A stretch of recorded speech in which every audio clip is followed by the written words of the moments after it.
Hey everyone, welcome back. Today we are diving into a really fascinating and honestly, a kind of radical way to learn a language. It's all about this 10-hour immersion journey that's designed to finally get you past those frustrating learning roadblocks. So, let's just start with a question that I bet is going to sound painfully familiar to a lot of you. You've put in the work, you know the grammar rules, your vocabulary is pretty good, but you just feel stuck. Why is that? Why do so many advanced learners hit that wall and just can't seem to break through to that next level of fluency? Well, the method we're exploring today is built on a really powerful promise, and it's all right here in this quote. Just imagine it. You get to a point where your brain isn't constantly doing mental gymnastics, translating every single thought from your native language. Instead, you just feel it. You understand it intuitively. That's the goal. Let's unpack how we get there. Okay, so how do you actually get to that point of feeling a language? Well, the whole method is built around this core idea the source material calls learning without a net. It's a true deep immersion method.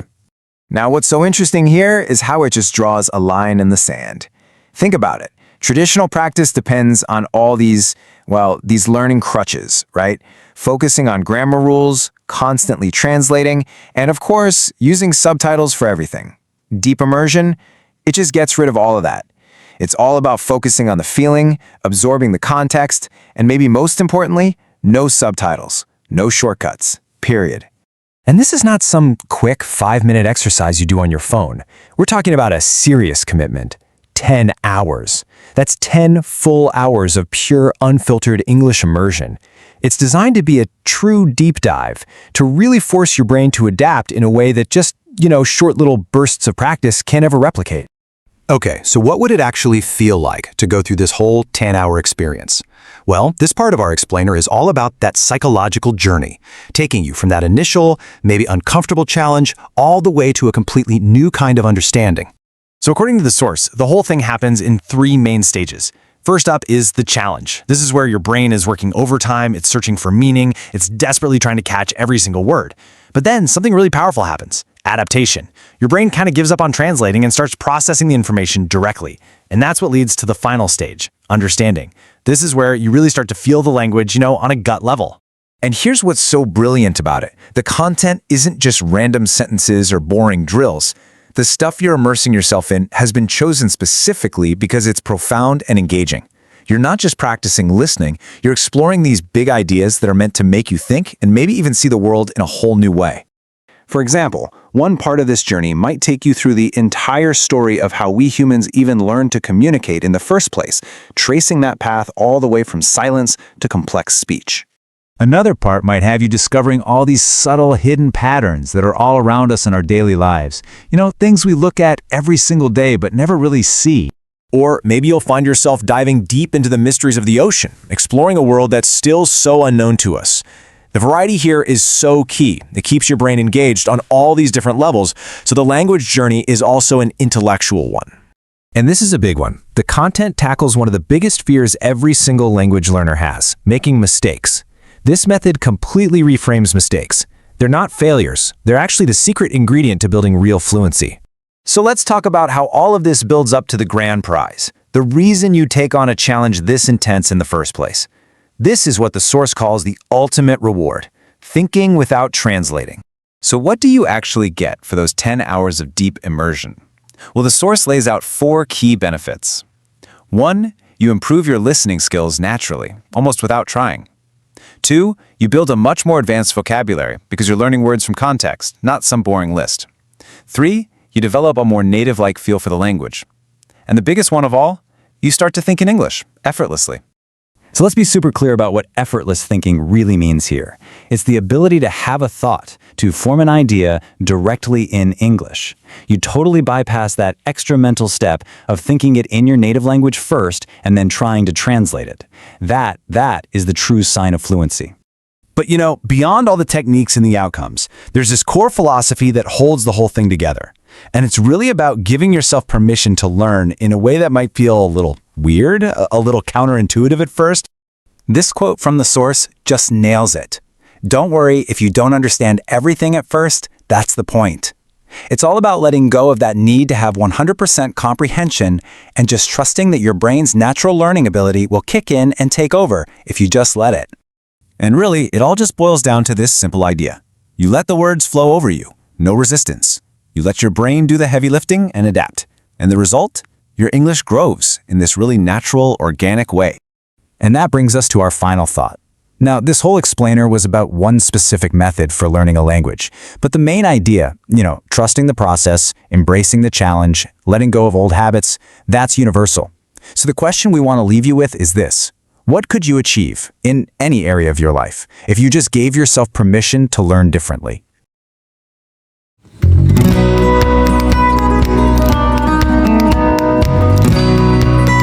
Hello. Welcome to the Learn English Lab. Today's podcast is Believing in Yourself. I am so excited to get into this one. It is such a massive topic. It really is. I mean, just imagine for a second walking into a high-stakes job interview. Oh, yeah. The classic nightmare scenario for a lot of people. Right. And you walk in knowing you only meet roughly 60% of the listed qualifications. Yeah, that is definitely a recipe for a full-blown panic attack for most of us. Absolutely. You picture someone sweating in the lobby, basically rehearsing apologies for what they don't know. But then you have those other people. Yes. For some people, it's literally just a normal Tuesday. They walk in calm, collected, and completely ready to make their case. And you have to wonder why. Like, what is that invisible internal mechanism that allows one person to completely freeze up? And another person to just thrive under the exact same circumstances. That is the ultimate question. And honestly, it is the core of what we are dissecting today.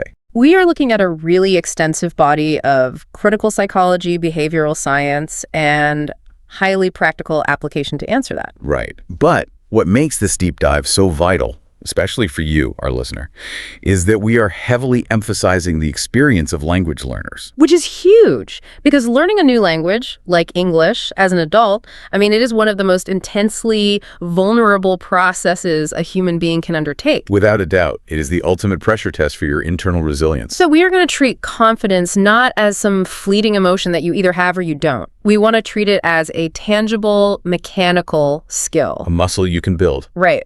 Okay, let's unpack this, because I feel like we have to do some major demolition work before we can build anything. Demolition work, I like that. What are we tearing down? Well, believing in yourself has become this incredibly hollow phrase, It is plastered over sunset photos on social media. Oh yeah, the generic Instagram captions. Yeah, or it is the punchline of every generic graduation speech.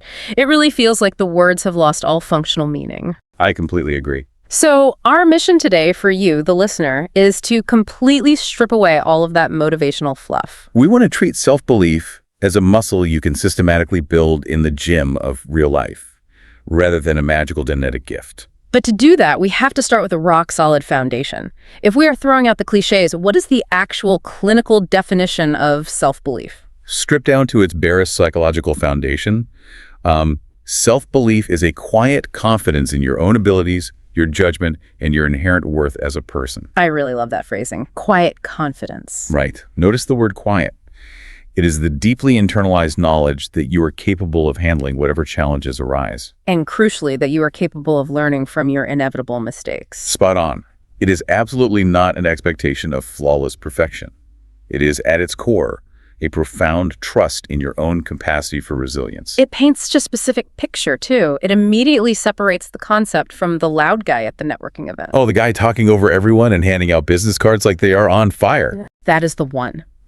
Loudness is so often mistaken for confidence. And that actually leads to something I found incredibly helpful in the clinical research. Which is? Defining what self-belief is not. Sometimes, clearing the brush is more helpful than planting the tree. That is a great analogy. So where do we start with what it isn't? Well, for instance, self-belief is undeniably not arrogance. Absolutely. We often confuse the two, but they operate from entirely different psychological engines. How so? Arrogance is an inflated sense of superiority. It is fundamentally a comparative state. Okay, so it relies on other people. Yes, an arrogant person enters a room, and their internal narrative is, I am smarter, better, and more important than everyone else here. Wow. So they actually need others to be less than in order to feel greater than. Right, but a person with genuine self-belief isn't comparing themselves to the room at all. Their internal narrative is completely different, isn't it? It is simply, I am capable, I have value, and I am willing to put in the hard work required to succeed. So arrogance is almost always a brittle mask worn to hide deep-seated insecurity. Yes. Self-belief is a secure, unshakable foundation that doesn't require anyone else to fail for you to succeed. I love that. And, it is also not delusion. Oh, this is a big one. I feel like we need to highlight this because internet culture right now is completely obsessed with manifestation. Right, the whole toxic positivity trend. Yeah, there is this idea floating around that implies if you just close your eyes and believe hard enough, the universe will just hand you whatever you want. Which is just not how the world works. The clinical reality is much more grounded. Let me give an example. If I have never touched a piano in my entire life, self-belief does not mean I can confidently announce that I am going to walk into Carnegie Hall tomorrow night and play a flawless concerto. Spot on. That is not self-belief. That is a complete psychiatric detachment from reality. Right. So what does true self-belief look like in that piano scenario? True self-belief looks very different. It means standing in front of the instrument, acknowledging your absolute lack of current skill, but saying something empowering. Like, if I dedicate myself to this, I can learn it. Yes. If I hire a teacher, if I practice diligently every single day and push through the frustration, I have the inherent capacity to become a highly skilled pianist over time. So it is trusting your capacity to grow and learn while maintaining a brutally honest assessment of your current baseline. Undoubtedly. Now, here is the misconception that I think trips up the vast majority of people. And I will readily admit, I have fallen into this trap myself. There's that. We tend to think that self-belief means the total absence of fear. Oh, yes. The fearless myth. We look at a confident public speaker or a CEO or someone speaking fluent English as a second language, and we just assume they don't get nervous. We assume their brain just doesn't generate fear anymore. Right. But that is perhaps the most profound misunderstanding of human biology in our culture today. It really is. People who possess immense self-belief still experience fear. They still get sweaty palms before a major presentation. They still feel that hollow sense of dread before initiating a difficult conversation with a partner. And they still feel that sharp spike of uncertainty when stepping into an unfamiliar environment.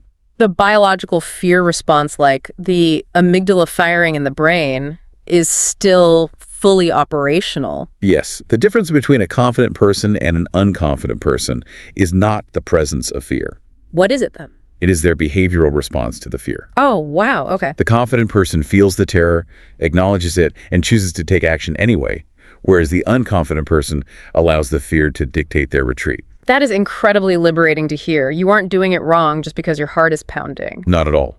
And along those lines, self-belief is also not a permanent, unbroken state of bliss. Right. Even the most confident, highly actualized people on the planet have terrible days. They have moments of deep, crushing doubt. So the goal of this deep dive isn't to teach you how to eradicate doubt completely, because that is biologically impossible. The goal is to build a mental infrastructure so resilient that when the doubt inevitably hits, it can't knock you out of the game completely. Undeniably. And to help build that infrastructure, psychologists often categorize self-belief into two distinct dimensions. Understanding this division is absolutely critical. The first dimension is general self-efficacy. Let's define that. For our learners, self-efficacy is basically a clinical term for your belief in your own ability to succeed. Right. So general self-efficacy is your broad, overarching belief in your ability to navigate the unpredictability of human existence. It is the deep-seated background hum of trust that says, no matter what strange curveball life throws at me today, I will eventually figure it out. Spot on. The second dimension is specific self-efficacy. Which is much narrower, right? Yes. It is your belief in your ability to perform a single particular task or succeed in a highly specific domain. Okay, let me try out an analogy here to see if I'm grasping this. Go for it.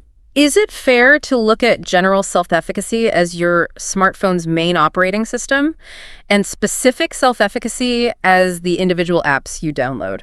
I really like where you're going with this. Like, you might have a cooking app that runs flawlessly. You have extremely high specific self-efficacy when you are in the kitchen. Right. But maybe your public speaking app or your math app is constantly crashing because your specific self-efficacy in those particular domains is terribly low. That is a phenomenal analogy. Yes, you have the underlying operating system which dictates the overall health of the device. And then you have the specialized programs running on top of it. Grasping this distinction is vital because it prevents us from falling into the trap of catastrophic generalization. What does that mean in practice? Well, let's say someone fails at a specific task. Maybe they totally bomb a presentation at work, or they completely freeze up while trying to order coffee in English. What do they usually do? They tell themselves, I am a failure, I have no confidence. Right. They allow a crash in one tiny specific app to convince them that their entire operating system is broken and worthless. Oh, that makes so much sense. So what does this all mean for the listener? Wow. If I am sitting here thinking, okay, my operating system feels a bit buggy right now, how does leveling up in one single app actually send an update to the entire system? It happens through a psychological mechanism known as the spillover effect. Okay, the spillover effect. How does that work? When you intentionally build specific self-efficacy, let's stick with the kitchen example and say you successfully learned to cook a highly complex, intimidating French meal. Right. You aren't just memorizing a recipe. Think about what is actually happening in your brain. You are experiencing the full arc of a challenge. Yes, you are facing the unknown, you are making mistakes, you are correcting those mistakes under pressure, and you are eventually achieving the goal. And your brain diligently logs that entire process. Every single small victory in a specific domain acts as undeniable hard evidence that you are a competent, capable human being. Over time, as you gather more of the specific evidence, it literally spills over the boundaries of the kitchen. It strengthens your general operating system. You start to face a totally unrelated problem at work and think, well, if I could figure out that incredibly complicated French sauce when I thought I couldn't. Maybe I have the capacity to figure out this new software program too. Exactly. I mean, absolutely. That makes perfect sense. We are essentially gathering evidence to present in a court case against our own self-doubt. Right. Now that we have this incredibly sharp functional definition of what self-belief is and how it is structured, we need to talk about the stakes. Why does this matter on a scientific level? Yes, because we need to move out of the realm of philosophy and look at the hard, measurable impacts on human behavior. To do that, we absolutely must look at the groundbreaking work of Albert Bandura. He is widely considered one of the most influential clinical psychologists of the 20th century, right? Undoubtedly. Yeah. He dedicated decades of his career to studying this exact mechanism, which he formally termed self-efficacy. And his clinical findings were pretty staggering. They were. He proved that strong self-belief isn't just a warm, fuzzy feeling that makes you smile in the mirror. It is a highly accurate, measurable predictor of actual human behavior and future success. The clinical evidence is almost overwhelming. People with high self-efficacy don't just feel better, they behave fundamentally differently. They set significantly higher goals for themselves and commit to them with far greater intensity. And when they hit a wall or face an obstacle, they put in more effort and persist for a much longer duration than people with low self-efficacy. They recover from failures faster, too. Yes, and they experience demonstrably lower levels of anxiety and depression when facing stressful challenges. So across the board, whether we are talking about academic testing, athletic performance, career advancement, or maintaining healthy personal relationships, they simply perform better. It literally influences every single domain of human existence. And the psychological mechanism driving this profound difference is deeply tied to what we call the self-fulfilling prophecy. Now, that term gets thrown around a lot in pop culture, but in behavioral science, it is a very specific mechanical process. Right. The self-fulfilling prophecy dictates that what you inherently believe about yourself inevitably tends to become true in the real world. Not through universe manifesting magic, but through the highly specific behavioral shifts that those internal beliefs cause. Let's ground this in a really relatable scenario. Let's go back to the job interview we mentioned at the very beginning. Okay, let's say I walk into an interview and my internal narrative is screaming, you are unqualified, they are going to see right through you, you are definitely going to fail. Right, you're not just passively thinking a private thought. No, that internal belief physically manifests in my body and my actions. I walk into the room and my shoulders are slumped. You are subconsciously avoiding direct eye contact with the hiring manager. And when they ask me a question about my experience, my voice drops in volume, I use filler words, and my answers sound hesitant and apologetic. And, surprise, surprise, you don't get the job offer. My invisible internal belief literally manufactured the physical behavior that guaranteed the external outcome I was so terrified of. That is a perfect illustration. Your brain anticipated failure, so it coordinated your body to act like a failure. Conversely, look at the exact same candidate walking into the exact same room, but with high self-efficacy. Their internal narrative is, I might not know everything, but I have valuable transferable skills and I am a rapid learner. That belief changes the physical reality. They walk in with an upright posture. They project their voice clearly. They engage the interviewers with steady eye contact and genuine enthusiasm. And that confident physical behavior dramatically alters how the interviewers perceive them, which exponentially increases their chances of being hired. The internal narrative is the architect of the external reality. Wait, I need to push back on this a little bit. I want to play devil's advocate for the listener here. Go for it. Isn't this entire concept of the self-fulfilling prophecy just a dressed-up academic way of saying fake it till you make it? That is a really common question. Because, I'll be honest, I've tried to fake it before, and it usually just makes me feel like a massive fraud, which skyrockets my anxiety. I am so glad you pushed back on that because there are fundamentally distinct concepts, and confusing them is dangerous. How are they different? Well, fake it till you make it generally implies putting on a hollow theatrical performance.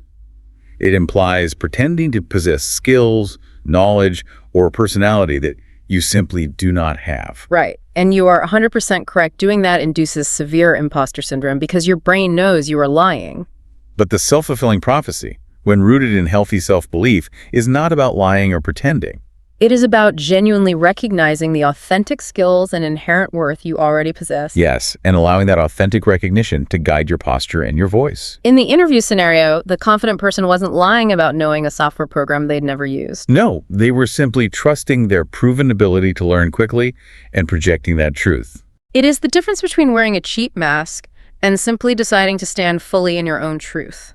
Okay, that clarifies it beautifully. It is about authenticity versus theatricality. And when you operate from that place of authentic self-belief, it creates a massive ripple effect on the people around you. Confidence is incredibly magnetic. Think about the people you love being around. When someone speaks with quiet conviction, it instantly builds trust. It makes you feel safe. It inspires other people to step out of their own comfort zones. It also fundamentally alters the power dynamics within personal relationships, right? Absolutely. When you have a strong, unshakable internal foundation of self-worth, you become far less prone to the toxic, overwhelming jealousy that destroys so many partnerships. Why is that? Because your value isn't entirely dependent on your partner's constant reassurance. Furthermore, high self-efficacy gives you the capacity to set and enforce healthy boundaries. People with low self-belief are terrified to set boundaries because they operate under the assumption that if they say no, the other person will abandon them. And they feel like they won't be able to survive the abandonment. But self-belief removes that terror. It makes you a more grounded partner, a more compassionate parent, and a far more effective leader. But if we acknowledge all these incredible benefits, we also have to stare directly at the dark side of the coin. The devastating cost of disbelief. What happens when we surrender to the doubt?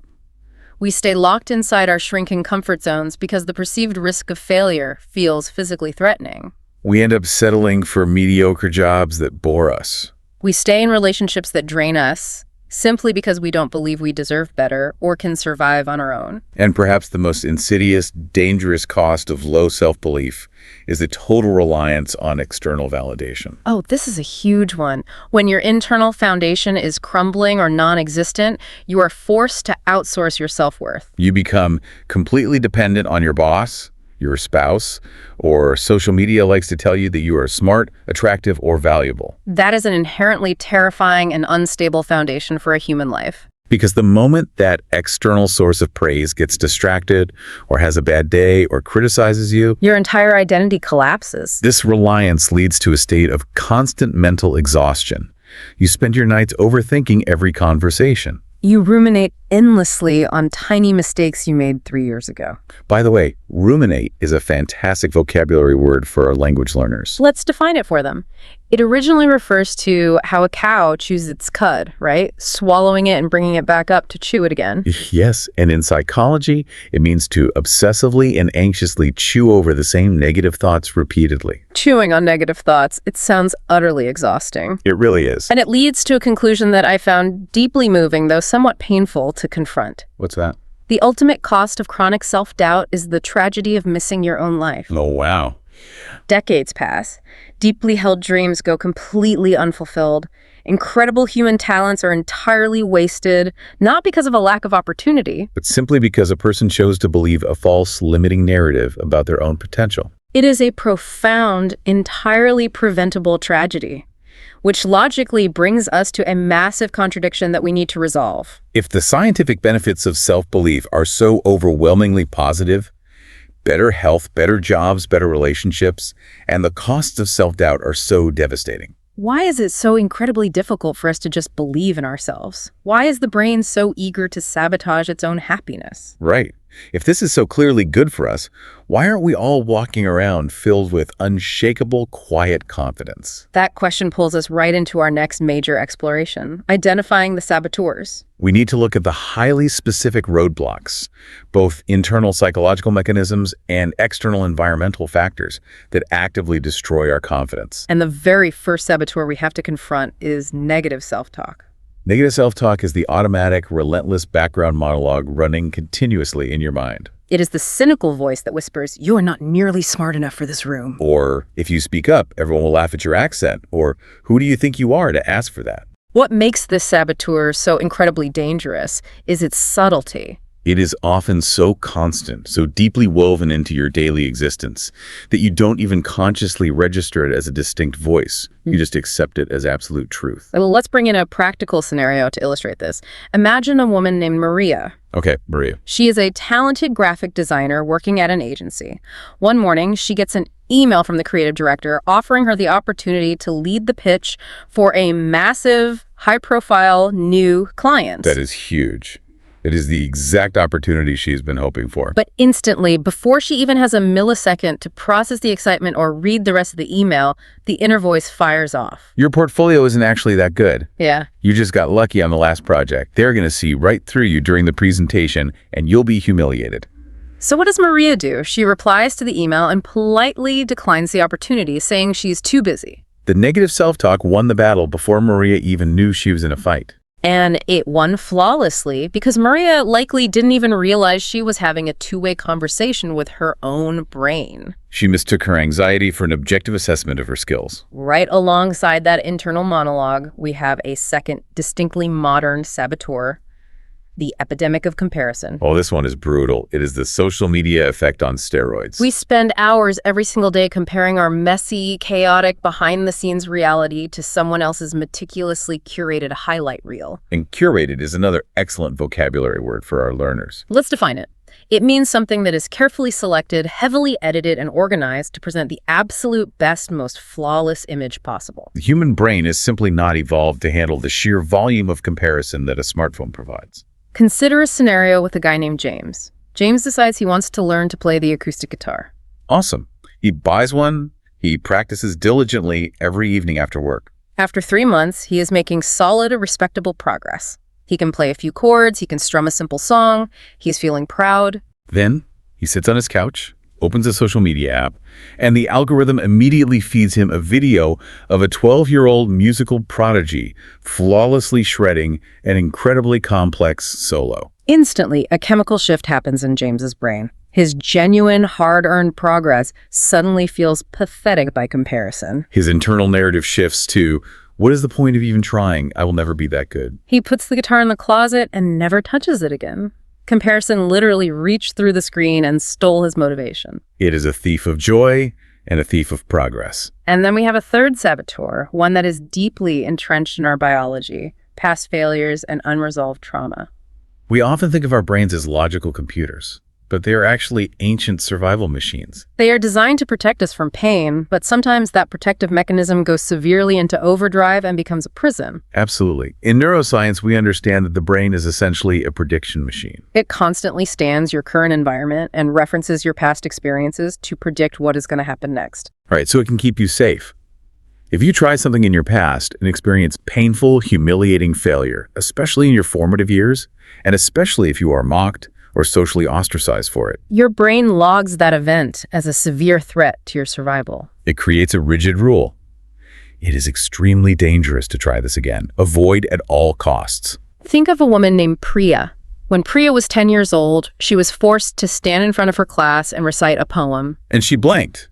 She forgot the words. The other children laughed loudly, and the teacher harshly scolded her for not preparing. Fast forward 25 years. Priya is now a highly educated, highly successful structural adult engineer. She knows her job inside and out. Yet when she has to stand up at a boardroom meeting to give a simple project update, her hands physically shake. Her voice quivers. She feels terrified. Because her brain is literally flashing a massive neon warning sign. The amygdala is screaming that she is still that 10-year-old girl in the classroom, in imminent danger of being mocked and cast out of the tribe. Undeniably, the past trauma planted a tiny emotional seed that grew into a deeply rooted, highly protective, but ultimately paralyzing, limiting belief. Her rational adult brain knows she is safe, but her nervous system believes she is under attack. And this physiological response ties directly into our fourth saboteur, which is perfectionism. Perfectionism is a fascinating psychological phenomenon because it is essentially a highly sophisticated, socially acceptable shield against vulnerability. It is such a deceptive saboteur. Perfectionism disguises itself as a virtue. People will sit in job interviews and say, my biggest weakness is that I'm just a perfectionist, as if it's a badge of honor indicating they work really hard. But it's actually a massive enemy of self-belief. Think about David, a talented writer. David writes beautifully. He has incredible ideas. But he never submits a single manuscript to a publisher, and he never posts his articles online because they are never perfect. He will spend 6 months rewriting the same single chapter 50 times. Meanwhile, writers who are objectively far less talented than David are getting published, building audiences, and making careers. Why? Because they are willing to put imperfect, vulnerable work out into the world. David's perfectionism isn't about maintaining high standards. It is just a sophisticated way to hide from the world. That is the exact psychological mechanism at play. It is a defense strategy designed to guarantee he is never criticized. If the manuscript is never finished, it can never be rejected by a publisher. If it is never posted, a troll can never leave a mean comment. Perfectionism provides the illusion of working hard while keeping you entirely safe from judgment. But of course, as we discussed with the cost of disbelief, keeping yourself perfectly safe ensures you never actually live. Now, up to this point, we have focused on internal mechanisms, but we must also acknowledge that sometimes the saboteurs are external. The fifth saboteur is toxic environments and relationships. This is the incredibly difficult reality where the obstacle to your self-belief isn't in your head. It is literally sitting across the dinner table from you. Or working in the cubicle next to you. Consider a woman named Fatima.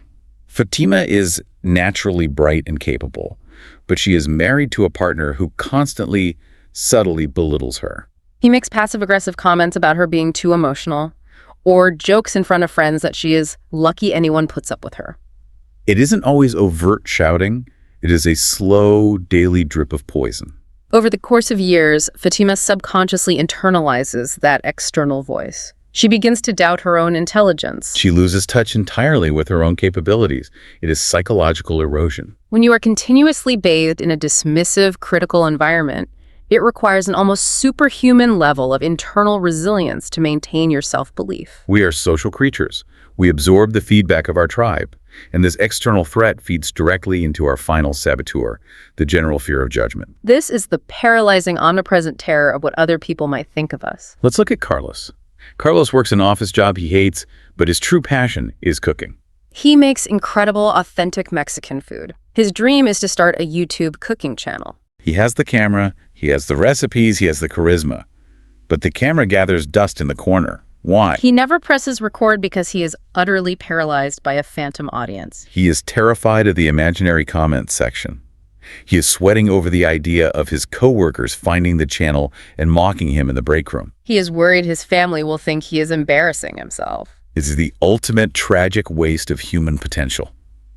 Carlos is allowing his entire life trajectory to be dictated by the anticipated, hypothetical thoughts of other people. Thoughts that haven't even happened yet, and likely never will. He is suffering an imagination far more than he ever would in reality. Okay, let me pause here and try to connect some dots, because this is a heavy list of enemies. Negative self-talk, constant comparison, ancient trauma, perfectionism, toxic people, fear of judgment. I love analogies, so tell me if this tracks. These saboteurs are like a malicious background app running on your phone. Okay, I like that. You don't even know it's open.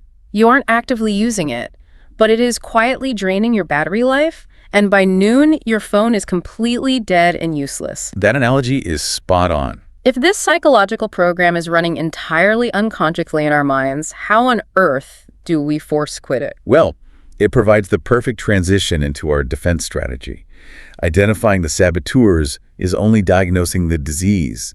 Now we need the cure. We are moving from the problem space into equipping you with a highly practical, actionable toolkit for building unshakable confidence. And the very first tool, the absolute prerequisite to force quitting that background app, is self-awareness. Because you cannot fix a program if you don't even know it is running. Exactly. Undoubtedly. Which brings us to a brilliantly simple exercise.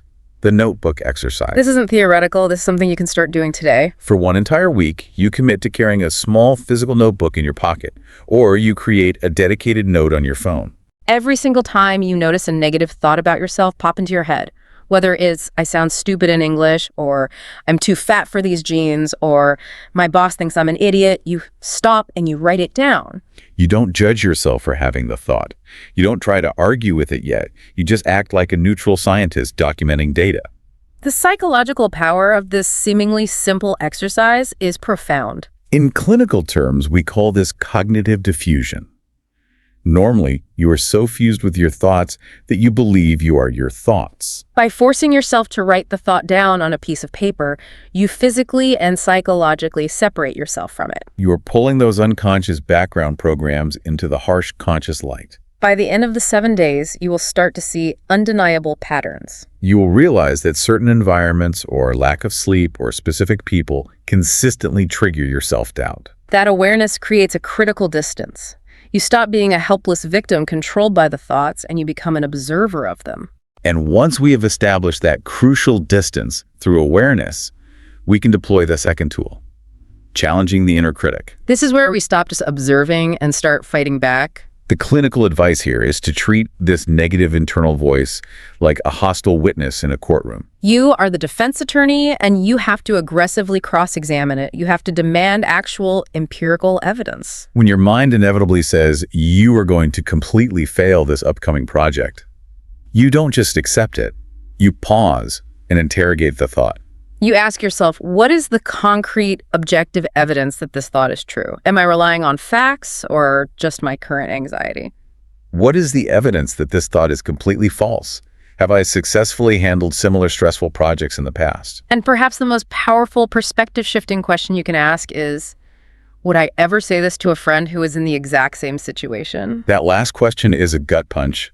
We are so incredibly cruel to ourselves. If my best friend called me in a panic, saying they were nervous about a job interview, I would never in a million years look at them and say, yeah, you are a total fraud, you have no skills, and everyone in that room is going to laugh at you. I would comfort them. I would rationally remind them of their qualifications and their past successes. We have to start demanding that baseline level of decency and friendship from ourselves. Let's bring Maria, the graphic designer who turned down the pitch, back into the courtroom. Instead of just accepting the voice that says her portfolio is garbage, she puts that voice on the witness stand. She counters the anxiety with empirical facts. She says out loud, I have 8 years of professional experience. I have dozens of testimonials from happy clients. I won a regional design award last year. My portfolio is objectively strong.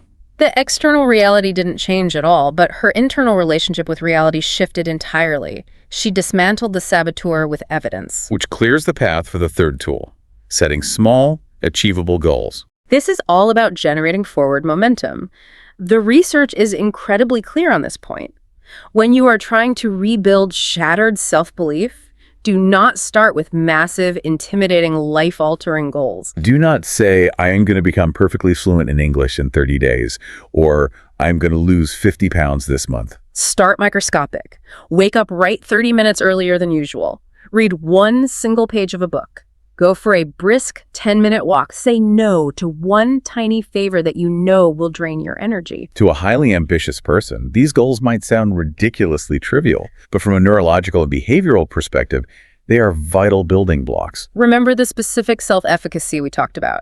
Every single time you set a microscopic goal and actually execute it, you are sending a powerful, undeniable signal to your own brain. You are communicating, I am a person who follows through.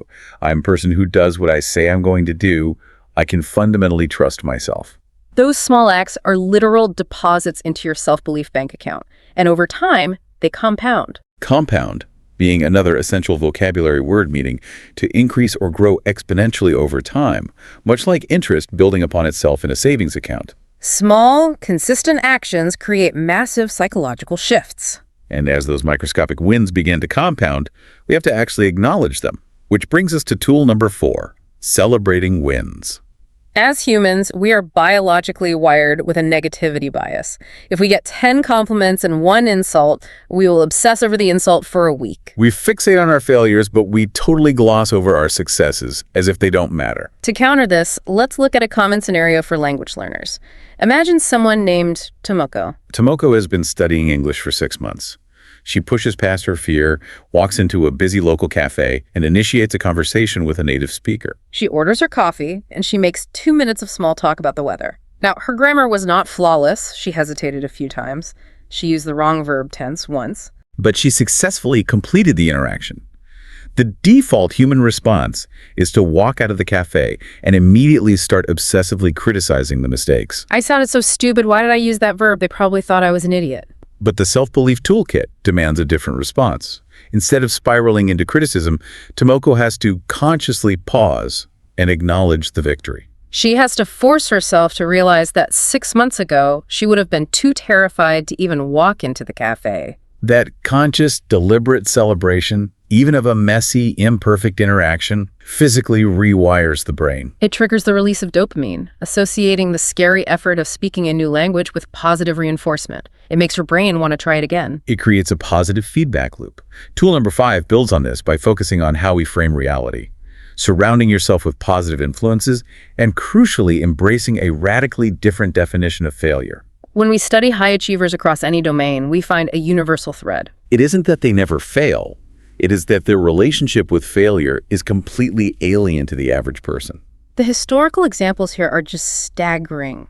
J.K. Rowling's manuscript for Harry Potter was rejected by 12 different publishers before someone finally took a chance on it. 12. Imagine the crushing weight of that. Imagine if she had listened to her inner critic after rejection number 5 or number 10. Thomas Edison famously found 10,000 different ways that a light bulb would not work before he finally discovered the one filament that did. Michael Jordan, arguably the greatest athlete of all time, missed more than 9,000 shots in his career. He was trusted to take the game-winning shot 26 times, and he missed. The profound takeaway from those individuals is that they did not internalize failure as an indictment of their identity. When Edison failed, he didn't say, "I am a failure of a human being." He viewed the failure simply as data. It was objective feedback telling him what not to do next time. Failure is not the opposite of success. It is the mandatory, unavoidable stepping stone on the path to success. If you are not failing, you are stagnating. That reframing is so powerful, and when we inevitably do fail, we need tool number 6, self-compassion. The clinical research on this is fascinating, particularly the work of Dr. Kristen Neff. She breaks self-compassion down into 3 specific components. What are they? The first is self-kindness, which we touched on earlier. Treating yourself with the same warmth and understanding you would offer a good friend, instead of harsh, punishing judgment. And the second component. The second component is common humanity. This is the profound recognition that you are not uniquely broken. You are not the only person suffering. Making mistakes, feeling inadequate, and struggling are universal, shared human experiences. And Dr. Neff's third component is mindfulness. In this context, mindfulness means allowing yourself to fully feel the painful emotion of a failure without over-identifying with it. It means you can sit quietly and acknowledge, I'm feeling deeply sad and embarrassed about that mistake right now, without allowing your brain to adopt the permanent identity of, I am a sad, embarrassing, broken person. Now, a lot of people resist self-compassion. They think that if they aren't brutally hard on themselves, they will become lazy and complacent. But the clinical research overwhelmingly proves the exact opposite, right? People who practice self-compassion actually demonstrate greater motivation, higher personal standards, and better performance after a failure than people who rely on punishing self-criticism. Compassion creates a safe internal environment to try again. Criticism creates an environment of terror. It's the difference between a coach who encourages you after a missed play and a coach who screams in your face. You'll play much harder for the encouraging coach. Moving on to tool number 7, visualizing success. This isn't just daydreaming. There is serious neuroscience behind this. The strategy is to close your eyes and vividly, in high-definition detail, imagine yourself successfully completing the terrifying task. Imagine giving the presentation, feeling the confident posture, making eye contact, and hearing the applause. The clinical data shows that when you vividly visualize an action, your brain actually fires the same neural pathways as if you were physically performing the action. You are literally practicing success neurologically. You are priming your nervous system. By the time you step onto the stage or walk into the interview, your brain feels like it has already been there and survived. It drastically reduces the physiological shock of the new experience. Okay, here is where it gets really interesting. I want to spend some time on tool number 8, because it might be the most important concept in the entire deep dive. It is the directive to take action despite fear, and it introduces the concept of the action confidence loop. I absolutely love this concept because it destroys the biggest myth we have about confidence. Think about a guy named Kenji. Kenji has a dream of building and selling custom wooden furniture. But he has been paralyzed for 2 solid years. He keeps telling his friends, I'm just waiting until I feel a bit more confident in my skills, and then I'll start the business. Kenji is trapped in a profound, tragic psychological illusion. He fundamentally believes that confidence is a prerequisite for action. He thinks confidence is an emotion that will magically arrive one morning, and then he will be allowed to start building. The absolute clinical reality is that confidence is never a prerequisite. Confidence is a result. It is the byproduct of taking action. The action confidence loop works strictly in one direction. You take a physical action, usually while you were still completely terrified. And that action inevitably leads to a small success or a piece of learning. That success generates a tiny drop of confidence. And that newly minted confidence gives you the psychological fuel to take a slightly bigger action tomorrow. But the loop absolutely must be sparked by an action taken in the presence of fear. I buy into the loop completely. The logic is flawless, but I have to push back hard on behalf of the listener right now. Because sitting here in a studio talking about it is easy. Exactly. I mean, yes, absolutely. If a listener is genuinely physically paralyzed by the fear of judgment, if their fear of speaking English in public or applying for that job is a 10 out of 10, how do they physically force their body to take that very first terrifying step? You can't just yell, do it anyway, at someone having a panic attack. If the fear is a 10 out of 10, how do you move? That is the perfect pushback, because sheer willpower usually fails. The mechanical solution to a 10 out of 10 fear is to radically lower the stakes of the first action until the fear drops to a manageable 2 or 3 out of 10. If Kenji is paralyzed by the terrifying prospect of launching a full-scale registered furniture business, he shouldn't try to do that. It's too big. His first action should simply be driving to the hardware store and buying one single piece of wood. That's it. The fear of buying a piece of wood is very low. The next day, his action is spending 10 minutes sketching a rudimentary design in a private notebook that no one else will ever see. You aggressively shrink the required action down to a microscopic, almost laughable level until it feels silly not to do it. That microscopic, low-stakes action bypasses the amygdala's alarm system, and it provides the tiny spark needed to start the action confidence loop. That is brilliant. Shrink the action until the fear cannot justify stopping it. And while you're taking those microscopic actions and building that loop, you utilize the final piece of the toolkit, the proof journal. We talked about gathering evidence earlier. A proof journal is a dedicated physical notebook where you meticulously record your wins. You write down compliments you've received, projects you've finished, fears you've faced, and positive feedback from your boss. Why? Because on the dark days, when your emotional saboteurs are screaming loudly that you are a failure, you cannot rely on your memory. Your memory will lie to you. You need a physical ledger, filled with your own handwriting, providing undeniable empirical evidence that you are highly capable. The proof journal serves as a physical anchor. It grounds you in objective reality when your transient emotions are trying to drag you into a spiral of catastrophic doubt. We've established this incredibly robust mental toolkit.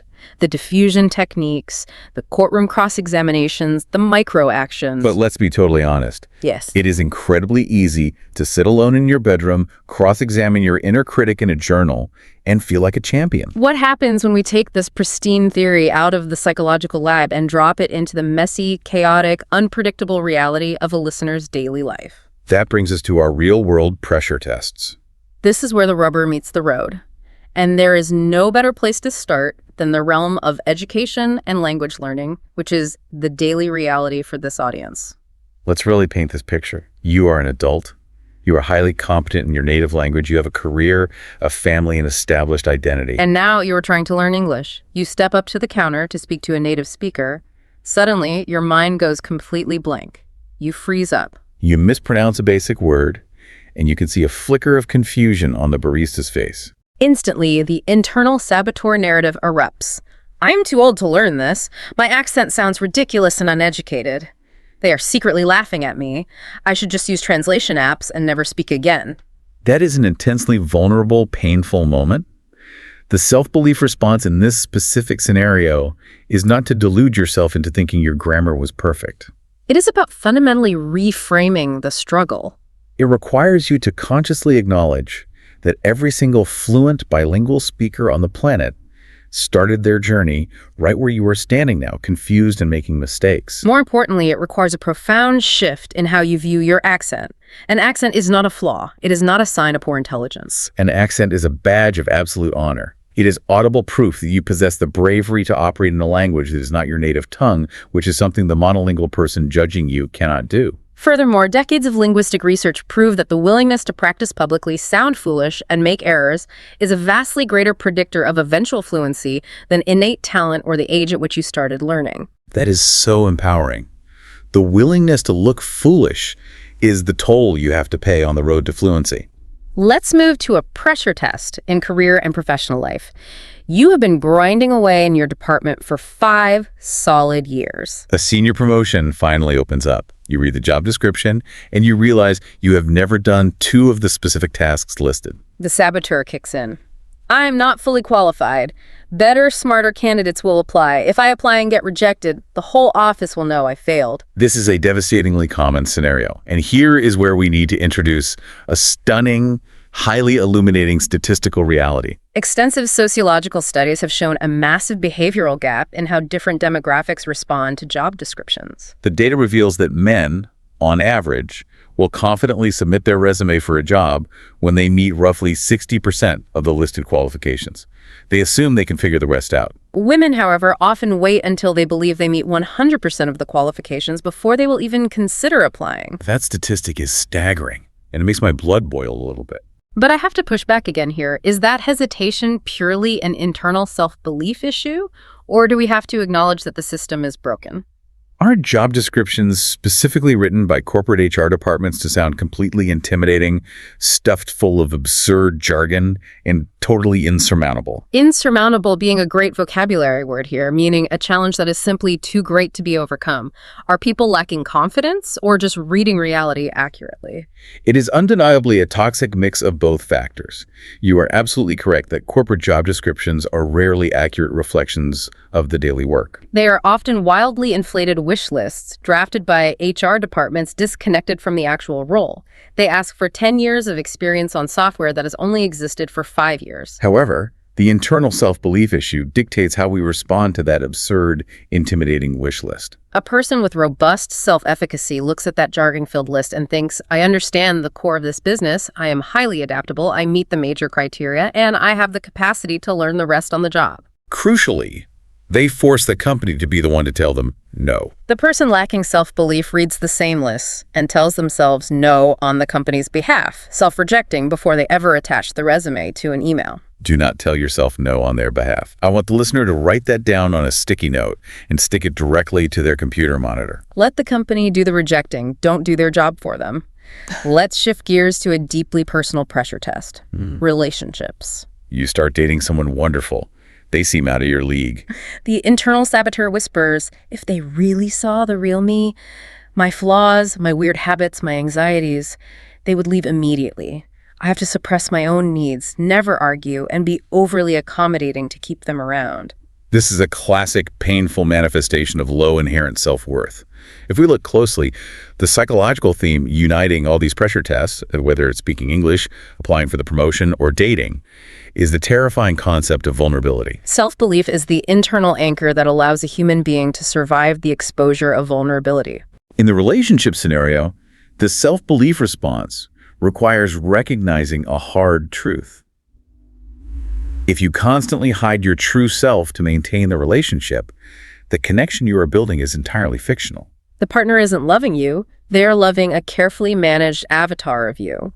You have to cultivate the internal belief that you fundamentally deserve to be loved for your authentic, quirky, imperfect self. Because the willingness to be real and to actually risk rejection is the only possible way to ever find deep, authentic connection. What about creative pursuits? I think of the amateur painter or the writer who is absolutely terrified to show their work to anyone. They didn't go to a fancy art school, and they are paralyzed by the thought of a stranger leaving a negative comment on their social media post. Creative self-belief is uniquely fragile because the output is so deeply entwined with the creator's soul. If a coworker criticizes a sterile spreadsheet you built, it's just business. You can brush it off. But if someone casually insults a painting or a poem that you poured your deepest emotions into, It feels like a violent, direct attack on your value as a human being. the psychological key here is learning to create a healthy firewalled separation between your identity and your output. You must internalize the fact that a subjective, negative opinion of your canvas is absolutely not a referendum on your worth as a person. Art is entirely subjective. There is no piece of art, no movie, no book in the history of human civilization that has been unanimously adored by everyone. We also see this intense pressure test in the realm of health and fitness. Imagine joining a new gym. You walk through the doors for the first time, the music is loud, and you are immediately overwhelmed. Everyone looks incredibly fit. They all seem to know how the complicated machines work, and you feel entirely clumsy, out of shape, and out of place. The immediate instinct is to turn around and walk back to the car. The self-belief response requires an immediate cognitive reframe. You must remind yourself that the most muscular, fittest person in that entire gym had a day one. They had a day where they walked in, felt utterly clumsy, and didn't know how to turn on the treadmill. The fitness journey is highlighted extensively in behavioral psychology because it is one of the most powerful proving grounds for self-efficacy on Earth. Why?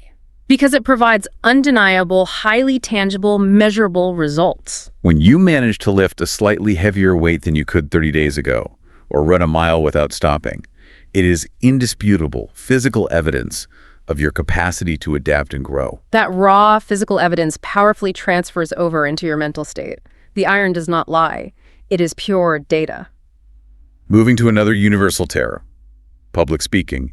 You are asked to give a toast at your best friend's wedding. As the clinking glasses start, your stomach completely turns over, and the fear of public embarrassment hijacks your nervous system. Public speaking consistently ranks among the top fears in human psychology, often outranking the fear of death itself. But the reality of the situation almost never matches the catastrophic anticipation. When you stand up at a wedding with a microphone, the audience is not a panel of hostile, critical judges waiting to fail you. They are friends, family, and loved ones who actively, desperately want you to succeed.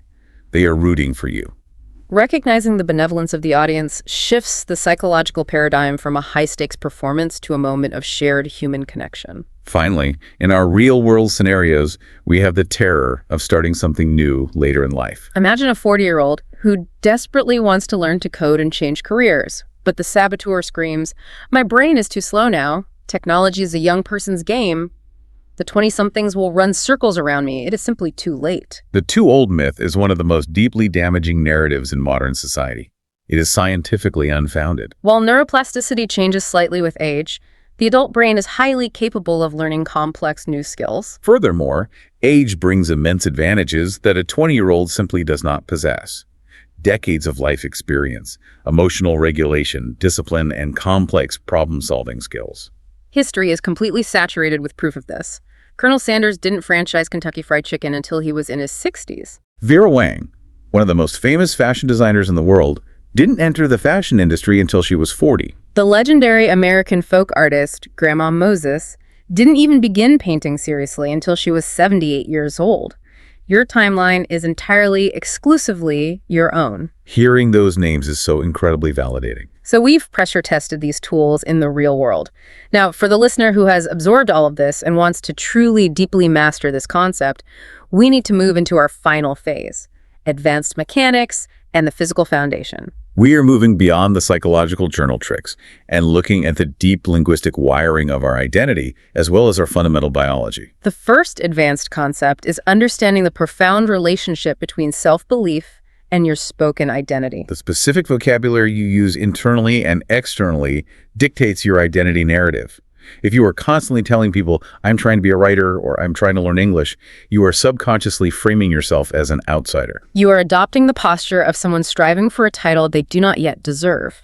But if you consciously force a shift in that vocabulary to, I am a writer, even if you haven't published a single book yet, or I am an English speaker, even if your grammar is messy, you instantly change your internal posture. You inhabit the identity immediately, and this ties directly into the clinical concept of the growth mindset, specifically the legendary research pioneered by psychologist Carol Dweck. Carol Dweck's research is the absolute bedrock of modern educational psychology. Through extensive studies, she separated individuals into two distinct mindsets. A fixed mindset is the deeply held belief that your abilities, intelligence, and talents are entirely static. You are either born naturally smart and confident, or you aren't, and nothing can change that. A growth mindset is the fundamental belief that abilities can be actively cultivated and expanded through effort, strategy, and help from others. People who cultivate a growth mindset inherently possess higher self-efficacy because a failure does not shatter their identity. To a growth mindset, failure is not proof of permanent inadequacy. It is simply proof that they haven't mastered the specific skill yet. The psychological power of adding the word yet to the end of a negative sentence is completely transformative. I cannot speak fluent English yet. I don't know how to code yet. It entirely removes the permanence of the failure and leaves the door to the future wide open. Another advanced mechanic we have to touch on is gratitude. Now, gratitude often sounds like a fluffy, inspirational poster concept, but it is actually a hardcore neurological tool. Practicing gratitude actively rewires a part of your brain called the reticular activating system. When you force yourself to write down 3 things you are grateful for about your own abilities every single night, you are training your brain to hunt for your positive attributes rather than constantly scanning the horizon for your deficits. It shifts your baseline perception of reality. And speaking of reality, any advanced mastery of self-belief must include a strategy for dealing with setbacks. Progress in the human mind is never, ever a clean, upward linear line. You will inevitably have days where the diffusion techniques fail, the proof journal feels stupid, and the old, dark doubts come rushing back in full force. The advanced maneuver here is radical normalization. You must acknowledge that a terrible, doubt-filled day is just a natural, unavoidable part of the biological process, not empirical evidence that you are fundamentally broken or that the tools are fake. On those dark days, you retreat. You practice profound self-compassion, you open your proof journal, and you commit to taking just one microscopic action to keep the tiniest ember of momentum alive. But listen, all of this high-level psychological work, the journaling, the mindset shifts, the visualizations, is completely, totally useless if we ignore the final foundational piece of the puzzle, our physical well-being. This point cannot possibly be overstated. In Western culture, we love to pretend that our minds are floating brains entirely separate from our physical bodies, but they are intrinsically biologically linked. The physiological reality of self-doubt is profound. When you are operating on 4 hours of sleep, when you are chronically dehydrated, when your nutrition consists of processed sugars, your brain physically alters its function. The prefrontal cortex, which is the highly evolved, logical, rational part of your brain responsible for maintaining self-belief and perspective, becomes severely compromised. Without energy, your brain defaults command to the amygdala, the ancient emotional center. This triggers a cascade of anxiety, fear, and catastrophic negative thinking, simply as a primal survival mechanism. Your body thinks it is dying, so your mind panics. So, to use an analogy, if self-belief is a delicate plant we are trying to grow, our physical well-being is the soil. You can buy all the expensive psychological tools in the world, the best journals, the greatest visualization mantras, the top-tier coaching, but you cannot grow a strong, resilient plant in dry, toxic, depleted soil. That analogy perfectly captures the biology. Aiming for 7 to 9 hours of quality sleep, eating nutrient-dense foods rich in omega-3 fatty acids to support cognitive health, engaging in moderate daily exercise to flush the stress hormone cortisol out of your system, and simply drinking enough water. These are not glamorous motivational hacks. They are the rigid physiological prerequisites for maintaining a resilient human mind. You simply cannot outthink, out-journal, or out-meditate a severely exhausted, neglected body. I love the vocabulary we've utilized throughout this deep dive. We've unpacked resilience, we've learned what it means to ruminate on negative thoughts, we've seen how tiny actions compound, and we've faced insurmountable job descriptions. And the final critical vocabulary word we need to highlight is stagnation, meaning a prolonged state of absolutely no growth, no activity, and no development. Which is the exact tragic state of existence we are trying to avoid by putting in the hard work to build this self-belief muscle. Absolutely. Stagnation is the ultimate quiet consequence of surrendering your life to fear. As we bring all of these elements together, the clinical definitions, the saboteurs, the action loops, the real-world pressure tests, and then biology, we want to offer one final, profoundly empowering paradigm shift. We want to speak directly to the language learners who are listening to this right now. If you are engaging with this complex hour-long deep dive in English, a language that is not your native tongue, a language you have had to fight and struggle to comprehend, you have already proven something absolutely remarkable about your own character. You have demonstrated the rare courage to be deeply vulnerable. You have pushed yourself far beyond the borders of your comfort zone. You are quite literally already living out the highest principles of self-belief, even on the days when you feel frustrated and entirely unconfident. You are doing the work. The ultimate conclusion of all this research, the grand unifying takeaway, is that believing in yourself is never going to be a magical warm feeling that suddenly descends from the sky and makes life easy. It is a gritty daily choice. It is the choice to hit submit on the job application even when your hands are physically shaking. It is the choice to walk into the cafe and speak imperfect, messy English. It is the choice to wake up and try again today, simply because surviving all of yesterday's difficult moments is undeniable.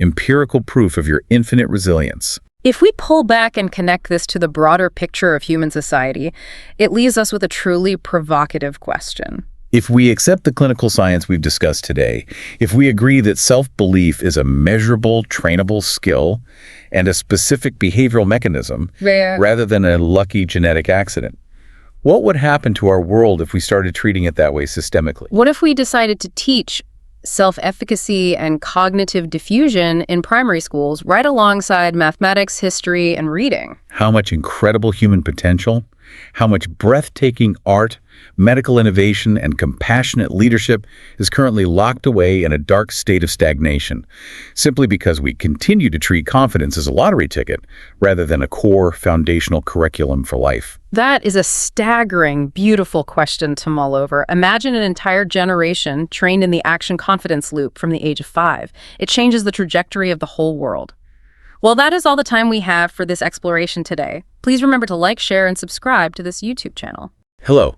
Welcome to the Learn English Lab. Today's podcast is The Psychology of Routine. Glad to be here for this one. It's a topic that really affects, well, absolutely everyone. It really does. And I want you to take a second right now, wherever you are, and really think about your morning today. Just, try to hit rewind on the tape of your day. Yeah, go back to the very first moment. Right. What was the absolute first thing you did when your eyes opened? Did you immediately reach over, blind and groggy, to grab your phone off the nightstand? Or did you stumble straight into the bathroom to brush your teeth? Yeah. Or maybe you wandered straight into the kitchen, almost like a zombie, to start making your coffee. Did you check the weather, do a quick stretch, or, I don't know, maybe start scrolling through social media before your feet even touch the cold floor? It is a genuinely fascinating question to ask, because most of us operate under this assumption that we are making active, conscious choices when we wake up. Oh, totally. We think we are the captains of the ship from the second the alarm goes off. But the biological and psychological reality is quite different. Absolutely, because here's where it gets really interesting for you, the listener. Right. Whatever you did this morning, you undoubtedly did the same thing yesterday. And the day before that. And probably the day before that. Right. You weren't lying there in bed agonizing over a conscious choice of whether to check your emails or put on your slippers. You were just doing it. Automatically. Without any real effort, hesitation, or internal debate. You were running completely on autopilot. And that is the hidden, often deeply misunderstood power of routine. People often flinch at that word, don't they? Routine. Oh, for sure. It has a bit of a branding problem in our modern culture. When you hear that word, it is incredibly common to imagine this very gray, repetitive, uninspiring existence. Like a factory worker doing the same mechanical motion for 40 years. Spot on. Or a computer program just executing lines of code without any soul. But what we are going to unpack today completely flips that idea on its head. We are going to completely dismantle that myth in our deep dive today, because the mission for this exploration is to uncover a truth that high performers, neuroscientists and psychologists have understood for a long time. And that truth is that routine is not the enemy of creativity. Right. It is not a cage that locks away your spontaneity. Routine is actually the fundamental building block of personal freedom, emotional stability, mental health, and long-term success. It sounds like a massive contradiction at first glance, I know. It's natural for you to ask how repeating the same mundane actions every single day can lead to freedom. That sounds backward. It does. Yeah. How can doing the same thing over and over possibly be the engine for creativity and innovation? But today, we're going to journey deep into the hidden neuroscience of the brain to explain why our minds absolutely crave predictability. We're exploring the biology of habit. Without a doubt. And more importantly, we're going to give you the practical blueprint to design daily structures that can completely transform your life. Okay, let's unpack this, because before we dive deep into the biology, the brain structures, and the daily applications, we need to get our terminology straight. Good idea. I know I am guilty of using these words interchangeably, and I think a lot of people are. We throw around the words habit, routine, and ritual in casual conversation, like they're the exact same thing. But they really aren't. No, they aren't. And if we want to master our behavior, we need to know what we are actually dealing with here. Distinguishing between them is crucial if you want to understand your own behavior and how to actually change it. So let's start with the smallest, most fundamental unit of behavior, which is a habit. Okay, a habit. A habit is a single, isolated behavior that has become entirely automatic through repetition. It stands alone. Like biting your nails. Spot on. Biting your nails when you feel a surge of stress, or drinking a glass of water the moment you sit at your desk. Reaching for your phone the millisecond you hear a notification chime. That is a classic habit. It's just a reflex. Right. It is a single reflex. It happens almost below the level of conscious thought. Okay, so it's a standalone action, a trigger happens, and you react. So if a habit is a single isolated reflex, how do we define a routine? Because a routine feels much larger, you know. It is much larger. I like to think of a routine like a necklace. If a routine is the entire physical necklace you wear around your neck, then the habits are the individual distinct beads that you have carefully strung together in a very specific sequential order. That is an excellent, highly accurate analogy. A routine is essentially a collection of behaviors, a chain of habits performed in a specific sequence. The sequence is the key. Absolutely. The sequence is the defining characteristic. For instance, waking up is the initial trigger. Then comes the first bead on the necklace, brushing your teeth. Then washing your face. Right. Then walking to the kitchen and making coffee. Then sitting down to eat breakfast while listening to the news. You string those individual habits together one after the other, and you have constructed a morning routine. The sequence is what elevates it from random habits into a routine. Without a doubt. So it's a chain reaction. One bead inevitably leads to the next bead. But then we have this third word that people use, ritual. Ritual. And ritual sounds much heavier. It sounds ancient, almost spiritual or mystical. It feels completely different from brushing your teeth. How does a sequence of actions level up into a ritual? The difference between a routine and a ritual comes down entirely to psychological weight, intentionality, and emotional significance. Okay. A ritual is, at its core, simply a routine. The physical movements may be identical, but it is a routine that holds deep meaning beyond the mere physical actions being performed. So the mechanics are the same. Yes, the mechanics remain the same, but the internal subjective experience of the person performing it is completely transformed. I love looking at the world of professional sports to understand this. Oh, that's a great example. Right. Think about a professional football player in the locker room before a massive high-stakes game. The air is thick with tension. The crowd is roaring outside. The pressure is immense. You can feel the stress. Exactly. I mean, absolutely. This player might have a very specific process.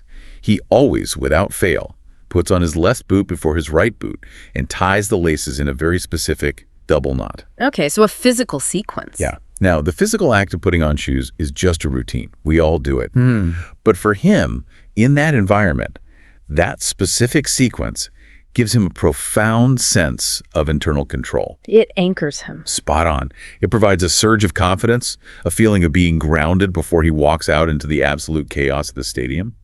That emotional resonance, that intentional grounding, makes it a ritual? The physical act is merely the vehicle for the psychological anchoring. Or think about something as mundane as making your morning coffee. Which we all do. Right. If you were just rushing around the kitchen, throwing scoops of instant coffee into a travel mug while simultaneously answering stressful work emails and trying to find your car keys. That's a routine. Yes, that is a routine. You are just getting caffeine into your bloodstream. But imagine you wake up 10 minutes earlier, you hand grind the beans, you smell the aroma. You slow down? Right. You pour the hot water slowly, watching the steam rise, and you use those 5 minutes mindfully to breathe, to center yourself, and to find a moment of peace before the demands of the day crash into you. The physical result is the same. Cup of coffee. Absolutely. But the experience has become a ritual. So if I'm just rushing through my morning blindfolded, surviving the clock, it's a routine. But the moment I attach meaning to it, the moment I use that sequence of actions to actively ground myself or set my intentions, it levels up to a ritual. Undoubtedly. The way you feel about the sequence and the conscious attention you bring to it changes its psychological category. That makes a lot of sense. And understanding this is incredibly empowering. It means you are not stuck with a life of boring mechanical routines. You can consciously take the necessary repetitive actions of your day and infuse them with meaning. You have the power to build rituals out of the mundane. That is a powerful concept to keep in your back pocket as we move forward. Now that we have our definitions clear, the standalone habit, the sequential routine, and the meaningful ritual, let's take a journey inside the skull. Let's talk neuroscience. Yeah. Why does our brain even do this? Why do we naturally form these necklaces of habits? What is physically happening in our heads? To truly understand this, we have to look at the interplay between two very different, distinct areas of the brain: the prefrontal cortex and the basal ganglia. Okay, the prefrontal cortex and the basal ganglia. Right. When you are learning something brand new, let's say you were driving a car for the very first time, or trying to cook a highly complicated new recipe, or studying complex English grammar rules, your brain has to do some serious heavy lifting. It takes a lot of focus. Absolutely. The prefrontal cortex, which sits right behind your forehead, is essentially your brain's CEO. It handles conscious thought, logical decision-making, short-term memory, and intense laser-like focus. And when the CEO is working, when it's actively managing a new situation, it takes a massive amount of effort, right? A huge amount. I remember when I first learned to drive a manual transmission car. I had to consciously think about my left foot slowly releasing the clutch, my right foot gently pressing the gas, my right hand manipulating the stick shift, my eyes checking 3 different mirrors while trying to interpret the traffic signs. That is a massive cognitive load. It was utterly exhausting. I could barely hold a conversation with the instructor sitting next to me because my prefrontal cortex was completely maxed out. I had no mental bandwidth left. And that's because the prefrontal cortex requires an immense amount of biological energy to operate. It consumes huge amounts of glucose and oxygen. Wow, literally burning fuel. Spot on. When you are in that learning phase, you are paying intense conscious attention to every single micro movement. But your brain, formed by millions of years of evolution, is an incredibly efficient machine. It wants to save energy. Yes, it is designed to ensure your survival, and burning massive amounts of glucose on everyday tasks is a terrible survival strategy. It doesn't want to burn that much energy forever. So what does it do? So as you repeat those same actions over and over, your brain begins a physical process. It starts to transfer the control of that behavior away from the energy-hungry prefrontal cortex and moves it deep into a much older, more primitive part of the brain called the basal ganglia. The basal ganglia. So that's essentially our internal autopilot system. Yes, that is a perfect way to describe it. The basal ganglia's entire evolutionary job is to recognize patterns, take repeated behaviors, and automate them. Just as it takes over. Right. As this transfer happens over days or weeks of repetition, the behavior shifts from being highly conscious and incredibly effortful to being completely automatic and effortless. You don't have to think about it anymore. That's amazing. And neuroscientists use a fantastic, highly descriptive vocabulary word for this neurological process. They call it chunking. Chunking. I love that word. It sounds just like what it is doing, taking loose pieces and smashing them into a solid block. That is a great visualization. The brain takes a long, complex sequence of individual actions and physically groups them together into a single automatic neural unit, a chunk. Like tying shoes. Absolutely. Think about when you were 5 years old learning to tie your shoelaces. It was a massive, frustrating cognitive task. You had to consciously make the loops, figure out which string crossed over the other, and pull it through the hole. Oh, you probably had to talk yourself through it out loud just to keep the steps straight. Right, it was a whole ordeal. It required total silence and deep concentration. But now as an adult, I can tie my shoes while I'm looking out the window, having a complex political conversation with a friend, and simultaneously thinking about what I'm going to have for lunch. My fingers just do it. I don't even look at the laces. Because that entire complex sequence of micro-movements has been chunked by the basal ganglia. It is now one single closed-loop program that your brain just executes in the background. So the CEO doesn't even need to be informed. Without a doubt, routines work the exact same way, just on a larger scale. When you follow the same morning routine day after day, your brain chunks the entire hour. You move from the shower to the coffee maker to getting dressed without any conscious effort. The neural pathway has basically become a superhighway. Spot on. You are saving massive amounts of biological energy. It reminds me of how a smartphone battery operates. If you are running a high-end video game with the screen brightness all the way up, your battery drains in a couple of hours. Right. It just dies. Keeping too many mental applications open, like consciously deciding every single step of your morning, drains your brain's battery incredibly fast. Every time you have to make a choice, what shirt to wear, what to eat for breakfast, which route to take to work, what task to tackle first, you are forcing the CEO to work. You're using up the battery. Yeah, you are draining your mental battery before the day has even truly begun. That is a brilliant analogy. And it leads us directly to a critical psychological concept known as decision fatigue. Decision fatigue. This is a phenomenon that affects every single human being. Your brain has a finite, limited resource for making good, rational decisions.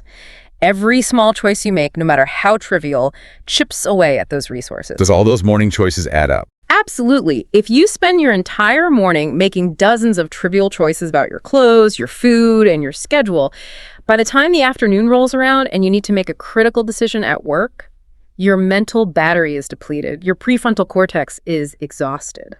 Decision fatigue explains so much of our daily struggles. It explains why, after a long, chaotic day of putting out fires at the office and making 100 micro decisions, the idea of going home, chopping vegetables, and cooking a healthy meal feels utterly impossible. You just can't do it. Or why going for that run you promised yourself you'd do feels like climbing Mount Everest. Your brain just throws its hands up and says, no more choices. I have no energy left. Give me the fast food. Give me the couch. And turn on the television. We often view that evening collapse as a moral failure or a lack of discipline, don't we? Yeah, we feel guilty. But it's really a biological energy crisis. It is pure biology. And this is where the power of the topic truly shines. Routines are the ultimate antidote to decision fatigue. Because the decision is already made. Spot on. When you have an established routine, you are entirely bypassing the conscious decision-making process. The choice has already been made in advance. You don't decide whether to work out. The routine dictates that at 6 a.m., the running shoes go on. You just follow the pattern that the basal ganglia has already chunked. This makes so much sense when you look at some of the most historically successful, highly productive people in the world. Their routines are almost legendary. They really are. Look at the late tech visionaries. Steve Jobs famously wore the exact same outfit every single day of his adult life. A black turtleneck, blue jeans, and sneakers. People thought it was just a quirk. Right, but it wasn't just a quirky fashion statement. It was a deliberate, calculated energy conservation strategy. It was one less decision his prefrontal cortex had to make in the morning. You see the same pattern across various fields of leadership. Former U.S. presidents have explicitly discussed this strategy. Many have stated that they only wear gray or blue suits. Just to save energy. Absolutely, because the commander-in-chief has too many deeply consequential life-or-death decisions to make about global affairs. They fundamentally refuse to spend even a fraction of their daily cognitive load deciding what color tie matches what shirt or what they're going to eat for lunch. And it's not just tech CEOs and politicians who need a lot of analytical brain power. It applies to creatives, too. Oh, definitely. The legendary poet and author Maya Angelou had a fascinating, deeply ingrained routine. She would rent a sparse, tiny, anonymous hotel room in whatever city she was in, and she would go there every single morning at 6:30 a.m. to write. Every single morning. Same type of room, same time, day in and day out. She deliberately stripped away the decisions of where to write, when to write, and what her environment looked like, so that 100% of her mental energy could be poured into the incredibly taxing creative work of what to write. All of these individuals intuitively understood this core neuroscientific principle.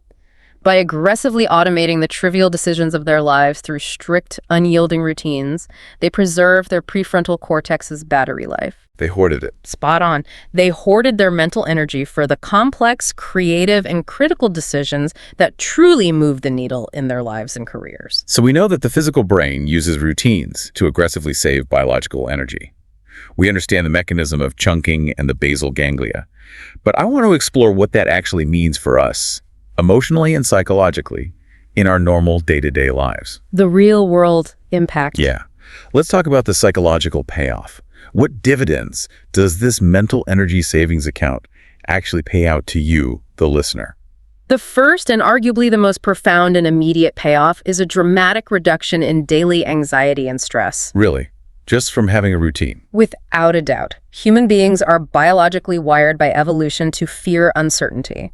When our ancestors were wandering the savannah, uncertainty meant danger. Like a predator. Right. A rustle in the bushes that you couldn't identify was a potential predator.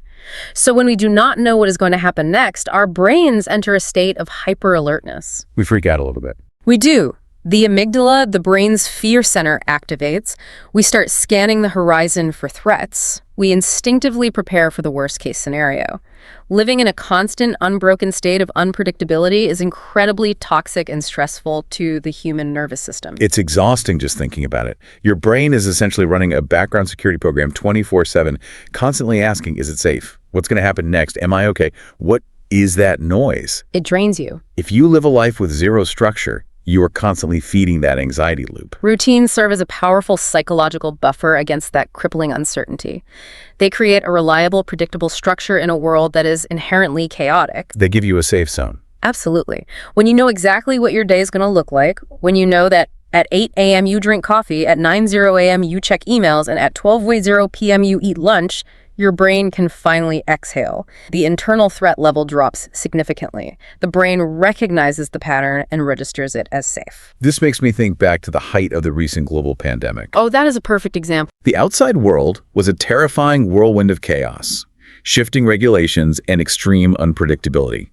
Nobody knew what the next week or even the next day would look like. Everyone was on high alert. And what did every psychologist, therapist, and mental health expert on the planet tell us to do to survive it? They universally told us to build a daily routine within our homes. Wake up at the same time. Right. Wake up at the exact same time every day. Get dressed in real clothes, even if you aren't leaving your living room. Eat your meals at scheduled times. Because when the macro environment, the world outside your window, is entirely out of your control and deeply frightening, a daily routine gives you a microenvironment that you can control. That internal sense of control is deeply stabilizing for the human psyche. It is the anchor in the storm. It really is. Imagine you are a university student staring down the barrel of final exam season. You have a massive mountain of material to study across 5 different subjects, and looking at it all at once causes intense, paralyzing anxiety. You feel like you're drowning. You feel like you are drowning before you even start. But then you impose a rigid routine. You decide every morning from 9.0 to 12.0, I study subject A. I take a 1-hour break. Every afternoon from 1.0 to 4.0, I study subject B. You break it down. Spot on. Suddenly, that terrifying, insurmountable mountain becomes a series of simple, manageable steps. The anxiety plummets, not because the amount of work decreased, but because the structure provided psychological safety. The unknown became known. Okay, here is where I want to push back a little bit, or at least play devil's advocate for the listener who might be feeling skeptical right now. Go for it. Because when people hear advice like wake up at 5 a.m. every day and study for 3 hours or meal prep all your food on Sunday, their immediate visceral reaction is, I can't do that. I don't have the willpower for that. I hear that all the time. There is this massive, pervasive misconception in our culture that building a solid routine requires superhuman discipline. We think of Navy SEALs or Olympic athletes. Doesn't standardizing your whole life like that require an immense, exhausting amount of willpower? That is perhaps the most dangerous and widespread myth about routines, and it stops millions of people from ever trying to build one. So it's not true. Not at all. The reality is the absolute polar opposite. Routines do not require immense willpower. Routines eliminate the need for willpower. They eliminate it. Without a doubt. We treat willpower in our culture as if it is an infinite resource that you can just tap into whenever you want, as long as you have enough hustle. But psychological studies consistently show that willpower is highly finite. It depletes quickly, just like the decision-making battery we discussed earlier. Right, willpower is like a physical muscle. If you do heavy bicep curls all morning, you aren't going to be able to lift a heavy box in the afternoon. The muscle is just fatigued. It physically cannot fire anymore. You nailed it. That is the perfect way to look at it. Now, remember the basal ganglia? The autopilot. Right. When a behavior is brand new, yes, you absolutely need a burst of willpower to initiate it. Going to the gym at 6 a.m. for the first 2 weeks takes discipline. You have to argue with yourself in bed, negotiate with your tired brain, and actively force yourself out the door. You're burning through that willpower. You are. You are using the willpower muscle. But once that behavior is fully chunked and the neural pathway is transferred to the basal ganglia, the internal resistance vanishes. The habit is formed. It just happens. Absolutely. You don't need willpower to brush your teeth in the morning, do you? Of course not, because it's a deeply ingrained routine. The beauty of a routine is that it carries you forward automatically when your initial motivation inevitably fades. That is such a deeply liberating concept for anyone listening who feels like they lack discipline. You don't have to be a motivational superhero who is always fired up. You just have to be a clever architect of your own habits for a short period of time until the biology takes over. Spot on. And speaking of biology, we have to talk about how routines affect something incredibly fundamental to our basic survival and sanity, our sleep quality. Sleep is profoundly, inextricably governed by routine. Your body operates on an internal, roughly 24-hour biological clock known as the circadian rhythm. The circadian rhythm. Yes, this biological clock is a master conductor. It regulates almost everything in your physical body, from your sleep-wake cycles to your hormone production, your digestion, and even your core body temperature. It runs everything. It does. And the most important thing to know about the circadian rhythm is that it absolutely thrives on strict, unwavering consistency. So when you are going to bed at 10 p.m. on a Tuesday because you were exhausted, but then staying up until 1 p.m. on Wednesday to finish a project, and then partying until 3 a.m. on the weekend and sleeping until noon on Sunday, You're destroying the rhythm. you are basically putting your internal biological clock into a blender. You are confusing the absolute life out of your own biology. You are intentionally inducing a state of chronic, severe jet lag without ever getting on an airplane or crossing a time zone. Your body has no idea what time it is or what it is supposed to be doing. That sounds miserable. It is. When you wake up and go to sleep at the very same time every single day, your body learns the pattern. It anticipates the routine. It knows exactly when to start releasing melatonin into your bloodstream, the hormone that lowers your body temperature and makes you naturally sleepy, ensuring you fall asleep faster and achieve deeper REM sleep. And the mornings are better too, right? Absolutely. Conversely, it knows precisely when to ramp up your cortisol levels in the morning to wake you up feeling naturally refreshed and alert before the alarm even goes off. Irregular sleep completely destroys that delicate chemical balance. So a routine isn't just a schedule written on a piece of paper. It is literal chemical communication with your hormones. You are telling your body how to regulate itself. You are sending it biological signals. But beyond the cellular biology, there is a much deeper, almost philosophical, psychological payoff here that I find incredibly compelling. Routines create our fundamental sense of identity and purpose. That's a huge shift in perspective. It is, and it's something that really resonates with me. We often think our identity is based on what we say we value. I value health, or I am a creative person. We think our identity is what we believe in our hearts. But from a strict psychological standpoint, your identity isn't what you think. Your identity is forged entirely by what you consistently do. That is an incredibly profound point, and it cuts to the core of behavioral psychology. You are a musician simply because you bought an expensive guitar, hung it on your wall, and tell people at parties that you love music. No, you're not. You are a musician because you have a daily routine of sitting down and practicing scales for an hour. You aren't a reader because you like the aesthetic idea of dusty books and libraries. You are a reader because you have a routine where you read for 20 minutes before bed every single night. The action precedes the identity. There is a powerful concept in modern behavioral psychology that suggests every single action you take is essentially casting a vote for the type of person you wish to become. I love that framework. It's incredible imagery. Every time you follow your morning routine of exercising and reading, you are casting a definitive vote for the organized, proactive, healthy version of yourself. If you skip it and scroll on your phone for an hour, you are casting a vote for the distracted, reactive version of yourself. And over time, the votes add up. Exactly. I mean, undoubtedly. Over time, whoever gets the most votes wins the election of your identity.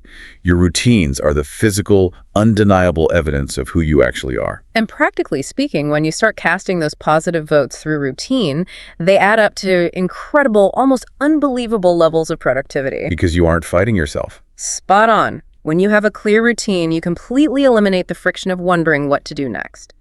To harness this, productivity experts utilize a highly effective technique called time blocking. I'm blocking. Yes. This involves taking your day and assigning specific, dedicated blocks of time to very specific tasks. It radically reduces the cognitive load of indecision. You don't sit at your desk at 10 a.m. staring at your screen, wondering if you should check emails, work on a presentation, or call a client. The schedule decides for you. Absolutely. The time block dictates that from 10:00 to 11:30, it is presentation writing time. Period. You just execute. Okay, we've covered the deep theory, the evolutionary biology, and the brain science. We know the why. Now, I want to bring this completely down to earth for you, the listener. Let's make it practical. I want to look at how this applies to your actual everyday life, from the moment you wake up to the moment your head hits the pillow. Let's walk through the various spheres of life where routine plays a massive role and paint a picture of what this actually looks like in practice. Let's begin exactly where the day begins, the morning. The morning routine is arguably the most critical foundation you can build because it dictates the emotional momentum and the psychological tone for the next 16 hours of your waking life. We all know the feeling of a bad morning. If you wake up late because you hit snooze 3 times, you stumble out of bed, realize you forgot to wash the shirt you needed for work, you skip breakfast because you have no time, and you need to sprint down the street to catch the bus. You're already stressed before work even starts. Right. You arrive at your office or your classroom radiating this chaotic, reactive, stressful energy. You are immediately on the defensive. You are starting your day just dodging whatever life throws at you, trying not to get hit. It's a terrible way to live. But if you have a routine, you start proactively. You are on the offensive.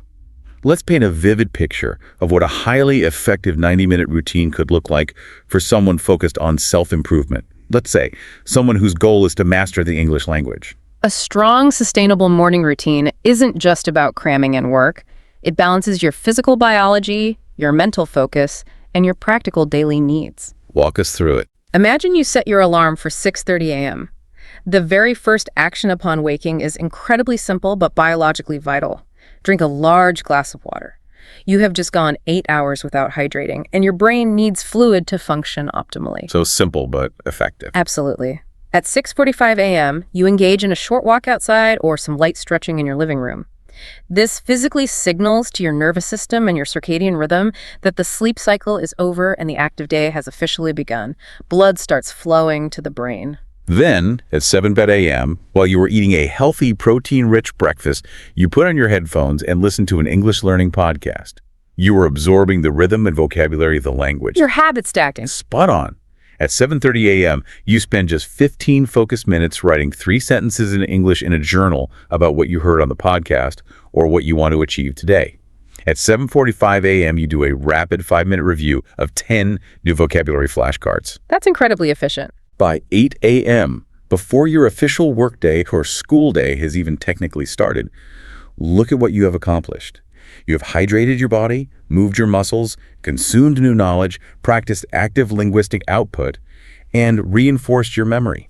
That is the astonishing power of compounding effort. Those 90 minutes might feel relatively small and easy to accomplish on a random Tuesday, but stretched over a month and then a year, that seemingly simple routine generates hundreds of hours of dedicated, focused practice. It adds up fast. It completely rewires the brain. And perhaps more importantly, you walk into your office or start your day feeling a deep sense of accomplishment. You are centered, you have already won the morning, and you are ready to tackle whatever comes next. Which brings us perfectly to the next major area of our lives, the workplace. We mentioned the term cognitive load a bit earlier. For the listener, cognitive load is basically the total amount of mental effort and information that is currently weighing heavily on your working memory at any given second. It's your mental bandwidth. Right. And let's be honest, the modern workplace, with its open plan offices, instant messaging, endless emails, and constant meetings, is basically a laboratory perfectly designed to max out your cognitive load and drive you insane. It is a recipe for absolute burnout. Let's look at a hypothetical but very common example. Consider Sarah, a project manager at a busy tech firm. Okay, Sarah. When she first took the job, she was constantly drowning. She was operating entirely in a reactive state. Her email inbox was constantly pinging, colleagues were constantly dropping by her desk to ask quick questions, and she was simultaneously shifting her attention between 5 different software platforms. Oh, that sounds like a nightmare. Her cognitive load was unmanageable. Her prefrontal cortex was continually exhausted, leading to severe chronic stress, a feeling of inadequacy, and eventually forgotten deadlines. She felt like she was working incredibly hard but accomplishing nothing. I think almost everyone listening can relate to Sarah. So how does a routine actually fix a work environment that chaotic? You can't just tell your boss to stop emailing you. No, you can't control everything, but you fix it by creating strict personal boundaries and predictable internal systems. Sarah decided to implement a rigid daily structure for herself. What did she do? 8:30 a.m. to 9:00 a.m. is now dedicated solely to reviewing her overarching task list and defining her top 3 priorities for the day. During this time, checking email is strictly forbidden. Love that. From 9:00 a.m. to 10:30 a.m., she works exclusively on priority number 1. Her phone goes on silent and she closes her messaging apps. She only allows herself to check and respond to the backlog of emails at exactly 10:30 a.m. for 30 minutes. Furthermore, lunch is strictly scheduled at 1:00 p.m., and she forces herself to physically leave her desk and step outside. I love the visual of this. By structuring her day this way, she isn't actually doing less work. She's doing the exact same amount of work, perhaps even more. Yeah. But the routine acts like a massive concrete dam in a river, controlling the chaotic floodwaters and letting the water out through the turbines in a controlled, powerful way.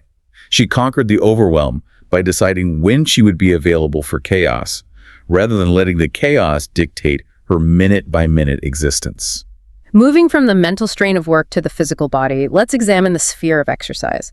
This is where the sheer biology of routine becomes truly remarkable and almost magical. It's fascinating. The physiological and psychological research heavily demonstrates that consistency is the only real way to reap the long-term mental health benefits of exercise. Working out sporadically doesn't give you the sustained mood elevation, the chronic anxiety reduction, or the emotional resilience that a routine does. And here's the wildest, most fascinating part about building a consistent exercise routine: the biology of anticipation. Yes, this is incredible. Let's imagine a guy named Carlos. Carlos decides he wants to get healthy, so he commits to running every Tuesday, Thursday, and Saturday at exactly 6:00 a.m. For the first month, it's brutal. His willpower battery is draining, his legs hurt, he's tired, and his brain is screaming at him to stay in bed. We've all been there. But over time, as the routine deeply sets into his basal ganglia, his physical body actually learns the schedule. It is an incredible biological adaptation. Because the routine is so rigidly consistent, Carlos's brain and body begin to actively anticipate the physical exertion before he even opens his eyes. Before he even wakes up. Without a doubt. Through biological conditioning, his heart rate will actually begin to slightly elevate while he is still asleep in bed at 5:45 a.m. His body will begin pooling energetic resources, adjusting blood flow, and even releasing mild endorphins into his system in direct preparation for the run. It's exactly like his body is stepping out to the driveway and warming up the car engine in the winter before he even puts the key in the ignition. Spotted? The routine literally alters his cellular biology to make the targeted behavior easier to execute. He no longer needs to aggressively hunt for the motivation to run. His body is already chemically and physically preparing for it. The friction is gone. This same principle of consistent exposure brings us to an area intimately connected to our specific audience: language learning, or mastering any complex new skill. This is huge for our listeners. Routine is the absolute master key to language acquisition, and it all comes down to understanding the mechanics of how human memory actually functions. We see this mistake all the time with students. People think they can just binge study their way to fluency. They feel guilty they haven't studied all week, so they sit down and do a massive, grueling 3.5-hour study session on a Sunday afternoon until their eyes bleed. It's the worst way to study. And then, because it was so exhausting, they don't look at a single word of English again until the following Sunday. But we know for a fact that daily 30-minute exposure is infinitely more effective than that massive weekend marathon. Why is that? What is happening in the brain? It directly relates to a foundational psychological concept known as the forgetting curve. When you learn a new piece of information, a complex phrasal verb, a strange grammar rule, or a new pronunciation, it is initially deposited into your short-term memory. Okay, short-term memory. But short-term memory is incredibly porous and fragile. It is designed to let things go so your brain doesn't get cluttered.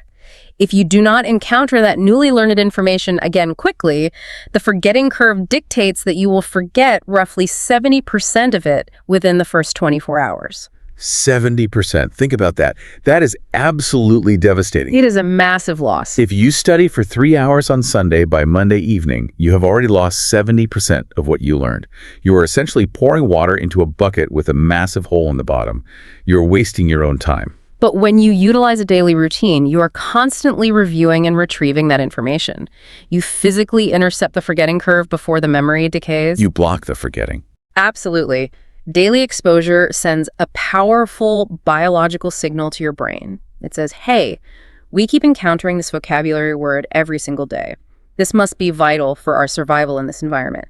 This prompts the brain to undergo a physical process, strengthening the neural connections and literally transferring that vocabulary from the fragile short-term memory into the durable, easily retrievable vault of long-term memory. So your language learning routine doesn't need to be this massive, daunting mountain. It could just be 15 minutes of reviewing flashcards while you drink your morning coffee, listening to a 20-minute podcast while on the train commute, and reading one short news article in English on your lunch break. Tiny chunks. Yeah, tiny, painless chunks scattered throughout the day. But because they happen every day, they guarantee that the knowledge solidifies into permanent architecture in your brain. That's the secret to fluency. Let's transition to the very end of the day, the bedtime routine. A bedtime routine isn't just about putting on comfortable pajamas and remembering to brush your teeth. It is a vital, non-negotiable psychological boundary between the demands of the day and the necessary restoration of the night. Many people suffer from debilitating insomnia or consistently poor sleep quality, not because their bodies aren't physically tired, but because they carry the intense psychological clutter of the waking day directly into bed with them. They just can't switch off. Right. They lie down in the dark, and because they haven't transitioned, their brain begins looping endlessly, recounting a stressful meeting from the afternoon, worrying about an unpaid electric bill, or actively planning tomorrow's chaotic schedule.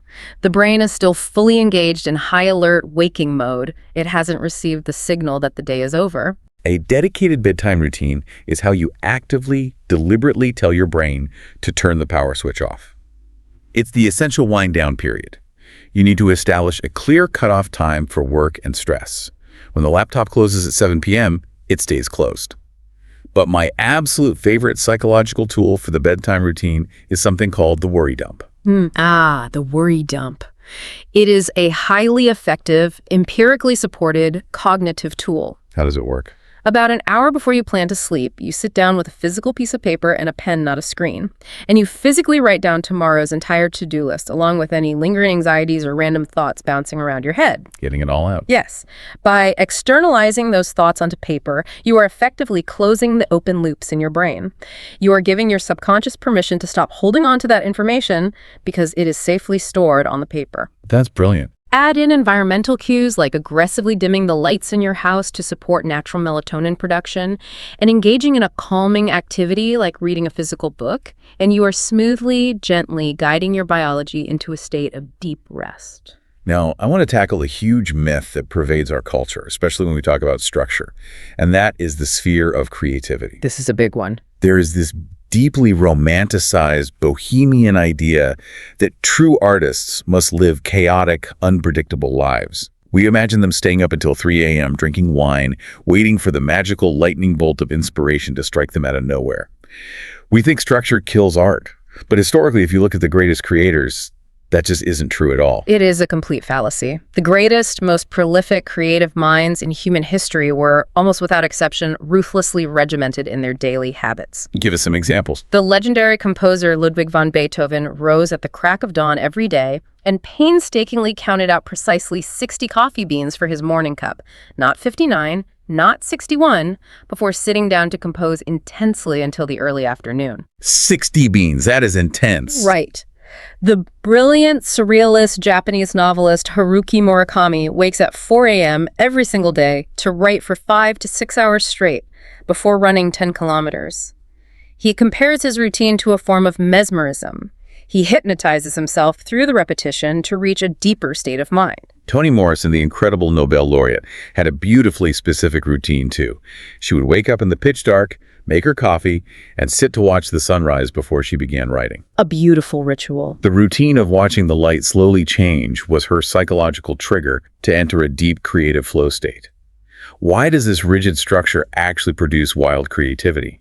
Because when you have an ironclad routine, you eliminate the friction of starting. You don't waste precious creative energy deciding where to write or what time to write or agonizing over if you feel inspired today. The routine physically sits your body down at the desk. There is a fantastic concept in psychology regarding the internal force that prevents us from creating. It's often referred to as the resistance. The resistance. Yes. This resistance is the voice in your head that thrives on procrastination, self-doubt, and a lack of structure.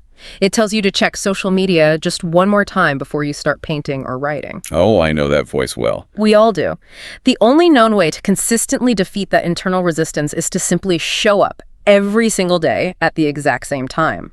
The routine is the weapon that gets you to the blank canvas, the keyboard, or the notebook. It forces you through the door. Once you are sitting there, the resistance fades and the creativity can finally flow. That is so deeply inspiring to me. You don't sit around passively waiting for the muse to visit you. You build a strict schedule so the muse knows exactly where to find you every morning at 8 a.m. Spot on. Finally, let's look at one more practical sphere, parenting. For anyone listening who has kids or interacts with kids, understanding the psychology of routine isn't just a productivity hack. It is a matter of daily survival and household peace. Children are navigating a world that, from their perspective, is incredibly loud, physically towering, deeply confusing, and constantly demanding them to learn complex new rules. It's overwhelming for them. They simply do not have the decades of life experience or the neurological development to understand the context of their environment. They don't understand why we have to rush to the grocery store, why bedtime is happening now instead of later. Therefore, absolute predictability is their primary foundational source of emotional security. If a young child doesn't know what is happening next in their day, if dinner happens at 5:00 p.m. one day and 8:00 p.m. the next, if bedtime is a chaotic, screaming negotiation every single night, they feel fundamentally unsafe. They do. Their internal environment reflects the external chaos. Their anxiety spikes, and that anxiety usually manifests as tantrums, crying, and defiance. We see this principle play out in developmental psychology clinics all the time. Let's look at a hypothetical mother, Maria, whose evenings were a relentless, exhausting battle.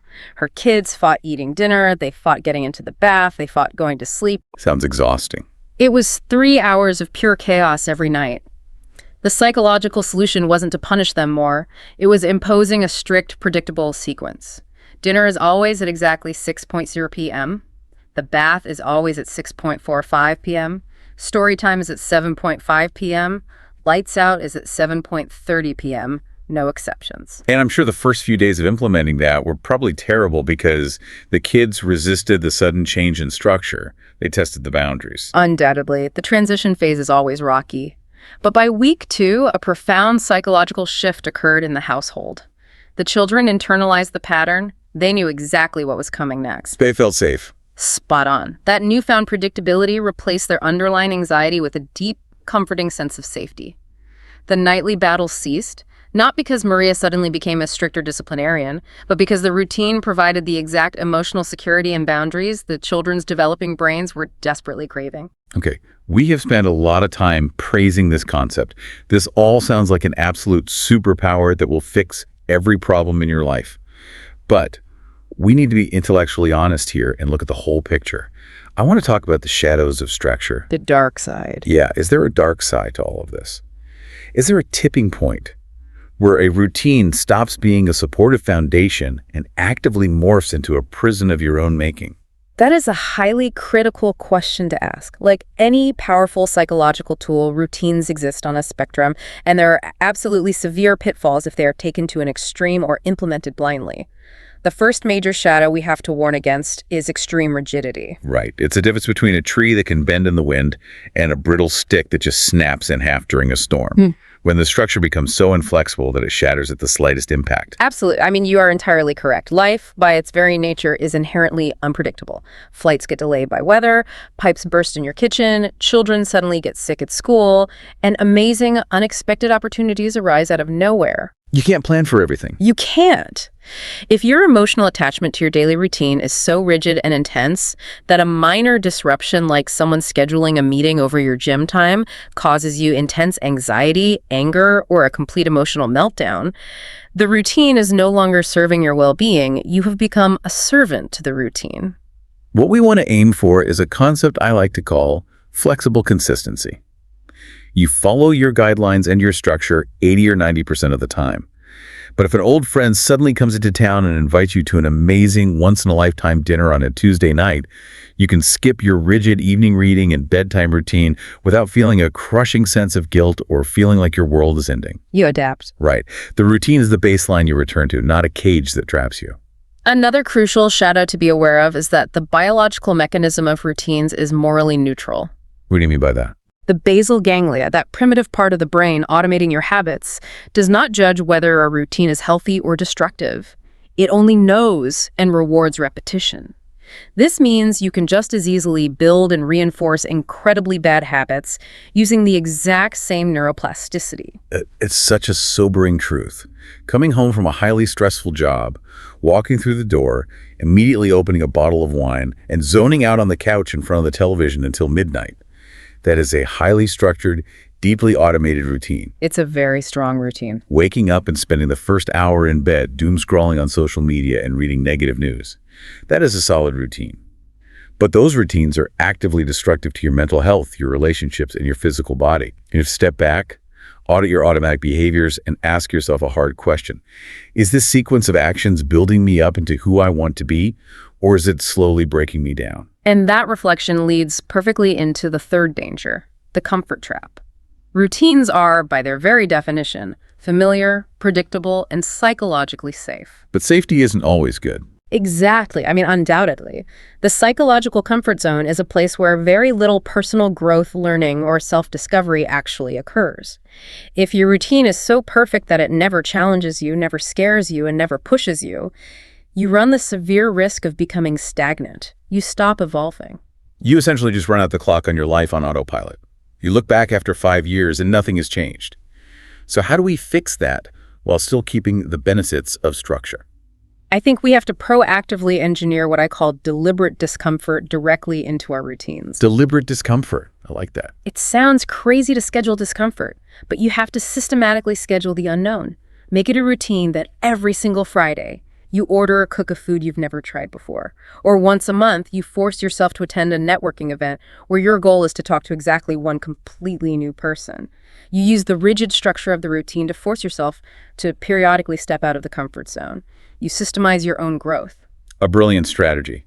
It is all about balancing the need for baseline stability with the human need for challenge and novelty. Makes sense. Finally, in discussing the dark side, we must gently but seriously touch upon the clinical extreme of routine. This occurs when patterns escalate into obsessive-compulsive disorder, or OCD. That's a very different thing. It is. In these psychological cases, routines transform from helpful habits into intense, anxiety-driven compulsions. In clinical settings, these are often referred to as rituals, though they operate in a fundamentally different context than the empowering, grounding rituals we discussed at the beginning of the show. Right. It's very important to make that distinction.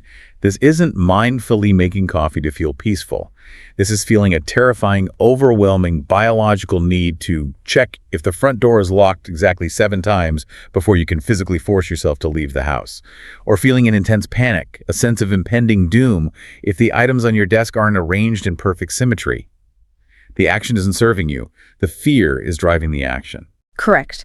When routines are driven primarily by intense fear or obsessive intrusive thoughts, when they begin to consume excessive amounts of time in your day, and when they severely interfere with your ability to function in your job, your relationships, or your daily life, they have crossed the line from a helpful behavioral tool into the realm of pathology. And that's when you get help. Without a doubt. If you feel your routines are controlling you through fear, rather than you controlling them to achieve your goals, that is a clear, definitive signal to seek the support of a qualified mental health professional. There is incredible help available for that. It's so important to recognize that line and destigmatize getting help. Yeah. So, assuming we are healthy and we're aiming for that sweet spot of flexible consistency, how do we actually build these things? If a listener is sitting there right now thinking, my life is absolute chaos, I am always tired, I want this peace, I want this productivity, I want to learn English faster, how do they become the architect of their own life? What is the practical step-by-step blueprint? The first step in the blueprint is often the most counterintuitive for highly motivated people. You must start small. Like how small? Unbelievably, almost laughably small. The greatest, most common mistake people make when trying to improve their lives is attempting a sudden, massive, overnight life overhaul. They wake up on a Sunday morning feeling inspired or guilty and declare, starting tomorrow, everything changes. I am waking up at 5 a.m., I'm running 5 miles, I am meditating for an hour, I am studying English for 2 hours, and I am only eating raw vegetables. And we all know exactly how that story ends. By Tuesday morning, it's raining outside, they're exhausted, they hit snooze 4 times, they eat a donut, and they feel like a total miserable failure. It almost never works. Because the human brain biologically resists massive sudden changes. Right, it sees it as a threat. The amygdala perceives a sudden, sweeping change to your environment and schedule as a literal threat to your survival, and it triggers a stress response to stop you. So you have to sneak past the amygdala. Absolutely accurate. To bypass the brain's ingrained threat response, you must use incremental, tiny shifts. Behavior scientists argue that to build a lasting routine, you must lower the barrier to entry so drastically that it becomes mathematically impossible to fail. You have to remove all the intimidation. I love the classic example of flossing. If you want to build a routine of flossing your teeth every night, do not commit to flossing all of your teeth. The friction is too high when you are tired. Commit to flossing one single tooth. It sounds completely ridiculous. It does. You feel silly just flossing one tooth and putting the floss away. But that is the psychological magic. It's so incredibly easy that you have zero internal friction. You do one tooth, and because you've already started, you get a tiny hit of dopamine, and usually you just end up doing the rest of your mouth because the hardest part starting is over. You are hacking your own motivation by eliminating the friction of starting. Step 2 in the blueprint is a highly effective, neurologically sound technique called habit stacking. Habit stacking. Yes. Instead of trying to build a brand new routine out of thin air, which requires a lot of cognitive energy, you anchor the new desired behavior to an existing, deeply ingrained habit that you already do every single day without fail. You use an old automatic habit as the trigger or the cue for the new habit. You link the 2 beads of the necklace together. The verbal formula you use is, after I do my existing habit, I will immediately do my new habit. Spot on. Let's look at examples. After I pour my morning cup of coffee, I will immediately sit down and read one single page of an English book. Or at work. Right. After I physically sit down at my desk at the office, I will immediately write down my top 3 priorities before opening my laptop.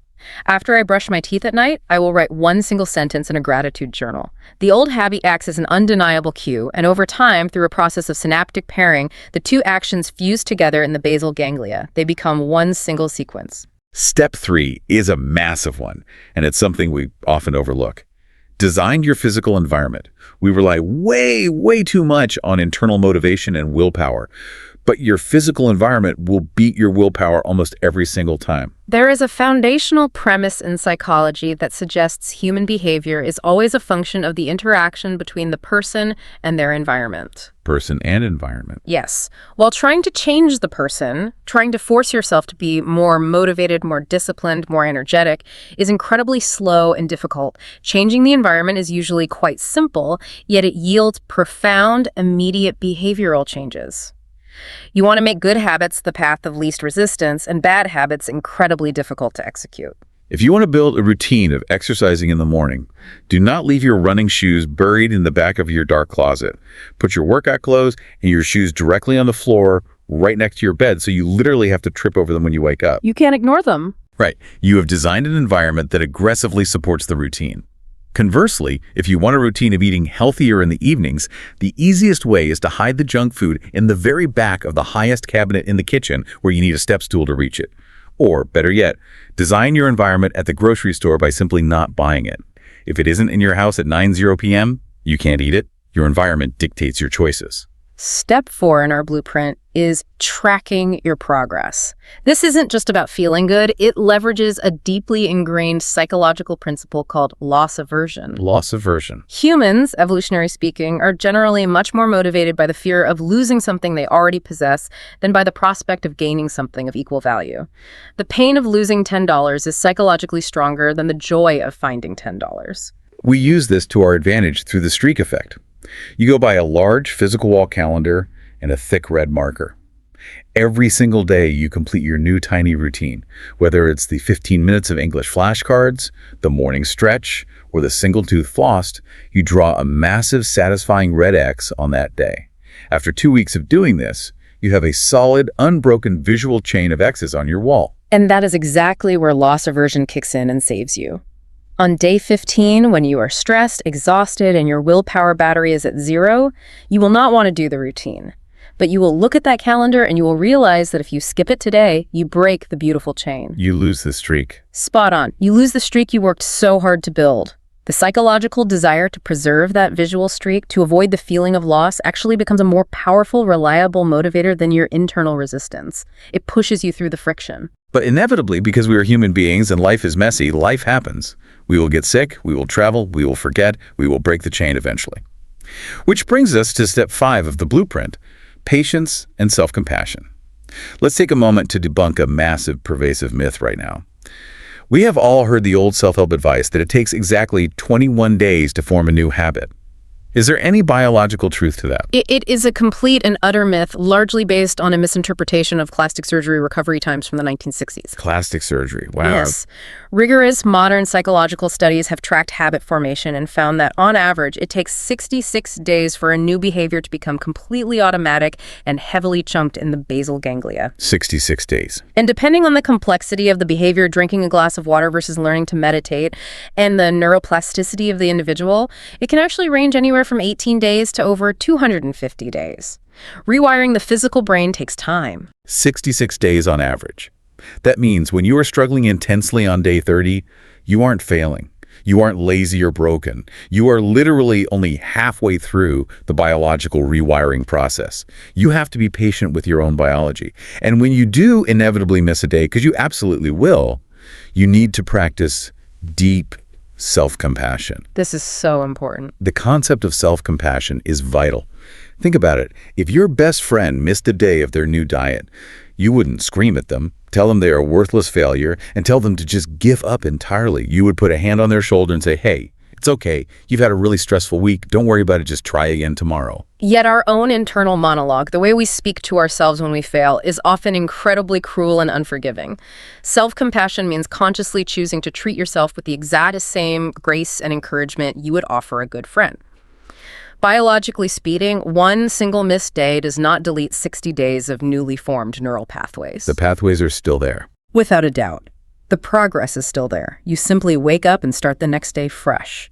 Guilt is a terrible long-term motivator. And the final step of the blueprint, step 6. Review regularly. Routines are not lifelong blood oaths. They are simply tools in your toolbox designed to help you build the life you want. A morning routine that served you perfectly when you were a single 22-year-old university student might be an absolute unmitigated disaster when you are a 35-year-old married parent of 2 toddlers. Your life changes. Right, your life changes, so your tools must change. You have to audit your life. Once a month, sit down and ask yourself, is this morning schedule still actually working for me? Does this sequence of habits feel heavy, exhausting, and burdensome, or is it actively propelling me forward? If the tool is broken, throw it out and change the blueprint. As we move towards wrapping up this deep dive, I think it is vital to broaden our lens. We've spoken heavily about the individual psychology, the brain biology, and the personal tactics of routine. But how we as human beings view these daily repetitions is profoundly, deeply influenced by the macro culture we live in. This is a fascinating layer to add, because different societies around the world view structure, time, and routine through entirely different cultural lenses. It really shapes how we experience our days. Absolutely. In many Eastern and certain Western cultures, routine, precise structure, and repetition are highly revered as paths to mastery. Consider Japanese culture. You have deeply ingrained philosophical concepts like kata, which translates to form or pattern, and kaizen, which is a philosophy of continuous, incremental, daily improvement. Incremental improvement. In these frameworks, there is a deep cultural appreciation for disciplined, highly structured practice. Repetition isn't seen as boring, it's seen as the only road to perfection. The traditional Japanese tea ceremony is the ultimate beautiful expression of this. To an outsider, it might just look like someone making a hot drink. But it is a deeply complex, highly ritualized routine that takes years to master. Every single micro movement, exactly how the bamboo whisk is held, the precise angle the bowl is turned, the specific height from which the water is poured, has profound historical meaning. It's an act of meditation. Spot on. It isn't just about making a beverage to get caffeine. It is an active meditation on presence, respect, harmony, and tranquility. The strict routine creates a container for spiritual focus. We can contrast that with a culture like Germany, where the overarching societal concept of Ordnung, meaning order, reflects a massive cultural value placed on punctuality, systematic behavior, and reliable, unbroken routines. In that cultural context, structure isn't just for personal productivity. It is seen as the moral foundation of a polite, functioning, efficient society. Chaos and lack of routine are viewed negatively. But then you travel across the world to Latin America. Or you visit the Mediterranean cultures like Italy or Spain, and the cultural paradigm regarding time and routine shifts entirely. It becomes much more fluid. Right. In those regions, there is often a much greater cultural emphasis placed on spontaneity, emotional flexibility, and living vibrantly in the present moment. Rigidly adhering to a strict 6:00 p.m. dinner schedule is seen as far less important than maintaining deep social connections or letting a beautiful, unexpected conversation with a neighbor stretch on for 2 hours. The routine is secondary to the human experience. And it is crucial to state clearly that psychological science doesn't say one approach is inherently superior to the other. Well-being and life satisfaction come from finding the unique balance that resonates with your personal goals, your nervous system, and your environment. You likely want enough German Ordnung in your work life to achieve your ambitions and pay your bills, but enough Mediterranean flexibility in your evenings and weekends to actually enjoy the journey and connect with the people you love. It is about conscious balancing. Which perfectly leads into our final, almost paradoxical concept: mindful routines. I know we spent the first half of this deep dive explaining that the whole biological point of a routine is to put the brain on autopilot, to transfer the behavior to the basal ganglia so you can save energy and not think about it. Yes, that was the main point. But there is a beautiful, profound contradiction here. Once routine is deeply established and automatic, you have the unique ability to choose to occasionally turn the autopilot off, step back into the driver's seat, and experience the action fully. This is exactly where the concept of routine transcends mere productivity hacks and enters the profound realm of mental well-being and mindfulness. When you choose to perform a deeply ingrained routine mindfully, you bring your full, undivided conscious awareness to the present moment. You're just there. You aren't letting your mind wander. You aren't ruminating about the mistakes of the past. And you aren't agonizing over the anxieties of the future. You are just completely, entirely there, experiencing the sensory reality of the moment. There is a wonderful philosophical approach to something as mundane as washing the dishes that illustrates this perfectly. Most of us wash the dishes just to get them over with.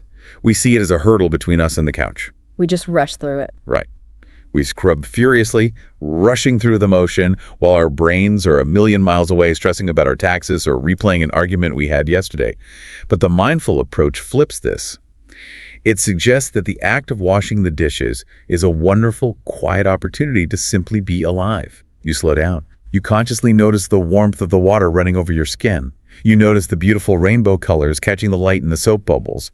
You notice the satisfying physical sensation of your hands moving the sponge. By consciously choosing to do that, you take an ordinary, mundane chore that you have to do anyway, and you transform it into a profound moment of gratitude and nervous system regulation. Now, to be clear, you do not have to be intensely mindful during every single routine of your day. That would completely defeat the evolutionary purpose of energy conservation, and you would be exhausted by noon. Yeah, that would be too much.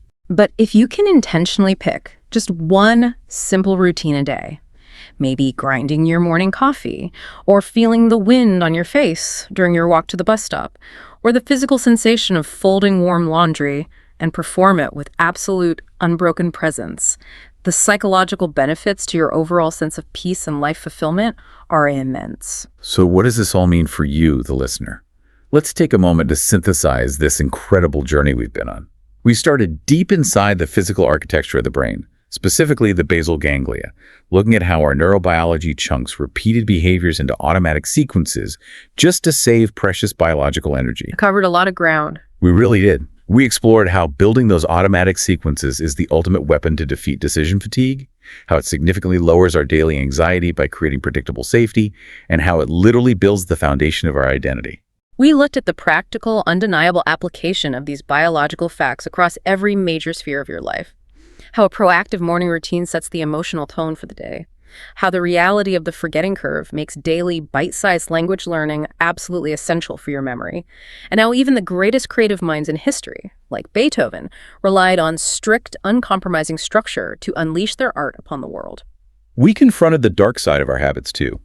The real dangers of psychological rigidity, the creeping threat of the comfort trap, the potential for reinforcing toxic behaviors, and the absolute necessity of self-compassion when we inevitably stumble. And we laid out a highly practical, step-by-step blueprint that you can start using today.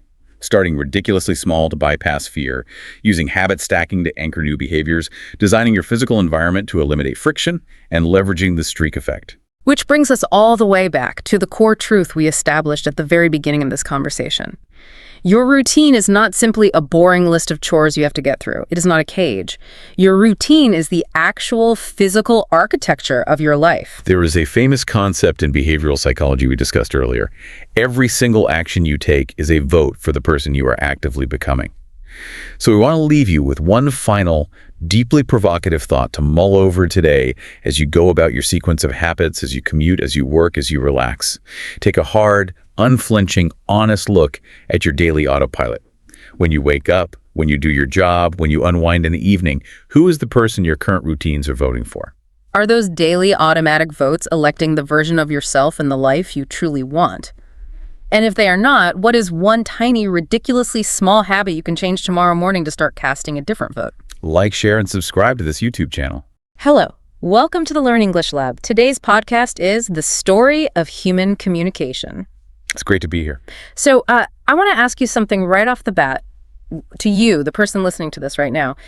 At this very moment, you're doing something so completely bizarre, so absolutely extraordinary that we almost never stop to actually appreciate it. It really is wild when you break it down. Right, because you are decoding tiny audio frequencies coming through your headphones, or maybe you're reading symbols on a transcript, and your brain is instantly turning those invisible waves and tiny shapes into like vivid, complex meaning inside your head.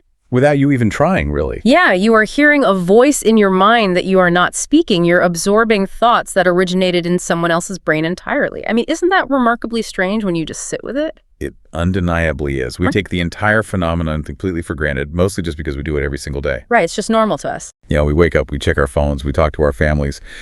But the cognitive gymnastics required to turn a vibrating vocal cord or a squiggly line into a profound concept like love, or an abstract idea like tomorrow, is nothing short of miraculous. It's really the defining feature of our species. And I want to spend our time today on this deep dive, really unpacking that miracle. Because thousands of years ago, your ancestors could only communicate with the people standing right in front of them. Just immediate physical proximity. Exactly. I mean, spot on. It was all physical gestures, nonverbal grunts, maybe pointing at a nearby mammoth. Right. And somehow, step by step, through these massive biological upgrades and technological leaps, human beings developed the most powerful tool in the history of the Earth. The ultimate survival tool. Without a doubt. So we're going to go on one complete epic journey today, tracing the entire history of human connection. And our mission for you, the learner, well, if you are learning English, or any language really, understanding how communication evolved actually explains every weird grammar rule, every baffling idiom, and every completely strange spelling you encounter on your journey. That is a wonderful way to frame it, I gotta say. When you trace the history of how we talk to one another, you stop seeing the English language as this cruel, rigid set of random rules designed by a textbook publisher to torture you. Which is definitely how it feels sometimes. Totally. But instead, you start seeing it as a living, breathing museum. It's a long, messy chain of human decisions, complete accidents, brilliant inventions, and cultural collisions. Understanding the mechanics of this history doesn't just make you smarter. It makes you a significantly better, more empathetic communicator in your daily life. I love that. But before we jump into the time machine and go back to the savannah, we need to ground ourselves a bit. We need to define the subject. Always a good starting point. Right. What actually is communication? It sounds like a super simple question. I talk, you listen. But I know it's a lot more complicated than that. It is incredibly complex. At its absolute most basic, communication is the process of sharing information, ideas, thoughts, or feelings between two or more entities. But to really understand the mechanics of why it succeeds or, why it so often fails, we need to break it down into 7 core elements. 7 elements. Okay, let's hear them. Let's use a highly relatable everyday example. Imagine you are at a really busy coffee shop in London and you want to order a flat white. Oh, I love a good flat white. Though, I always feel a bit of pressure when there's a huge line behind me. We all do. And that pressure is actually part of the equation, which we'll get to. So in this scenario, we have the first element, the sender. That's you. You have a desire, a message you want to share. Okay, sender is me. Right. The second element is the message itself. This is the actual information, so a polite request for that specific espresso drink. Then we have the third element, the channel. The channel, what does that mean in a coffee shop? The channel is the method used to transmit the message. Here, the channel is spoken English, carried by sound waves through the air. Okay. That makes sense. And the fourth element is the receiver. That's the barista standing behind the counter taking your order. Right. So I speak, the sound waves carry it, the barista hears it, and then the barista looks at me, nods, and says, that'll be £3.50. That right there, that response is the 5th element, isn't it? Feedback. Absolutely. Feedback is crucial. It tells the sender that the message was not only received, but properly decoded and understood. Without feedback, you're just shouting into a void. Nobody wants that. Definitely not. But then we introduce the 2 elements that often cause the most trouble, especially for language learners. The 6th is context. Context, that's a big one. It's massive. Context is the invisible architecture of the conversation. It's the situation, the cultural expectations, the relationship between the speakers. In this case, the context is a casual commercial interaction in a fast-paced English-speaking environment. Right, like you aren't going to recite a Shakespearean sonnet to order your coffee. Spot on. You're going to use quick, polite, transactional language. And then there's the 7th element, which I think ruins more conversations than anything else, noise. And I'm guessing noise isn't just the literal coffee grinder going off in the background while I'm trying to speak. You hit the nail on the head. Literal physical noise is definitely part of it. The espresso machine hissing, the music playing, the door opening. But noise in communication theory means any interference that distorts the message. So it could be internal too. 100%. There is physiological noise, like if the barista is exhausted from a long shift and just isn't paying full attention. There's psychological noise, like if you are feeling anxious about pronouncing the English words correctly. Oh, that happens to learners all the time. All the time. And there's semantic noise too. Maybe the barista has a very strong regional accent you aren't used to, or they use a slang term you haven't learned yet. All of that is classified as noise. That is just fascinating to think about. So even just a 10-second interaction to order a latte involves this incredibly complex dance of 7 elements: sender, message, channel, receiver, feedback, context, and noise. And we navigate all of this using so many different types of communication simultaneously. Right, because we have verbal communication, the spoken words, but we also have nonverbal communication, like our body language, our posture, whether we make eye contact with the barista. Which is huge. Yeah, and studies constantly show that nonverbal cues often carry far more emotional meaning than the actual words coming out of our mouths, which is wild to consider. Without a doubt. If you say, "I'm fine," while crossing your arms and glaring at the floor, the nonverbal channel completely overrides the verbal channel. Yeah. The barista knows you are definitely not fine. True. We also have visual communication, written communication, and now digital communication. But to truly grasp how we got to the point where we can order a flat white using digital payments, casual slang, and a complex verbal language, we have to rewind the clock. Way back. How far back are we talking? Roughly 200,000 years. Wow. Okay, let's do it. Let's set the prehistoric scene. Imagine you, the listener, are an early Homo sapiens living on the African savanna roughly 200,000 years ago. It's a completely different world. It really is. You live in a tight-knit nomadic group of maybe 20 to 50 people. Every single day is a fight for survival. But here's the catch. There are no words, there is no vocabulary, no spelling tests. None at all. So if I'm trying to coordinate a hunt or tell someone I'm injured, how on earth am I communicating? Purely through the body and raw sound.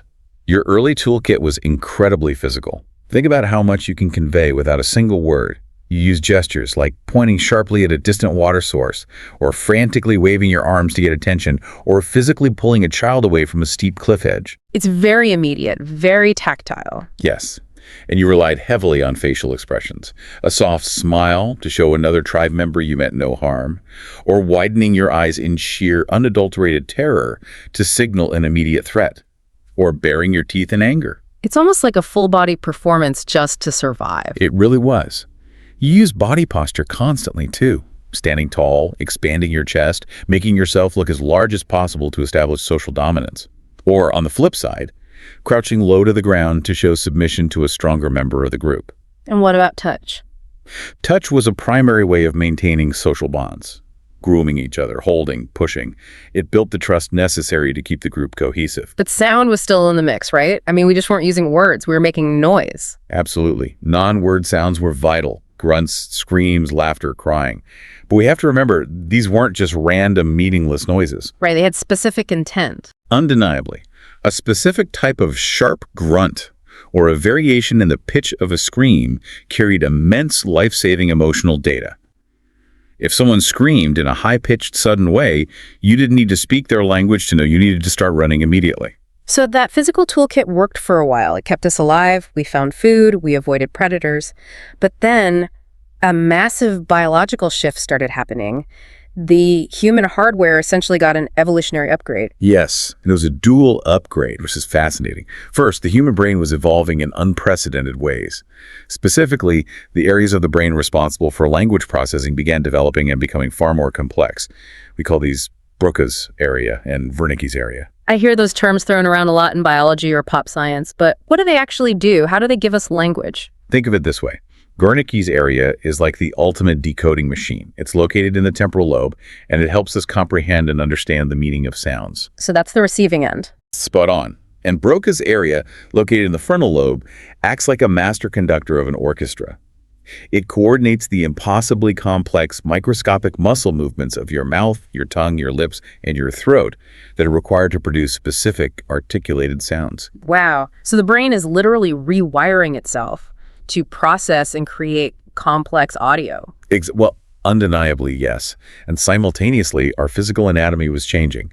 Our vocal cords were dropping lower in the throat compared to other primates. I've read about that. Wasn't that kind of dangerous for us? It was. This lower larynx was actually a dangerous evolutionary trade-off because it increased the risk of humans choking on food. That seems like a bad deal. You'd think so, but the massive benefit was that it created a larger resonating chamber in the throat, allowing us to produce a significantly wider, more nuanced range of sounds than any chimpanzee or gorilla ever could. Okay, here's where it gets absolutely fascinating for me. This biological upgrade leads to what anthropologists call proto-language. The game changer. Right. This is the monumental leap from just screaming out of pure chaotic fear to making a very specific, repeatable sound that your group mutually agrees means predator nearby. And that specificity is what changes the world. Because a generic scream of fear just means I am feeling a strong negative emotion. It could be a stomachache, it could be a fire, or it could be a snake. The rest of the tribe just has to guess and hope for the best. Exactly. But a specific proto-word, a distinct, agreed-upon vocalization, means snake. Look down at the grass. The tribe doesn't have to guess. They instantly have actionable data. That is a monumental leap in survival technology. It is the birth of vocabulary. And it sets the stage for what historians call the cognitive revolution, roughly 50,000 years ago. Suddenly, in evolutionary terms, it is like a massive floodlight flipped on in the human mind. Everything accelerates. Yeah, humans don't just survive anymore. They start making intricate cave art, they begin burying their dead with complex symbolic rituals, and they create highly specialized tools. It's a total explosion of culture. And many researchers and linguists believe that fully developed complex language was the spark that ignited all of this. Because when language reaches a certain level of complexity, it brings us to a psychological concept called displacement. Oh, I love the concept of displacement. Let me try an analogy here to see if I'm fully wrapping my head around it. Okay. Let's think about a honeybee. A worker bee can find a field of flowers, return to the hive, and do this incredibly complex geometric waggle dance to tell the other bees, hey, there are delicious flowers exactly 2 miles in that direction right now. Which is an amazing form of communication in itself. It totally is. But a bee absolutely cannot dance to say, hey guys, remember those awesome flowers we found last year? Or what if we look for flowers over the next hill tomorrow? That is brilliant analogy. Animal communication is almost entirely trapped in the present tense and the immediate physical environment. They can't talk about yesterday or tomorrow. No, they can't. Displacement is the unique, magical human ability to talk about things that are not physically present. We can discuss the past, we can plan for the future, and most importantly, we can discuss the completely imaginary. Wait, so language didn't just allow us to talk to each other to coordinate hunts. It actually allowed us to think in fundamentally new, abstract ways. You are absolutely right. Language and thought are deeply intertwined. Once you have displacement, you can do more than survive the day. You can plan for the winter, which requires the concept of the future. Right. You can create shared social rules like do not steal, which requires abstract moral concepts. You can build shared beliefs and religions. And crucially, you can tell stories. You can sit around a fire and say, long ago, a great warrior defeated a mountain lion and his spirit watches over us. Which gives birth to the oral tradition. Before books, before writing, human history was kept alive by elders memorizing and passing down survival knowledge, myths, and laws through storytelling. It's a beautiful image. It really is. But as beautiful as oral tradition is, it had a fatal structural flaw. Human memory is. Well, it's terrible. It undeniably is terrible. Human memory is incredibly malleable. Every time you recall a memory, your brain actually rewrites it slightly. It's exactly like that children's game, telephone, or Chinese whispers, depending on where you grew up. Oh, perfect example. One person whispers a sentence into the ear of the person next to them, let's say. The cat is on the roof. By the time it goes around a circle of 20 people, the last person yells out, "The bat is eating a shoe." And everyone laughs because it's so distorted. Yeah. Small details change. A word gets misheard. Over a few minutes, it's funny. But over hundreds of years, over generations of oral tradition, the original message, the original law or history can become completely warped. To survive, to build real, permanent civilizations that could expand beyond a single tribe, words needed to be fixed in place.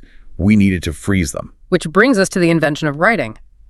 This is the moment we transition from words vanishing in the wind the second they are spoken to words permanently carved in stone.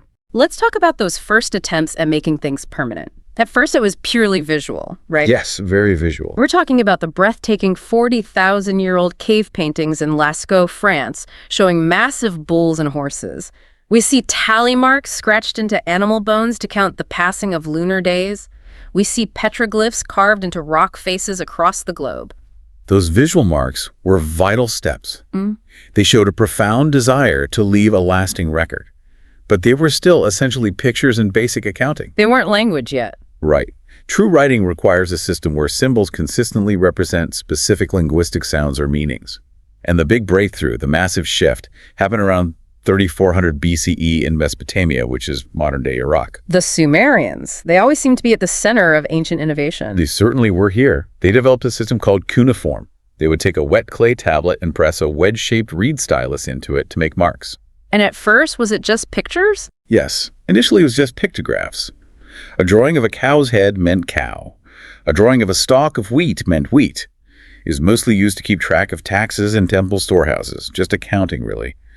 But then, the massive intellectual leap occurred. This is the part that bends my mind. They realized that symbols could represent sounds, not just physical objects. Spot on. It's called the rebus principle. Let's use an English example to explain it to the listeners. Imagine you draw a picture of a bee, the buzzing insect, and next to it, you draw a picture of a leaf. Okay, a bee and a leaf. If you read it as pictographs, it just means a bee and a leaf. But if you read the sounds of those drawings, bee leaf, you suddenly get the abstract concept of belief. Oh, wow.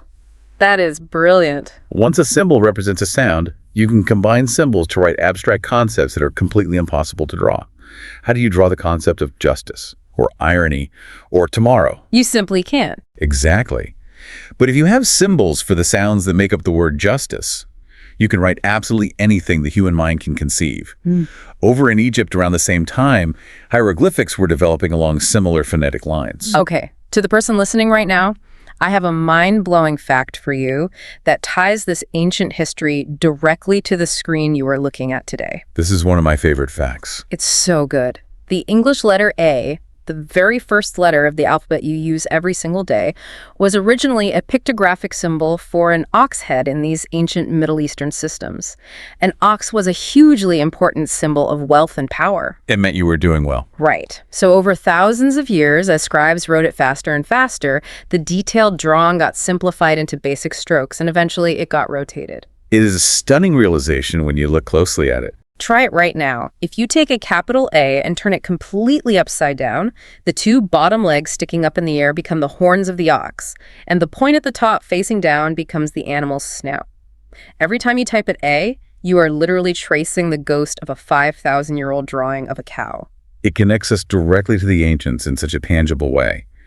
But we must acknowledge a major problem with early systems like cuneiform and hieroglyphics. They were highly elitist. How so? They contain hundreds, sometimes thousands, of complex, intricate symbols. It took a lifetime of dedicated study to master them. Which meant only a tiny, tiny fraction of society, like the wealthy priests and the royal scribes, could actually read and write. Knowledge was locked away in the hands of the powerful. Enter the Phoenicians around 150 BCE. These were seafaring merchants, traders sailing across the Mediterranean. They didn't have time for a lifetime of scribal school. They had goods to sell. Right. They needed something fast, efficient, and easy to learn to keep their shipping ledgers straight. So they sparked the alphabet revolution. They developed a system of just 22 simple symbols. And the genius was that each symbol represented a single consonant sound. Just 22 shapes. If we connect this to the bigger picture, this is the ultimate democratization of knowledge. You didn't need to learn 1,000 hieroglyphs. You just had to memorize 22 shapes, and you can mix and match them to write any word in your language. It was infinitely flexible. And the lineage from those Phoenician merchants to our modern English learner is incredibly clear and direct. The Phoenician alphabet was adopted by the ancient Greeks. Oh, okay. The Greeks brilliantly decided to add specific symbols for vowel sounds, making it even more precise. Then, the Romans took the Greek alphabet, modified it, and created the Latin alphabet. The Roman Empire spread that Latin alphabet across Europe, where it eventually evolved to write Old English and then Modern English. So from a Phoenician merchant ship to ancient Greece to the Roman legions, straight to the smartphone screen you are reading today, that's a wild journey. It undeniably is. And the alphabet made modern civilization possible. It allowed for complex, permanent law codes like the Code of Hammurabi, so justice wasn't just whatever the king said that day. It allowed for science, because you could record an experiment and someone 100 years later could read your results and build on them. But despite the brilliance of the alphabet, humanity was still facing a massive logistical nightmare. The physical technology of writing was holding the intellectual technology back. You mean the fact that a library of clay tablets weighs a ton? Literally a ton. Yeah, if I want to send a message to a governor in the next town over, I can't exactly ask a messenger on horseback to carry a 50-pound rock with an ox head carved into it. Clay is heavy, stone is immovable. Which requires us to look at how the medium itself evolved. The evolution from heavy stone and clay to something practical changed the speed of human thought. In Egypt, they developed papyrus, made from slicing and weaving the pith of a river plant. And that was much better. Vastly better. It was light and flexible. In fact, the modern English word paper derives directly from papyrus. Oh, I never put that together. Yep. But papyrus was fragile and only grew in certain climates. So around 200 BCE, we see the rise of parchment, which was made from specially treated animal skins. That sounds expensive. It's hideously expensive. But it was incredibly durable. You could fold it into a book format rather than just a scroll. A single book, though, required a whole herd of sheep. And finally, around 100 CE, the Chinese invent the process for making actual paper from pulverized wood and rags, which was vastly cheaper and lighter. Yet, even with the invention of cheap paper, humanity still faced an enormous bottleneck regarding the spread of communication. We call it the scribe bottleneck. It was a severe limitation. I try to imagine this, and it sounds like pure torture to me. Let's look at medieval Europe. You have these freezing, drafty stone monasteries. Monks are sitting at slanted wooden desks for hours, days, sometimes years, hand-copying texts. In terrible lighting, too. Yeah, just dipping a quill in ink, writing letter by painstaking letter. If they make a mistake, they might have to scrape the page clean with a knife or literally start over. Because of this unimaginably slow, grueling manual labor, books were impossibly rare.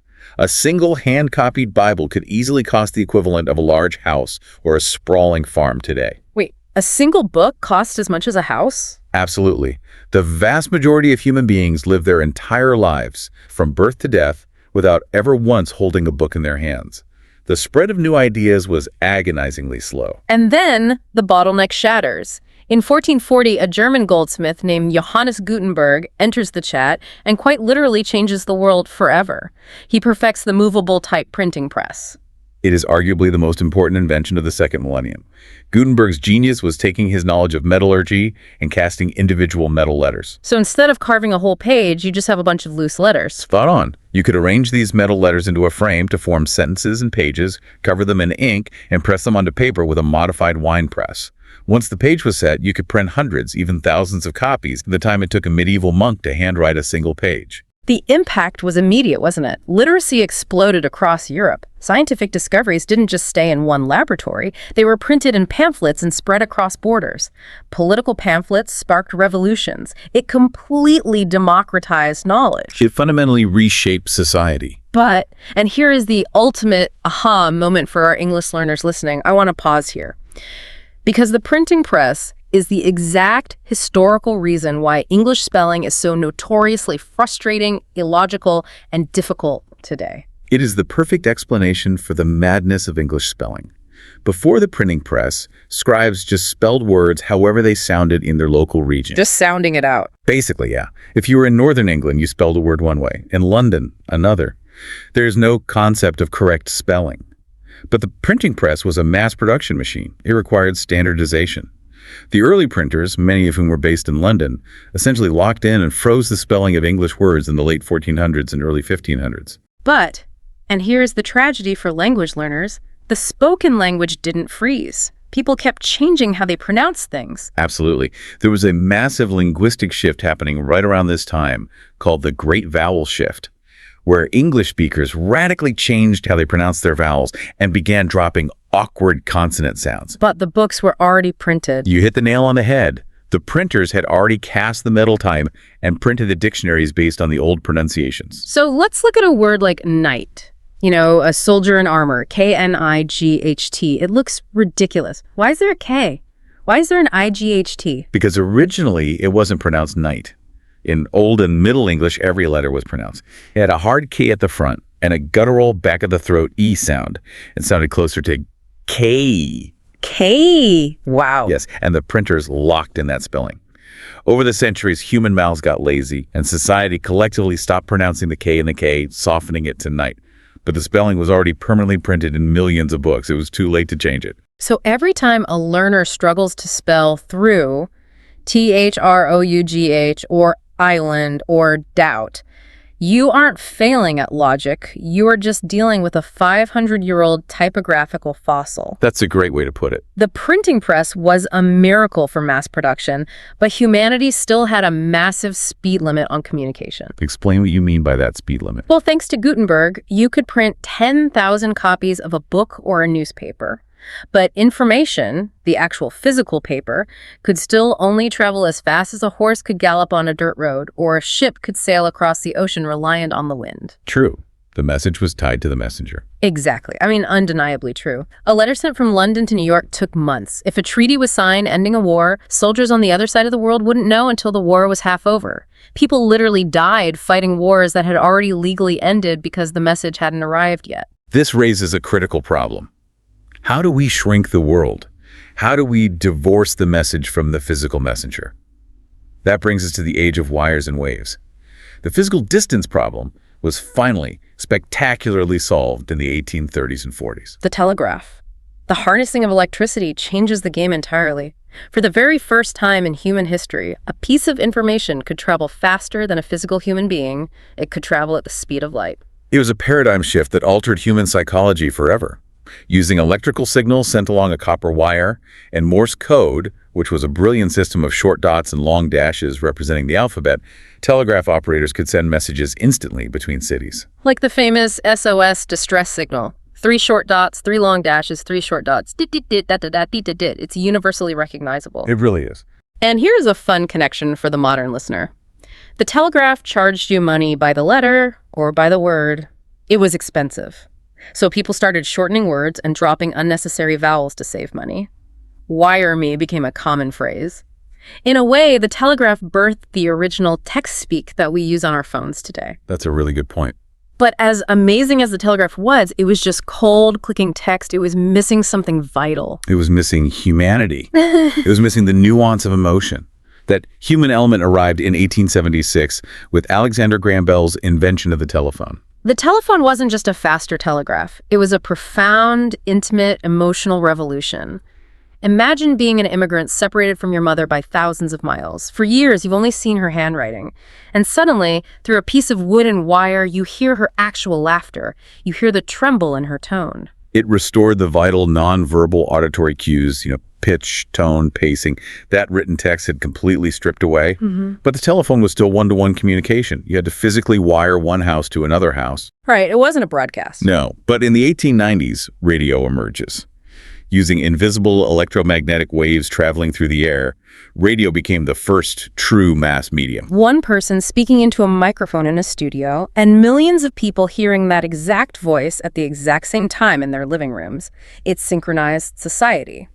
And for the English learner, radio did something fascinating and highly controversial. It undeniably did. Radio standardized pronunciation, but it did so by choosing a specific winner. In the UK, the BBC established what is called received pronunciation, or RP. I've heard of that. That's the posh accent, right? The executives essentially decided this specific accent, spoken by the wealthy, educated elite of Southern England and Oxford, is the gold standard of how English should sound. And because the entire nation was listening to the BBC, that specific accent became the benchmark for proper English for decades. Which created a massive accent bias that language learners still deal with today. If you didn't sound like a BBC radio host, your English was considered lesser, even though regional accents are perfectly valid. It's a bias that's very hard to shake. And then television comes along in the mid-20th century and combines the audio intimacy of radio, the visuals of a photograph, and the nonverbal body language of a theater play, bringing the whole wide world right into our living rooms. Broadcasting via radio and television was incredibly powerful. It shaped global culture, influenced elections, and defined generations. But there was a structural limitation. Broadcasting was a one-way street. A few powerful people in television studios spoke, and the masses simply sat on their couches and listened. Which brings us to the next massive shift. The revolution that tore down the broadcast towers and made everyone a broadcaster. The digital public square. The internet. The boom of the World Wide Web in the 1990s changed everything about how we interact. The internet made it possible to access virtually unlimited information and send messages instantly, anywhere on Earth, virtually for free. Email rapidly and almost entirely replaced the physical, stamped letter for professional and practical purposes. But as convenient as email is, it introduced a huge new psychological challenge for us. The total loss of tone. A huge challenge. When you strip away the voice, the pacing, and the facial expressions, and you just leave raw text on a glaring screen, people misunderstand each other constantly. I can't tell you how many times I've stared at a one-line email from a boss, wondering, are they mad at me or are they just busy? We have all been there, which is why understanding register in email is so crucial for English learners. Break that down. What's register? Register is the level of formality and the tone you adopt based on your audience. If you are writing a professional email to a client or a professor, you absolutely need those formal markers to show respect and buffer the text. You use phrases like, I hope this message finds you well, or I would appreciate your input on this matter. But if you use that formal register with a close friend, it backfires completely. If I text my best friend, I hope this message finds you well, I would appreciate your input on where we should eat dinner, they'll think I'm a robot or that I'm furious with them. They'd be so confused. For a friend, the register shifts to casual. Hey, just wanted to check in, or let me know what you think.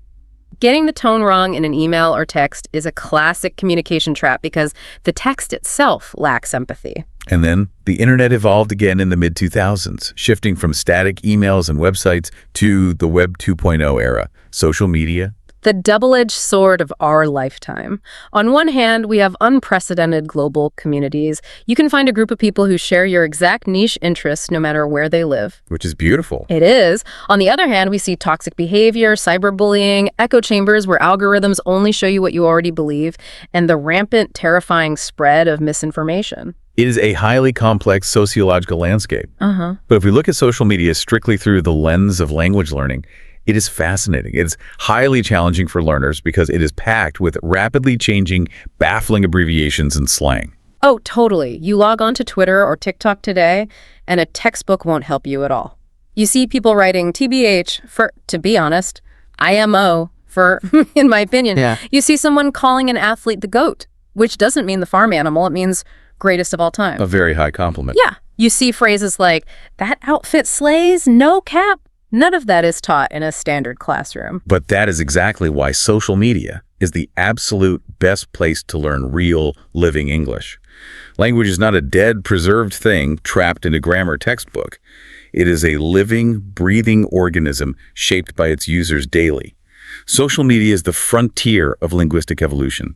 It shows you how people actually communicate right now. And we carry that frontier in our pockets 24/7. The smartphone is a miraculous device. It put the telegraph, the telephone, the printing press, the radio, and the television into a small glass rectangle in our pockets. We have it all at our fingertips. But here is a philosophical question for you. With smartphones, we use text messages constantly, and we rely heavily on emojis, little pictures of smiling faces, thumbs up, flames. Are emojis just humanity taking a massive step backward to prehistoric pictographs? Are we basically devolving back to drawing pictures on cave walls because we are too lazy to use words? That's a very common critique, but I believe the answer is definitively no. Emojis are not a step backward. They are actually a brilliant, necessary adaptation to the medium. Really? How so? Think back to our 7 elements of communication from the coffee shop. Texting is a highly efficient channel, but it is stripped of all nonverbal context. You can't see my face, my microexpressions, or hear the warmth in my voice when I text you. Emojis inject that vital, missing nonverbal context back into the written word. Okay, let's unpack this with a specific example. If I text you the word sure with a period at the end, just S-U-R-E, period. If I receive that text from you, my noise filter goes up, and I am immediately anxious. In the modern digital context, a short word with a hard period reads as cold, sarcastic, or indifferent. It feels like you are agreeing to my request, but you are angry with me about it. But what if I text the exact same word, sure, with an exclamation point and a smiling emoji with rosy cheeks? Completely different message, night and day. The emoji acts as punctuation for emotion. It says, I am agreeing to your request and I want you to know I am happy about it and our relationship is secure. It is a sophisticated layer of emotional metadata applied to text. It replaces the smile you would have given me if we were standing face to face. I love that phrase, emotional metadata. It proves we are always finding ways to inject humanity back into our technology. But despite having all these miraculous devices, despite having global, instantaneous connection in our pockets, it hasn't solved the oldest problem of all, human misunderstanding. We still fight, we still offend each other, we still get confused. Which leads us to a crucial psychological exploration. Why do we still misunderstand each other, even when the technology transmitting our words is flawless? It's the gap between sender intent and receiver interpretation. I can say something to you with perfect clarity in my mind, meaning it as a compliment, and because of your own life experiences, you can hear it as a devastating insult. This happens because we all view the world through different emotional and cultural filters. Let's look at the cultural context framework developed by anthropologist Edward T. Hall. Now, it's important to view this as a spectrum, not as rigid geographical stereotypes, but he divided communication styles into high context and low context cultures. Wait, I struggle with this concept. Break down what high and low context actually means in practice. In a high context culture, communication relies heavily on what is not explicitly said out loud. The meaning is embedded in the context. The relationship between the speakers, the physical setting, the hierarchy, and subtle nonverbal cues. Do you have an example? Let's take a traditional business setting in Japan, which leans high context. If you ask a colleague to take on a difficult new project, and they suck in their breath and say, that might be a little difficult, they're often politely telling you, no, I cannot do that. They're preserving harmony, by avoiding a blunt rejection. But if you are an English learner who takes that literal word-for-word translation to a low-context culture, like a corporate office in the United States, It's a recipe for total disaster. In a low-context culture, the environment matters less. The meaning is explicit and carried entirely by the words themselves. Directness and efficiency are highly valued. so they wouldn't hear no. Without a doubt.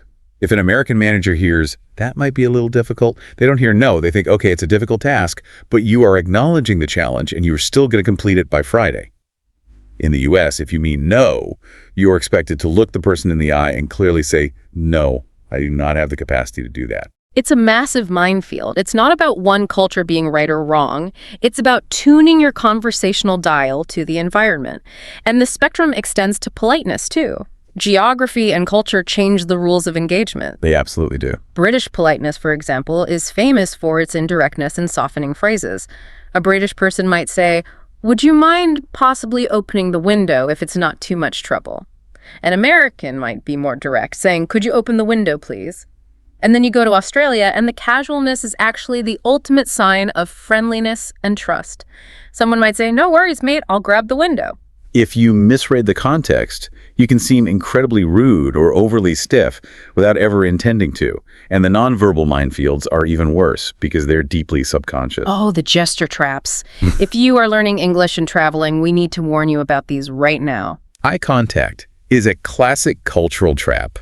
In many Western cultures like the US or UK, maintaining strong, steady eye contact during a conversation shows you are confident, paying attention, and honest. If you look away, you seem shifty. But elsewhere, In many Asian and African cultures, prolonged eye contact, especially with a boss or an elder, is seen as intensely disrespectful and aggressive. and personal space. We all have an invisible bubble around us. If you're from Northern Europe, you probably prefer a nice, wide bubble of space around you when talking to an acquaintance. But if you're from South America or Southern Europe, standing close to someone shows warmth, engagement, and trust. It creates some funny situations. Right. So if those two people meet at a networking event, it's a hilarious, awkward dance. The South American steps forward to connect, the Northern European backs up to feel safe, and they end up doing laps around the room. And we must mention hand gestures, which are perhaps the most dangerous. The thumbs up gesture is a universal sign of approval on Facebook and a positive sign in the US. However, in parts of the Middle East and West Africa, it is a severe, vulgar insult. Wow. So you have to be really careful. You do. The OK sign, making a circle with your thumb and index finger, means great or delicious in North America, but in Brazil or parts of Europe, it is highly offensive. So with all these cultural traps, these hidden contexts, these potential misunderstandings, how do we actually survive? How do we communicate effectively when the odds seem stacked against us? We have to shift our entire focus regarding what makes a good communicator. Most people, especially language learners, think communication is entirely about speaking well, having a massive vocabulary, flawless grammar, perfect pronunciation. That's what you're graded on in school, right? Exactly, but the ultimate communication skill, the one that bridges all these gaps, is actually active listening. Listening, not speaking. Absolutely. Active listening means paying full, undivided attention to the speaker. It means listening to understand, not just silently planning what clever thing you're going to say next while they finish talking. Which is hard to do. It takes practice. It involves nonverbal feedback, nodding, maintaining appropriate eye contact, and crucially, it involves reflecting what you've heard to ensure accuracy. Using phrases like, so what you're saying is. For an English learner who feels completely overwhelmed in a fast-paced conversation with native speakers, active listening is a superpower. You don't have to pretend you understand every single word. You don't have to panic. You just ask for clarity. Yeah, you can use specific, powerful survival phrases. You can say, could you repeat that, please? I want to make sure I fully understand. Or, I'm not sure I caught that correctly. Did you mean we are meeting on Tuesday or Thursday? Native speakers deeply appreciate those phrases. It shows profound respect. It shows you are actively engaged in the process, and it creates a safe psychological space for clarity. Because at the end of the day, navigating these gaps requires one fundamental human trait: empathy. Empathy. The ability to cognitively and emotionally understand and share the feelings of another person, stepping into their shoes. Let's look at empathy in action. Imagine a colleague gives a genuinely bad presentation. It's disorganized and dull. Without empathy, you might give blunt feedback. Your presentation was too long, poorly researched, and boring. Ouch. Defenses immediately go up. The person feels attacked. The noise level in the communication channel skyrockets, and they won't hear anything else you say. Exactly. But with empathy, you consider their feelings and their effort while still delivering the necessary critique. You might say, I really appreciated the depth of the research you brought to this. I think the presentation would be even stronger and the audience would be more engaged if you tightened up the middle section. Would you like to bounce some ideas around for how to do that? It's the exact same core message. The presentation needs work, but it builds a bridge instead of burning one. Empathy is the ultimate noise-canceling headphone for human communication. That's a beautiful way to phrase it. It cuts through the static of ego and cultural barriers. So we've gone from survival grunts on the savannah to the invention of alphabets to emojis, and we've mapped the psychological minefields of active listening. Where do we go next? What is the future of human connection? We're standing on the bleeding edge of another massive technological revolution right now. Artificial intelligence is changing the landscape. AI-powered real-time translation is getting terrifyingly good. We are approaching a point where you could sit at a table, speak naturally in English, and the person across from you hears it perfectly translated into Mandarin in real time, matching your exact vocal tone and inflection. That feels like tearing down the Tower of Babel. We have virtual reality and augmented reality promising to put us in the exact same digital room, restoring all those subtle nonverbal cues like eye contact and hand gestures, even if we are physically sitting on different continents. And then there's the truly wild frontier. Brain-computer interfaces, like Neuralink. Bypassing words entirely. Yes. Imagine communicating directly from your brain to someone else's brain. Sharing a raw thought, a pure emotion, or a complex visual concept without ever opening your mouth or typing a keystroke. It sounds like pure science fiction. It does, but it is actively in development. If successful, it could be an evolutionary leap as profound as the original invention of spoken proto-language 50,000 years ago. But amidst all this futurism, amidst the AI and the brain chips, I want to ground us. I want to bring us back to the human element. Because no matter how advanced the technology gets, a handwritten letter from someone you love will never lose its emotional power. Sitting in shared silence with a close friend during a difficult time will never become obsolete. Empathy remains the one irreplaceable technology. I agree completely. The tools change, the mediums change, but the human core remains unchanged. Which brings us to a practical masterclass for the listener today. How do we synthesize 200,000 years of history, psychology, and technology into actionable advice for mastering the English language? Let's break it down into 4 steps. Step 1, embrace the mess.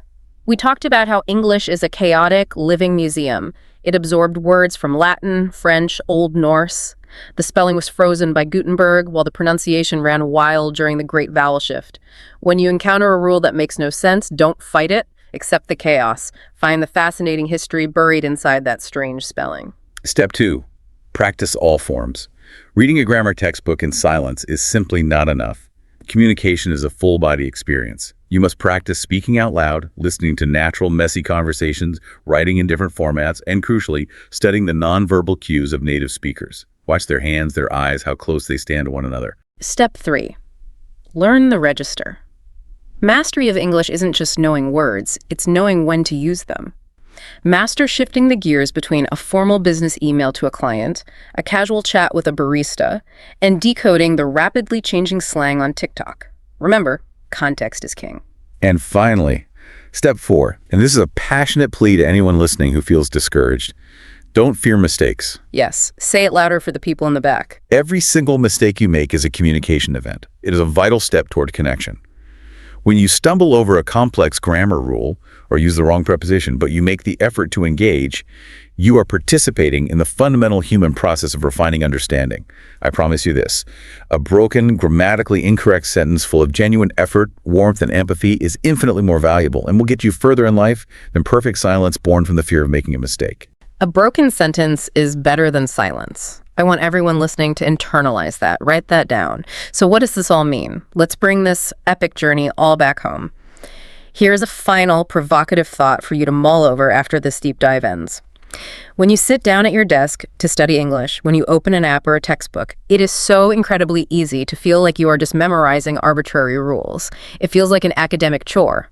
a test to pass. It can definitely feel that way. But the reality of what you are doing is so much grander, so much more profound than that. By learning this language, you aren't just memorizing grammar. You are actively participating in humanity's 200,000-year-old quest to understand one another. Think back to the very beginning of our conversation today. You, right now, decoding tiny symbols and sounds, turning them into vivid worlds and ideas inside your mind. When you open your mouth to speak English tomorrow, you are stepping into a massive lineage. You are connecting yourself to the first humans drawing horses on cave walls in France, to the Sumerian scribes pressing reeds into wet clay in Mesopotamia, to the Phoenician sailors mapping the alphabet, to Gutenberg sweating over his metal type, and to the telegraph operators tapping out Morse code in the dark. You are part of the story. You are the newest author in the unfinished, beautiful, complex story of human communication. The tools have radically changed, from grunts to alphabets to digital emojis to AI translation, but the goal has always remained the exact same. Reaching across the dark void to say to another human being, I'm here, do you understand me? What will you add to this story tomorrow? Please like, share, and subscribe to this YouTube channel. Hello. Welcome to the Learn English Lab. Today's podcast is The Hidden Patterns in Daily Life. Have you ever noticed that if you try to say a red big balloon instead of big red balloon, native English speakers will just look at you like you committed a crime? Yeah, they get so visibly uncomfortable. Right. And they won't even be able to explain to you why it's wrong. They'll just tell you it sounds broken. Because to them, it is broken. Exactly. So today we are going on a deep dive into the invisible matrix that controls your brain, your behavior, and ultimately the way you learn and speak a language. It's a massive topic. We are unpacking a huge stack of case studies today. We really are. We've got research sitting right at the intersection of neuroscience, linguistics, and human habits. Our mission today is to reveal the unseen forces that are running your day-to-day life. And honestly, it is going to fundamentally change how you view your own decisions. I totally agree. But to start, I want you, yes, you're listening to us right now, to mentally rewind your day. Go back to the exact moment your eyes opened this morning. Think about those first 5 minutes. How much of what you've done so far today was actually a conscious, deliberate choice? And how much of it was just, an invisible loop playing out on pure autopilot? Did you grab the exact same coffee mug you always grab? Or did you open the exact same 3 apps on your phone in the exact same sequence? It is a genuinely uncomfortable exercise when you sit down and truly map it out. I mean, we harbor this illusion that we are these highly rational, spontaneous agents, right? Oh, totally. We think we're making fresh decisions every single second of the day. But the biological and behavioral reality is that we are largely just a collection of rehearsed sequences. And realizing that you're running on a rehearsed sequence doesn't usually happen during like a 10-day meditation retreat. No, almost never. It almost always hits you in a completely ordinary, seemingly insignificant moment. Which brings us to our first story. Right. So there's this case study in our materials about a woman named Sarah Mitchell. It's a random Tuesday in October. She is standing in a coffee shop in Manhattan. The ultimate everyday scenario. Exactly. She's doing what millions of us do every morning. She's standing in a line, half awake, staring at her phone, just waiting for a barista to call out her name. The definition of a mundane environment. Completely unremarkable. The same barista is behind the espresso machine. The same indie folk playlist is humming in the background. And there's a guy in a gray coat, 2 spots ahead of her, ordering the exact same large black coffee he orders every single weekday. And then it just hits her. Yeah, suddenly Sarah has this intense moment of clarity. A cognitive light switch just flips on, and she thinks, wait, how many consecutive Tuesdays have I lived this exact same 10 minutes? It's like she suddenly woke up in the middle of a play. Right. She looks around the room with totally new eyes. She sees the woman near the window sitting in her usual chair. She sees the college student in the corner with his laptop open to the exact same website. She even notices the barista wiping the counter, right? Yes, using a very specific clockwise circular motion after every third order.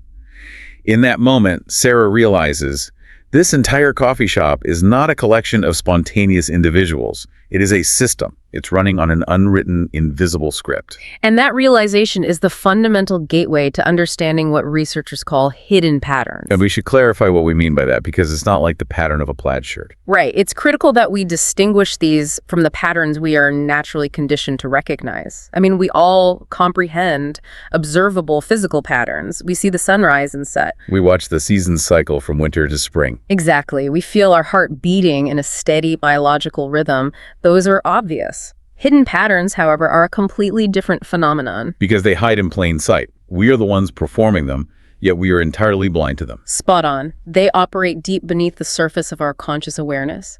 They are the daily routines, the behavioral loops, the split-second emotional reactions that just repeat endlessly. Without us ever allocating a single ounce of conscious thought to them. Precisely. They dictate the way we phrase our sentences, the way we spend our money, the way we navigate a grocery store, and certainly the structural ways we argue with the people we love. So reading through these studies, an analogy kept coming to mind. It feels like these hidden patterns are basically the operating system of a smartphone. Oh, that's a great way to look at it. Think about your phone screen. That screen represents your conscious mind. You tap an app, you type a text message, you take a photo.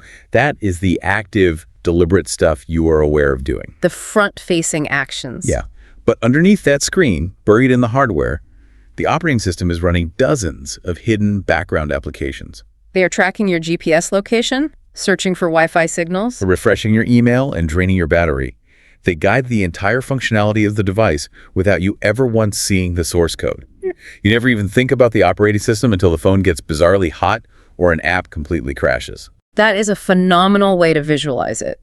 The invisible code is dictating the performance of the machine. Exactly. And if we turn that lens on to the listener right now, it is really worth interrogating what background apps are currently draining your cognitive battery. Oh, that's a tough question. It is. I mean, do you find yourself always apologizing first in an argument, even when you know factually you aren't in the wrong? Do you immediately crave a specific salty snack the second your boss sends an ambiguous email? Or when you get nervous speaking English, do you default to the same 3 filler words every single time? So the natural question is, what happens when that human operating system suddenly crashes?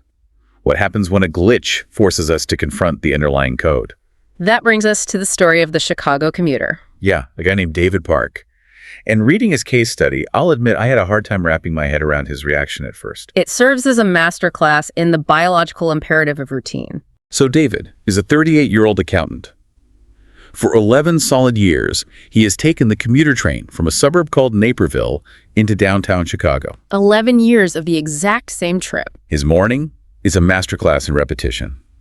He wakes up at 5:45 a.m., he showers, eats a bowl of oatmeal with blueberries, kisses his wife goodbye, and walks exactly 7 minutes to the station. It's like clockwork. He boards the 6:52 a.m. train, walks into the third car, and takes the window seat on the left side facing forward. He does this for over a decade. He doesn't view this as a rigid, scheduled pattern. To David, this is just the definition of morning. It is his baseline reality. The environment is entirely predictable. Until a random Thursday, the 6.52 train is canceled due to a mechanical failure on the tracks. The glitch in the matrix. David is forced to wait and take the 7.10 train. Because it's a different train, the seating arrangement is slightly altered. He has to sit in a different car. And on the wrong side. Right, he has to sit on the right side of the aisle instead of the left, facing backward instead of forward. He ends up arriving at his office building just 18 minutes later than his usual time. And his entire day completely and utterly falls apart. And we really must clarify for the listener, his day did not fall apart due to any external objective consequence. Right. His manager didn't reprimand him. He didn't miss a vital client presentation. There was no financial or professional penalty for those 18 minutes. Nothing tangibly bad happened, but internally, the guy is an absolute wreck. He experiences deep physiological anxiety. He snaps aggressively at a coworker during a mid-morning meeting over like a minor typo. He completely forgets to eat lunch, which he never does. He gets home that evening and tells his wife, who conveniently happens to be a clinical psychologist, that his entire reality just felt wrong all day. And her response is just brilliant. It is. She says, "Nothing is wrong with you, David. Your routine was interrupted and your brain treated it as a threat." Her diagnosis was perfectly accurate. The underlying biological mechanism here is fascinating. You see, the human brain is fundamentally a pattern recognition machine. It's just looking for sequences. Exactly. It evolved to constantly scan the environment for predictable sequences. The evolutionary reason for this is simple. Predictability equals safety. And predictability conserves massive amounts of energy, right? Massive amounts of caloric and cognitive energy. When the brain identifies a pattern that works and keeps you alive, it builds a mental shortcut. Neurologically, this is called a neural pathway. Okay, so it's physically altering the brain. Yes. The more frequently you execute a specific behavior like walking into the third car and sitting on the left side of the 6.52 train, the thicker and faster that neural pathway becomes. Like wearing a path through the grass. Better than that. It transforms from a dirt trail into a paved highway and eventually into a high-speed rail line deeply carved into the brain's architecture. Wait, I need to jump in here because this is where the study lost me initially. I understand the concept of neural pathways saving energy, but we are talking about a highly educated 38-year-old accountant. True. The delay was 18 minutes. Logically, he knows he is safe. He knows a train delay isn't a predator trying to eat him. Why is his brain reacting like it's a life-or-death survival scenario? Why the severe emotional meltdown over a seat on a train? That is the core contradiction of human behavior, and the answer lies in the processing speed of our brain's different anatomical systems. Okay, break that down for me. Logic and rational thought reside in the prefrontal cortex. This is the newest part of the brain from an evolutionary standpoint. It is sophisticated, but it is incredibly slow and demands a massive amount of energy to operate. No, the logic is slow. Very slow. Conversely, the automatic threat response, your internal alarm system, resides much deeper in the brain, in the limbic system, specifically the amygdala. And that part is fast. It is primitive, and it is lightning fast. When David's deeply carved neural pathway was suddenly physically blocked by the canceled train, his brain instantly realized it lacked a replacement script. It literally did not know what was supposed to happen next. Exactly. And to the primitive, survival-focused parts of the brain, uncertainty is indistinguishable from physical danger. Wow. So long before David's slow, logical prefrontal cortex could power up and say, hey, relax, it's just an 18-minute delay, you are totally fine, his primitive alarm system had already flooded his bloodstream with cortisol and adrenaline. It triggered a wave of genuine physiological anxiety. Completely disproportionate to the actual inconvenience. That is wild. So our rational logic is basically always running a lap behind our automatic threat response. Always. David didn't have a terrible day because he was running late. He had a terrible day because his brain lost its script, and the resulting chemical flood of stress hormones takes hours to metabolize and clear from the body. That is why he snapped at his coworker hours later. He was still biologically agitated. This mechanism is incredibly important for the listener to understand, especially in the context of learning English. It applies perfectly. Think about your own study habits. Let's say you have a deeply ingrained habit of always avoiding phrasal verbs because you find them confusing. Or even more commonly, you have a habit where you always, without fail, translate an English sentence into your native language inside your head before you allow yourself to speak it out loud. Oh, that's a huge one. Yeah. If you do that, you have paved a massive, high-speed neural pathway for that specific behavior. Which means the moment you attempt to alter that habit, say you challenge yourself to speak spontaneously without translating first, it is going to feel deeply physically uncomfortable. Your brain is going to resist. You will likely experience a spike of anxiety, a racing heart, or a feeling of your mind just going completely blank. But the massive takeaway here is that this discomfort does not mean you are failing. No, not at all. It doesn't mean your English skills are regressing. It simply means you are David taking the 7.10 train. Your brain's comfortable high-speed rail line has been blocked. And your amygdala is throwing a temporary tantrum because it's being forced to pave a brand new road through dense jungle. That is such a productive way to reframe the experience. The friction you feel isn't failure. It is the literal biological sensation of a new neural pathway being constructed. It means you're actually learning. Exactly. Now, if our brains are this rigidly reliant on predictable patterns to feel safe, it begs a rather terrifying question. What happens when someone else figures it out? Right. What happens when outside entities like corporations figure out our biological pathways and decide to use them to manipulate our behavior? That concept acts as the bridge to our next set of studies regarding retail engineering. Specifically looking at Maria Gonzalez in Austin, Texas. This is the arena where recognizing hidden patterns transforms into a multi-billion-dollar commercial industry. So Maria is a creature of habit. Every single Saturday morning, she drives to her local H-E-B grocery store. Over 5 years, she has developed a strict, unwritten, subconscious route. Doesn't even think about it. Never. She walks in, bypasses the carts with the child seats, grabs a standard cart, and heads immediately to the produce section on the left. From there, she loops back to the dairy aisle. Cuts across to the bakery, hits frozen foods, and finally ends up in the snack aisle before checkout. She never writes a list.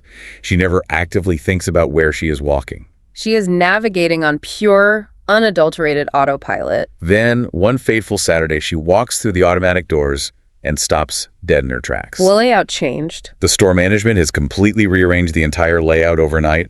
Produce has been moved to the back right corner. Dairy is now on the opposite side of the building. The bakery is front and center. Maria is so profoundly disoriented in a building she has visited hundreds of times that her frustration peaks, and she genuinely contemplates abandoning her empty cart and just driving home. What Maria suffered from was not an architectural accident. Not at all. Massive retail chains invest staggering resources into analyzing human behavioral psychology. They operate on the knowledge that human beings are fundamentally lazy navigators. Lazy navigators. Give me an example of that. Well, for instance, analytics show that the vast majority of right-handed people will naturally drift to the right when they enter a large retail space. Really? Just automatically? Yes, automatically. So what does the store place on the right side of the entrance? The highest margin, most visually appealing items, often fresh flowers or brightly colored seasonal displays. To immediately trigger a positive emotional state. Exactly. Furthermore, they know exactly what you actually came to buy. You need essential staples: milk, eggs, bread. So they put them right at the front for easy access. No, the exact opposite. They deliberately engineer the floor plan to place those essentials at the absolute farthest perimeter of the store. Oh, to force you to walk through everything else. Precisely. This forces the customer to physically walk past thousands of other non-essential products, exponentially increasing the statistical likelihood of impulse purchases. It's like being forced to navigate a giant rat maze. But the scientists keep shifting the walls around just to make sure you drop as much cheese as possible before you find the exit.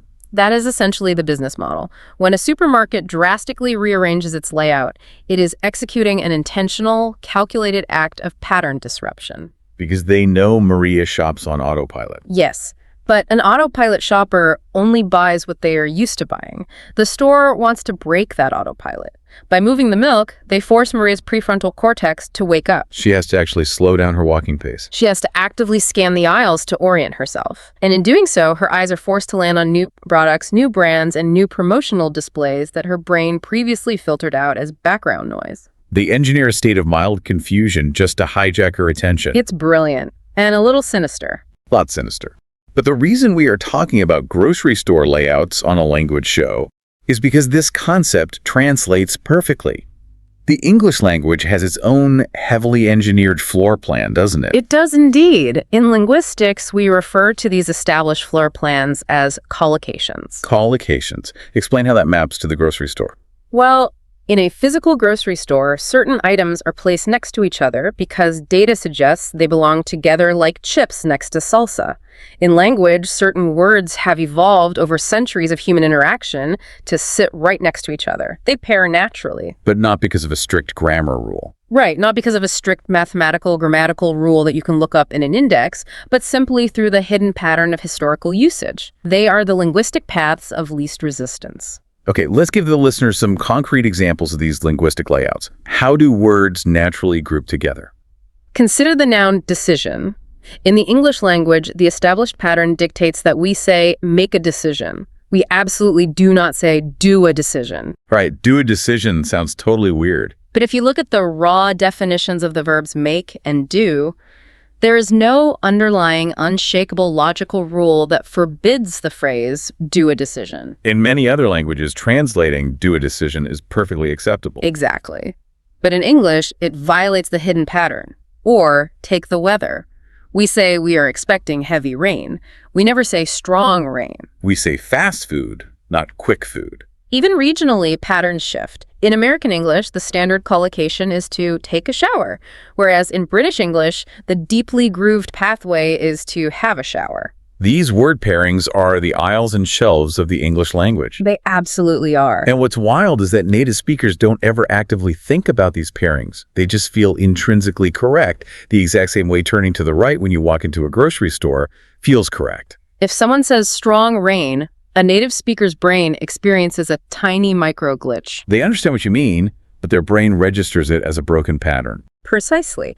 And for the listener trying to master English, recognizing these collocations is the ultimate secret weapon. It is the difference between speaking correctly translated English and speaking natural, fluent English. You can meticulously string together a sentence that is grammatically flawless according to a textbook, but it will still sound incredibly unnatural to a native ear if the collocations are misaligned. This completely shifts the paradigm of vocabulary acquisition. The goal is no longer to memorize isolated words on individual flashcards. The goal is to learn the neighborhood the word lives in. I love that. Learning the neighborhood, you don't just learn the word attention. You learn that you pay attention, you draw attention, or you attract attention. Exactly. It changes everything about how you study. We've explored how physical spaces and language structures can lock us into predictable sequences, but reading the next section of our research, it becomes clear that the most complex and difficult mazes to escape are the emotional ones. The ones we construct with the people closest to us. Yes. Let's dive into the architecture of human conflict. This is, without a doubt, the most universally recognizable application of pattern theory. We have a case study focusing on Jake and Emma, a married couple living in Portland. By all accounts, they have a solid, loving relationship. But they are completely trapped in a relentless, exhausting argument loop. The scenario plays out like this. Emma is a high school teacher. She comes home after a brutal Tuesday. She's dealt with disrespectful students, unsupportive administration, and a mountain of grading. She is completely drained. She walks to the door and immediately starts venting to Jake. She is seeking emotional validation. She just wants to be heard and understood. Jake, however, is a senior software developer. Right. His entire professional identity is based on identifying bugs and deploying solutions. So he listens to Emma for approximately 3 minutes, and then his brain shifts into problem-solving mode. He starts firing off logical directives. You need to talk to the principal tomorrow. You need to set firmer boundaries with that one student. You need to delegate the grading. He perceives her emotional distress as a system error, and he is trying to fix the code. Exactly. But Emma doesn't want the code fixed. She wants her feelings validated. So she feels entirely dismissed and unheard, and her frustration spikes. And then Jake sees her getting angry at his helpful advice, so he feels unappreciated and attacked. And he immediately gets defensive. They raise their voices, they talk past each other, and eventually they both withdraw to separate rooms in angry silence. The classic withdrawal phase. The next morning, the tension breaks. They offer a superficial, slightly awkward apology over coffee, say, "I love you," and hit the reset button. And then 2 weeks later, the exact same argument happens. Practically word for word. It is a scripted play. In clinical psychology, this is referred to as a relational pattern or an interactional loop. And the fascinating breakthrough for Jake and Emma did not occur because they suddenly communicated better in the heat of the moment, right? No, not at all. It happened because a couples therapist forced them to sit down in a neutral environment and literally draw their argument on a piece of paper, mapping it out like a flowchart. Mapping out an argument. Yes. The structure, they realized, was identical every single time. It followed a rigid sequence. Trigger, which was Emma's arrival home in distress. Response, which was Jake's immediate pivot to logical solutions. Escalation, where Emma felt dismissed and Jake felt rejected. Withdrawal into silence. Repair the next morning, and finally reset, waiting for the next trigger. The profound revelation was that they spent all their energy arguing about the content of Emma's bad day, when the actual enemy destroying their evening was the structure of their automatic reactions. They were fighting the wrong battle. Jake actually used a phrase in the therapy transcript that stood out to me. He said it felt like they were reading from the same script. A perfect description of a hidden pattern. But here is what I want you to break down for me. I understand the map. But how does the mere act of drawing a flowchart with some boxes and arrows on a piece of paper actually dismantle a deeply entrenched, highly emotional loop. It seems too simple to work, doesn't it? Yeah, I mean, when you are angry, you aren't thinking about flowcharts. That is the crux of the intervention. The power lies entirely in making the invisible mechanism visible. When you are caught inside the argument loop, you are swept up in the neurochemical flood we discussed earlier. The amygdala firing. Exactly. Your amygdala is firing. You are in a state of threat response.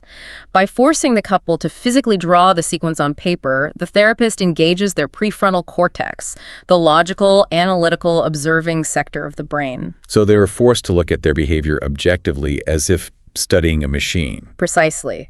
This inserts a tiny critical wedge of awareness into the autopilot system.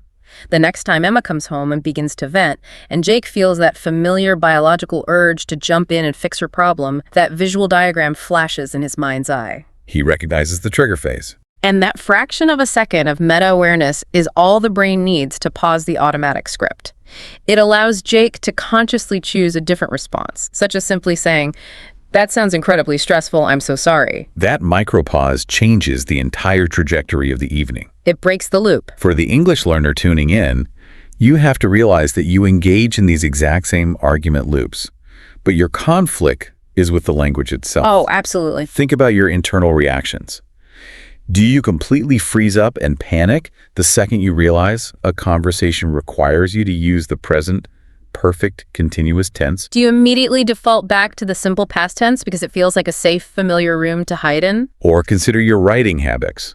When you have to draft an essay or a professional email, do you lean on the exact same 5 transition words? Firstly, secondly, moreover, because you are terrified of trying a more complex syntax. Those are classic linguistic argument loops. You encounter a trigger, which is grammatical uncertainty. You experience the emotional response of anxiety. You execute the withdrawal behavior, which is retreating to safe, elementary vocabulary. And the result is that you never resolve the underlying gap in your knowledge, guaranteeing the loop will repeat the next time you write an email. The most effective recommendation for learners trapped in this cycle is to maintain a targeted language journal for just 1 week. Just 1 week of tracking. Yes. The rule is, do not try to fix your grammar yet. Just map your avoidances. Note every time you felt panic and changed your sentence mid-thought to avoid a hard word. Once you externalize that pattern onto paper, it ceases to be a mysterious anxiety and becomes a tangible habit you can dismantle. You make the invisible visible. While Jake and Emma were trapped by their emotional reactions to each other, our next set of case studies features individuals who are trapped by the modern world's ultimate omnipresent triggers: chronic stress and digital comparison. We are shifting focus to the mechanics of the habit loop and how technology weaponizes our biology. We have 2 distinct stories here that mirror each other perfectly. First, there is Terrence, living in Atlanta. Terrence has a very modern problem. He really does. Terrence is a successful project manager making a fantastic salary, yet he is constantly stressed about money, practically living paycheck to paycheck. And the reason why is fascinating. Because he is a chronic online stress shopper. Whenever he has a particularly brutal week at the office, he logs on to e-commerce sites and buys a new piece of tech, pair of shoes, or orders an absurdly expensive dinner. It's never a massive bankruptcy-inducing purchase. Well, usually between $50 and $200. But the frequency is quietly draining his savings account. And then we have our second story. On the opposite coast, we have Jasmine in Los Angeles. Jasmine is a talented, aspiring actress. Every single night as she lies in bed, she opens Instagram and scrolls for hours. Obsessively looking at the profiles of other young actresses. The ones who are booking commercials and film roles. This comparison completely destroys her self-esteem. She goes to sleep miserable and wakes up the next morning feeling so discouraged that she can't even muster the energy to record her own audition tapes. Both Terrence and Jasmine are textbook victims of the trigger behavior reward cycle. Commonly known as the TBR loop in behavioral science. Yes. The brain learns to associate a specific cue with a routine that delivers a payoff. For Terrence, the trigger is clear: professional stress. The behavior is the act of browsing and purchasing. And the reward is a rapid, potent hit of dopamine, a brief neurochemical rush of pleasure and perceived control that temporarily masks the stress. For Jasmine, the dynamic is even more insidious, isn't it? It is, because social media algorithms are explicitly engineered by thousands of software engineers to exploit this exact biological loop. They know exactly what they're doing. The platform feeds her content designed to trigger strong, volatile emotional reactions. In her case, envy and insecurity. The platform knows that emotional volatility is highly engaging. It keeps her thumb moving. So the behavior is the scrolling. And the twisted reward is the continuous numbing distraction from her own career anxiety, even though it ultimately makes her feel worse. Now, when I read about Jasmine staying up until 1 a.m., making herself utterly miserable on her phone, a big part of me just wants to shake her and say, why don't you just use some willpower? Just put the phone down and go to sleep. It seems like such a simple choice from the outside. It really does. That is the default societal reaction. We view habit failure as a moral failing or a lack of mental fortitude. However, decades of cognitive research demonstrate that willpower is not a personality trait. It's not. No, it is a highly finite biological resource. It operates much like a muscle. Throughout the day, every decision you make, every frustration you suppress, depletes your willpower reserves. So by the time 11 p.m. rolls around, Jasmine's willpower tank is completely empty. Relying on sheer willpower to fight a highly engineered algorithm at midnight is a losing battle. this is where the concept of environment design becomes critical, right? Exactly. If you cannot change your brain's craving in the moment, you must change the physical environment to make the detrimental behavior practically impossible to execute. So how did she actually break the cycle? She didn't try to magically stop wanting to look at her phone. Instead, she purchased a cheap alarm clock and started charging her smartphone in the kitchen overnight. She entirely removed the physical trigger from her bedroom environment. However, because her brain still craved a reward, the feeling of winding down before sleep, she substituted the toxic behavior with reading a physical fiction novel for 30 minutes. She kept the cue of getting into bed, and she kept the reward of mental escapism, but she swapped the destructive behavior for a neutral one. Terrence implemented a remarkably similar strategy. Right. He acknowledged that he couldn't eliminate the trigger of work stress, and his brain still demanded the reward of relief at 5:00 p.m. But he changed the middle component. Instead of opening an online store, he instituted a rule that he had to immediately put on his sneakers and go for a brisk 20-minute walk around his neighborhood. Same trigger stress, same reward endorphin release and distraction. Completely different, financially stable behavior. The substitution strategy is incredibly effective. The parallels here to study English are massive. Let's imagine your trigger is frustration. You are listening to a fast-paced English news broadcast. You miss 3 sentences in a row, and you feel that hot wave of inadequacy. The typical deeply grooved behavior is to pause the audio and switch to something incredibly easy, like reviewing basic vocabulary words on flashcards that you already know perfectly well. Why? Because the reward is that you instantly feel productive and competent again. The discomfort vanishes. But the tragic consequence is that your auditory comprehension skills remain completely stagnant. You are treating the emotional symptom, not the linguistic weakness. Exactly. So you have to hack the loop. You need to apply Terrence's substitution strategy. Keep the trigger. Allow yourself to feel the frustration. Seek the reward, the genuine feeling of accomplishment. But you must change the behavior in the middle. When the frustration hits, do not switch to the flashcards. Instead, rewind the audio and play it at 75% speed. Pull up the transcript and read along while you listen. You push through the friction. And regarding Jasmine's social media comparison trap, how many English learners do you think spend hours watching flawlessly edited YouTube videos of hyperfluent polyglots, only to think, I will literally never sound like that, and then close their books in despair? It is a devastatingly common psychological trap.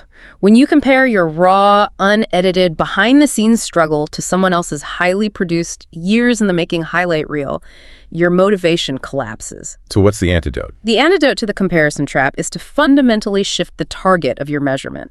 The only valid, mathematically sound comparison is comparing your current capability to your own past performance. Can you understand slightly more of that news broadcast today than you could 6 months ago? If yes, that is the pattern of growth, regardless of what anyone else is doing. Jasmine and Terrence were battling behavioral loops they created themselves through modern technology and stress.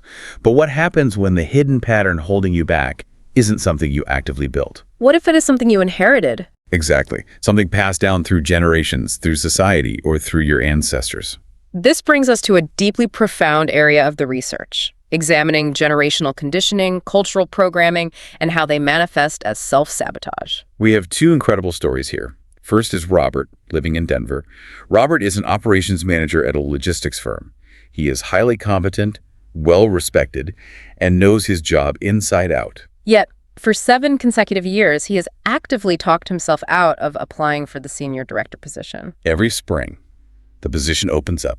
He updates his resume, looks at the job requirements, and immediately an overwhelming fear of failure kicks in. He rationalizes his withdrawal by telling himself, I need 1 more year of experience, or the timing just isn't right with my current workload. He pulls his application, feels a temporary wash of relief, and then spends the rest of the year simmering in regret. And then we have Angela in New Orleans. Right. Angela comes from a vibrant, tight-knit culture where food is inextricably linked to love, comfort, and community identity. A pot of red beans and rice is the cure for grief. A massive crawfish boil is how you celebrate a graduation. This deep generational connection to large volumes of rich food eventually led to severe cardiovascular health issues for her. But her doctor's advice to simply go on a diet failed miserably, because to Angela, restricting her food intake felt like she was emotionally restricting her love for her family and cutting herself off from her heritage. Let's dissect Robert's cycle of self-sabotage first, because it is incredibly systematic. The pattern unfolds in distinct stages. Okay, walk me through it. First, the opportunity arises. Then the desire to advance activates. Almost instantly, the deep-seated fear of inadequacy emerges. And to protect the ego from the fear, rationalization takes over. Yes, providing logical-sounding excuses. This leads to the withdrawal behavior, which grants the brain temporary relief from the anxiety, but that relief inevitably decays into regret.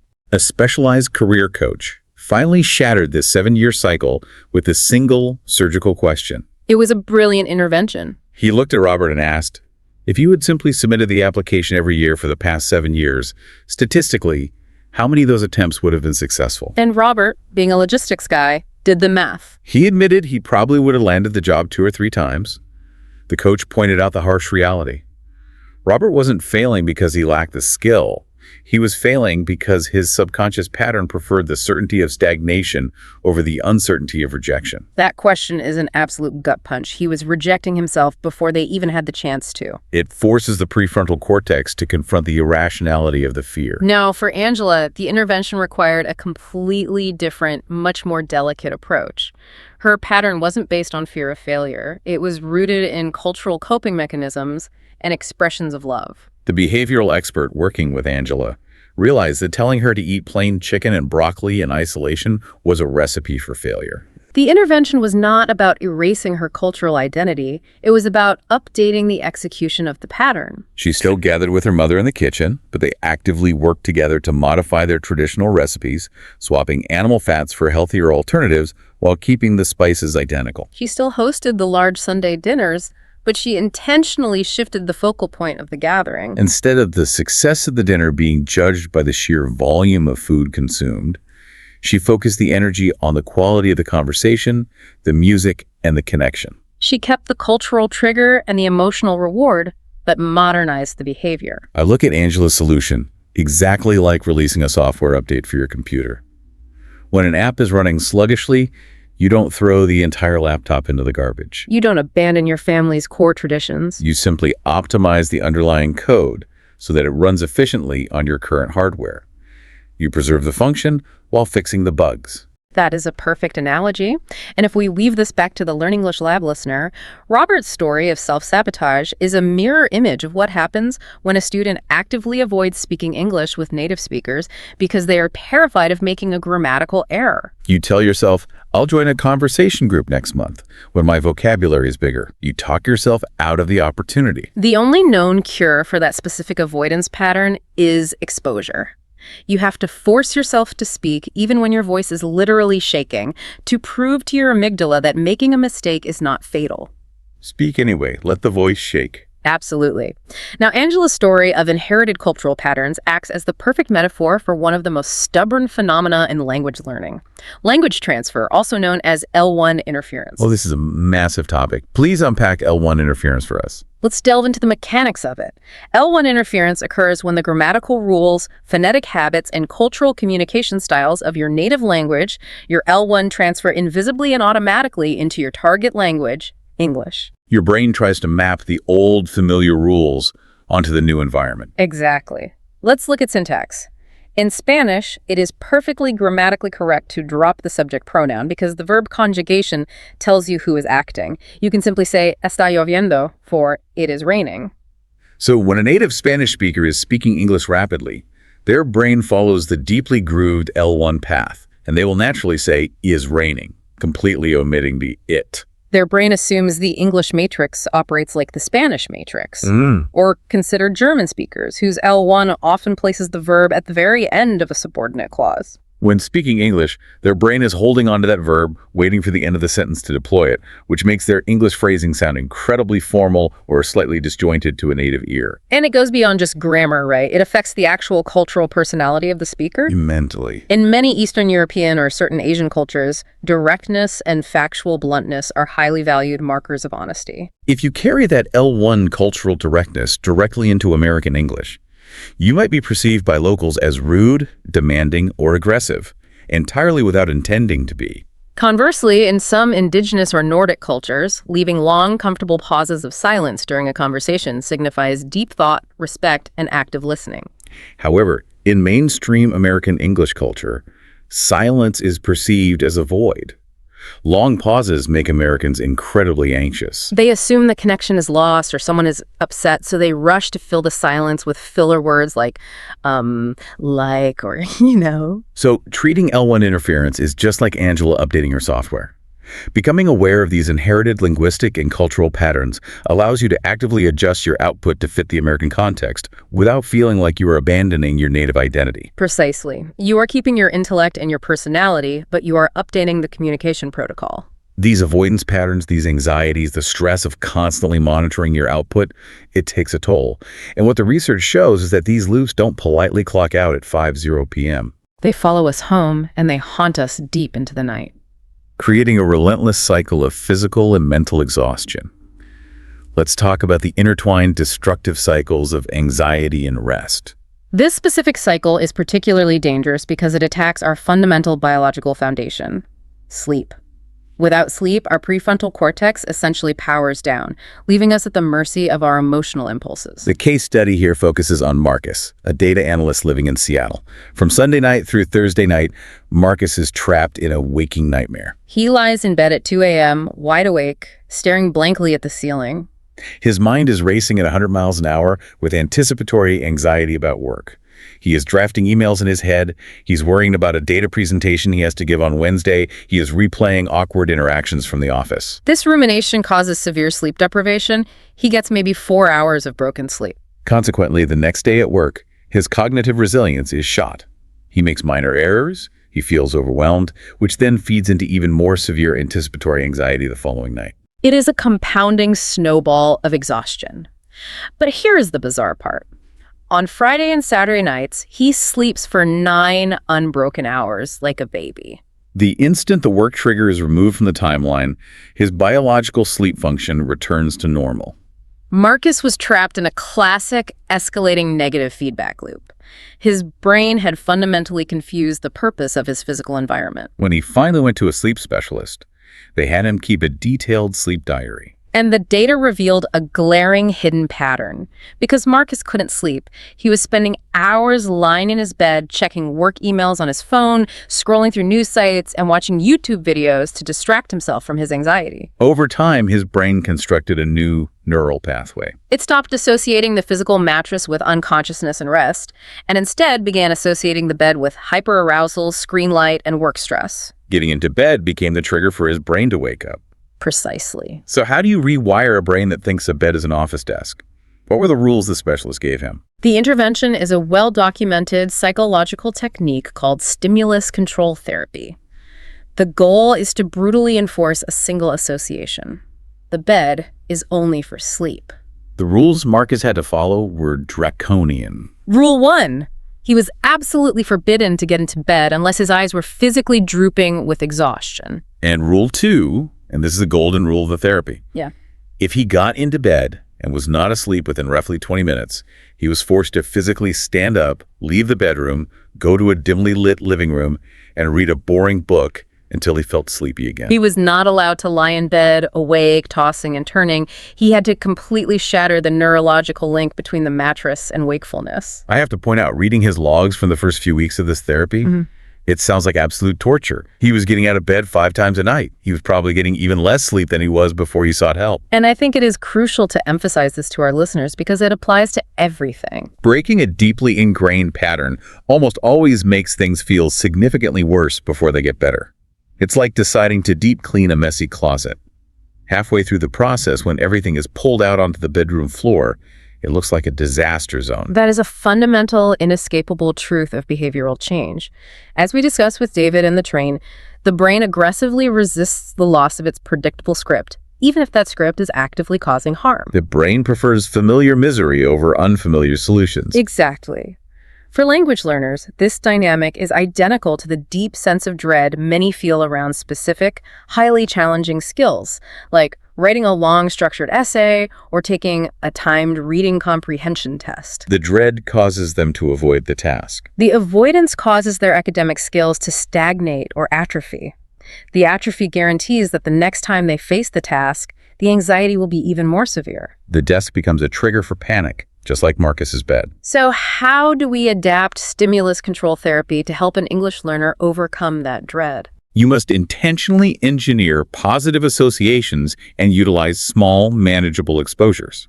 If you have a severe phobia of listening exercises because you always fail them, do not force yourself to sit down and watch a 2-hour complex historical documentary without subtitles. You will panic, your amygdala will fire, and you will deeply reinforce the neurological dread associated with listening. Instead, change the stimulus. Start with a 5-minute clip of a topic you are already deeply passionate about.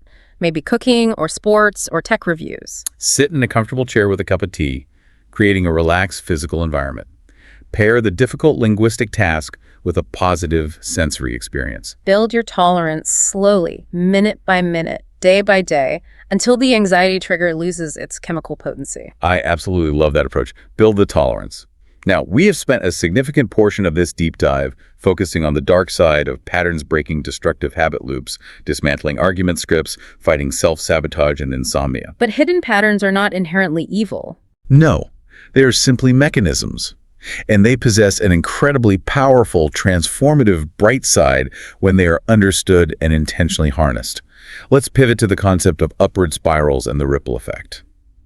This is where the mathematical nature of pattern recognition becomes a genuinely uplifting force for societal good. There is a truly heartwarming case study in our materials that took place at a Starbucks drive-thru in Minneapolis. It is the dead of winter, freezing cold, miserable weather. A woman named Patricia pulls up to the window to pay for her coffee. On a total whim, driven by a momentary feeling of goodwill, she hands the cashier a $20 bill and says, "Please pay for the order of the car behind me." The coffee was less than $6. She takes her change, drives away, and thinks nothing of it. The person in the car behind her is a stressed-out college student. When he pulls up to the window and is told a stranger just bought his coffee, he is so deeply moved and surprised by this unprompted generosity that he tells the cashier, "Wait, let me pay for the minivan behind me." And the person in the minivan does the exact same thing. This spontaneous chain reaction of paying it forward lasted for 4 hours, encompassing 47 consecutive cars. What we are observing in that drive-through is a phenomenon heavily supported by extensive behavioral research in the field of positive psychology. Emotion is a highly contagious biological state. We naturally mirror the micro-expressions and energy of the people around us. Gratitude and generosity, in particular, operate as compounding positive patterns. They lower cortisol levels and trigger the release of oxytocin, which promotes social bonding and trust. I just marvel at the sheer scale of it. I love the idea that you can initiate a pattern that vastly outlasts your own involvement. Patricia was probably sitting at her desk at work, completely oblivious to the fact that she had altered the morning of 4 dozen strangers. We often talk about ripples in a pond, but I think a better, more modern metaphor is that it's like writing a brilliant, elegant line of open source code and releasing it onto the internet. You write it once, but then thousands of other programmers copy it, adapt it, build upon it, and deploy it in software you will never even see. That is a highly accurate representation of how social contagion works. And these social ripples are actually quantifiable. Sociological studies tracking network behavior demonstrate that a single spontaneous act of kindness can reliably inspire up to 3 downstream acts by other people who witnessed or received the initial act. Those subsequent people then influence 3 more people. Small, seemingly trivial positive behaviors compound exponentially over time.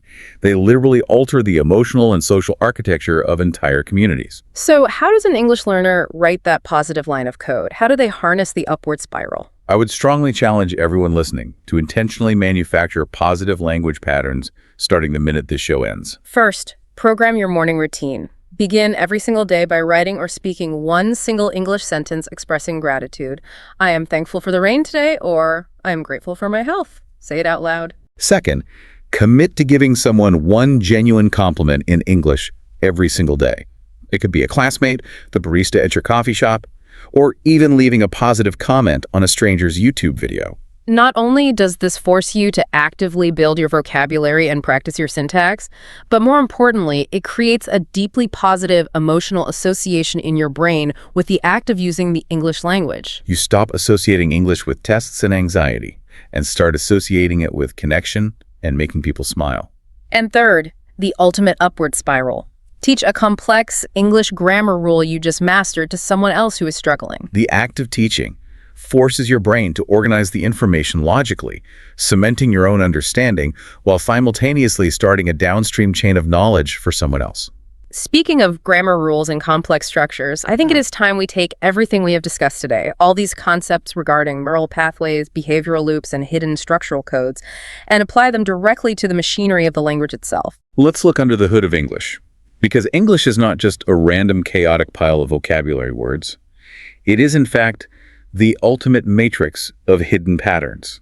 It undeniably is. The moment a learner stops viewing English as a massive, intimidating list of arbitrary rules to be memorized and starts viewing it as a predictable, interconnected system of behavioral codes, the entire trajectory of their learning accelerates. Let's dissect this matrix systematically, starting with the foundational level, phonological patterns. The actual physical sounds of the language? Yes, there are rigid pronunciation patterns that native speakers adhere to instinctively, often without knowing they are doing it. For example, consider the suffix "annishen."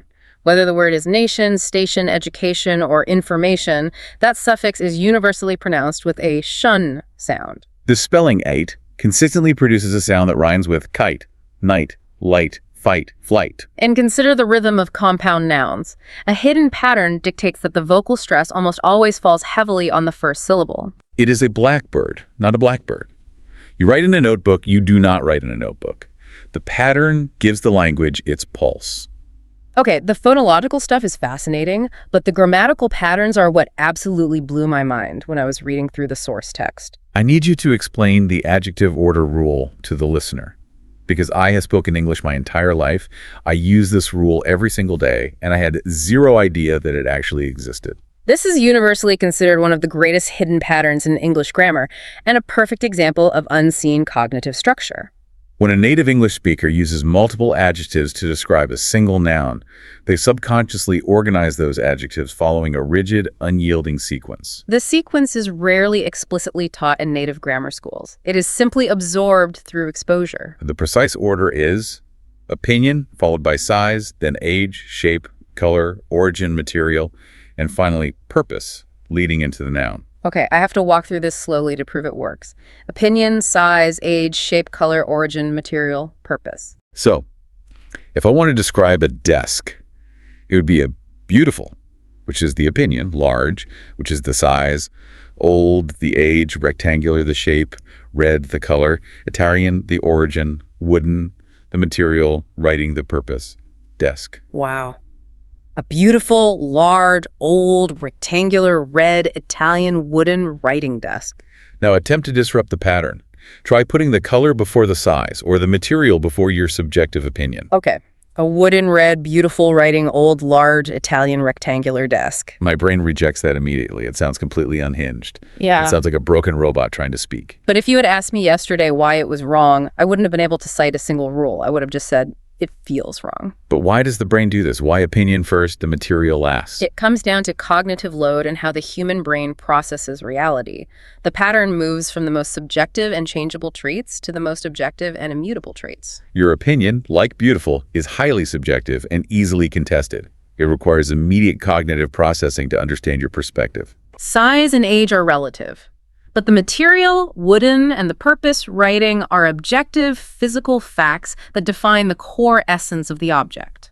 Therefore, the brain places the immutable, permanent facts closest to the noun itself, while the flexible, subjective opinions are placed further away at the front of the sentence. The grammar perfectly maps the brain's hierarchy of information processing. That is unbelievable. The grammar is just a reflection of human biology. Exactly. We also see rigid grammatical patterns in structures like question tags. The hidden rule is that a positive statement demands a negative tag to seek confirmation. You're coming to the party, aren't you? Conversely, a negative statement takes a positive tag.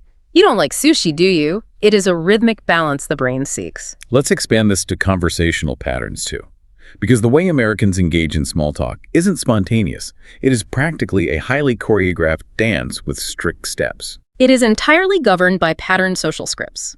The standard American greeting, "How are you?" paired with the automatic response, "Good, how are you?" is not a genuine inquiry into your medical or deep psychological state. It is a social ritual. It is a ping to a server to check if the connection is active. If you break the pattern, if a cashier asks, "How are you?" and you begin listing your recent gastrointestinal issues or your marital problems, you severely disrupt the social script, and the native speaker will become visibly uncomfortable. Furthermore, extended small talk follows a highly predictable, escalating topic progression. You were required to start with entirely safe, shared environments. The weather. From there, you slowly escalate to weekend plans, then to professional work, and finally, if the interaction is successful, you move to shared personal interests. It is a sequential algorithm designed by society to slowly test the waters of social bonding without risking sudden conflict. And what about the polite refusal? That is a huge cultural pattern that trips up a lot of learners who come from more direct cultures. The indirect polite refusal is a classic, deeply ingrained American conversational pattern. In many situations, delivering a blunt, naked no is perceived as aggressively confrontational. Instead, the hidden pattern is a three-part formula. First, express extreme enthusiasm. Second, insert the pivot word but. Third, provide a vague, non-specific excuse.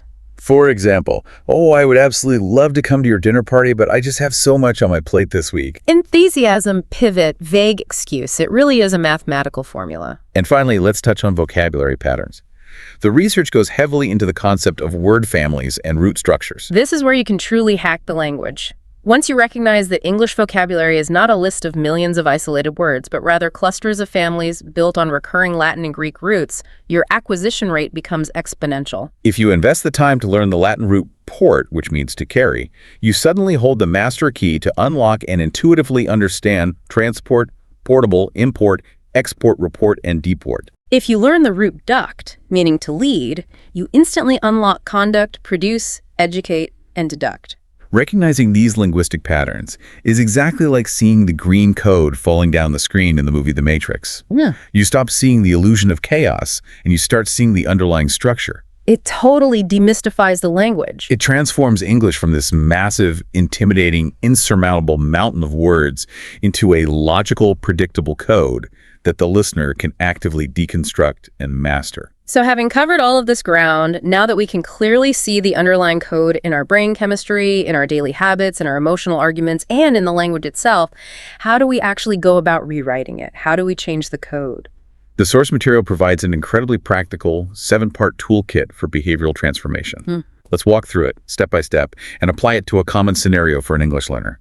The paralyzing fear of speaking in a group setting due to L1 interference. Step 1 is the 2-week tracking method. The instruction here is critical. Do not attempt to change your behavior yet. You simply observe and gather data. For 2 weeks, every time you are in an English group setting and you feel the urge to stay silent, just mentally note it or quickly jot it down. You are acting as a scientist, observing your own life. You can't navigate a map if you don't know where you are standing. Correct. Step 2 is the, why did I just do that? Pause. Once you've tracked the frequency, you begin to interrogate the moment. When you catch yourself freezing up and refusing to speak, pause and identify the exact emotional trigger. Is it fear of mispronouncing a word? Is it the realization that your native language sentence structure won't translate directly? Step 3 is the pattern map. You physically draw out the loop on paper. The trigger. Someone asks you a complex question. The behavior. You give a one-word answer and stare at the floor. The reward. You escape the immediate spotlight and feel safe. The reset. You remain isolated in the conversation. Externalizing the loop, just like Jake and Emma, the couple in Portland, did. Precisely. Step 4 is where the actual intervention happens, the substitution strategy. You recognize that you cannot eliminate the trigger group conversations will always happen, and your brain still desires the reward of feeling safe. So you must substitute the behavior. Instead of the behavior being total silence, the new behavior is having one pre-rehearsed, foolproof English question in your back pocket that redirects the conversation. For example, that's an interesting point. What does everyone else think? You keep the trigger, you keep the safety, but you engage with the language. Step 5 is environment redesign. Make the bad pattern difficult and the good pattern easy. If you always sit in the back corner where it's easy to hide, redesign your environment by physically forcing yourself to sit next to the most talkative person in the room. You alter the physics of your situation. Like charging the phone in the kitchen. Exactly. Step 6 is the accountability partner. Share your mapped out cycle with a trusted friend or teacher who can gently point out when you are slipping into your old avoidance routine. And finally, step 7, which underpins the entire framework, the compassion rule. You must treat yourself with profound scientific curiosity, not moral shame. Neural pathways are a dense biological reality. Slipping back into an old habit is not a personal failing. It is just a momentary glitch in the new code you are writing.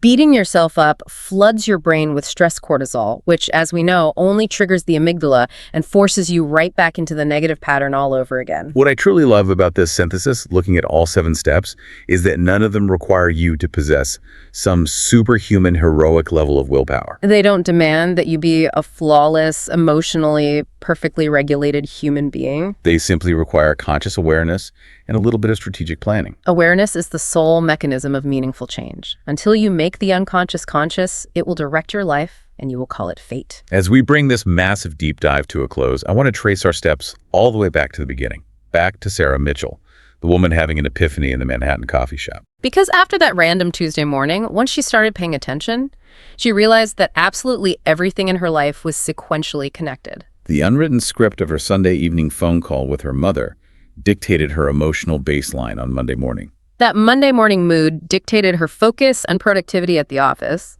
which directly impacted her self-esteem, which raised her anxiety, which degraded her sleep quality on Monday night. Which ultimately dictated the exact exhausted posture she held and the specific sugary pastry she ordered at the coffee shop on Tuesday. The loop is entirely closed. It is a profound and slightly staggering realization.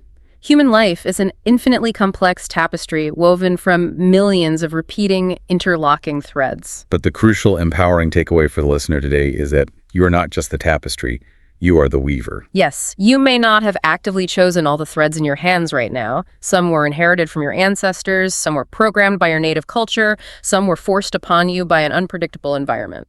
But you retain the absolute power to decide exactly how those threads are woven together from this second forward. The pattern of conscious transformation and intentional growth is always, always available to you. It really is. And I want to leave you, the listener, with one final, hopefully provocative thought to mull over today as you go back into the world.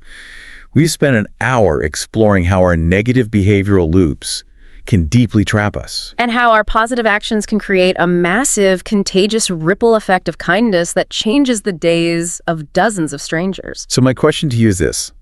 What happens when you actively decide to become a pattern disruptor? Not just for your own benefit, but for the people you love. Could your intentional, conscious choice today to pause and speak a kind word instead of snapping, to draw out an argument loop instead of yelling, to show visible, unapologetic courage in learning something incredibly difficult like a new language, be the exact trigger that finally frees someone else from their own invisible script tomorrow?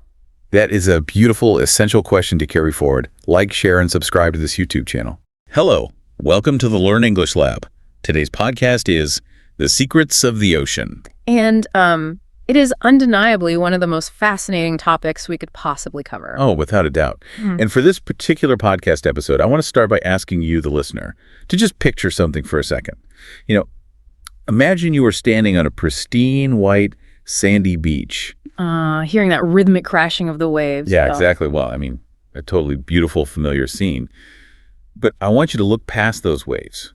Look out toward that infinite blue horizon and consider a fact that completely upends how we view our planet. It's a staggering reality. It really is. We currently possess more detailed topographical maps of the dry, barren surface of Mars than we do of the bottom of our own ocean. Which is just a profound realization, We send rovers millions of miles through the vacuum of space to photograph Martian craters, but the ultimate depths of our own world are just, well, they remain shrouded in almost total darkness. I really want to pause on that because it's such a massive paradox. We live on this rock in space, and our most critical life support system is basically a vast, uncharted frontier. Absolutely. The sheer scale of what we don't know is staggering when you look at the stats. This single body of water covers roughly 71% of Earth's surface. And it holds an insane amount of our water, right? Spot on. It contains 97% of all the planet's water, plus it generates more than 50% of the oxygen we breathe and feeds billions of people. Yet over 80% of it is totally unexplored, unmapped, unseen by human eyes. Indubitably, it's a complete mystery. So our mission for this podcast episode is to plunge directly into that mystery right alongside you. We're taking a deep dive into the actual mechanics of this incredible environment. We are going to break down the bizarre biological engineering of deep-sea creatures, the physics behind impossible underwater geography, and how this powerhouse shapes our climate and human history. Even the very English language you were learning today. Indeed. But to genuinely understand the ocean, we first need to dismantle a very common geographical illusion. Most of us learn in primary school to memorize the 5 oceans. Oh, yeah. You look at a map and you point out the Pacific, the Atlantic, the Indian, the Southern, and the Arctic Oceans. They're all color-coded like separate countries. Right, with distinct borders. But scientifically speaking, those borders simply do not exist. There's only one global ocean. It's all connected. Absolutely. It's a singular, continuous body of salt water flowing endlessly around the planet, driven by this complex global conveyor belt of currents. Let me give you an analogy to help visualize this. Think of the ocean not as separate rooms in a house, but as the circulatory system in a human body. That's a great way to frame it. Right. Because theoretically, a fish could start its journey off the coast of Brazil, ride the currents down past South America, cross over into the Pacific, and wash up in Japan without ever leaving the water. It is all one fluid system. But even though it operates as a single entity, the historical names we've assigned carry immense cultural significance. Like the Pacific Ocean, it's the largest, right? Undeniably, it covers more surface area than all the dry land on Earth combined. And the name comes from the Latin word pacificus, meaning peaceful or tranquil. Which is so ironic considering it has some of the most violent typhoons on the planet. Yeah. Then you have the Atlantic, rooted in Greek mythology, the Sea of Atlas. Yes, the Titan condemned to hold up the sky. Then the Indian Ocean, historically named for its role in early maritime trade routes. And the Southern Ocean, which is legendary among sailors for its terrifyingly rough seas. Spot on. And finally, the Arctic at the top of the world, locked mostly beneath shifting sea ice. So we have these distinct personalities, but ultimately, this single body of water does the heavy lifting to keep land dwellers alive. People call the ocean the Earth's thermostat. How does that actually work? It comes down to thermal capacity and fluid dynamics. Water is incredibly efficient at absorbing heat. The ocean constantly absorbs massive amounts of solar radiation near the equator. But it doesn't just boil there. No, not at all. It utilizes powerful currents to distribute that thermal energy globally. Warm water is pushed toward the poles, while cold water from the Arctic is drawn back toward the equator. So without that mixing, the equator would be an unlivable furnace, and Europe would be in a permanent deep freeze. 100% correct. The ocean actively prevents those extremes. Okay, the thermostat makes sense. But here's the mechanism that blows my mind. When we talk about oxygen, people always say, plant more trees, which is great, but we ignore the microscopic workforce in the ocean. You're referring to phytoplankton. Yes. Let's talk about them. They're basically the lungs of the planet, right? They are the unsung heroes. They're microscopic, single-celled organisms drifting in the upper layers where the sunlight hits, and they use photosynthesis just like trees. They capture sunlight, take in carbon dioxide, and release oxygen. Accurately stated. But the scale is what's truly unimaginable. There are billions upon billions of them in every drop of surface seawater. And they produce more than half of the world's oxygen. Every second breath you take is generously provided by invisible algae. It's profound. And beyond the air, the ocean harbors anywhere from 700,000 to over 1 million distinct species. And it carries 90% of all global trade. Not to mention it serves as the primary protein source for roughly 3 billion people worldwide. So it's the thermostat, the lungs, the highway, and the grocery store. But to understand this multi-layered machine, we have to travel vertically. We need to go from top to bottom. Yes, a vertical descent into increasingly hostile alien environments. As you move deeper, the sunlight fades, the temperature plummets, and the pressure becomes crushing. And for our listener focusing on English, learning the scientific names of these zones is a brilliant linguistic hack. They use Greek and Latin prefixes. That's a fantastic point. Let's start at Zone 1, the sunlight zone, scientifically classified as the epipelagic zone, 0 to 200 meters down. The prefix epi translates to upon or on top of, like epidermis is the top layer of skin. Spot on. Physically, this zone has abundant light and warmth.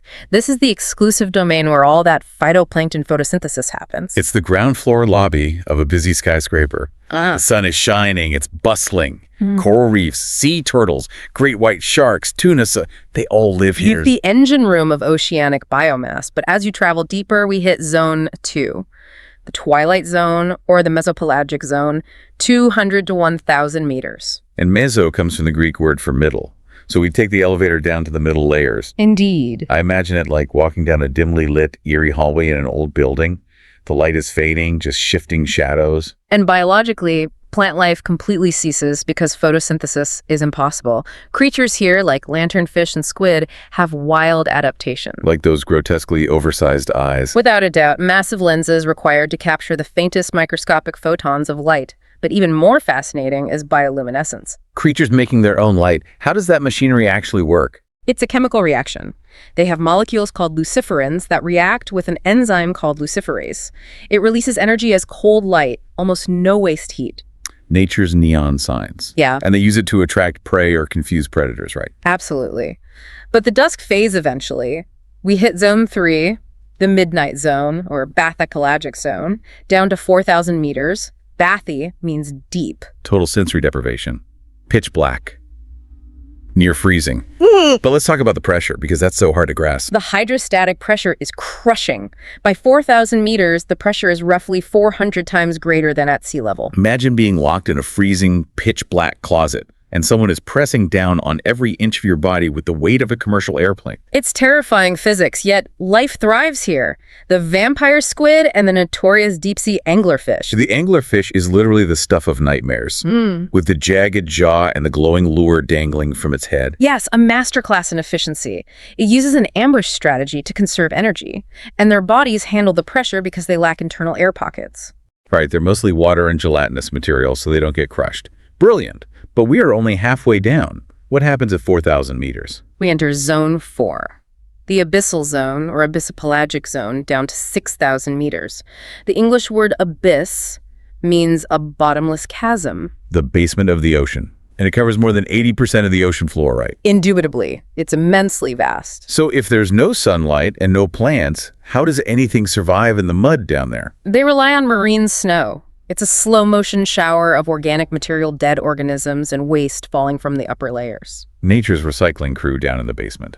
Bleak, but essential. But there is one final extreme secret below that, right? Yes, Zone 5, the Hadal zone, named after Hades, the Greek god of the underworld.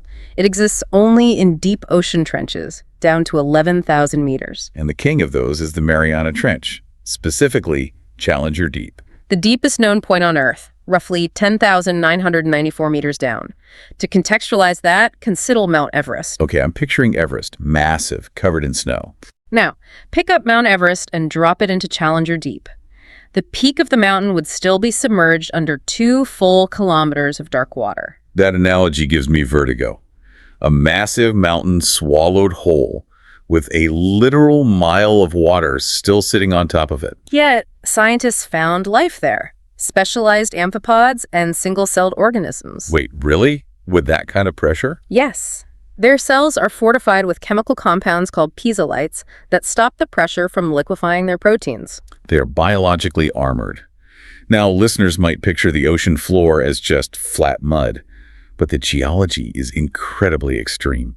Let's talk about the physical landscape. We just dropped Everest in a trench, but the ocean conceals its own massive mountains, the mid-ocean ridge, for example. It wraps around the globe like seams on a baseball, right? Over 65,000 kilometers long. By far the longest mountain range on Earth. And we have massive individual seamounts like Mauna Kea in Hawaii. Oh, this totally shifts how we define a mountain. From the beach, it looks like it's 4,000 meters tall. But that's just the peak. Measured from its true base on the ocean floor to the summit, it rises 10,210 meters. So it's taller than Everest. But the geography gets weirder. We have to talk about underwater lakes. How can a lake exist inside the ocean?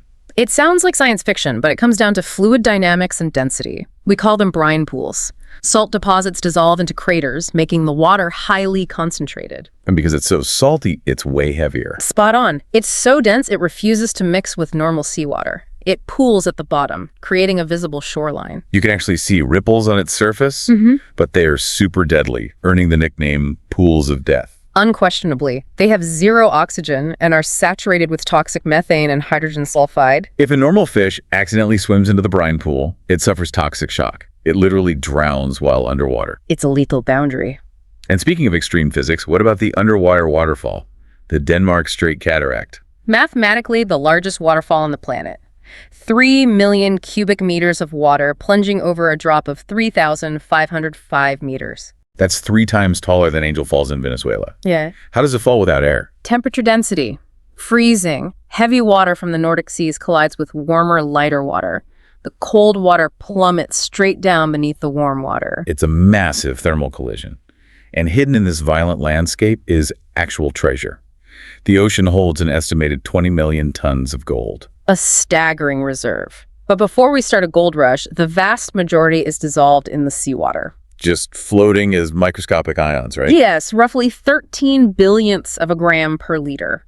Filtering it would cost exponentially more than the gold is worth. But there are places where you can find solid gold on the seafloor. Indeed, hydrothermal vents.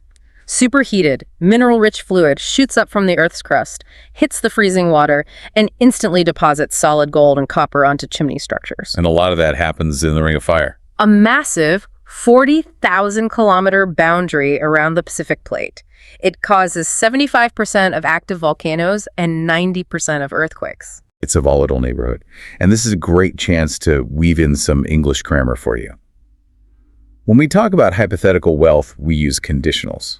It's an excellent cognitive anchor for language learners. Right. If I'm talking about an unlikely present, I use the second conditional. If we extracted all the ocean's gold today, everyone on Earth would receive 4 kilograms. Or for a possible future scenario.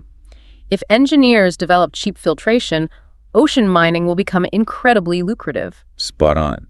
And for an imaginary past. If explorers had discovered this centuries ago, history would have been different. It totally structures how we talk about science. Absolutely. Now, while the geography is wild, the marine biology is practically magical. Let's pivot to some biological oddities. I am so ready. We have to start with the immortal jellyfish. Turritopsis storni, a creature the size of a fingernail that can literally reverse its aging process. It hits the reset button. How does it do that? Through a mechanism called transdifferentiation. When injured or old, it collapses into a blob and forces its adult cells to revert back into unspecialized stem cells. Like a stressed out butterfly turning back into a caterpillar. That's a highly illustrative comparison. It becomes a polyp again and starts its life over. It's an endless loop of biological immortality. But we should clarify, immortality doesn't mean invincibility. A vital clarification. It won't die of old age, but it can absolutely be eaten by a sea turtle or killed by a temperature spike. So if it avoids getting eaten, it lives forever. Wild. Now, what about what we can hear down there? Sound travels 4 times faster underwater, right? Accurately stated. And researchers have recorded some truly terrifying sounds. The most famous is the bloop from 1997. Oh, the internet went crazy over the bloop. Hydrophones picked up this massive ultra-low frequency sound heard 5,000 kilometers away. It shared acoustic traits with marine mammals, so people immediately assumed it was a colossal prehistoric sea monster. Of course they did. But it wasn't a monster, was it? No. Acoustic analysis proved it was an icequake, the violent mechanical fracturing of a massive iceberg in Antarctica. And then there was Julia in 1999, which sounded like a person moaning underwater. Another iceberg scraping the seafloor.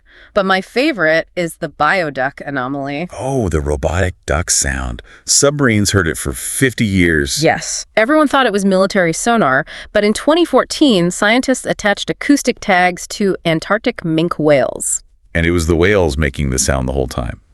The ocean is packed with surprises. Let's do some rapid-fire biology facts. Let's start with scale. The blue whale is the most massive creature in Earth's history. Its heart is the size of a small car. Just the heart. And a human child could crawl through its main artery. What about the giant squid? Their eyes are the size of dinner plates. In the pitch-black midnight zone, massive lenses capture the faintest flashes of bioluminescence to spot predators. Survival engineering. Yeah. And the octopus. It has 3 hearts and blue blood. Because of hemocyanin in a copper-based protein that's super efficient in freezing water. Plus, they have 9 brains. Wait, 9? I thought intelligence was centralized. 1 central brain and a mini brain in every single arm. The arms can autonomously touch, taste, and solve puzzles. Decentralized problem-solving machines. And then you have the ultimate survivors. Sharks. Fossil records show they've been patrolling the oceans for 400 million years. I want the listener to really digest that. Sharks are older than trees. Older than Saturn's rings. They survived 4 mass extinctions. A testament to their brutal anatomical efficiency. But here's my favorite acoustic fact. The loudest creature isn't a whale or a shark. It's the tiny pistol shrimp. It harnesses extreme fluid dynamics. It has 1 massive asymmetrical claw. When it snaps shut, it forces the water out so fast the pressure drops instantly. Then the water boils. It creates a cavitation bubble. Which is highly unstable and collapses violently. The implosion creates a shock wave, flashing to nearly 4,700 degrees Celsius. Nearly as hot as the sun. Yeah. And the crack hits 218 decibels. It literally weaponizes sound and heat to stun its prey. It's an animal that punches with the heat of a star. Unbelievable. But, we can't examine this in a vacuum. Human history is entirely intertwined with these waters. Indeed. The ocean is a formidable barrier, but also the ultimate bridge between cultures. Look at the ancient Polynesian navigators. Wayfinding. They navigated thousands of kilometers without compasses, just by memorizing the stars. And they read the water itself. A navigator could feel the pitch of the canoe and differentiate between a distant storm swell and a wave rebounding off an unseen island. They tracked bird flight paths, too. And moving forward in history, the ocean became the highway of global economics, like the Maritime Silk Road. Connecting China, India, Africa, and the Middle East, it paved the way for the age of exploration in the 15th to 17th centuries. Which permanently linked disparate continents. And that constant interaction with the sea has completely soaked the English language in maritime vocabulary. It's pervasive in everyday idioms. Let's analyze a few for you, like to be in deep water. If I mess up a project, I'm in deep water with my manager. It means you're in serious trouble, just like swimming where you can't touch the bottom. Or to go with the flow. Passively adapting to a situation, much like a captain letting a current dictate the ship's path. One of my absolute favorites is the tip of the iceberg. We use it when we see just a fraction of a hidden problem. Rooted entirely in physical chemistry. Solid ice is less dense than water, so 90% of an iceberg's volume remains completely hidden underwater. The language perfectly reflects the science. We also say someone is making waves when they cause trouble, or a project is smooth sailing when it goes perfectly. And feeling at sea describes being totally confused or disoriented, lacking navigational landmarks. Or a drop in the ocean for a tiny contribution to a massive problem. And finally, sink or swim, the ultimate test of self-reliance. This deep cultural connection extends to our global diet and economy as well, but our modern extraction methods have become deeply strained. This is a critical pivot. As populations exploded, we've industrialized our fishing fleets. We're literally vacuuming marine life out of the water. The UN classifies roughly 1/3 of the world's assessed marine fish stocks as biologically overfished. They can't reproduce fast enough. So humanity turned to aquaculture, or massive-scale fish farming, to offset it. Yes. Roughly half of all seafood consumed globally today comes from these controlled facilities. On paper, farming sounds like a perfect solution. But it introduces so many environmental issues, right? Undeniably.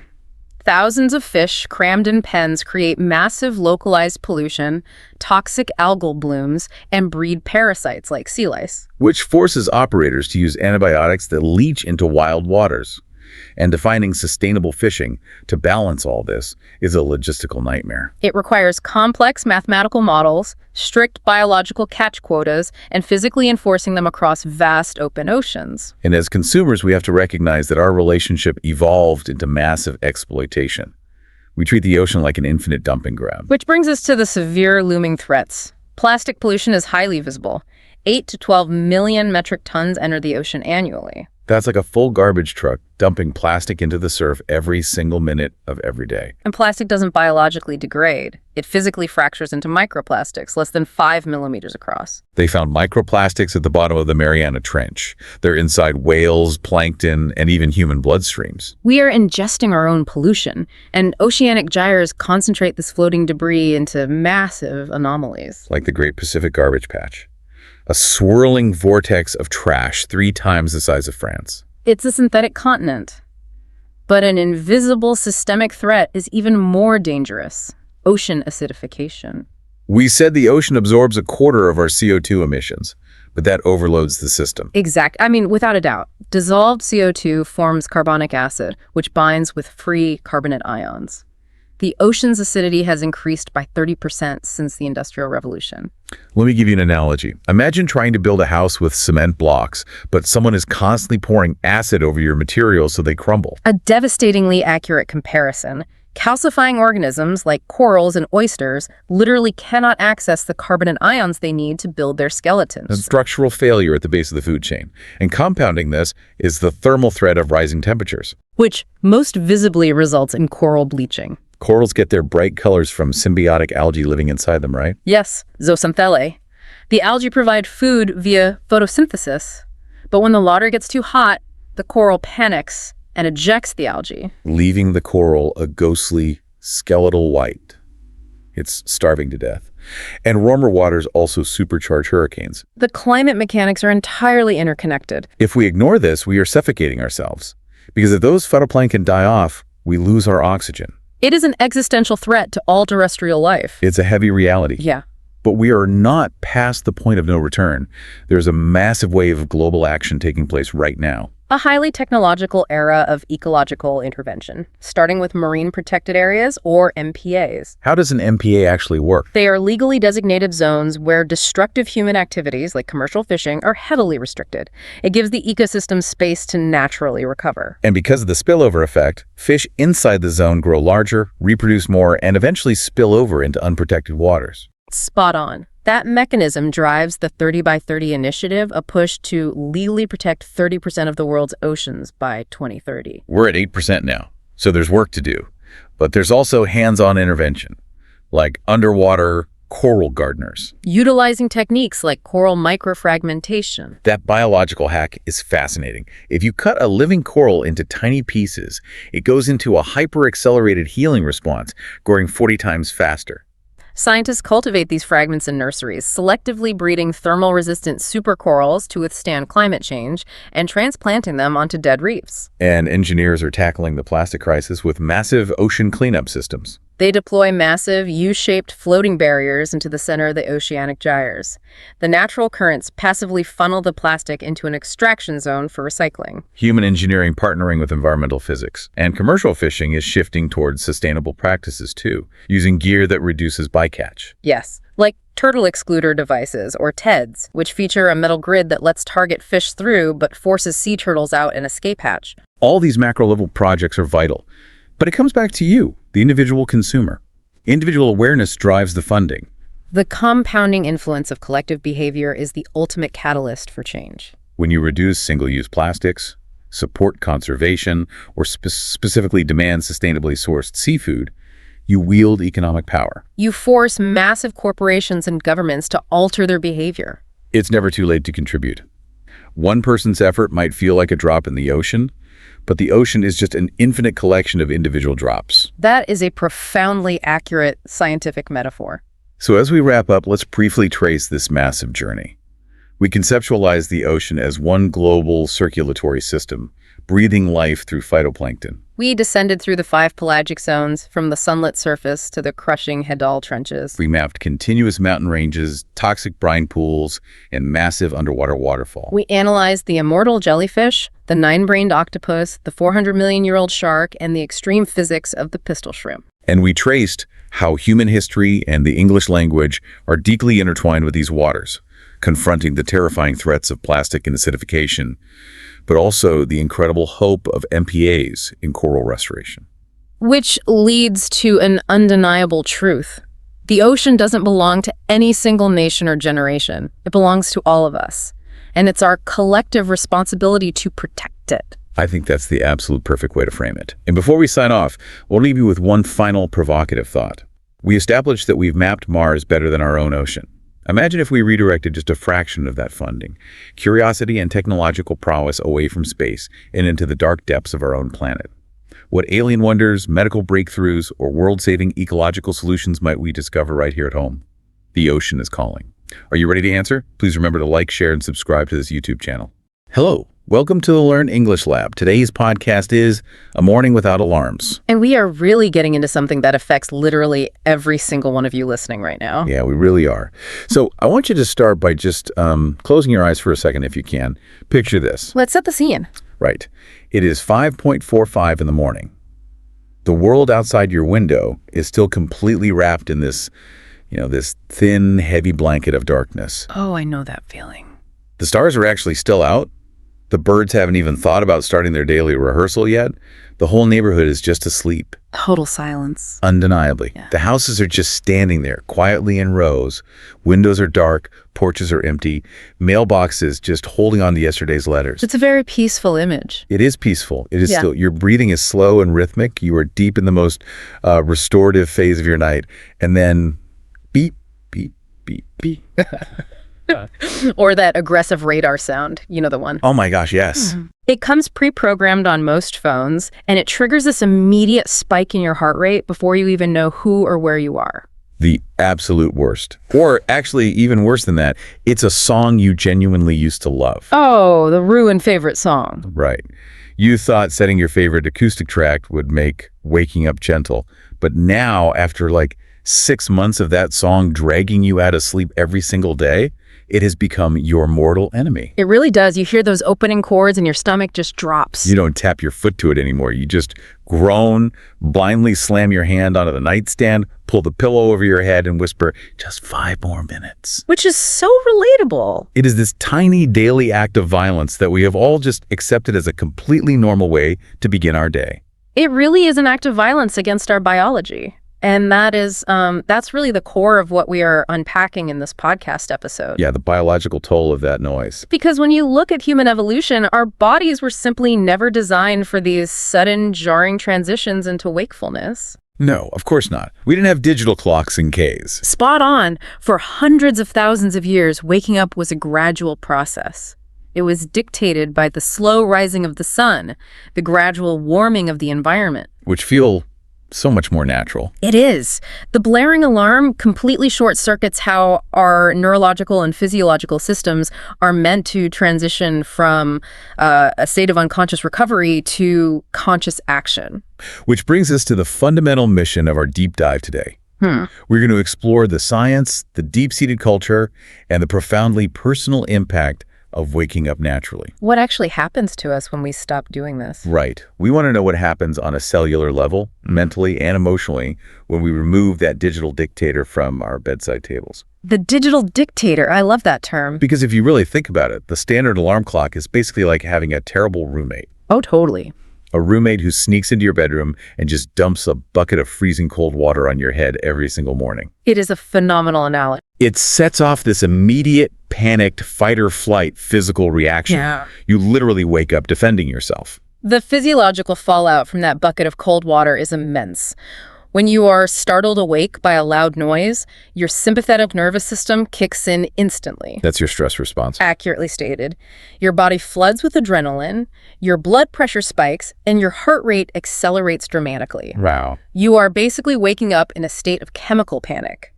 So today, we are going to look at what happens when we finally dry off, calm down our nervous system, and tell that terrible roommate to move out. I think we need to look at the cultural phenomenon first. Yeah. Because it's not like we all just independently decided to start torturing ourselves at 6 a.m. No, it is a highly coordinated effort. We don't just use alarms. We practically worship the schedule they enforce. It feels like our entire society is built on the premise that if you aren't waking up to an alarm, you are somehow failing. Undeniably. The United States and really modern industrialized society at large runs on incredibly rigid, synchronized schedules. And that wasn't always the case, was it? Not at all. This is a relatively recent development in human history. Before the Industrial Revolution, time was fluid. Like, based on the sun? Yes, it was tied to daylight, agriculture, the shifting of the seasons.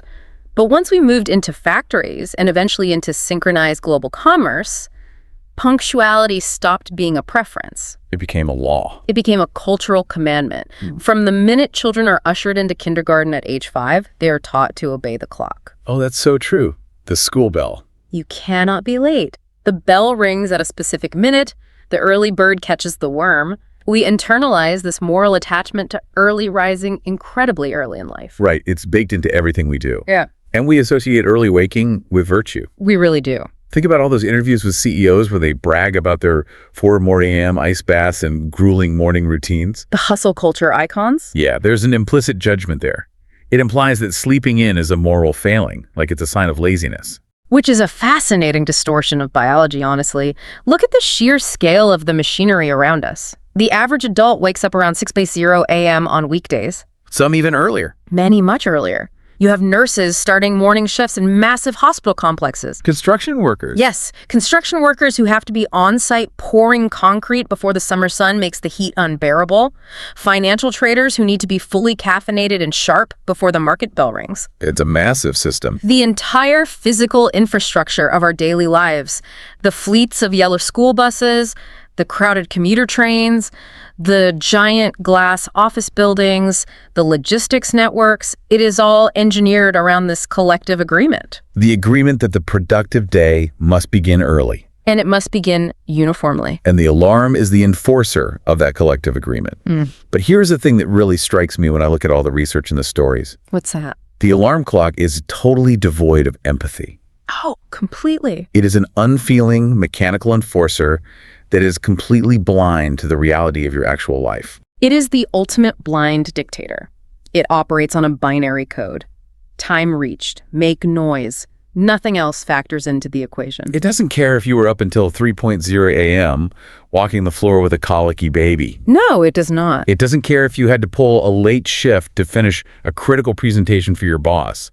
It certainly doesn't care if you are utterly exhausted, fighting off a severe flu, dealing with emotional heartbreak, or, and this is always the most tragic one to me, right in the middle of the most beautiful, comforting, cinematic dream you've had in months. Oh, being pulled out of a good dream is brutal. The alarm goes off at the time you set it, and it demands absolute obedience, regardless of your physical or mental state. And because that demand is so harsh and often so completely out of alignment with what our bodies actually need in that moment, we have invented a technological coping mechanism.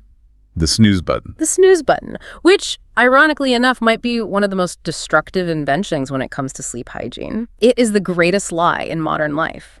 Oh man, the snooze button. I have to admit, it feels like an absolute lifesaver in the moment. I think we all feel that way initially. When that alarm hits, the only thing my brain wants in the entire universe is to make the sound stop and go back into the dark. It promises salvation, but it delivers misery. It promises you rest, specifically 9 more minutes of rest. Have you ever wondered why it is usually that specific 9-minute interval? You know, I always figured it was just an arbitrary number Apple picked for the iPhone. Does it actually have a meaning? It does. It goes back to the mechanical limitations of the very first snooze clocks in the 1950s. Really? The 1950s? Yeah. The gears controlling the clock's teeth had to match up with the existing gear layout. They couldn't make the snooze gear perfectly 10 minutes long without throwing off the rest of the clock's timing. So they just shaved a minute off. They settled for 9 minutes, and we just ported that mechanical limitation right into our digital software decades later. That is wild. We are being governed by 1950s clock gears. We are. But regardless of the history, what do those 9 minutes actually give you? A headache, usually. They give you fragmented, shallow, incredibly unsatisfying sleep that leaves you feeling significantly worse than if you had just forced yourself out of bed when the alarm first screamed at you. I know that feeling so well. Yeah. Why does it make us feel physically worse? I always feel like I've been hit by a truck after a heavy snooze session. Sometimes my eyes actually physically ache. That feeling has a clinical name. It is called sleep inertia. Sleep inertia. To understand why it happens, we have to look at what your brain is doing when you hit that button. When you silence the alarm and let yourself drift back off, your brain thinks, wonderful, the false alarm is over, we're going back to deep sleep. So it starts shutting down again. Right. It initiates a brand new sleep cycle. It starts releasing neurochemicals to pull you back under. But here is the catastrophic catch. 9 minutes isn't enough time. 9 minutes is nowhere near enough time to complete a sleep cycle or even reach a restorative phase. So when the alarm goes off a second time, your brain is rudely interrupted right in the middle of a chemical descent it just started. So you're basically stuck in neurological limbo. You aren't resting, but you aren't waking up either. You are caught in a heavy, confusing cognitive fog. The sudden awakening from a freshly started sleep cycle shocks your prefrontal cortex. Which is the part of your brain responsible for, decision-making, right? Accurately stated. Decision-making and alertness. Blood flow to the brain is actually slower in that moment. You are halfway between sleeping and waking, disoriented, and deeply groggy. That explains the heavy limbs. Your limbs feel heavy because the brain hasn't fully turned off the sleep paralysis mechanisms. Your thoughts move through molasses, and your mood plummets because you are essentially experiencing repeated micro-traumas of waking up over and over again. That sounds awful when you lay it out like that. It is a state of severely reduced performance and alertness that, for some people, can last for 2 to 4 hours after they finally get out of bed. Okay, let's unpack this. Yeah. If we all instinctively know this, if we all feel that horrible heavy fog after hitting snooze, why is hitting it practically a national pastime? It's a great question. I mean, I know people who set their alarms 30 to 45 minutes early specifically so they can hit snooze 4 or 5 times. They are building a buffer of misery into their morning routine. Why do we do this to ourselves? It comes down to a battle between the psychological desperation of the morning and the physiological reality of the body. So our brains are tricking us. In that very first moment of waking, when the alarm tears you out of sleep, the psychological desire to avoid the pain of waking up is overwhelming. Your brain is not rational in that split second. It just wants the noise to stop. It is desperate for comfort, so your immediate impulse is to hit the button. But physiologically, it is a highly self-defeating ritual. You are trading a fleeting moment of psychological relief, that split second where the noise stops, for prolonged physiological suffering. It's like taking out a terrible payday loan with a massive interest rate, payable immediately in the form of a brain fog that ruins your entire morning. That is a brilliant way to conceptualize it. The interest rate on fragmented sleep is incredibly high. And to truly grasp why the alarm and the snooze button hurt us so profoundly, we have to pull back and look at the underlying biology of how human beings are actually supposed to wake up. When we are left to our own devices. Yes. Right, because we don't technically need an iPhone to wake up. We have our own built-in clock, don't we? We do, and it is a marvel of evolutionary engineering. It is called the circadian rhythm. I've heard that term thrown around a lot in wellness circles. Mm-hmm. It is a natural, internal biological process that regulates your sleep-wake cycle over roughly a 24-hour period. And the central conductor of this rhythm is a tiny cluster of thousands of nerve cells located deep in the hypothalamus of your brain. Okay, what is this cluster called? It is called the suprachiasmatic nucleus. The suprachiasmatic nucleus. Wow, say that 3 times fast. What does it actually do? Think of it as the master pacemaker for your entire body. This cluster of cells sits right above the optic nerves. Optic nerves, so it's connected to our eyes. This positioning is critical because it is entirely responsive to light and darkness. When light enters your eyes, specifically hitting specialized cells in your retina containing a photopigment called melanopsin. Melanopsin, got it. Those signals travel directly to the suprachiasmatic nucleus. It takes in those light signals and sends cascading hormonal messages to the rest of your nervous system and organs about when it is time to wind down and when it is time to power up. So it's essentially a massive hormone dance triggered by the sun. A highly orchestrated, delicate dance. In the evening, as the sun goes down and ambient light decreases, the master pacemaker signals the pineal gland to start producing a hormone called melatonin. The famous melatonin. The famous one. This is your body's slow down signal. Melatonin doesn't knock you out like a sleeping pill. Instead, it quietly turns down the volume on your wakefulness. It just makes you sleepy. It lowers your core body temperature. It makes you feel naturally drowsy. It is your biology whispering, it's time to rest. And then the earth rotates and the sun comes up. Spot on. Or specifically, as the morning light gradually increases. And here is something fascinating. Your body detects this increasing light even through closed eyelids and window curtains. Like, really? Even with our eyes closed? Yes. As the light registers, your master pacemaker dials back the melatonin production and signals the adrenal glands to start releasing cortisol. Cortisol, which is the stress hormone. It often gets a bad reputation in the media as purely a stress hormone. But in the context of the morning, a healthy spike in cortisol is absolutely essential.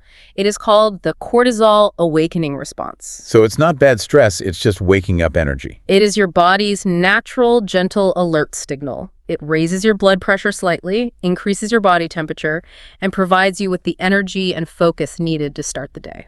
So when this whole system is working, what happens? When this biological system is allowed to work properly, uninterrupted, you naturally transition into wakefulness feeling refreshed, without any loud device yelling at you. But the alarm clock basically takes a sledgehammer to that highly orchestrated dance. A digital sledgehammer.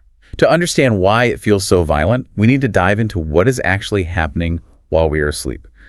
We need to talk about the 90-minute sleep cycle. Because sleep isn't just turning off a switch, is it? Not at all. Sleep is a highly dynamic, active process. It is a cycle that repeats approximately every 90 to 100 minutes throughout the night. We progress through very distinct stages, each serving a critical biological function. Let's break those down. First, you have stage 1 and stage 2, which are your light sleep phases. During these stages, your body temperature begins to drop, your muscles relax, and your heart rate and breathing slow down.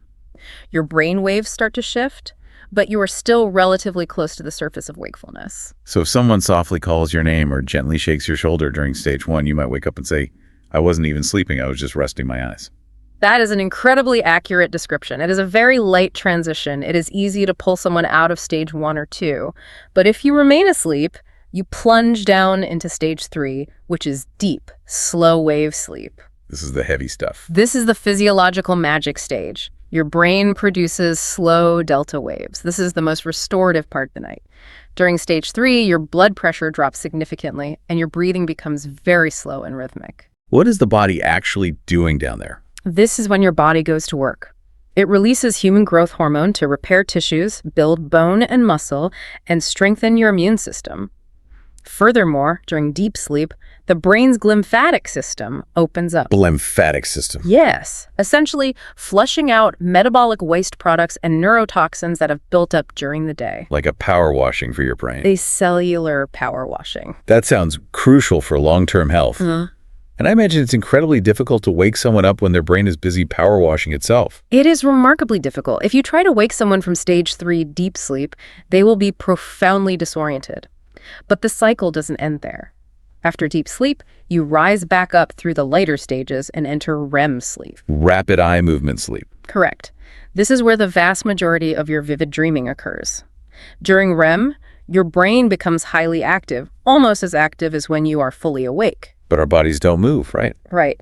Your body enters a state of temporary paralysis known as muscle atonia, so you don't physically act out those dreams. That is probably for the best. Definitely. REM sleep is critical for a different set of functions. It is when you process emotional experiences, consolidate memories, and synthesize information, which is vital for problem solving and creativity. Okay, so this brings us to the core problem with waking up to a buzzing phone. The alarm clock is completely blind to these stages. It has no idea what your brain is doing. It has absolutely no idea where you are in that 90-minute cycle. It doesn't know if you are lightly resting in stage 2 or if you are at the absolute bottom of stage 3 deep sleep, repairing your immune system. It just rings. And if that blaring sound yanks you out of stage 3, when your body is actively doing deep maintenance and your brain waves are incredibly slow, you feel terrible. You feel almost drugged, sick to your stomach, and utterly confused. The contrast is stark, because natural waking almost always happens smoothly. As you sleep through the night, the periods of deep sleep get shorter and the periods of REM and light sleep get longer. So we naturally rise to the surface. Yes. When you wake up naturally without an alarm, your body almost always brings you gently up into lighter stage 1 or 2 sleep before seamlessly transitioning to full wakefulness. Think of it this way. Waking up naturally is like letting your car coast to a gentle, smooth stop at a red light. You ease off the gas, you apply the brake gradually, the engine idles down, and is perfectly smooth. That's a safe stop. But waking up to an alarm during stage 3 deep sleep is like jumping out of that car while it's still moving at 60 miles an hour down the highway. The sudden impact is going to leave you feeling bruised, battered, and disoriented. The biological friction of that sudden stop is immense. It throws off your hormones, your cognition, and your mood. And to really see what it looks like when we remove that friction, we should move from the biological theory to a lived experience. I love that idea. We need to look at what happens when someone actually experiences this transition in their normal daily routine. I love this because the science is fascinating, but seeing it play out in someone's real life makes it tangible. Let's talk about Sarah. Sarah's story is a perfect example. She is a 34-year-old graphic designer living in Portland, Oregon. Specifically, she lives in the Alberta Arts District, which, if you know Portland, has this incredibly relaxed, creative, bohemian energy. A very chill vibe. Very chill. But Sarah's actual mornings, they possess absolutely none of that relaxed energy. Quite the opposite. Her mornings sound highly stressful. Her normal life is a breathless, calculated sprint. Her alarm is set for 5:50 a.m. Yeah. Over the years, she has calculated the absolute minimum amount of time she needs to physically execute her morning. She has it down to a science. She knows the exact number of minutes it takes to shower, get dressed, brew her coffee, pour food for her giant orange tabby cat named Mango, grab her keys, and beat the commuter traffic to be sitting at her desk, computer on, by 8 a.m. Every second is accounted for? Every single morning is a race against the clock from the exact second her eyes open. There is no gentleness. There is no time to think. She is just executing a routine. It is a purely mechanical existence in those early hours. She is operating on stress hormones just to meet the deadline of her office start time. But then we get to this one specific Thursday night in late October. Sarah goes to bed early, around 9:30 p.m., because she has a lingering headache. A break in her routine. Right. She is too tired to scroll on her phone or watch television. She just pulls the heavy curtains closed, lets Mango curl up at the foot of the bed, and crashes hard.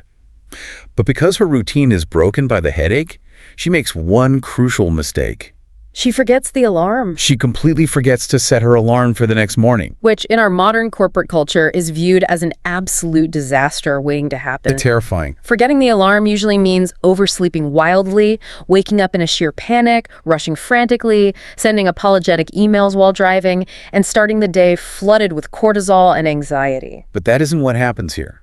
The next morning, Sarah wakes up at 6:12 a.m. That is just 22 minutes after her alarm normally goes off. So she wasn't even that late. Not at all. And she doesn't wake up to a blaring radar sound. She doesn't even wake up because the cat meowed for food. She just opens her eyes. Her body naturally completed its final sleep cycle. Her core temperature had risen appropriately, her cortisol levels had gently peaked, and her brain smoothly transitioned her out of stage 1 light sleep into conscious awareness. And the most shocking part for her, the thing she couldn't get over, was the realization that as she lay there, she felt good. Not just surviving, but actually good. Not just functional, not just not tired, but genuinely, deeply good. Her mind was incredibly clear. There was zero brain fog. She didn't have that desperate, clawing urge to pull the covers up and go back to sleep. Because there was no sleep inertia. Exactly. I mean, spot on. Yeah. And because there was no blaring alarm demanding her immediate attention, she actually had the mental space to notice her senses. She could actually be present. She could hear the soft, steady Portland rain tapping rhythmically on the bedroom window. She heard Mango purring heavily at her feet. She heard the faint, ambient hum of the refrigerator in the kitchen. She was experiencing, perhaps for the first time in years, the quietness of her own life. She wasn't immediately thrust into the demands of the outside world. She spent exactly 4 minutes just lying there, not looking at a screen, not panicking about traffic, just breathing, listening, and existing in her own space. Right. She said it felt like an incredible gift. Just 4 minutes can change everything. She eventually gets up, Huh. but the entire pace of her morning is altered. She makes her coffee slowly, actually listening to the water boil. She takes a moment to scratch Mango behind the ears. She isn't calculating the minutes. She isn't rushing. And this shift in her morning routine had a measurable outcome on her professional day, didn't it? It did. She ends up arriving at the office at 8:07 a.m. She's technically 7 minutes late by the strict corporate standard. 7 minutes. But here's the thing. No one notices. No alarms go off in the building. But she notices something massive within herself. Throughout the day, she is noticeably calmer. She isn't running on panic. She is kinder and more patient with her coworkers. She laughs more easily at small frustrations. And later that afternoon, during a crucial brainstorming session, she connects two completely disparate ideas and produces a brilliant creative campaign that her boss absolutely raves about. This connects directly back to the neurobiology we were just discussing, specifically regarding REM sleep. Oh, because she got to finish her sleep cycle. Undeniably. By letting her brain fully finish its natural sleep cycle, she allowed her mind to complete those final critical stretches of REM sleep. That late-stage REM is where the brain excels at emotional processing and complex memory consolidation. So she was biologically primed for that brainstorming session. By waking up naturally, her cognitive functions were fully optimized. She wasn't just well-rested, her brain was chemically primed for creative problem-solving and emotional regulation. Her frustration tolerance was higher because her amygdala, the emotion center of the brain, wasn't hyperreactive from sleep deprivation. Here's where it gets really interesting, and it forces us to ask a difficult question. She was technically late by corporate standards. She broke the rule. She failed the metric of punctuality. But her actual work quality, her emotional intelligence, and her creative output absolutely skyrocketed. Are rigid corporate start times actually sabotaging the very productivity and innovation they claim to value? It is a profound contradiction in the modern workplace, particularly for knowledge workers. We demand that designers, engineers, writers, and strategists be highly creative and innovative. We pay them for their cognitive output. But we don't let them sleep. Yet we force them into strict, biologically hostile schedules that actively suppress those exact cognitive qualities. We optimize for physical presence, being in the designated seat at precisely 8:00 a.m. rather than optimizing for peak neurological performance. Which is backwards. If a company wants a graphic designer to produce brilliant work, allowing them to finish their REM cycle is undeniably a better business strategy than forcing them to stare at a screen, sleep-deprived at a mandated hour. It really makes you rethink the entire fundamental architecture of the 9-to-5 workday. Why are we clinging to an industrial revolution schedule when we are doing knowledge work? It's a relic of the past. But I want to hit the brakes for a second, because as much as I love Sarah's story, it is very easy for us to sit here and romanticize this. That is a very important point. It's easy to say, look at Sarah.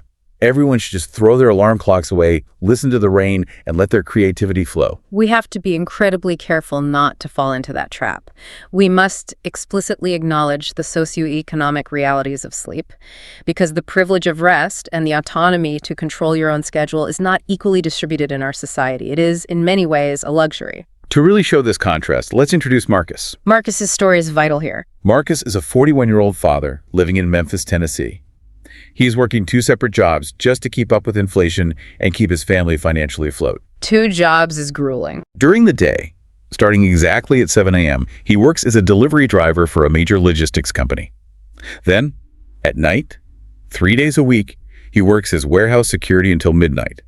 His sleep math is absolutely brutal. It is punishing on a physical and cellular level. On the nights he works both jobs, he doesn't get home, shower, and finally collapse into bed until around 1:15 a.m. His alarm for the delivery job goes off at 5:30 a.m. 4 hours and 15 minutes. That is 4 hours and 15 minutes of sleep. And that isn't uninterrupted deep sleep. That is anxious, exhaustion-driven sleep. For Marcus, the concept of a morning without alarms is not a trendy lifestyle choice or a biohacking experiment. It is a fantasy. It is an economic impossibility. He can't just wake up when he feels like it. A white-collar graphic designer working from home or even in a modern flexible office can afford to experiment with their circadian rhythms. They have a buffer. But a delivery driver operating under a strict algorithmic tracking system with a rigid write-up policy, he has zero buffer. If Marcus is late to the depot 3 times, he doesn't get a talking to. He loses his job, his family loses their income. Undeniably. He can't just walk into the depot at 7:15 a.m. and tell his shift manager, "Sorry, I'm late. I was letting my brain finish its REM cycle to optimize my emotional regulation." He would be laughed out of the building. Accurately stated. And this is a major blind spot in the modern wellness movement, isn't it? It is a massive blind spot. Wellness influencers often frame sleep as a pure lifestyle choice. They publish articles saying things like, prioritize your sleep or optimize your morning routine for success, framing it as a matter of willpower or discipline. Like you're just not trying hard enough. But they completely ignore the structural reality that for millions of working-class people, the alarm clock is a non-negotiable tool of sheer economic survival. Rest in modern society is a privilege tightly linked to income and job flexibility. Marcus doesn't have a pristine white marble kitchen where he slowly froths matcha while listening to a meditation app at dawn. He drinks scalding, bitter gas station coffee from a paper cup and stretches his aching lower back in the cold cab as a delivery truck before the sun even comes up. The reality of his morning is survival. But here is the critical part of Marcus's story. He does know what a natural morning feels like. He isn't a machine. He experiences it maybe twice a month. Those rare, unstructured weekends. Yes. On a rare Saturday morning, when he doesn't have to work the Friday night security shift, his body completely takes over. He sleeps through the early hours and wakes up naturally around 8 a.m. He finally gets to rest. He just lies in bed. He can hear his kids down the hall laughing at cartoons. He smells his wife cooking bacon in the kitchen. When asked how those specific mornings feel, Marcus didn't say relaxing. He used a much more profound word. What did he call it? He described those mornings as oxygen. He said it feels like he has been holding his breath underwater for weeks, his lungs burning. And on those rare Saturdays, he finally gets to break the surface of the water and take a deep breath. Oxygen is such a powerful telling metaphor. It highlights that natural adequate rest is not a luxury item. It is a fundamental biological necessity. And his metaphor suggests that he is being systematically starved of that necessity by the economic demands of his life.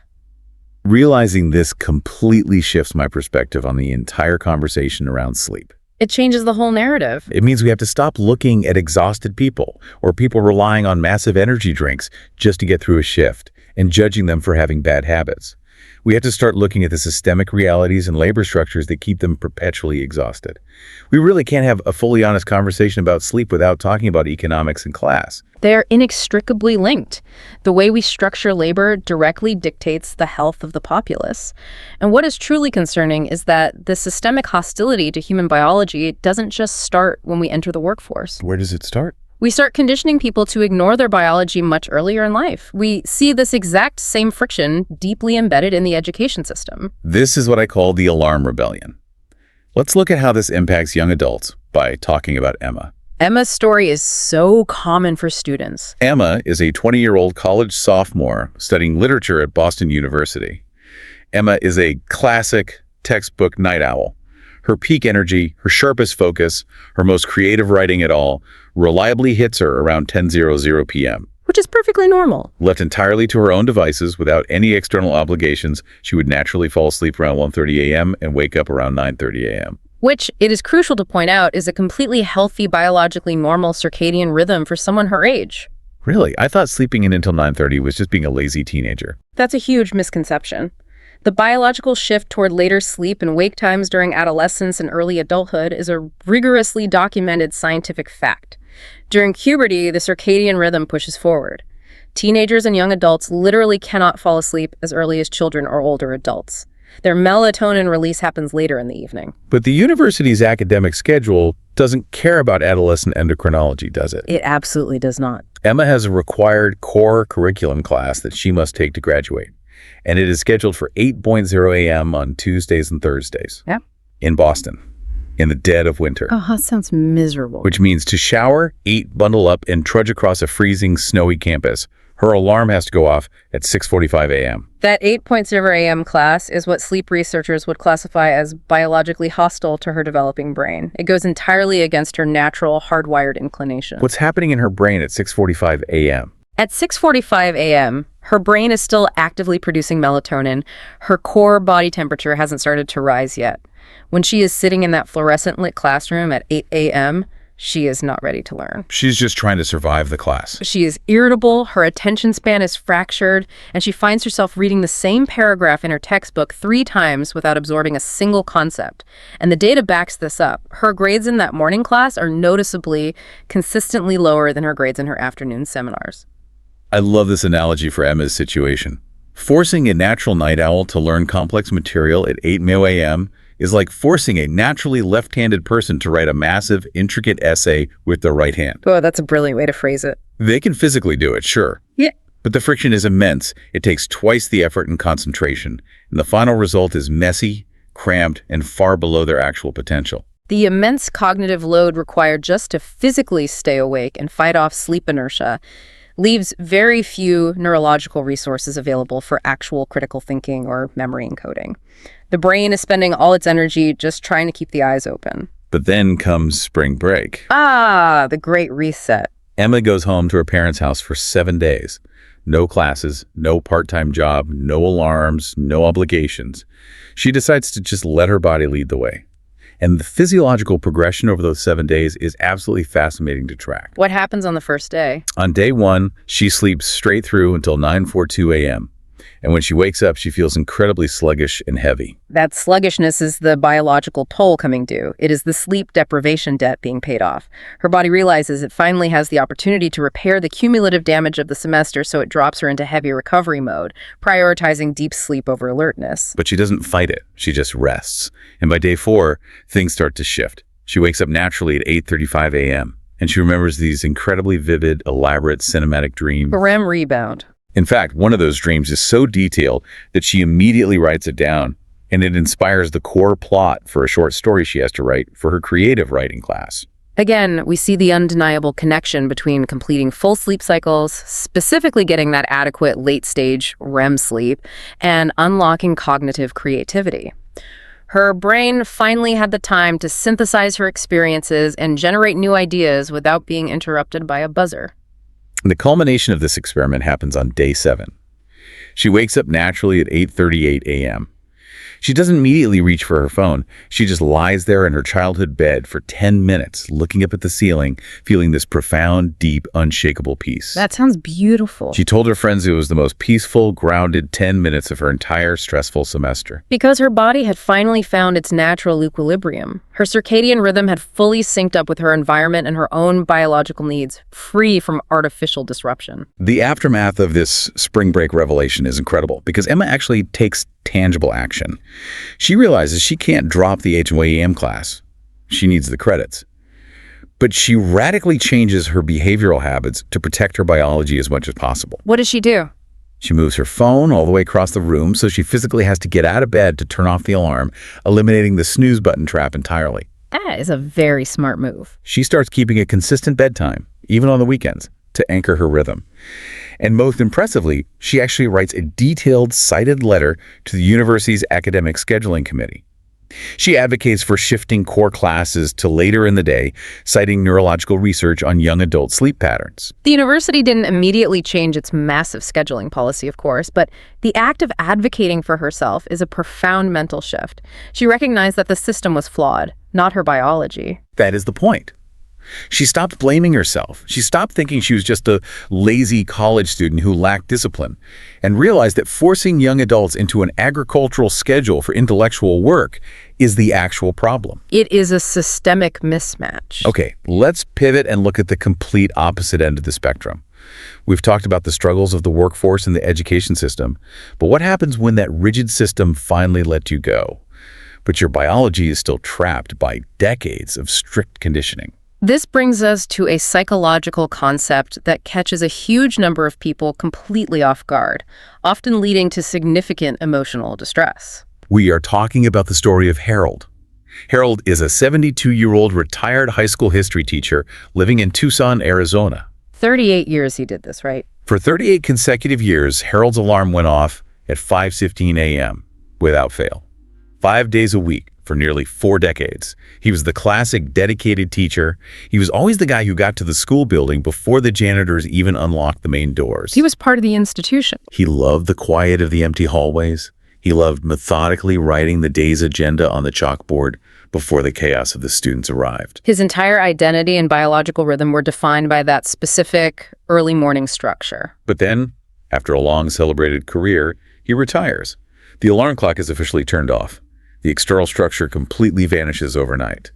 But his body doesn't know about the retirement party. No, the body doesn't read the memo. His internal clock is hardwired, so he still wakes up naturally, eyes wide open at 5:15 a.m. every single day. But instead of feeling the joy of retirement, instead of feeling peace, he feels this terrifying, expansive void. He lies in bed and feels a deep, gnawing guilt for not being up and moving. He feels entirely aimless and anxious. What Harold is experiencing is a documented phenomenon called structured time withdrawal. Structured time withdrawal. It is incredibly common and often debilitating among retirees or people who suddenly lose demanding jobs. When you have lived your entire adult life governed by a rigid external schedule that dictates your purpose, having no schedule at all is deeply disorienting to the psyche. It must feel like free-falling. It is functionally similar to astronauts returning to Earth's gravity after months floating in space. The external framework that held everything together, that provided constant resistance and direction, is suddenly gone. You are left floating, and you suddenly have to learn how to stand on your own 2 feet and generate your own internal gravity and purpose. It's heartbreaking because he earned this rest, but he can't enjoy it. But Harold eventually finds his footing in the most beautiful, organic way. How does he break the cycle? About 6 weeks into his retirement, feeling restless and anxious in bed, he decides to stop fighting it. He gets up, puts on his boots, and steps out of his house at 5:30 a.m. He starts walking out into the Tucson foothills. The desert in the morning is stunning. And if you know Tucson in the summer, it regularly gets well over 100 degrees by midday. So this early morning cool air is precious and fleeting. As he walks, he watches the desert sky turn from black to pale orange to vibrant lavender. He stops and really notices the massive saguaro cacti silhouetted against the sunrise. He hears the distinct clicking call of the cactus wren. He is no longer preparing for the future. He is finally grounded and present. Spot on. He has this profound, life-altering realization standing there on the trail. For 38 years, the morning was never an experience for him. It was just a waiting room. A means to an end. It was merely a frantic transition period, a stressful means to an end, the end being getting to the classroom on time. But standing there in the quiet desert dawn, breathing the cool air, he realizes that the morning is the destination. The morning itself is the main event. That represents a massive psychological paradigm shift. He is moving away from a mindset where you are simply surviving the present moment in order to get to the future, which is how most of us live our mornings, to a mindset where the present moment is intrinsically valuable and worthy of attention. The morning isn't just something to get through anymore. To use an analogy, he stopped treating his mornings as the stressful runway and started treating them as the flight itself. I love that. And it completely changed his retirement. He bought a sketchbook and started drawing the desert landscapes at dawn. He bought a field guide and learned all the local bird calls. The terrifying void was filled not with a new, rigid schedule of obligations, but with deep personal meaning. It's a wonderful transformation. So as we look at all these stories, we've seen Sarah's creative boost, Marcus's need for biological oxygen, Emma's battle with the academic schedule, and Harold's psychological shift. It becomes incredibly clear that a natural morning really isn't a single uniform experience, is it? Not at all. A healthy morning adapts to the reality, the constraints, and the environment of the individual's specific life. There is no monolithic, perfect morning. I think we should do a rapid-fire tour of the alarm-free spectrum, just to show how diverse this concept really is in practice. First, let's look at Dale. Dale is a 56-year-old generational farmer in rural Iowa. He wakes up completely naturally at 4:30 a.m. every single day. Now, for Dale, the morning is not about gentle stretching, sipping tea, or listening to the rain tap on the glass. It is about immediate physical labor. He's working hard right away. But because his lifestyle is so deeply synchronized with the natural rhythms of the land, the rising sun, the feeding schedule of the livestock, the weather patterns, his waking is deeply purposeful. He doesn't need an alarm because his biology is in perfect lockstep with his environment. Even though his morning is hard work, it is a profoundly satisfying, deeply grounded form of waking that doesn't rely on artificial shock. Then we have Lucia. She is a fine art painter living in Santa Fe, New Mexico. She wakes naturally around 7:30 a.m. She doesn't rush to a canvas. She slowly makes her tea, sits out on her adobe patio, and just waits. Waits for what? She is waiting for the famous, intense New Mexico golden light to rise over the mountains and fill her studio. She describes her routine as letting the morning settle around her shoulders like a warm shawl. What a beautiful, evocative image. For Lucia, the unhurried, intentional morning is the literal foundation of her professional output. She recognizes a fundamental truth about her work. A rushed, alarm-driven, anxiety-filled morning produces anxious, rigid art. You can't force creativity with a buzzer. A calm, expansive morning gives her creative work depth, nuance, and breathing room. Her process requires a gentle on-ramp. And finally, we have Tanya. Tanya is a 29-year-old single mother living in Atlanta. She's the absolute realist in our spectrum. She works as a receptionist at a busy dental clinic. She has a highly energetic 4-year-old son, and she absolutely has to have his 6:15 a.m. alarm to make her life function. She can't just wake up whenever. But even with those constraints, she manages to bring the spirit of an alarm-free morning into her daily life. How does she manage to bridge that gap between necessity and biology? She focuses on micro-adjustments. First, she completely ditched the aggressive beeping alarm. She uses a gentle, gradually increasing audio track of bird chirping and soft chimes.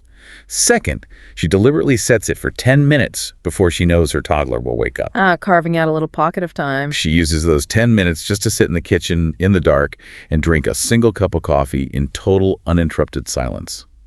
And on Sundays, when her mother comes over early to watch her son, she turns everything off and sleeps until her body wakes up. She explicitly calls them her healing mornings. That is a powerful strategy. I think Tanya's story is incredibly empowering for the listener because it proves this isn't an all-or-nothing endeavor. Specifically, it shows that you don't have to quit your job, abandon modern society, and move to a 600-acre farm in Iowa to find a gentler way to wake up. It is about finding realistic pockets of agency and peace within the very real constraints of your daily reality. Undeniably. And these individual stories, these micro-rebellions against the alarm clock, are actually bubbling up into a massive, measurable societal shift across America.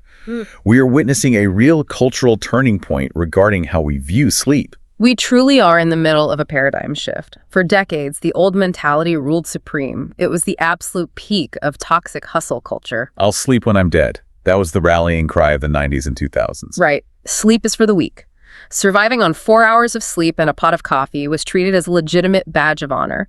College all-nighters were romanticized as necessary rites of passage for the dedicated student. It was seen as dedication. The prevailing corporate wisdom was that if you wanted to succeed to climb the ladder, you had to sacrifice your sleep. Sleep was viewed as a luxury you couldn't afford if you wanted to be important. But the tide has definitively turned. Hustle culture is increasingly viewed as toxic burnout. What do you think was the primary catalyst for that massive shift in public perception? The primary catalyst was a watershed moment in science communication, heavily amplified by the broader wellness movement. Around 2017, leading neuroscientists began publishing mainstream books that translated decades of dense academic sleep research into accessible, terrifyingly clear language for the general public. They made the science understandable. The message was unequivocal. Chronic sleep deprivation is not a badge of honor. It is a slow-motion destroyer of your biology. The data showed that cutting sleep short devastates your cardiovascular health, severely impairs memory consolidation, suppresses your immune system, and drastically increases rates of depression and anxiety. It's basically poisoning yourself slowly. Once the public understood the actual physiological cost, the culture began to shift. People finally realized that staying awake and grinding wasn't making them better, sharper workers. It was literally making them sick and shortening their lifespans. And we are starting to see actual systemic policy changes because of this data. Look at the state level. California is a great example. California made headlines when they mandated by law that middle schoolers cannot start the school day before 8:00 a.m. and high schools cannot start before 8:30 a.m.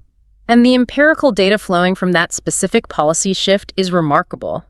By simply aligning the school schedule with the proven biological realities of adolescent circadian rhythms, the results were immediate.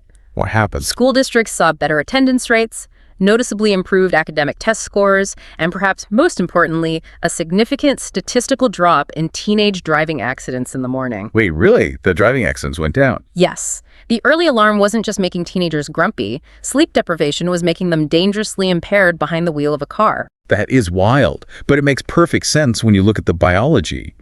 And then, of course, the biggest societal disruptor of all time hit. The remote work revolution brought on by the global pandemic. The pandemic had a profound, entirely unexpected side effect on our chronobiology.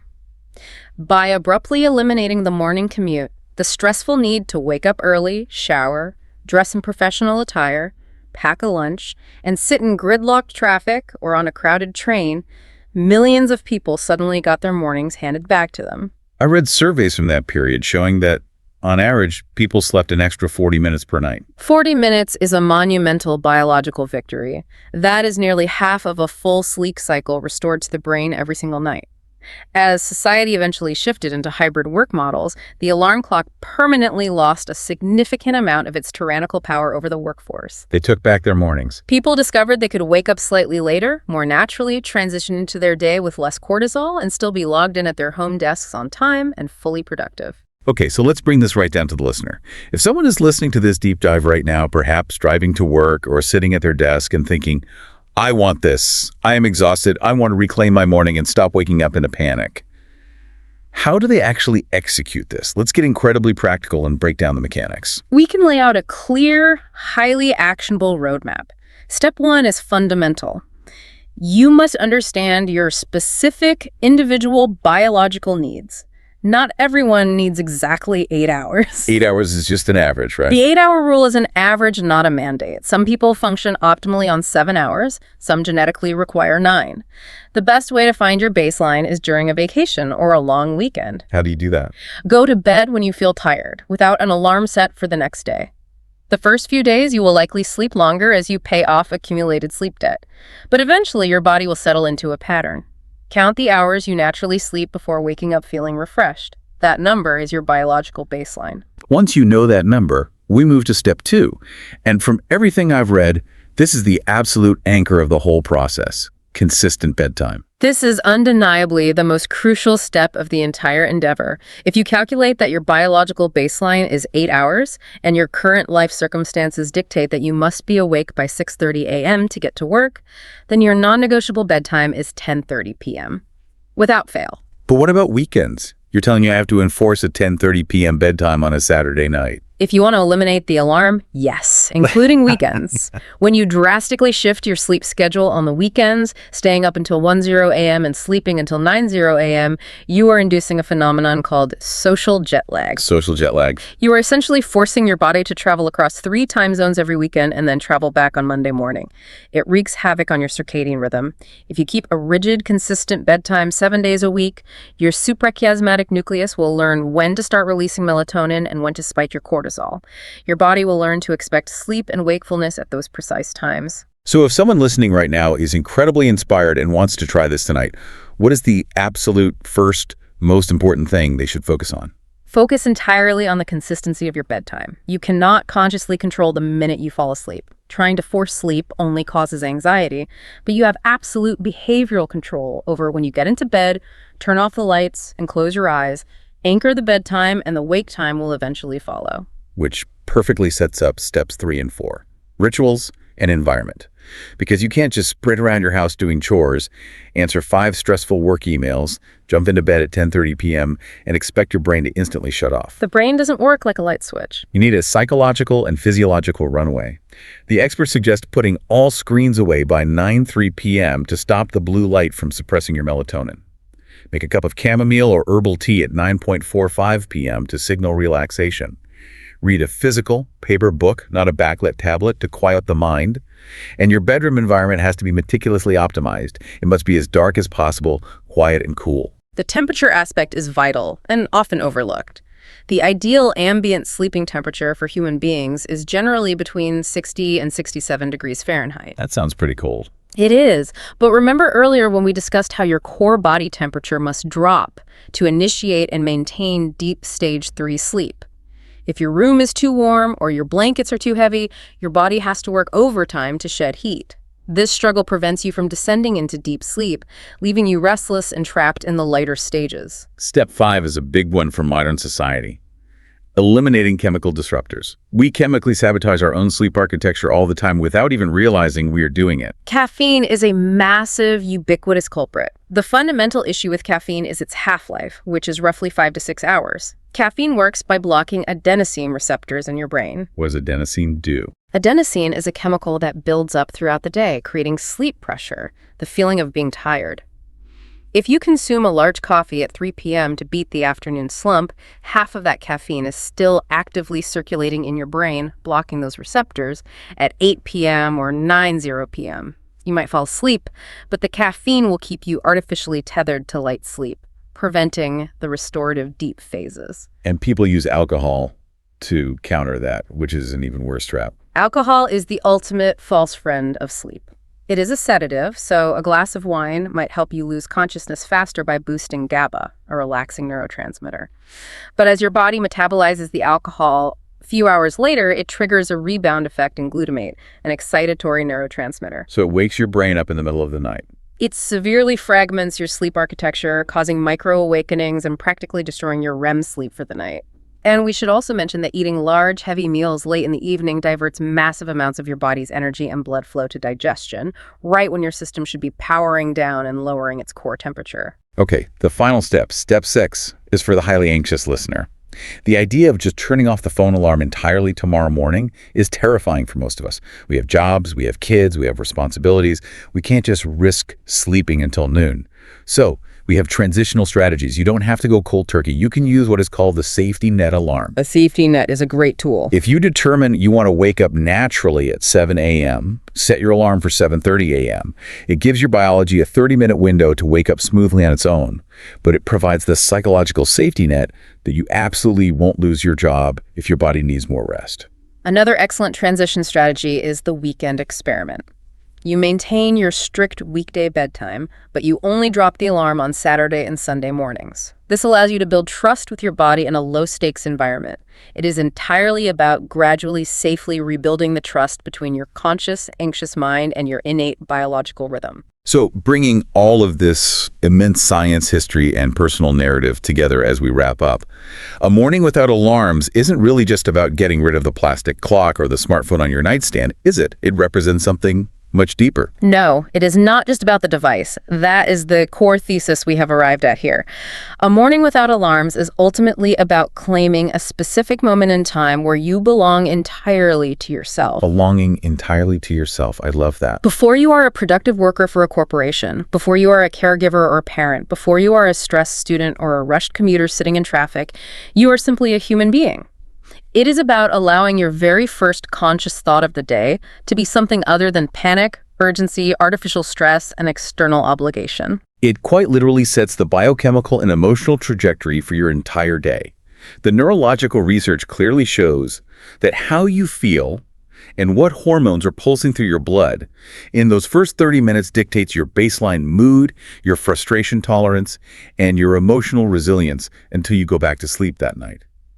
Ending the vicious cycle of starting every single day with an anxiety-inducing, adrenaline-spiking jolt is a profound foundational act of self-care. It is the biological and psychological foundation upon which the rest of your waking life, your relationships, and your work are built. I want to leave you with a final provocative thought to mull over today.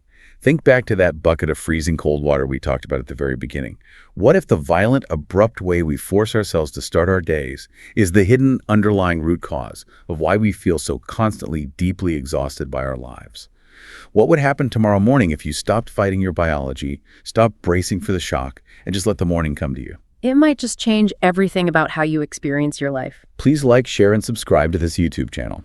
Hello. Welcome to the Learn English Lab. Today's podcast is Sitting by a Window During Rain, and I have a question for you, the person listening to this right now. A very specific question, I think. Oh, undeniably.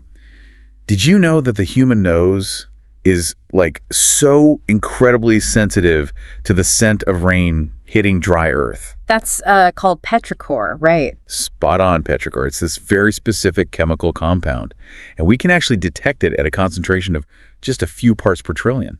Which is just wild to think about. It is. To put that into perspective for you, a shark can detect blood in water at about 1 part per million.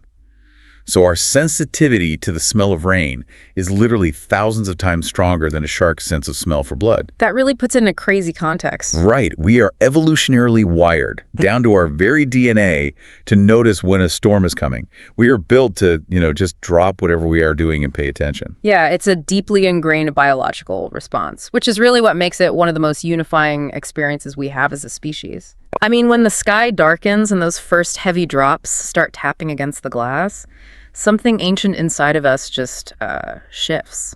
The modern world sort of falls away. And for a brief moment, we return to this baseline state of observation. Spot on.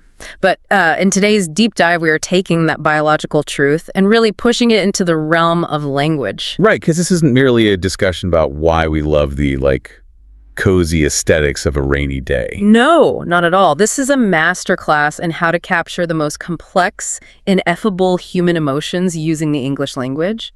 Which is why I want you to think about your own life for a second.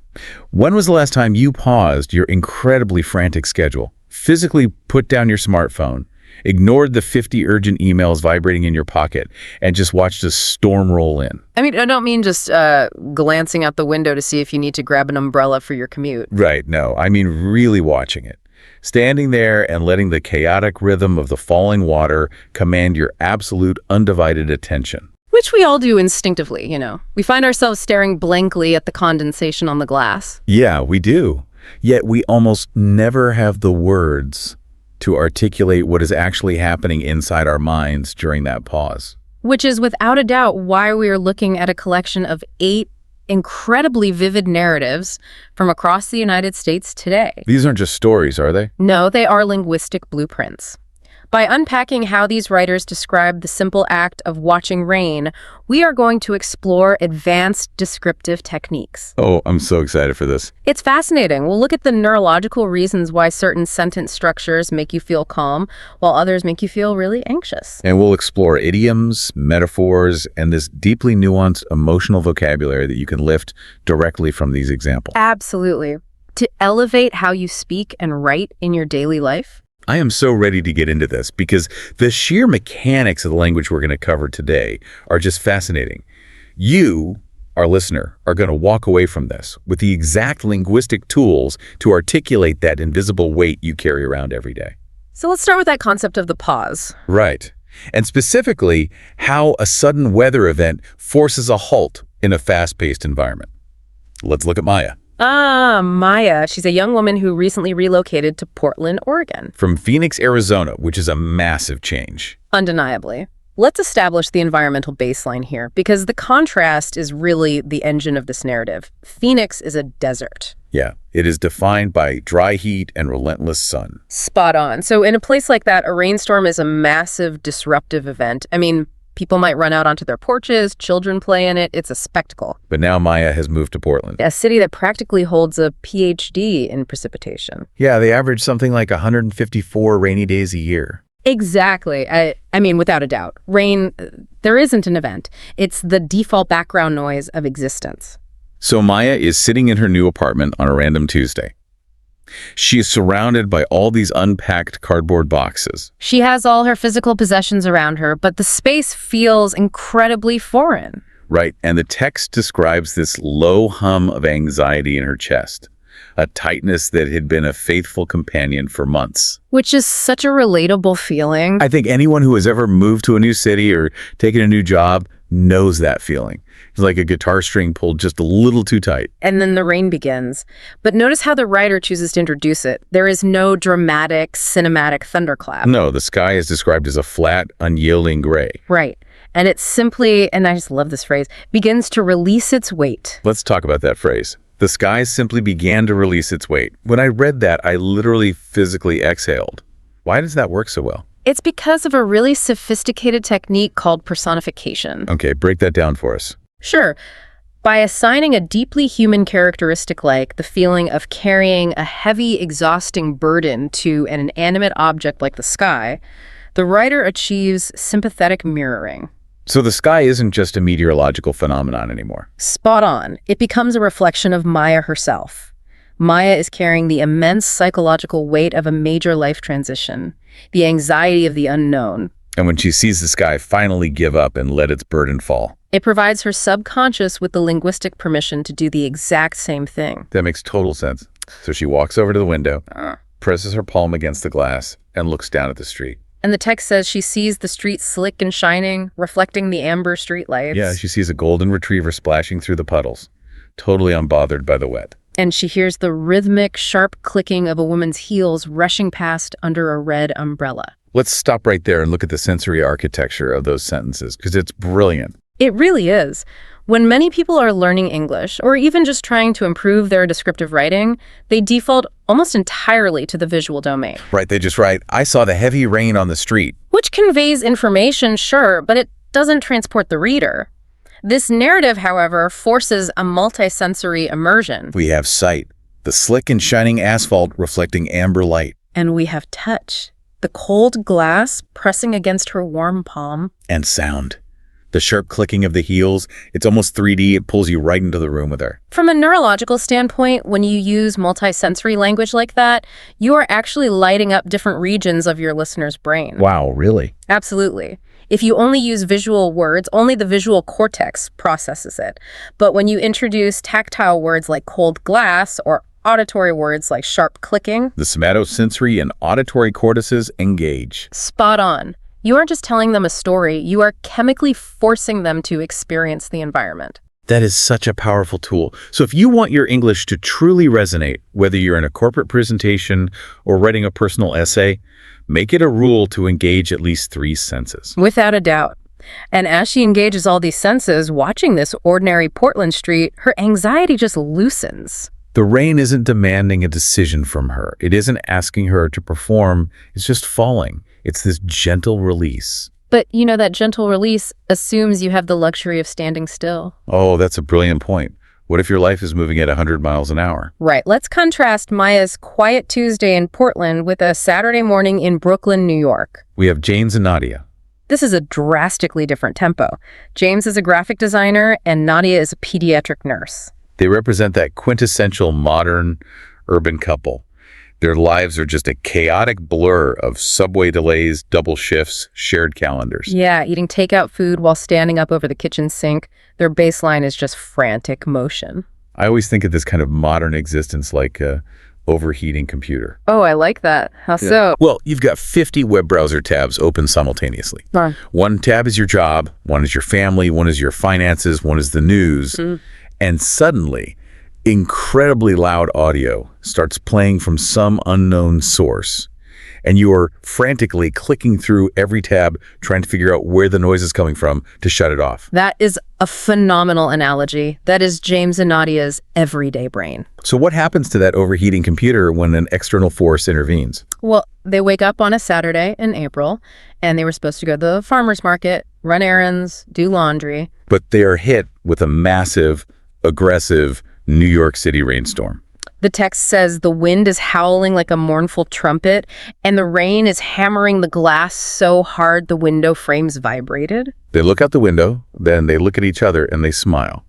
And the writer says the storm gave them permission to do absolutely nothing. Let's really unpack how that specific word permission is functioning here, because it is doing a lot of heavy lifting. Yeah, let's do that. In standard literal English, permission is a transactional concept. It implies hierarchy. Right. A boss gives you permission to take a day off. A parent gives a child permission to stay up late.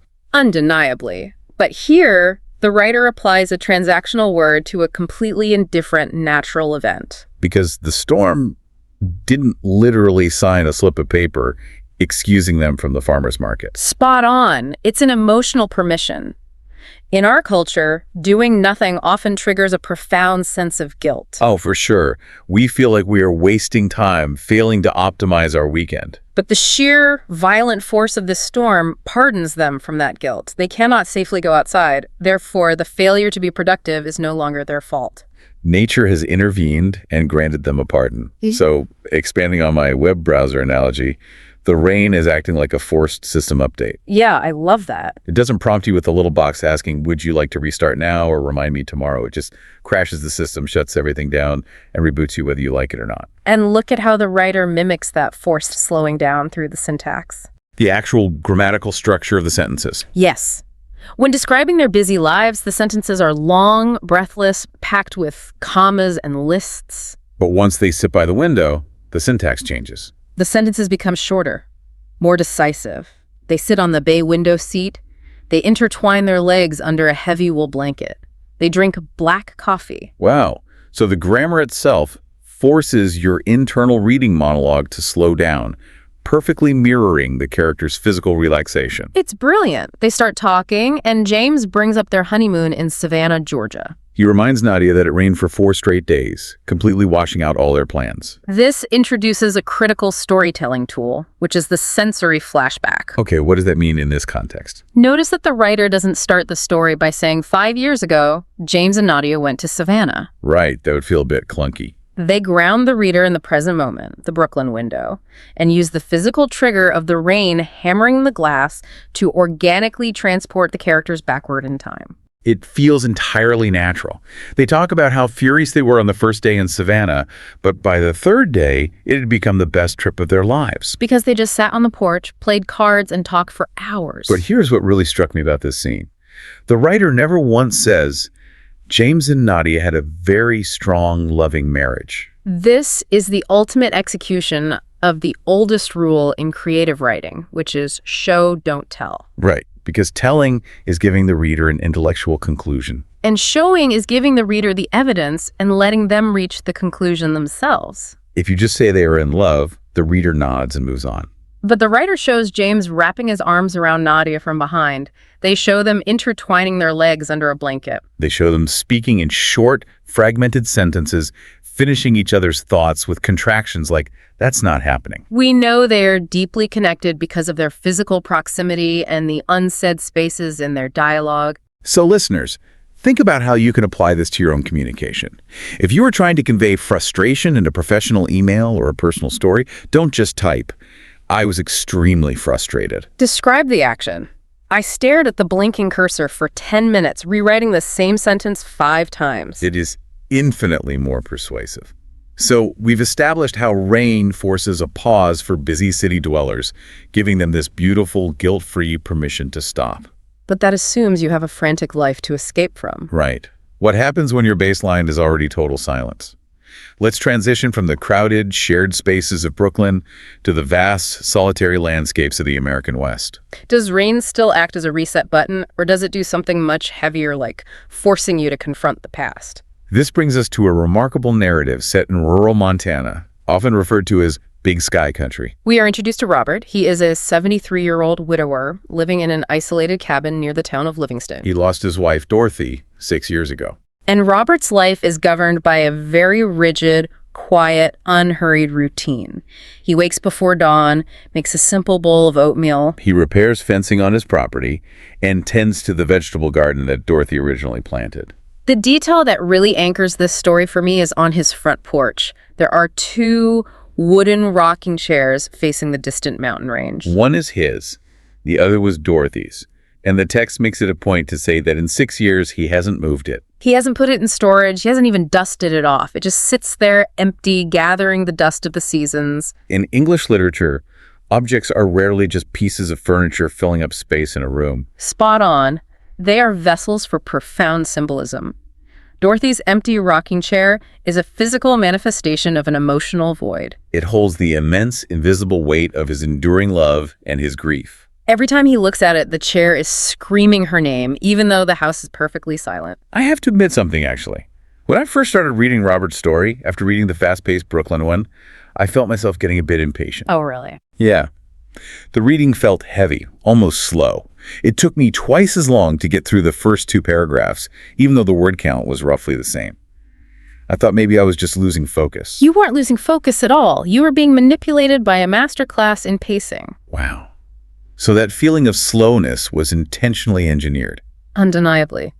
Just as the Brooklyn story used short, snappy sentences to mimic an urban reboot, Robert's story uses long, deliberate, meandering syntax. Give us an example of that. Listen to this sentence. The air changed first, long before the clouds crested the ridge. It became heavy, electric, thick with the metallic smell of wet earth and the sharp bite of ozone. Oh, yeah. It forces your eyes to move slowly across the page. The writer is dragging your internal tempo down to match the pace of a 73-year-old widower living in the wilderness. That is incredible. So the storm finally rolls in from the west, and it's not a gentle Portland drizzle. No, it is a primal, violent mountain storm. Robert pours himself a glass of neat whiskey, lowers himself into a leather armchair by the window, and watches this untamed weather rip across the valley. And we get this incredible use of metaphor to describe this storm. Lightning split the sky in jagged, white-hot veins. Let's look at the mechanics of why that works so well. A metaphor asserts that two unrelated things are identical to create a vivid image. Right. By comparing the lightning to white-hot veins, the writer is projecting biological anatomy onto inorganic weather. Suddenly, the sky is not just a collection of gases and static electricity. It is a massive beating heart. It is ancient, muscular, and alive. He's sitting there watching this living sky, sipping his whiskey, and he looks at Dorothy's empty chair. And the storm triggers a memory. He remembers how much she loved violent weather. How she would stand on the porch as the thunder cracked, and she would say, "Every storm is a baptism." Every storm is a baptism. That is a loaded phrase. A baptism signifies a washing away of the old and a rebirth of the new. Spot on. Dorothy viewed the terrifying power of nature not as a threat, but as a necessary cleansing. And Robert, remembering this, comes to a very specific, nuanced realization about his own state of mind. He notes that he is not unhappy, but he is deeply lonely. He makes a very sharp distinction between being alone and being lonely. Oh, I think we use those words interchangeably in everyday conversation, but they are miles apart, aren't they? They belong in completely different categories of human experience. How would you define the difference? Well, being alone is an objective, factual state of reality. It simply means there is an absence of other physical bodies in your immediate vicinity. Which can be a highly desirable state. Yeah. We often seek out solitude to recharge. Absolutely. Being lonely, however, is a subjective emotional deficit. It is the painful perception that you lack meaningful connection. The story describes his loneliness as a dull, persistent ache, like a deep tissue bruise that never fully healed. It isn't a sharp crying pain, it's just a heaviness that he carries around. Yet the text suggests that as he watches this ferocious storm and remembers Dorothy's words, he finds a strange sense of contentment within that loneliness. Because the storm validates the massive scale of his internal landscape.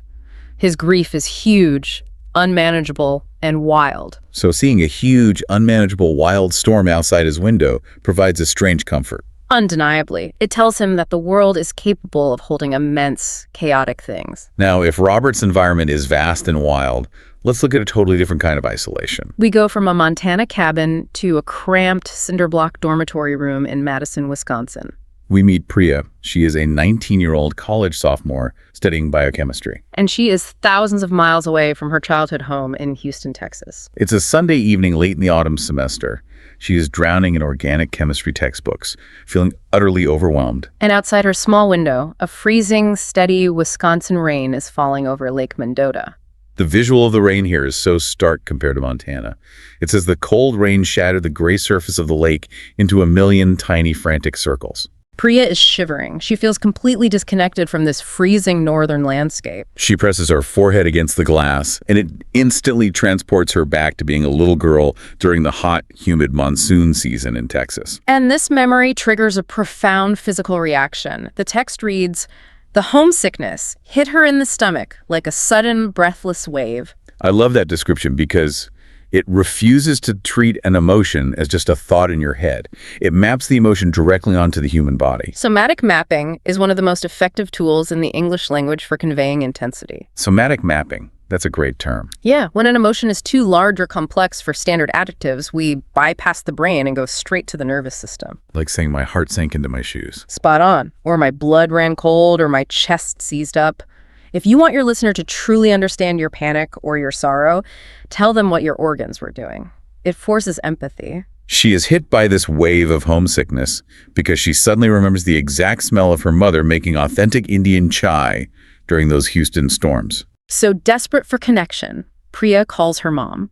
Her mom answers, hears the exhaustion in her daughter's voice, and intuitively knows exactly what to do. She doesn't ask about her chemistry grades. She just starts walking Priya step by step through the family chai recipe over the phone. And look at the cultural specificity of the language used here.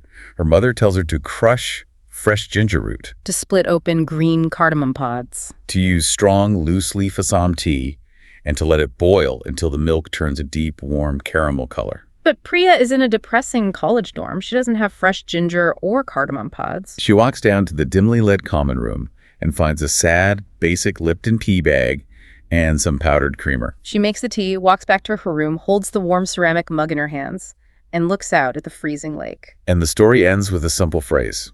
It was enough. The word enough is doing something incredibly profound in this context. Because in modern English, we often equate enough with settling for less, right? Without a doubt, or with mediocrity. We want things to be perfect or authentic, but this narrative redefines enough. The Lipton tea isn't her mother's chai. It lacks the complex spices and the rich color. But perfection isn't the goal here. Connection is. The act of holding the warm mug, anchored by the sound of her mother's voice on the phone, bridges the massive geographical gap between Wisconsin and Texas. Imperfect things can carry an immense emotional payload if they serve the right purpose in a moment of crisis. That's a brilliant point. I want to push back on something here, or at least explore theory with you. Okay, let's hear. We just look at Robert and Priya. Robert is watching a wild, thunderous, violent mountain storm, and the language used is full of words like primal, inevitable, and authority. Right. Priya is watching a cold, freezing drizzle over a gray lake, and the words surrounding her experience evoke deep melancholy and wistfulness. Here's my question. Does the physical environment dictate our emotional vocabulary? Does a thunderstorm automatically demand aggressive adjectives, while a drizzle naturally forces sadder words? That is an excellent question. I would argue that the environment does not dictate the emotion, but rather it provides the raw canvas upon which we project our internal state. Oh, so we are the ones bringing the emotion to the weather. Spot on. The human mind is a meaning-making machine. Robert's internal state is one of enduring a massive, unchangeable loss.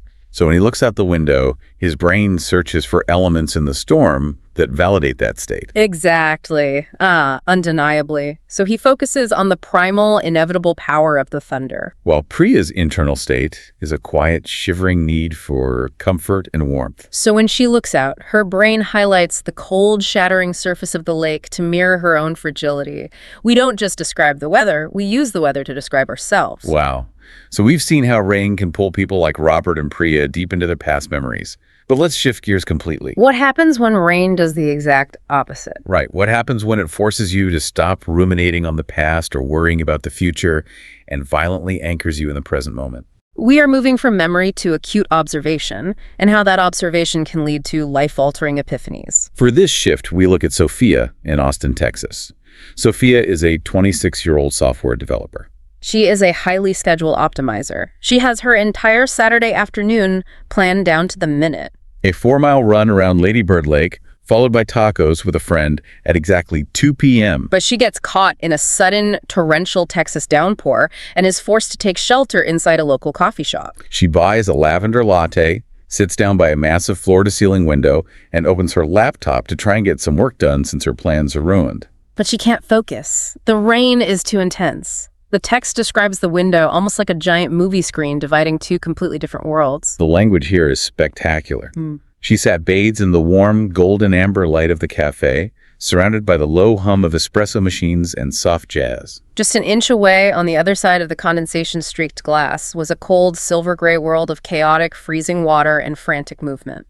That contrast is so sharp, you can almost feel the temperature change on your skin. The literary term for that is juxtaposition. Placing two starkly contrasting images side by side to amplify their differences. Spot on. But let's go deeper into why juxtaposition is so effective. Neurologically, human brains are hardwired as difference engines. Meaning we are evolved to notice contrast to survive. Absolutely. Light versus dark, movement against stillness, hot against cold. When a writer smashes two opposing temperatures together in a single sentence, the warm amber light against the freezing silver gray street, they are hijacking your brain's evolutionary threat detection system. It forces you to involuntarily pay closer attention to the scene. Yes, and because she is forced to pay attention, she starts actively observing the people trapped in the storm. The writer uses a brilliant structural tool here that we can call the list of moments. Because let's be honest, if you look out a window at a busy city street during a torrential downpour, the sheer amount of visual information is overwhelming. There are cars, buses, umbrellas, trash blowing around, traffic lights. How do you even begin to describe that in English without it sounding like a messy grocery list? You don't try to describe everything, you use the brushstroke technique. Instead of painting the entire chaotic mural, Sophia's perspective isolates three tiny, incredibly specific vignettes. First, she sees a young couple sprinting across the street, sharing a single denim jacket pulled over both their heads, laughing so hard they're practically breathless. Second, she sees an older man wearing a faded cowboy hat standing under the small awning of a dry cleaner.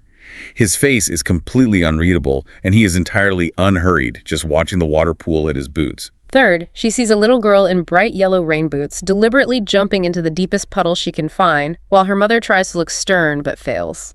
I have to highlight the description of the little girl. The text says her yellow rain boots look like two small suns splashing on the gray pavement. That visual is so stunningly bright. It's an unforgettable image. By isolating just those three distinct moments, joy, stoicism, and playfulness, the writer builds a remarkably rich, atmospheric picture of the street without overwhelming the reader's working memory. It's a vital lesson for anyone trying to tell a compelling story.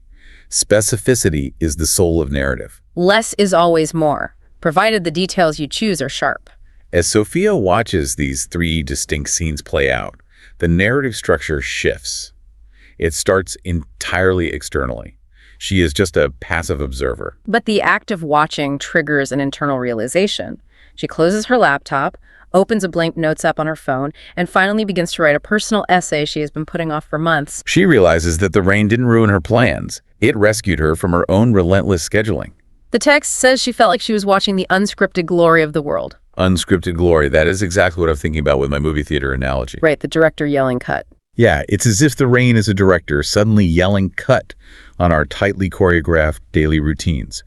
It forces us to sit down in the theater seats, eat some popcorn, and actually become the audience of our own lives for an hour. We finally get to see the beauty of things occurring naturally without our interference or control. Which perfectly sets the stage for our next narrative. If Sophia was an overplanner who needed a gentle nudge to appreciate the unscripted world, our next subject is someone whose entire existence has become a numb, highly controlled script that desperately needs to be torn up. yes, David in Atlanta. Of all the stories we are covering today, this one hit me the hardest. David is a senior management consultant. He lives in a perpetual state of transit. He is currently stuck at Hartsfield-Jackson Atlanta International Airport, which is famously the busiest airport on the planet. He is sitting at a high-top table with a half-eaten, overpriced turkey sandwich, staring out the massive terminal windows. He does some mental math while sitting there, calculating his frequent flyer miles and hotel points, and he realizes a horrifying statistic. He estimates that over the last decade, he has spent roughly 175 days of his life, nearly 6 full months, doing nothing but sitting in airport terminals waiting for a flight. Half a year of his life gone, evaporated into the smell of stale coffee and rolling luggage. He is completely terrifyingly numb to the experience of travel. The magic of human flight is totally lost on him. He looks out the glass at a severe thunderstorm that has completely grounded all flights on the eastern seaboard. The massive Boeing jets are sitting motionless on the tarmac, rain sheeting off their metal fuselages. And amidst this massive display of human engineering and severe weather, David's eye is drawn to a microscopic detail. A small, dark bird, maybe a starling or a sparrow, lands on the wing of a grounded 737. And it just sits there. It fluffs its feathers against the cold and perfectly, quietly lets the freezing rain wash over it. The narrative says the bird was just riding out the storm. And watching that tiny creature sitting on the wing of a multi-million-dollar machine, David gets hit with a life-altering epiphany. He remembers his 7-year-old daughter back home, who had recently asked him, "Daddy, what do you see when you look out the airplane windows?" And he realizes he didn't have an answer for her. because he never looks out the window. He only looks at spreadsheets. Look closely at the mechanics of this realization because the writer is employing a classic structural arc to deliver this gut punch. Right, the epiphany structure. Yes. First, we have the baseline habit. David is trapped in a disconnected, numb routine on a corporate treadmill. Second, we get the disruption. A severe weather event breaks the treadmill, trapping him. Third, the catalyst. The visual juxtaposition of the organic bird against the mechanical plane triggers a memory of his daughter. And finally, the insight. He realizes that for 10 years, he hasn't actually been arriving anywhere or departing from anywhere. He's spent his entire life suspended in between. He sees the life he is actively missing while chasing status upgrades, so he takes action. He picks up his phone, calls his wife, and right then and there, watching the rain hit the tarmac, he says, "I'm done. I don't want to spend the rest of my life looking at the world through airport windows. I'm taking the internal role at the firm." And the writer cements the power of this decision using rhythmic repetition. Let's hear that sequence. Listen to this. He did not open his laptop to check the flight status. He did not reach for his phone to draft an email to the client. He did not review the quarterly projections. Wow. By repeatedly stating what he did not do, the writer draws massive attention to the fact that in a life defined by frantic, meaningless action, choosing to do absolutely nothing was the most significant, radical action he could possibly take. The thematic core of the entire story is boiled down to one profound sentence that I think everyone should write on a Post-it note. Busyness is not the same thing as meaning. Undeniably. And the English idiom you mentioned earlier, to ride out the storm, is functioning brilliantly on two levels here. Literally, the bird on the wing is simply waiting for the physical weather to pass before it flies again. But figuratively, David realizes that for 10 years, he has been trying to just ride out his own life. He has been treating his entire existence as a storm to be endured until he finally retires. He realizes he doesn't want to just survive the weather anymore. He wants a completely new climate. He wants to live in the sunshine with his daughter. So we've seen rain bring peace to Maya, memory to Robert, and life-changing epiphanies to David. But I want to pivot now. We need to look at the harder, sharper edges of this experience. Because it isn't always romantic, right? Right. What happens when the rain isn't romantic? What happens when it's just bleak, neutral weather and the person watching it is carrying a burden so heavy it threatens to crush them? We are moving into the realm of crisis here. We are going to explore how neutral, indifferent observations can actually create a profound sense of grounding when the human mind is spiraling out of control. We travel to Cleveland, Ohio. We meet Marcus. He is a 41-year-old high school history teacher, but he isn't in a classroom. He is sitting in a dimly lit pediatric oncology room at a local hospital. His 8-year-old daughter, Zoe, is asleep in the bed behind him, hooked up to a tangle of 5E lines. She's recovering from her second aggressive round of chemotherapy for leukemia. This is a relentlessly devastating setup. Marcus has taken a leave of absence from his job. His entire universe has shrunk to the size of the sterile room, lit only by the blinking green and blue lights of the medical monitors. And outside, it is November in the Midwest. A steady, freezing, utterly unremarkable rain is falling on a massive concrete parking lot. This isn't a beautiful mountain range or a vibrant, neon-lit city street. It's just gray asphalt, dirty cars, and freezing water. Notice how carefully the English language is calibrated here to handle this level of psychological trauma. Yeah, a novice writer might rely on emotional telling. They might write, Marcus sat by the window, terrified that his daughter was going to die, his heart breaking into a million pieces. Which sounds dramatic, but it actually distances the reader because it's a cliche. Spot on. Instead, this writer uses understated emotion. They focus entirely on the physical interaction between Marcus and the window. The text says Marcus pressed his forehead so hard against the window pane that the cold glass seemed to push back against his skull. The writer says Marcus needed something solid, something real, something outside of the fluorescent-lit, terrifying world of blood cell counts and IV drips. The physical sensation of the freezing glass acts as a cognitive anchor. Because when the human brain experiences severe trauma or panic, it tends to dissociate. It spins out into terrifying future scenarios. By focusing intensely on the sharp, literal coldness of the window, Marcus forces his brain back into the present physical reality. The glass literally grounds him. And as he is grounded, he looks down at the parking lot. He watches the raindrops hitting the metallic roofs of the parked cars. And he notices that each individual drop is tiny, insignificant, and vanishes almost instantly. But as millions of them fall together, they completely transform the dull surface of the cars into a shimmering, shifting mosaic of light. This observation is the genesis of an extended metaphor. An extended metaphor takes a comparison and sustains it over multiple sentences or paragraphs to explore a complex idea. Marcus looks at this physical phenomenon of the water on the cars, and he connects it to the most fragile, abstract concept in the room: hope. He realizes that in a pediatric cancer ward, hope is not some grand, triumphant, cinematic event.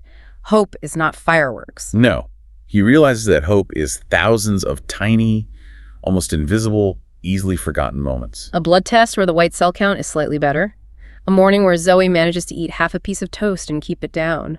2 hours of uninterrupted sleep. Each of those moments on their own seems insignificant against the massive terror of the disease, just like a single raindrop. But combined, collected over days and weeks, they create a mosaic of survival. They create momentum. But the part of the story that really challenged me was the concept of the rain's indifference. What exactly do we mean by that? Why is the rain's indifference important to Marcus?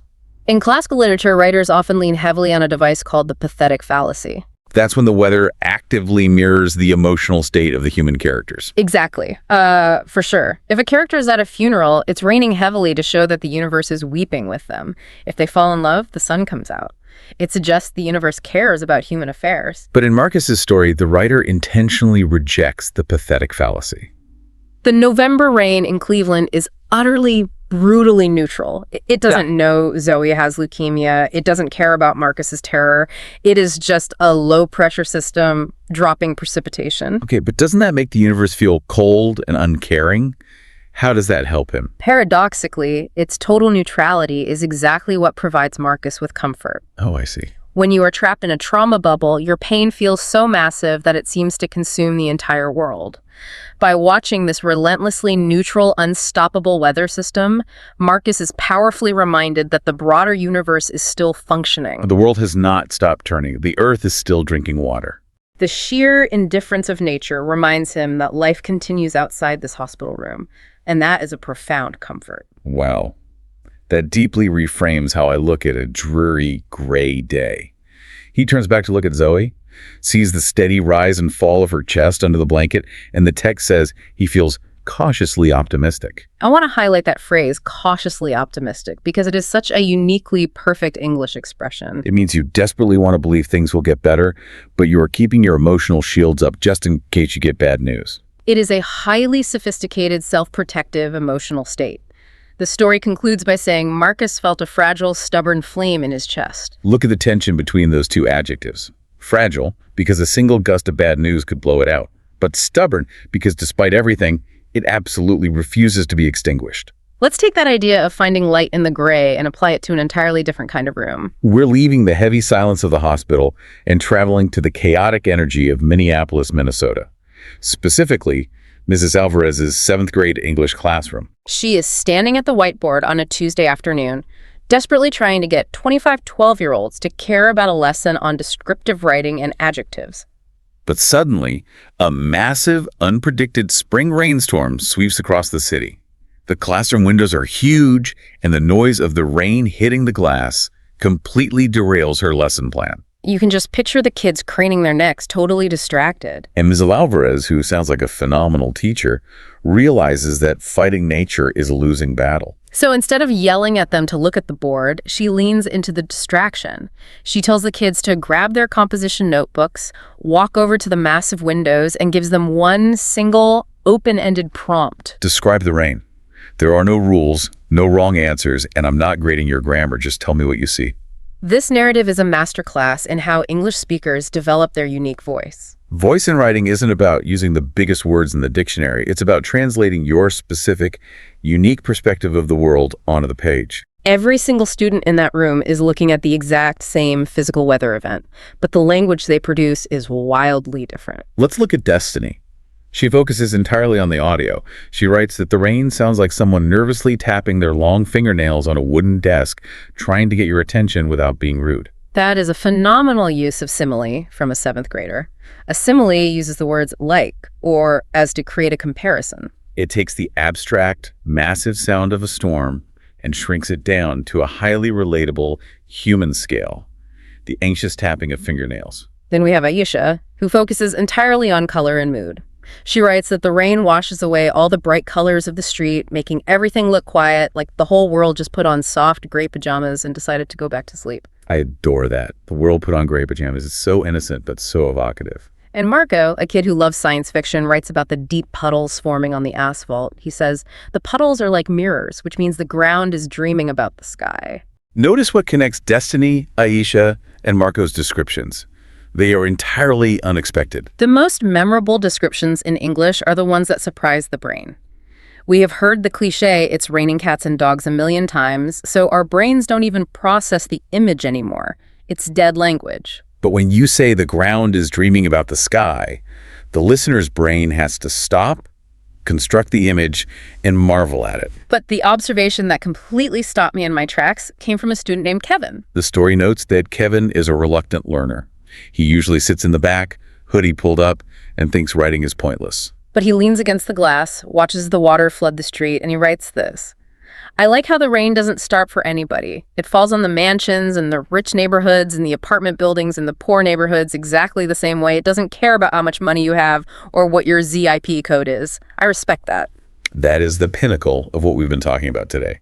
Kevin demonstrates the dual-level capability of profound English writing. On the literal surface level, Kevin is just making a factual observation about meteorology. Water falls everywhere. But on the figurative subtextual level, he has elevated weather into a striking piece of social commentary.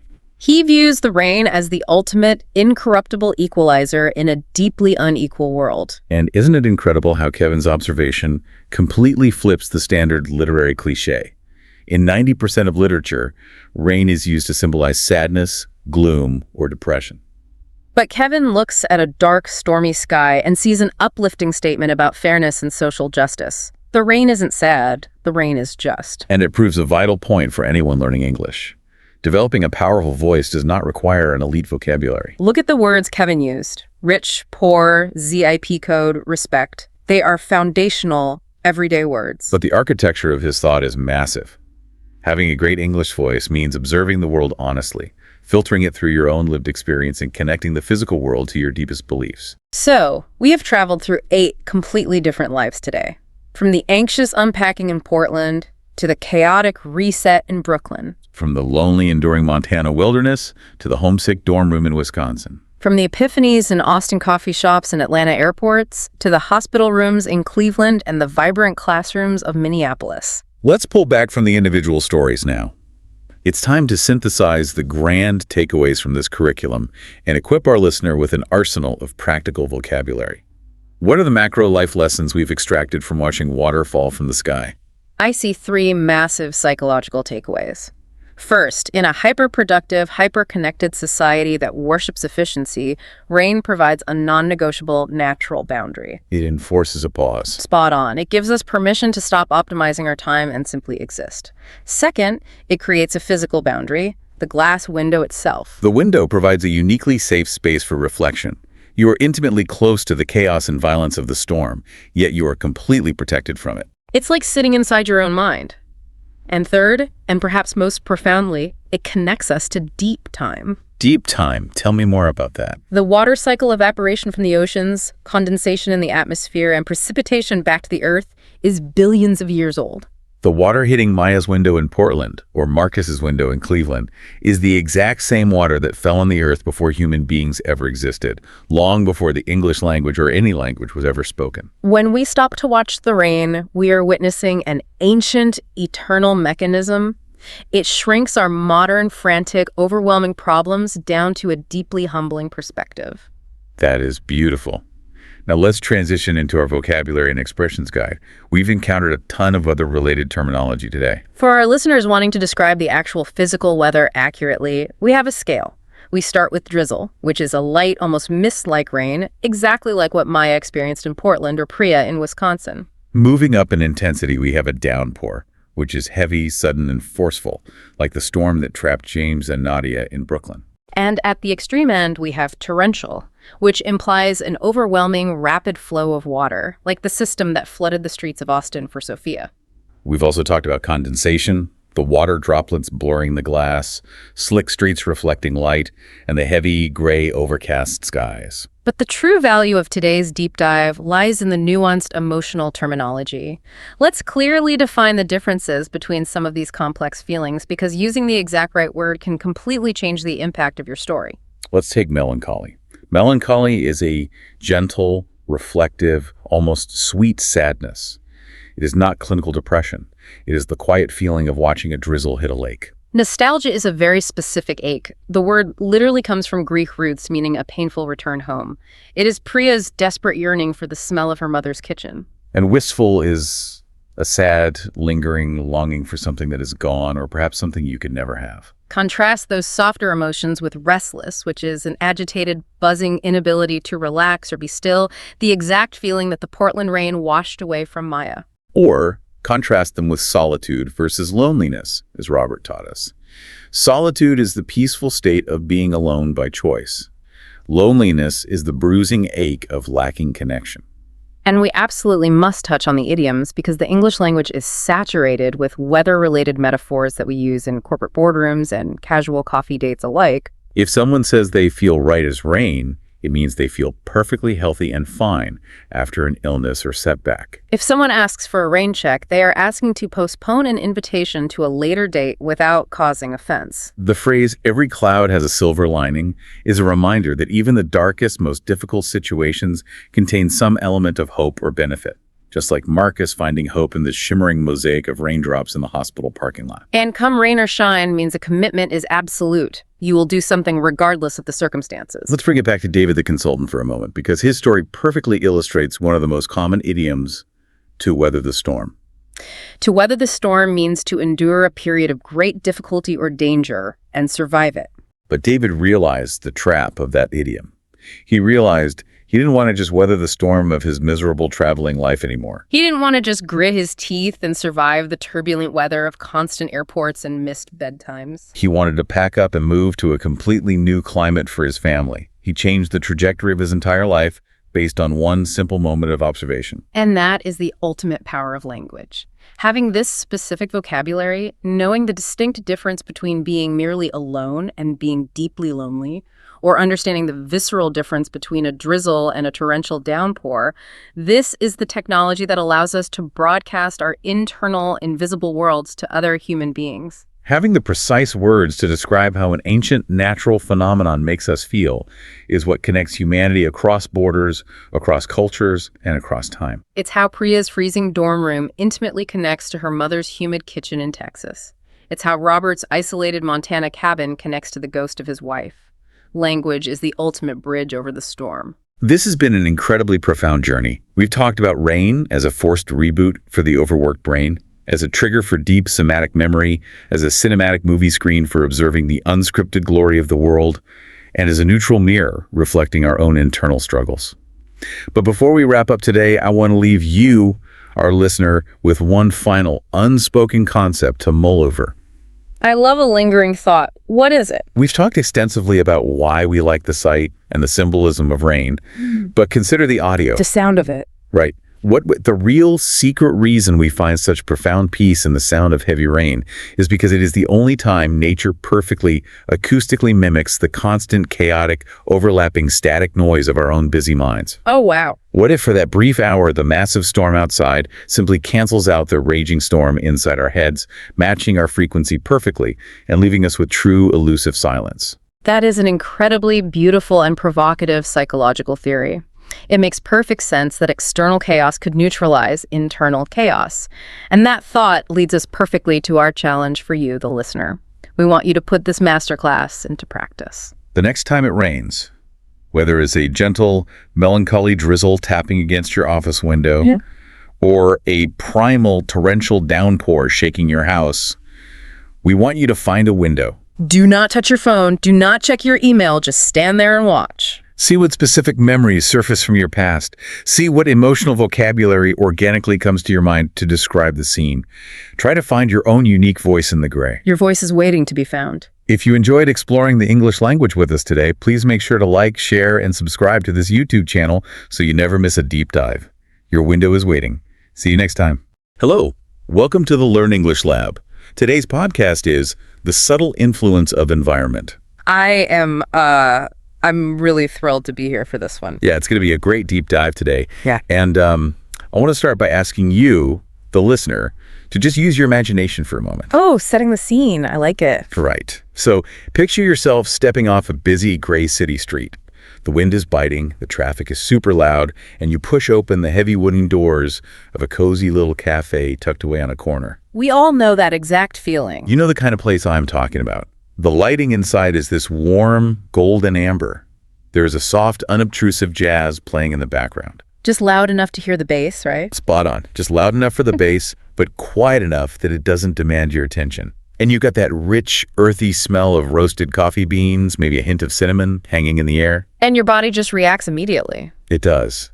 Suddenly, almost like magic, your shoulders drop, your breathing slows down, you feel calm, centered, and maybe even a little bit creative. You're completely ready to sit down, open a book, or, pull out your laptop. Yeah, or dive into that English vocabulary list you've been meaning to study. You're just ready to think deeply. It is an incredibly universal human experience. I mean, we have all walked into a room and felt our entire internal state shift without a single word being spoken. Right. But now, I want you to take that exact same brain, that exact same body, and transport it into a chaotic, cluttered office. Oh, the ultimate contrast. The walls are a sterile white. The fluorescent lights are buzzing overhead with that harsh, clinical glare. Phones are ringing indiscriminately all over the place. Yes, and there are stacks of unorganized, loose paper everywhere, and people are rushing past your desk. Within minutes, your mood just drops. Before you have even spoken to a single coworker or looked at a single task, your focus scatters. You find yourself feeling irritable, anxious, and you might not even know why. You certainly aren't in the mood to learn a new language or tackle a complex problem in that space. Absolutely not. And that is really the core of our mission for this deep dive today. We are going to unpack how our surroundings silently, continuously dictate our choices, our habits, our ability to learn, and even our identities. It's all about pulling back the curtain on these hidden forces. Spot on. The goal here is to teach you how to stop being a passive participant who is just reacting to the world and start becoming the active, intentional architect of your own life. What is undeniably fascinating about this topic, based on the research we're looking at, is the illusion of independence we all carry around with us every single day. Oh, the story we tell ourselves. Yes. We love to tell ourselves a very specific story, that our choices are generated purely from within. We think our personality is a fixed, immutable thing. Like we're just islands, right? Accurately stated. We believe that if we just have enough sheer willpower, we can resist any outside influence. Whether that is the temptation to eat junk food or the urge to procrastinate on studying. But the vast body of studies we are diving into today paints a wildly different picture. Your environment is constantly whispering to you. It nudges you. It's pushing and pulling at your emotions before you even realize it. Undeniably. It alters your stress levels and your cognitive state long before your conscious mind even registers what is happening. You're reacting to cues you don't even know are there. Okay, let's unpack this. Because before we can figure out how to control our environment, I think we have to fundamentally unlearn what that word actually means. That's a great point. The definition is broader than most people think. I know for me, whenever I used to hear the word environment, my mind immediately went back to like a 7th grade science classroom. You're thinking of pine trees and rivers. Yeah, the ozone layer, recycling bins, maybe saving the rainforest. But the material we are diving into completely redefines the scope of that word for our everyday lives. It is not just about forests and rivers. We are talking about the immediate ecosystem of your daily life. So it's everything around us. Spot on. The natural world is undeniably part of the broader definition. But in the context of human behavior, psychology, and learning, your environment encompasses absolutely everything that surrounds you. Everything that influences your daily experience. Yes. The research breaks this down into 5 distinct pillars. And if you want to master your surroundings, especially if you are trying to rewire your brain to learn English, we need to understand how each of these layers operates. Let's start with the most obvious one then, the physical environment. Right. This is the tangible material layer of your life. So the stuff we can touch and see. Accurately. It is the architectural layout of your home, the specific chair you sit on, the lighting at your desk, the amount of clutter on your counters. Even the colors painted on your walls, right? Absolutely. So This ties back to the cafe versus the office scenario we just talked about. It is the stark difference between a dark, cramped room with a low ceiling that makes you feel boxed in and sluggish, Versus a bright open space with massive windows and natural sunlight that suddenly makes you feel energized and expansive. Specifically, yeah. The physical space dictates a physiological response in your body. But as powerful as the physical space is, we have to look at the next layer. The social environment. Right, which many behavioral scientists argue might actually be the most powerful influence of all. The human beings occupying your space. Yes. Your family, your friends, your coworkers, your neighbors, even the people you interact with at the grocery store. So this brings up that famous personal development concept, that you are the average of the 5 people you spend the most time with. You've definitely heard that one. Oh, absolutely. I feel like Definitely. that quote is plastered on every motivational poster and self-help blog on the internet. Well, it has become a cliche for a very good reason. While it might be hard to, scientifically quantify an average of human personalities. Right, you can't just put personalities into a calculator. Exactly. Well, I mean, spot on. The underlying psychological principle is overwhelmingly supported by the data. The energy, the attitudes, the deeply held beliefs, they all rub off on you. They inevitably seep into your own life. You absorb their worldview. If your 5 closest friends are constantly complaining about how hard it is to learn a language, you will subconsciously adopt that belief. And if they are enthusiastic and proactive, that becomes your baseline normal, Undeniably. Your normal shifts based on who is in the room. which naturally brings up a really interesting modern problem. Because my social circle isn't just the people physically sitting in my living room anymore. Oh, we are entering the digital realm. Yeah, is the people in my phone. Hmm. Which brings us to the digital environment. And honestly, this one feels like the most underestimated modern influence we face. He's massive. I mean, we spend hours and hours every single day staring at these glowing glass rectangles. If we connect this to the broader arc of human history, the digital environment is completely unprecedented. Our brains just didn't evolve for this. Not at all. This layer includes the specific apps on your phone, the frequency and sound of your notifications, the news sources you consume, The subreddits you read, the social media algorithms you subject yourself to. and it shapes your attention span, your dopamine receptors, and your emotional state with a ruthless algorithmic efficiency. It really does. Your digital environment can induce a state of panic or a state of inspiration within seconds. Entirely independent of where your physical body is sitting.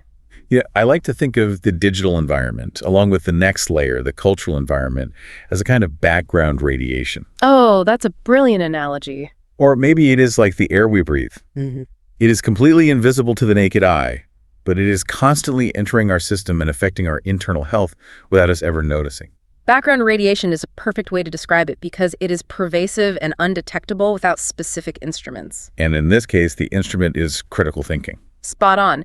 The cultural environment is the shared values of your society, the unspoken communication styles, and those deeply embedded assumptions. Like what success looks like, what is considered polite, or what is just considered normal behavior. And most people never even question their cultural environment, they just accept it as objective reality. You really don't realize how much your culture shapes you until you step outside of it. Which is something anyone learning a new language or traveling abroad experiences viscerally. Absolutely. Yeah. And that brings us to the final layer, which is the emotional or psychological environment. Right. This is the internal vibe, the atmospheric pressure created by an external place or a group of people. Wait, let me make sure I'm following this one. So an example of this would be, let's say you have a physically stunning architectural masterpiece of a home. A multi-million-dollar mansion with perfect lighting and zero clutter. Yeah. But the family living inside that home is constantly screaming at each other, criticizing each other, and slamming doors. Yes. That is still a highly toxic environment despite the beautiful physical architecture. The psychological environment is hostile. So the physical doesn't cancel out the emotional. Undeniably. Conversely, you could have a modest, slightly cramped, physically outdated office space with old furniture. But if the employees treat each other with deep mutual respect, If they celebrate each other's wins and offer psychological safety to make mistakes, it creates a profoundly nurturing environment. Environment is not just about physical objects and geography. It is about the invisible dynamics. The power structures and the emotional energy suspended in those spaces. Okay, so we've established that environment is literally everywhere. It is the physical room, the people, the screens, the culture, and the emotional vibe. It's all-encompassing. But what does this all mean for our brains? We know these things affect us, but I want to look under the hood. Neuroscience of it. Yeah. How, neurologically speaking, do these 5 layers actually hack into our mental operating system? Why are we so vulnerable to a messy room or a pinging phone? To understand the why, we have to look at how the human brain fundamentally operates from an evolutionary standpoint. So going back to our caveman days. Accurately, the human brain is, at its core, a relentless, highly efficient pattern recognition machine. It's constantly scanning. Yes. It is unconsciously scanning your surroundings every millisecond of the day, looking for 2 specific things: threats and opportunities. And it does this automatically, right? You can't just turn it off. You cannot turn it off. So when your physical environment sends a consistent, chaotic visual signal, let's say, a massive tile of disorganized clutter on your desk, Or clothes all over your bedroom floor. your brain interprets that visual pattern as chaos.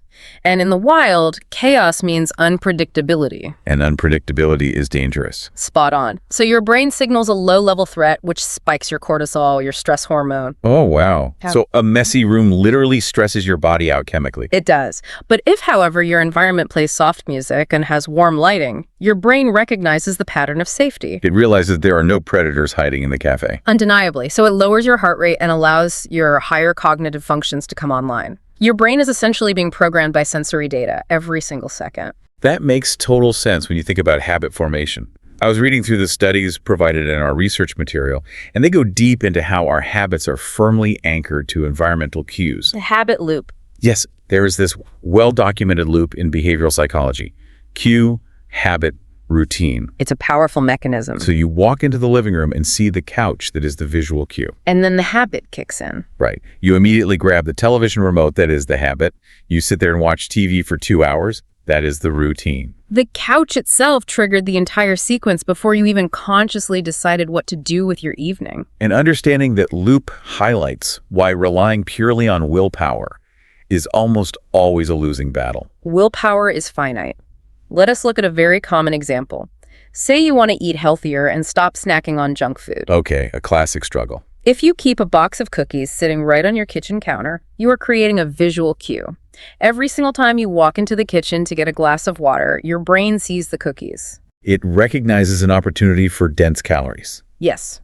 You then have to force your brain to use precious cognitive energy to actively resist that cue. And you might win the battle at 10 in the morning and maybe again at 2 in the afternoon. But by 8 at night, when you are tired, the cue wins. Because your willpower is depleted. Spot on. But if you change the environment, if you simply remove the cookies from the house entirely, you eliminate the cue. You don't have to resist anything. Because they aren't there. So changing the environment always beats raw willpower. The behavioral science literature summarizes this beautifully. Environment is the invisible hand shaping human behavior. The invisible hand. I love that phrasing.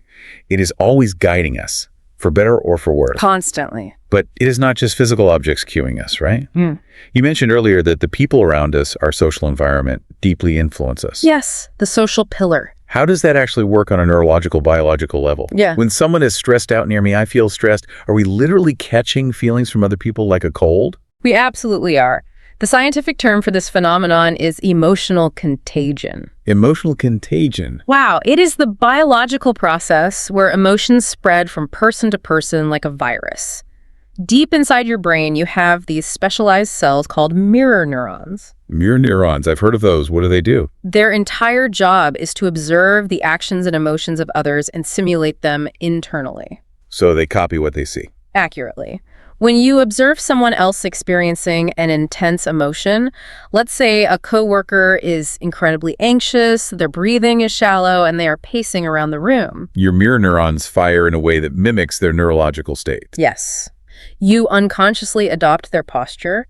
Your facial expressions micro-adjust to match theirs. And eventually, your neurochemistry shifts to produce the same stress hormones they are producing. Your social environment is literally altering your internal biology from moment to moment. Okay, here's where it gets really interesting to me. If my brain is constantly scanning for visual threats like clutter, And your mirror neurons are downloading the emotions of everyone around you. and my phone is constantly pinging me with notifications, that is a massive amount of data. It's an overwhelming load for the brain. Every single thing we look at, every person we talk to, every digital alert, this all data our brain has to process. Does all this background processing just completely wear us out? Unquestionably. And this leads us to one of the most important concepts for anyone trying to optimize their learning or productivity. Decision fatigue. Decision fatigue. Every single choice you make, no matter how tiny or seemingly trivial, Like deciding what shirt to wear, or whether to respond to an email now or later. or deciding whether to eat an apple or a pastry, deciding which flashcard deck to study. Every choice burns a small, measurable amount of mental energy. Because the brain runs on glucose, right? Spot on. The brain runs on glucose, and decision-making is metabolically expensive. Over the course of a day, this relentless stream of micro-choices depletes your cognitive reserves. So by the evening, your brain is exhausted, which is why we make our worst decisions at night. Undeniably. However, a deliberately designed environment drastically reduces the number of daily decisions you have to make. Like if your gym clothes are already laid out next to your bed. Yes. You don't have to decide whether to work out. The decision was pre-made by the environment. You are outsourcing your willpower to your living room.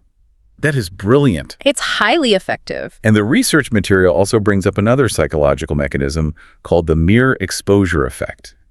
How does that tie into all of this sensory data? The mere exposure effect is a cognitive bias that is crucial to understand. It dictates that simply being repeatedly exposed to something makes you prefer it. And accept it as normal. Accurately, entirely independent of its actual value. It is why you might hear a new song on the radio and hate it, but after hearing it 20 times in the grocery store, you find yourself humming along. Oh, I hate when that happens, but it's so true. So if your environment repeatedly exposes you to people who read books constantly, reading becomes normalized. And you will likely become a reader.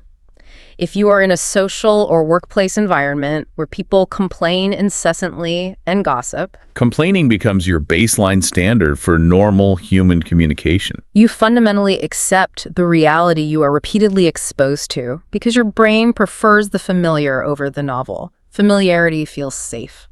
I have to push back on this a little bit, though. Go ahead. I am listening to all this, the cues, the decision fatigue, the mere exposure effect, and part of me thinks, if we just constantly rearrange our rooms and curate our lives to avoid any sort of temptation or discomfort, aren't we just coddling ourselves? The discipline argument. Yeah. Does relying this heavily on environmental design mean we are sacrificing the development of real internal discipline? Like, shouldn't a strong, disciplined person be able to sit in a room full of junk food or sit in a noisy room full of distractions and just not get distracted? Are we making ourselves fragile by making our environments perfect? This raises a very profound philosophical question, and it is probably the most common objection people have when they first encounter this research. It's definitely the first thing I thought of. We have a culturally romanticized view of the iron-willed individual, but the data suggests that we fundamentally misunderstand what discipline actually looks like in practice. So? When researchers study highly disciplined people, top athletes, prolific writers, master language learners, they find that these individuals do not possess some magical, bottomless reserve of willpower that the rest of us lack. Wait, really?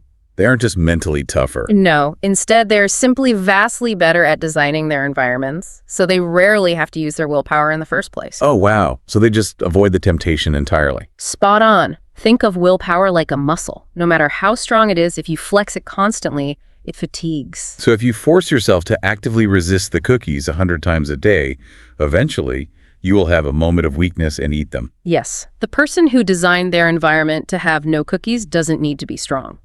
Environmental design is not coddling, it is strategic resource management. Strategic resource management, I like that. It frees up your limited discipline budget for the things that actually matter, like grasping a complex English grammar rule rather than wasting it on resisting a sugary snack or fighting the urge to check your phone. Okay, that makes a lot of sense when you frame it as resource management. Yeah. You aren't avoiding discipline, You're just spending your disciplined budget on harder, more meaningful problems. Undeniably. You are refusing to waste it on the small stuff. So, since the brain is so incredibly susceptible to environmental cues, and since decision fatigue is a very real biological limitation, let's explore what happens when we place that highly sensitive brain in the spaces where we spend the vast majority of our waking lives. Our workplaces. Yes, the architecture of our work output is a massive area of study. It is, and one of the most intensely debated topics in this realm over the last 20 years is the open plan office. Oh, the dreaded open plan office. Over the last couple of decades, companies all over the world rushed to tear down walls, remove cubicles, and create these massive, cavernous shared spaces with long communal tables. And the intention behind this architectural shift was undeniably noble, right? Leadership wanted to foster organic collaboration. Yes, spark spontaneous creativity and break down rigid hierarchical barriers between managers and employees. It sounds great in a corporate brochure. It really does. But the reality check from the research we are looking at is pretty brutal, isn't it? It sounds like the open plan office is actually a disaster for the human brain. It is a profound mismatch for human neurobiology. How bad is it? The data shows that open plan offices frequently do the exact opposite of what they were intended to do. Instead of collaborating, employees feel completely exposed. Because there's no privacy. Right. To cope with the overwhelming sensory input, they put on large noise-canceling headphones, stare straight ahead at their screens, and socially isolate themselves even more than they did in cubicles. So it actually killed collaboration. Accurately. The research indicates that these environments actually cause a measurable spike in cortisol levels. Because of that pattern recognition we discussed earlier. Spot on. In an open office, you have constant visual movement in your peripheral vision, people walking by, waving, standing up. You have overlapping, distinct conversations happening all around you. And a total lack of spatial privacy. All of this forces your brain to constantly subconsciously assess threats and filter out noise. Which means it is constantly competing for your focus. As a result, attention spans shorten dramatically, the frequency of interruptions skyrockets, and deep, meaningful work becomes nearly impossible. It sounds like a neurological nightmare. You are basically putting the brain in a state of high alert and then asking it to write a complex report or study a language. It's an impossible task for the brain. So what do the data points actually say about optimal conditions for cognitive performance? If we were going to build the perfect workspace from scratch, totally optimized for the brain, where would we even start? What would the thermostat be set to? The research on thermal comfort is surprisingly specific. I'm curious. It identifies a very clear sweet spot for temperature. Between 22 and 25 degrees Celsius, which is roughly 72 to 77 degrees Fahrenheit. That's fairly warm. It is. If the room is any colder than that, the body has to expend too much metabolic energy shivering and trying to maintain core heat, leading to increased errors and distraction. And if it is warmer than that? Lethargy sets in and cognitive processing slows down. Good to know. What else besides temperature? The availability of natural light is paramount. Natural sunlight regulates our circadian rhythms, suppressing melatonin production during the day and keeping alertness high. And then there is the issue of visual clutter, which we touched on earlier. Yes. A messy desk isn't just an aesthetic problem, it is a cognitive burden. Because the visual chaos literally competes for your brain's processing power. Spot on. Every stray piece of paper is a micro-distraction, reducing your ability to sustain focus on the task at hand. Which brings up a really fascinating paradox that I noticed in the research. The coffee shop effect. Yes. We just spent all this time talking about how distracting an open plan office is because of the noise and the people. But then the research talks about this widespread phenomenon where people will leave their highly distracting office, walk down the street, and go work in a busy, crowded coffee shop. And suddenly they do their absolute best, most creative work. How does that make any sense? Yeah. Why are we so incredibly productive and creative in cafes when the office environment drives us crazy? They were both full of people and noise. It is a wonderful paradox, and what's fascinating here is the specific acoustic profile of a coffee shop compared to an office. The acoustic profile. Yes, it all comes down to the science of ambient noise and how our brain processes different types of sound. In an office, the noise is often distinct, intelligible, and identifiable. Like you can clearly hear your coworker 2 desks over talking about their weekend plans. Or you recognize a specific client's name on a phone call. Because you understand the language and context, your brain automatically tries to process that specific information. It hooks your attention. Accurately. But a coffee shop produces a wash of ambient, indistinguishable noise. It is the hum of an espresso machine, the clinching of mugs, a low murmur of voices where you can't quite make out the words. So your brain doesn't latch onto it. Right. Research shows that a moderate level of ambient noise, specifically around 70 decibels, stimulates the brain just enough to promote abstract thinking. But because the noise is unintelligible, it does not overwhelm your cognitive load. It is a concept related to stochastic resonance, adding just enough random noise to a system to boost a weak signal. In this case, your creative thoughts. Look at it this way.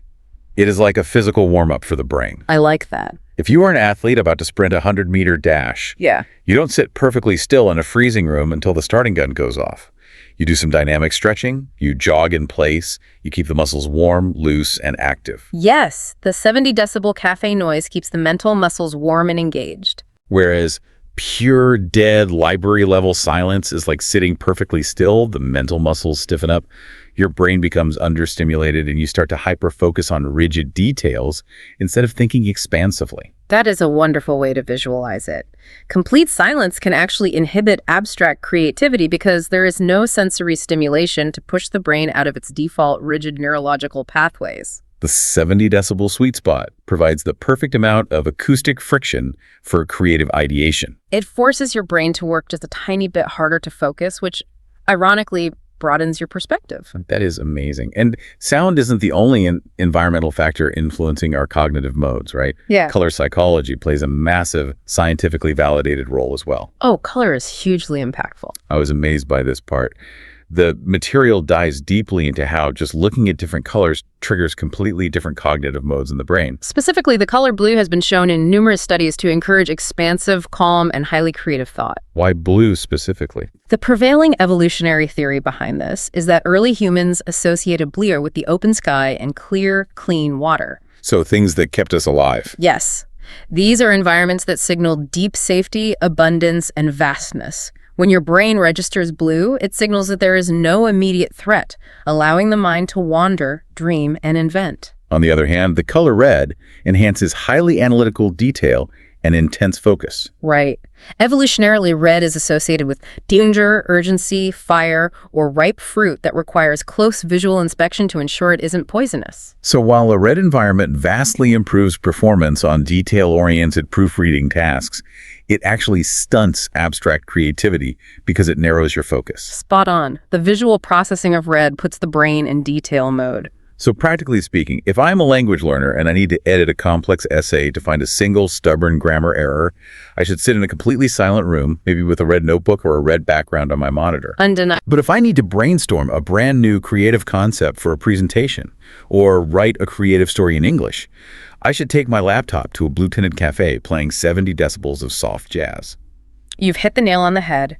You are intentionally matching the external environment to the specific cognitive output you desire.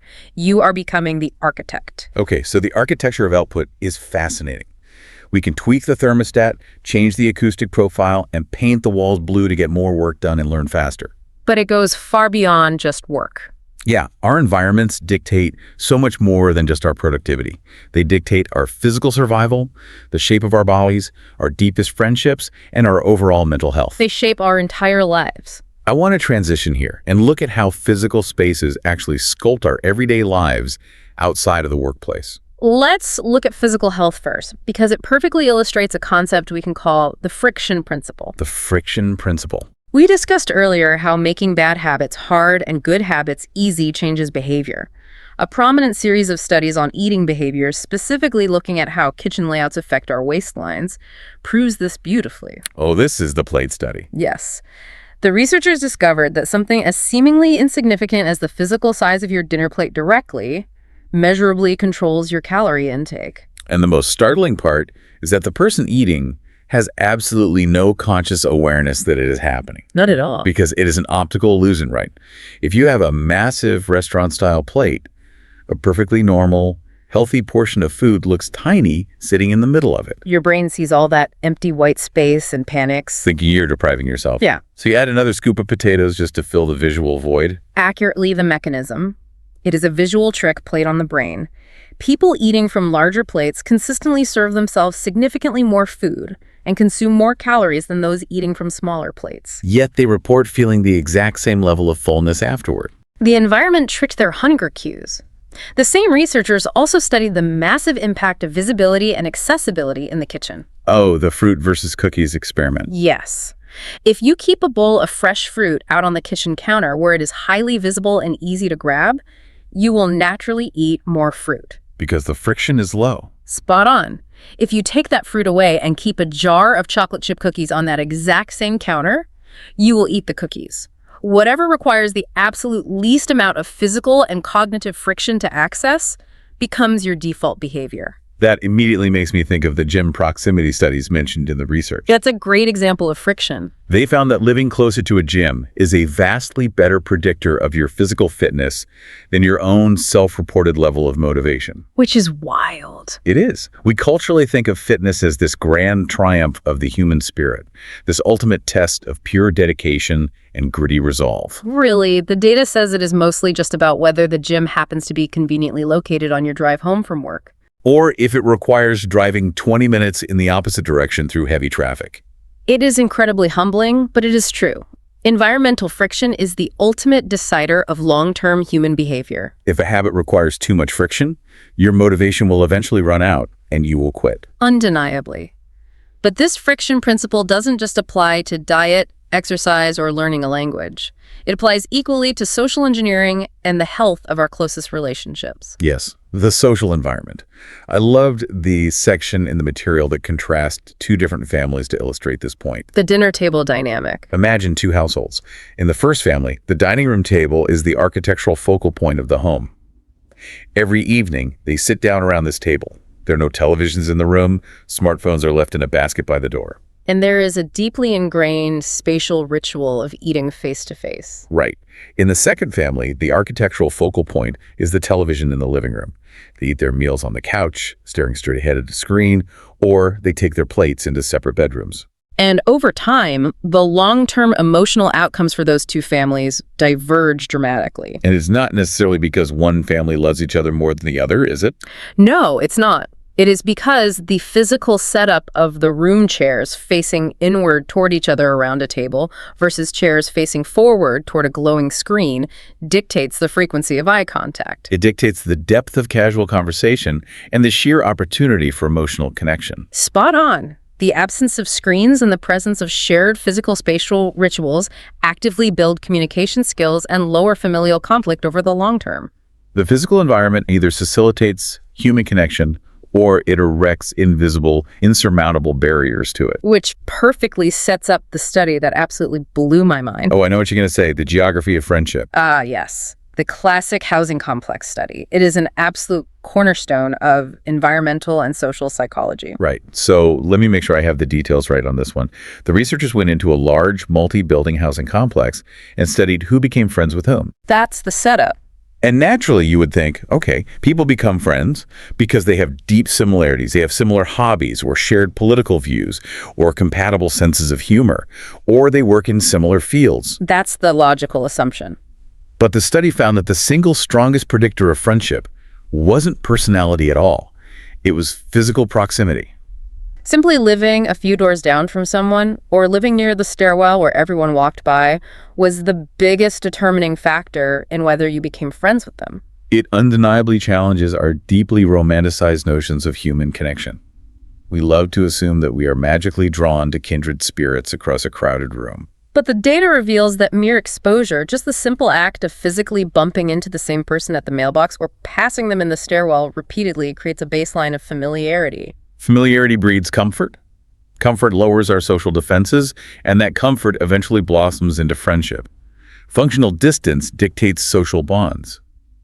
So I have to ask this because reading that gave me a minor existential crisis. If physical proximity is the biggest predictor of friendship, and as we discussed earlier, our friends shape our personalities, our habits, and our worldviews, does that mean our social circles and therefore our very identities are mostly just a geographic accident? Are we just the product of whoever happened to be assigned the dorm room next to us? If we connect this to the bigger picture, the answer is a highly qualified yes. Wow. Much of who you are today is indeed the result of geographic serendipity. The school your parents happened to send you to, the street you happen to live on, the random desk you were assigned at your very first job. These randomized spatial coordinates dictated your proximity to certain people. That proximity dictated your social circle. And that social circle inevitably influenced your beliefs, your vocabulary, and your habits. That is heavy. It is, but recognizing this fact is not supposed to be depressing. It is actually the realization that allows you to transcend it. How so? Once you understand that proximity dictates connection, you can intentionally place yourself in new geographies. Oh, so you can engineer it. Well, I mean, absolutely. You can deliberately start frequenting a different coffee shop, join specific clubs, or move to a new neighborhood to consciously engineer your future social circle. You don't have to leave it to chance anymore. Okay, my existential panic has slightly subsided. We can engineer the geography. But before we get to the ultimate master plan of how to do that, we need to talk about the internal environment. Specifically, mental health. Yes, the research draws a profound biological connection between our physical spaces and our psychological well-being. The material highlights a truly fascinating study from Stanford University regarding nature's direct impact on the physical structure of the brain. What did they do? They took participants and had them walk for 90 minutes in a natural, green, vegetative setting like a park or a forest. Okay, a nice nature walk. They then compared their brain activity scans to another group who walked for 90 minutes in a busy, urban, concrete environment. And the results? The researchers found that walking in nature significantly reduced neural activity in a very specific part of the brain called the subgenual prefrontal cortex. And why does the prefrontal cortex matter so much in this context?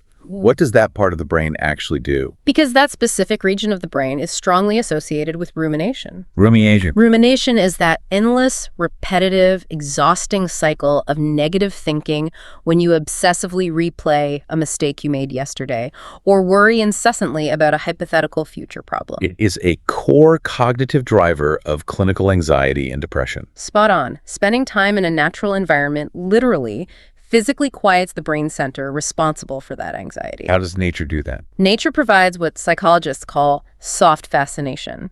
It engages your attention effortlessly without draining your cognitive resources. It acts as a neurological mute button for stress. That is incredible, a mute button for stress. And then the research looks at the exact opposite scenario.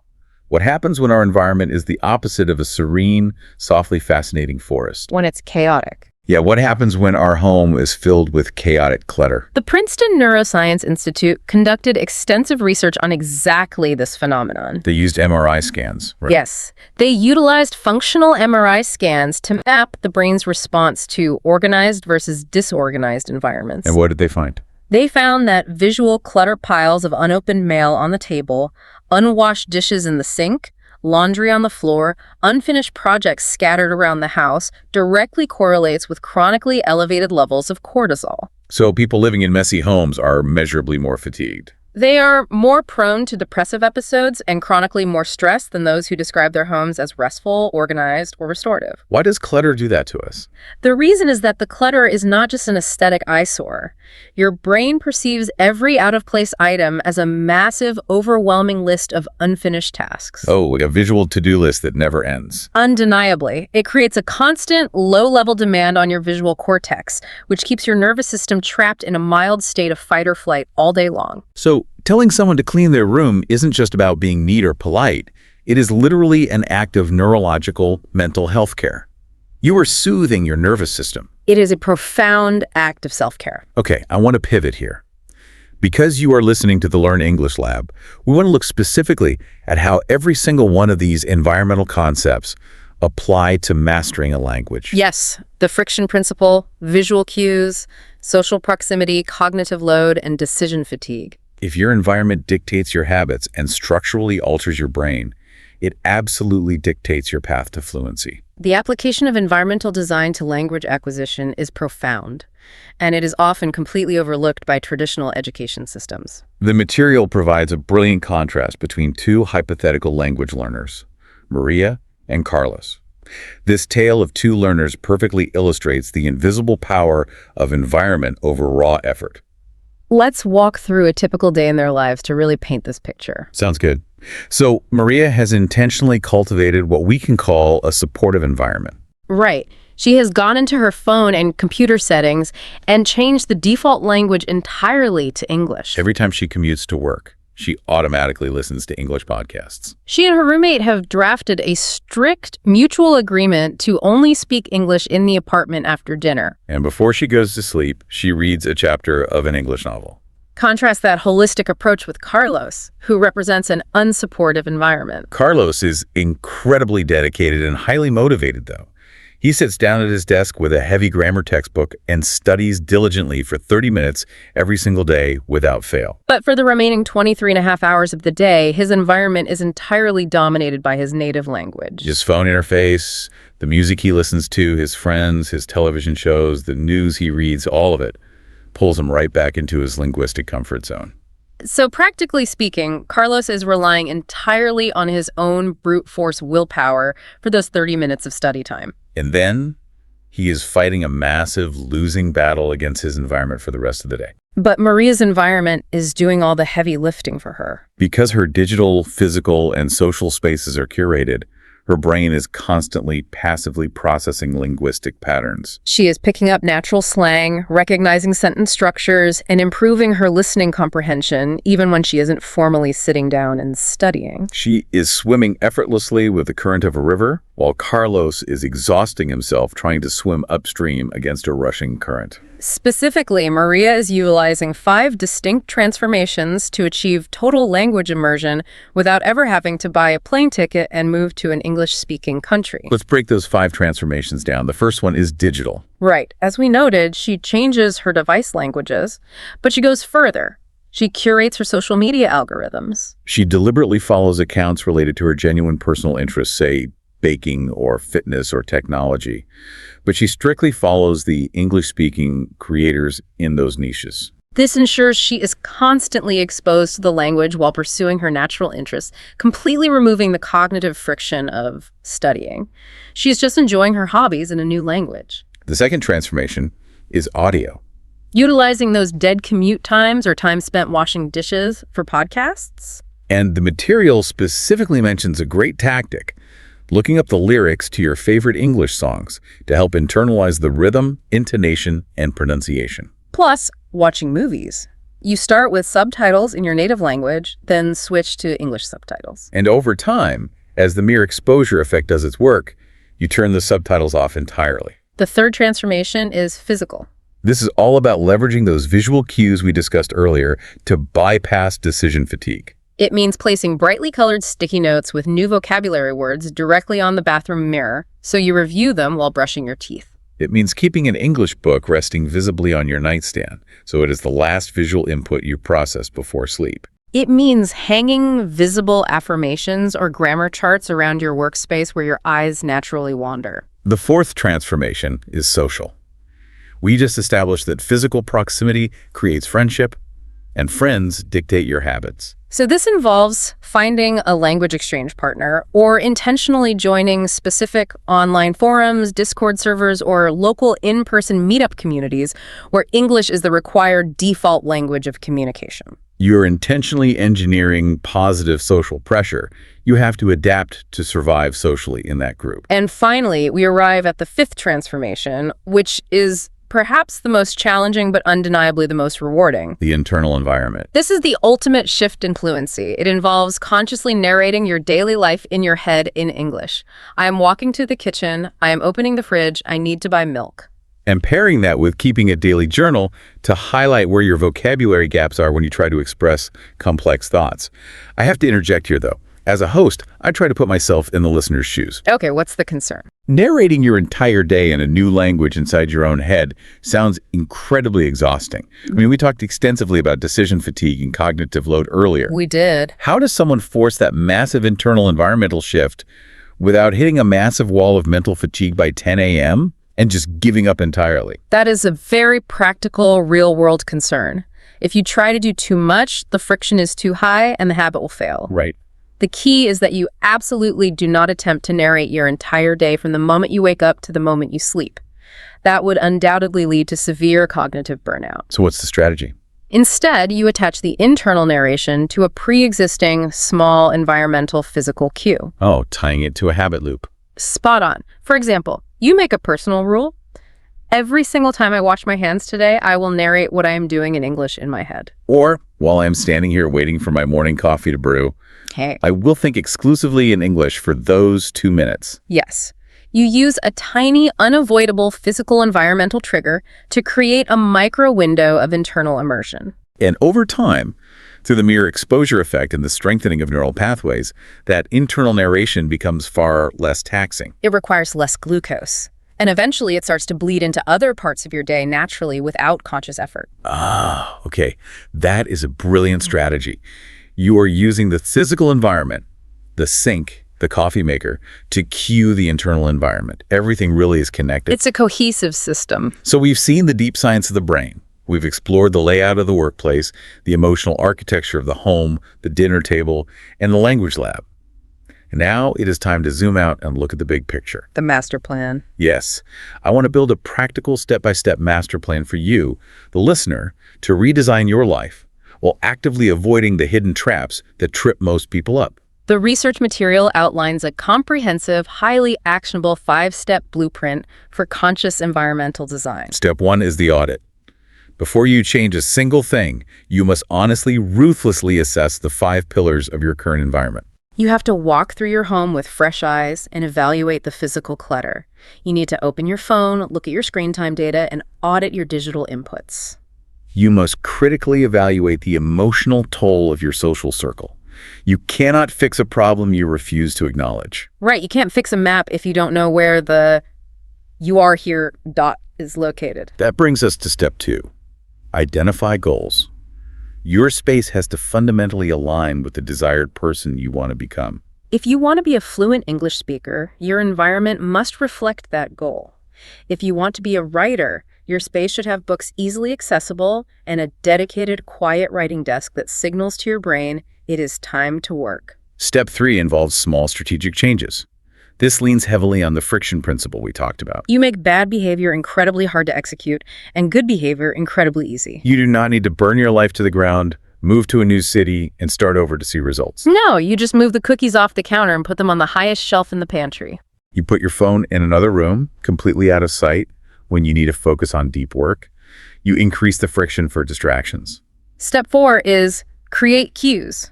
If you want to work out in the morning, put the running shoes literally in the middle of the hallway so you have to step over them to get to the bathroom. Put the English vocabulary book directly on your pillow so you physically have to touch it before getting into bed. You are planting tripwires for good habits. And finally, step 5, protect. Once you have painstakingly designed the supportive space, you must ruthlessly protect it.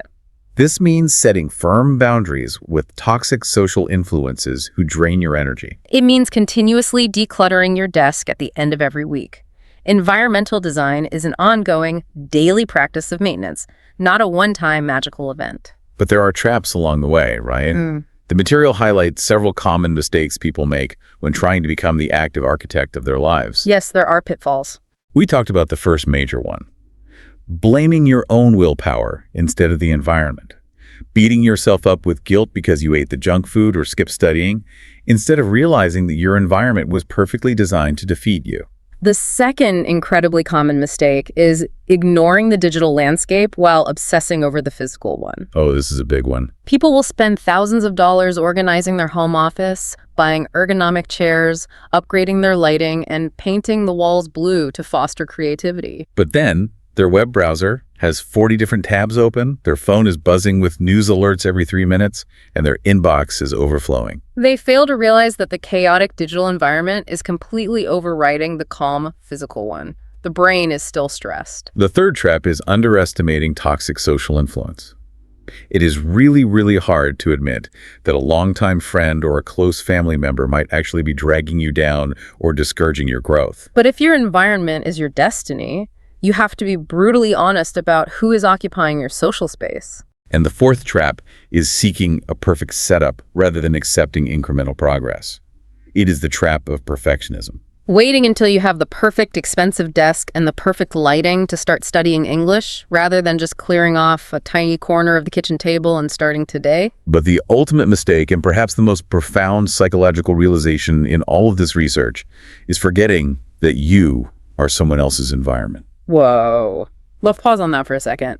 That is powerful. It really reframes everything. We spend all this time selfishly analyzing how the outside world affects us, how we can protect ourselves from noise and stress.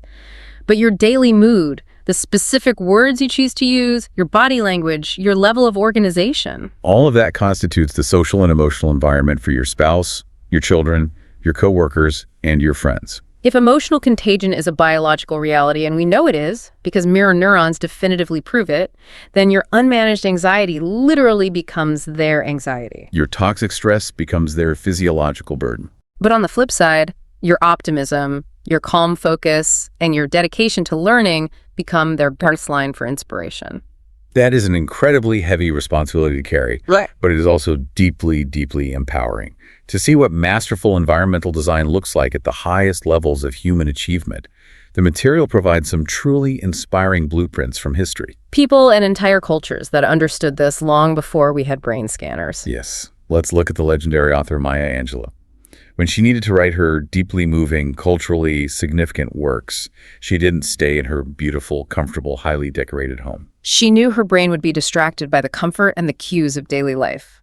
So she notoriously rented a small, completely bare, arguably ugly hotel room in her town. She would explicitly instruct the hotel staff to come in and remove all the artwork from the walls. She created an environment of pure, unadulterated focus and sensory deprivation. The complete anonymity of the space removed all cultural and social cues, freeing her brain entirely from decision fatigue and allowing her to channel all her metabolic energy into pure creative output. And then you look at a visionary like Steve Jobs, and you see the complete opposite architectural approach, but utilizing the exact same underlying principle. Yes, Apple Park. When he designed Apple Park, the massive headquarters, he didn't build a bunch of isolated, bare hotel rooms for his engineers. He built a massive, continuous circular structure. And he specifically intentionally designed the bathrooms, the coffee shops, and the cafeterias to be centrally located. He deliberately forced employees from completely different departments, hardware, software,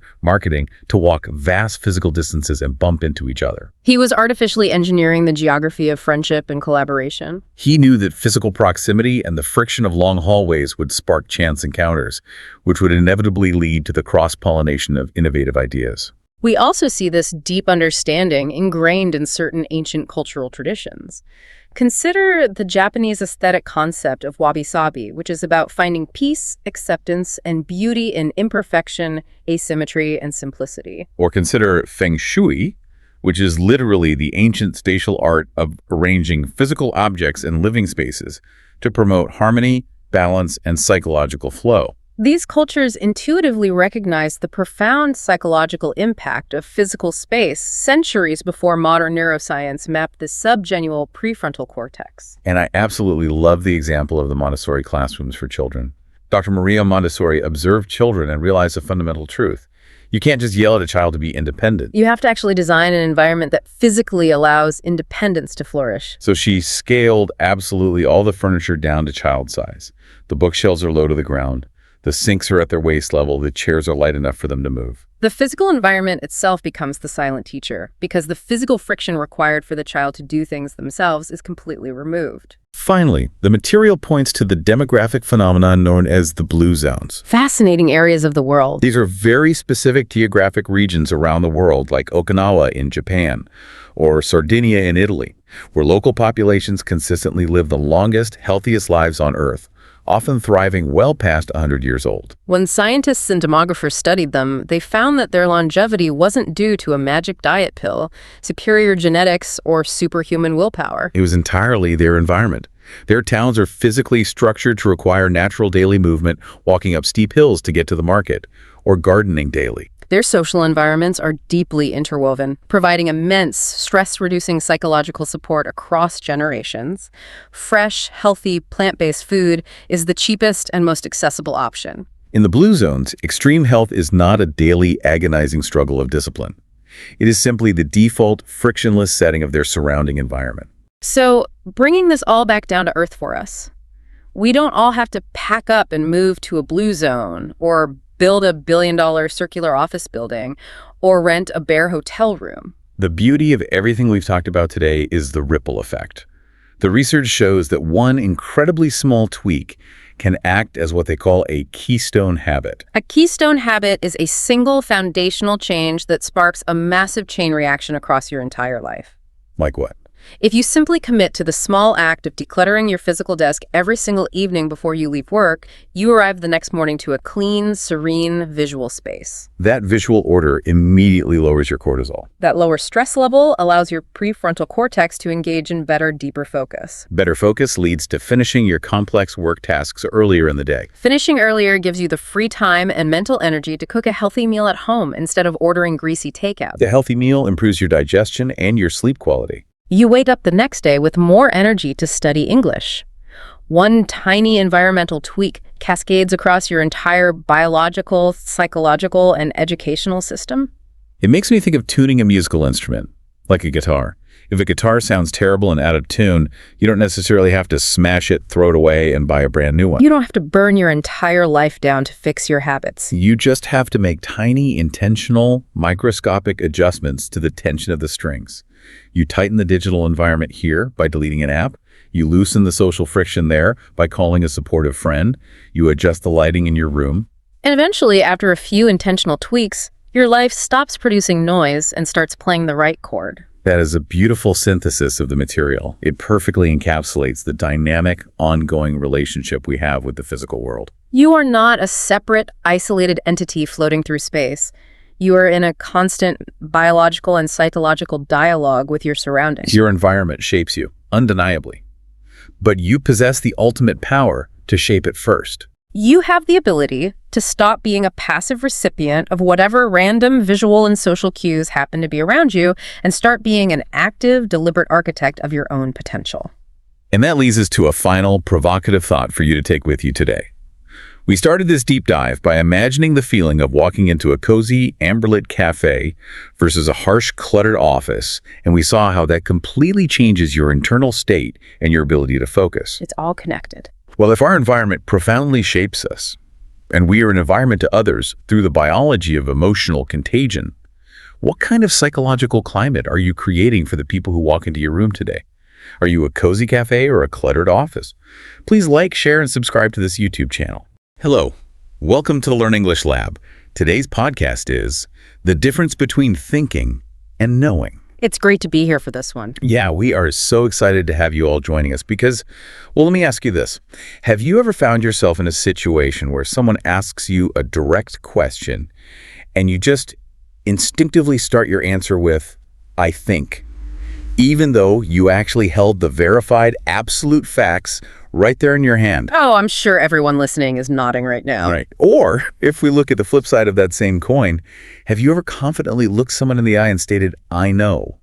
When, if you're being completely honest with yourself, you're basically just taking a wild, desperate guess in the dark. Yeah, we have all absolutely been there. It's a universal struggle. It really is. And that is exactly why we have custom tailored this deep dive just for you, the learner. We're bringing you right into the room with us to unpack this. Because what we are exploring today, it goes far beyond simple vocabulary choices or, dry grammar rules. We are embarking on this profound exploration of credibility. Credibility, confidence, perception. Exactly. And power. The power dynamics within the English language. It's really about the hidden mechanics of how the words you choose subtly and often completely unconsciously program the people around you. Program them to either trust you implicitly or, unfortunately, to doubt you constantly. Right. And I really want to emphasize that this isn't about diagramming sentences on a chalkboard. Oh, no, definitely not. This is about survival and advancement in the modern communicative landscape. Whether you are navigating everyday conversations in a language that isn't your native tongue or, prepping for a high-stakes corporate meeting. Or just trying to sound like the authority you actually are. This matters so much. It does. By the end of our journey today, our goal is to hand you a brand new linguistic superpower. A superpower. I love that. Yeah, we want you to be able to command a room, to bulletproof your professional reputation, and to connect with people on a much more authentic level. And to truly understand what is at stake here, we really need to talk about the trap of what we call the linguistic safety net. Let's dive into the story of Maria. Yes, Maria's situation is an incredibly potent example. And it's potent because it happens thousands of times a day in offices around the world. But it goes almost entirely unnoticed, right? And completely unnoticed by the people actually doing it. So let me paint the picture for you. Maria moved from Mexico City to Chicago about 3 years ago. Okay. She is brilliant. She's highly competent, and she works at this very fast-paced, high-pressure downtown marketing agency right near Michigan Avenue. High-stakes environment. Very high stakes. Yeah. She handles complex client relationships, she writes highly persuasive copy, and her English skills are just phenomenal. Right, she's practically fluent. Exactly. She even possesses that rare ability to crack sarcastic jokes in a second language that actually have her American colleagues laughing out loud in the break room. Which is the ultimate test of language mastery, honestly. It really is. So by all outward appearances, she is thriving. She fits right in. Yet, beneath that surface of adaptation, there is this hidden conflict playing out in her professional life. And it rears its head, predictably, every single Tuesday morning. Right, the Tuesday morning meetings. So every Tuesday, her department holds this mandatory stand-up meeting. Her manager, Brian. We all know a Brian. Oh, we do? He's one of those intense, hyper-focused directors who drinks way too much espresso and seems to permanently live in a state of, like, manufactured urgency. Yeah, everything is an emergency. Exactly. Yeah. So he goes around the conference table asking everyone for rapid-fire status updates. And when the spotlight swings to Maria, she consistently, albeit unconsciously, undermines her own authority. How so? Give us an example. Well, Brian will ask about a deliverable, and she'll say things like, I think the report is due on Friday, or I think the client liked our proposal. I think. Yeah. Now, what is crucial to analyze here is the massive disconnect between her spoken language and her actual objective level of preparation. Because she isn't guessing. She's not guessing at all. If we pause the scene and look at the reality of her situation, Maria checked the project management calendar literally 10 minutes before walking into that conference room. The deadline is unquestionably, verifiably Friday. Exactly. Furthermore, she personally read the client's enthusiastic, glowing email regarding the proposal. She possesses the hard, undeniable facts. Right. So the burning question is, why does she do it? If she has the facts right there in her head, why on earth does she lean on, I think, when she actually knows? Wow. Because I've caught myself doing this too, and it always feels like a reflex. It is a reflex. It acts as a linguistic safety net. For many learners, and frankly a staggering number of native speakers as well, stating a fact with absolute unvarnished certainty feels inherently risky. Risky? Why? Because to the human brain, absolute certainty can feel socially aggressive. Depending on your cultural background or how you were socialized, speaking in absolutes might even feel impolite. Or arrogant, maybe. Exactly, arrogant. So, out of this deeply ingrained habit of self-preservation, Maria uses, I think, to soften the delivery. But she fails to realize the cost of doing that. Right. She fails to realize that in the linguistic marketplace, thinking equates to the land of maybe. It signals uncertainty. It broadcasts opinion. It's speculation. Exactly. It suggests speculation. In stark contrast, knowing equals solid ground, verified information, absolute unwavering certainty. That makes a lot of sense. It is like she is carrying around a comfortable, oversized, soft cushion. I like that analogy. Yeah, she places it in front of her before she speaks so that if she happens to fall or someone challenges her or if she makes just a minuscule mistake, she lands softly. Right. She can always retreat and say, well, hey, I only said I thought it was true. I wasn't making a guarantee. Exactly. But I know is completely different. I know is like a solid concrete foundation. It is unyielding. Very unyielding. But let me challenge that instinct for a moment. If politeness and social harmony are generally good things, why is this safety net a trap? That's the million-dollar question. If I think is just a cushion, what happens when you accidentally use it to cover up a concrete foundation of actual facts? How does that specifically erode how Brian, her manager, perceives her? That is the core of the issue right there. The erosion is not instantaneous. It's slow. It's insidious, and it is devastating to her career trajectory. Devastating how? Well, when you constantly place a soft cushion over a concrete foundation, over time, the people around you stop believing the foundation even exists. Wow. Brian doesn't sit at his desk and consciously think to himself, Maria is terrible at her job. Instead, his brain subconsciously registers a pattern. A pattern of hesitation. Yes. Maria's never quite sure of her facts. She is always hesitating. Over weeks and months, that subconscious perception solidifies into a professional reality. So when promotion time comes around, When a high-stakes leadership role opens up, a role that requires someone to project definitive authority, Brian will pass her over. that is brutal. He will give the promotion to someone who projects certainty, even if that person is actually less prepared than Maria. Her safety net has literally become the cage keeping her from advancing. A safety net becoming a cage.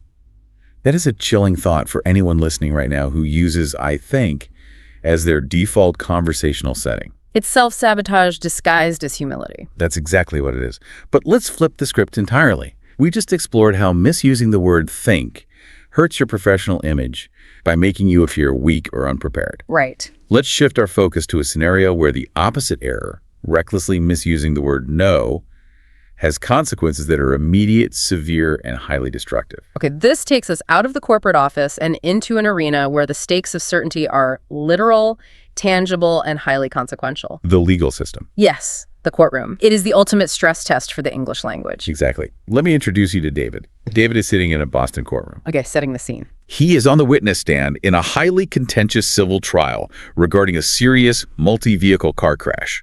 This took place at a busy intersection near Fenway Park. All right. Now, David was simply walking his dog that afternoon. The lawyers are questioning him, trying to establish a timeline of events. The cross-examining attorney steps up, looks David dead in the eye, and asks point blank if the defendant's car ran a red light. Now, we need to dissect David's internal thought process and his ultimate linguistic choice in this high-pressure crucible. Because he was there. David was physically present at the scene. He heard the crash. But the objective truth of the matter is that he was looking down at a text message on his smartphone in the seconds immediately preceding the impact. Oh boy. He only snapped his head up when he heard the horrific sound of screeching tires and crunching metal. Right. If David were to say, I think the light was red, he would be offering an honest, contextualized impression. Because that's what he deduced from the aftermath. Exactly. He would be signaling to the jury that this is his belief based on the aftermath he observed, but he leaves a necessary margin for human error. But put yourself in David's shoes for a second. He is sitting in a courtroom. Everyone is staring at him. He is under oath. The pressure is immense. Human nature dictates that he wants to sound helpful, reliable, and most importantly, confident. We are taught that confident witnesses are good witnesses. We are conditioned to believe that. So, feeling this intense pressure to perform, he puffs out his chest, banishes any hint of doubt, and declares, I know the light was red. And that single word choice is the catalyst for the catastrophic collapse of his credibility. Why? Because he locked himself in. By utilizing the phrase, I know, David projects absolute, unshakable empirical certainty. He is claiming to stand firmly on that concrete foundation we discussed earlier. He's saying there is zero margin for error. Zero. He's telling the jury that there is no possibility he's wrong. But then the trap snaps shut. The opposing lawyer calmly walks over to the exhibit table, pulls out subpoenaed phone records, or perhaps security camera footage from a nearby bodega, and definitively proves that David was distracted by his device at the exact moment the light changed. Busted. The lawyer mathematically proves David could not possibly have seen the traffic signal. I can imagine the air just leaving the room. But let's look at the jury. How do they process that? Do they just think, oh, well, he made a slight exaggeration? Far from it. The jury feels manipulated. They feel lied to. Because David claimed to know rather than think, his entire foundation crumbles to dust in an instant. That's that Latin phrase, right? Yes. The legal concept is falsus in uno, falsus in omnibus, false in one thing, false in everything. Wow. The jury will no longer trust a single syllable that comes out of his mouth for the remainder of the trial. If he had just utilized the proper linguistic marker to indicate his partial perspective, his distractedness would have been framed as a minor, understandable detail. But by claiming false absolute certainty, he completely annihilated his own testimony. He did. This is where the psychology gets so incredibly fascinating to me. There is actually an optimal phrase David should have used in that exact moment. A gold standard response. Yes, a gold standard response that would have protected him. He should have looked at the lawyer and said, "I'm fairly sure the light was red, but it happened very quickly, and I was looking away a moment before, so I can't be 100% certain." That phrasing is nothing short of magnificent in its utility. It is intellectually honest, it provides the court with valuable directional information, and crucially, it clearly defines the exact rigid boundaries of his knowledge. It protects his credibility while still being helpful. Exactly. But I want to push back on this idea of radical honesty for a second. Let's talk about how society actually conditions us. Okay, let's hear it. From the time we are small children raising our hands in a classroom, to grueling job interviews in our 20s, to giving presentations to a board of directors in our 40s, we are relentlessly conditioned to believe that sounding confident is always the winning strategy. Fake it till you make it right. Exactly. We are told, never show weakness, never let them see you sweat, never admit, "I don't know." Right. So isn't there a tremendous, almost counterintuitive irony here? By openly admitting a severe limitation to your knowledge, by voluntarily saying, "I can't be 100% certain," you actually bulletproof your credibility. It's a paradox. Why on earth is vulnerability, which we are taught is a weakness, so incredibly persuasive? You are hitting on a fundamental truth about human social dynamics and the mechanics of trust. Trust is rarely built on the projection of absolute perfection. Because we know nobody's perfect. Exactly. Human beings subconsciously know that perfection is an illusion. Trust is built on reliability and authenticity. Authenticity. When you are vulnerable enough to openly admit what you do not know or where your blind spots are, the listener's defensive walls immediately drop. They relax. They stop looking for the catch. Right. They realize you are not attempting to manipulate them, you are not trying to artificially inflate your own ego, and you are not selling them a bill of goods.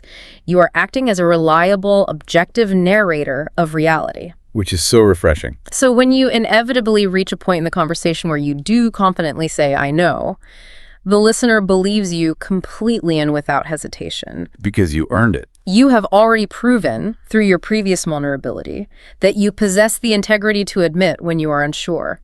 In the realm of communication, vulnerability isn't weakness. It is the ultimate, undeniable proof of honesty. Beautifully said. Vulnerability isn't weakness. It is the ultimate proof of honesty. That is a paradigm shift. Okay, so if the two extremes, blindly guessing like David and hiding behind absolute certainty like Maria, are both dangerous pitfalls in their own unique ways, how are we supposed to navigate the massive, intimidating space in between? We need some tools. Right. If we shouldn't always use think and we shouldn't always use know, what are our tools? This requires us to fundamentally change how we visualize certainty. We need to stop seeing it as a light switch. You know, either on or off, think or no. The binary trap. Exactly. Instead, we must map out the actual spectrum of the English language. I want to use a visual that really crystallizes this for you, the listener. Imagine a long, straight, two-lane highway stretching endlessly across the barren Nevada desert. Picture it. It is flat, it is desolate, and you can see the heat shimmering off the blacktop for miles. On one far end of that long road, right where you're standing right now, is a weathered wooden sign stuck in the sand that reads, "I have absolutely no idea." The starting point. And miles away, all the way at the vanishing point on the horizon, is another sign that reads, "I am 100% certain." That is a brilliant framework, because the reality of daily human communication is that we rarely stand perfectly still next to either of those two signs. No, we're always moving. We spend our entire lives walking along the hot asphalt of that road, constantly shifting our position based on the information we receive. And the English language has organically developed highly specific, distinct linguistic markers to tell our listeners exactly where we are standing on that highway at any given moment. So we can map this out. We can categorize the spectrum into 6 distinct levels of certainty. Let's walk our listener down this highway, mile by mile, and unpack these markers. Level 1 is the absolute starting line. We will call it no idea. Pure ignorance. This is a state of complete, unadulterated, pure uncertainty. You have zero data. You use phrases like beats me, or I have no clue, or I couldn't tell you. Right. Imagine you were a tourist who has just stepped off a bus in the middle of Manhattan. The skyscrapers are towering over you, the noise is deafening, and you are completely disoriented. Overwhelming. A frantic local runs up to you and demands directions to a highly specific, obscure subway line. Yeah. You simply hold up your hands and say, I have no idea, I just got here. It is pure, honest, undeniable ignorance. And frankly, there is a deep liberation in just admitting you are at level 1. There is. It saves everyone time. Immense power in level 1 because it wastes no one's time.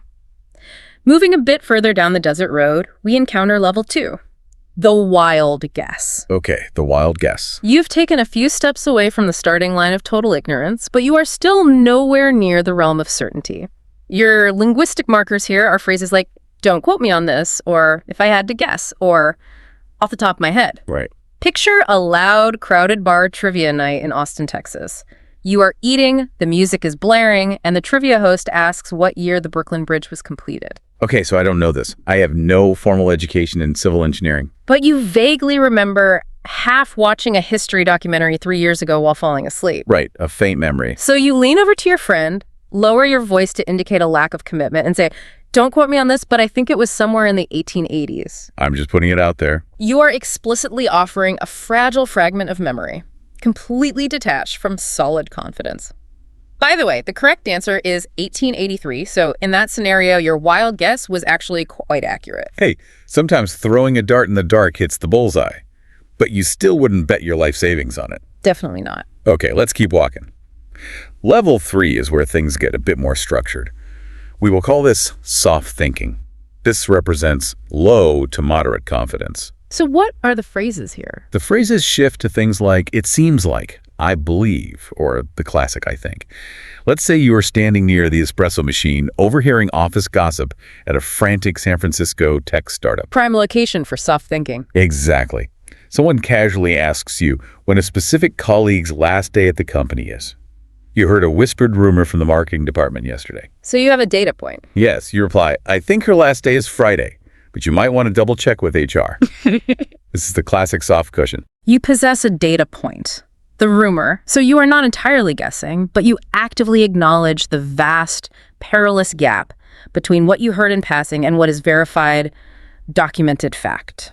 Now we cross the halfway point of our desert highway and arrive at level 4, moderate thinking. This is a crucial pivot point. This is where you actually have reasonable, defensible confidence. The phrases mature into I'm fairly sure, or based on what I've heard, or my understanding is. Give us a scenario. Imagine a social scenario in Denver. A friend is visiting from out of town and asks you to recommend an authentic Thai restaurant.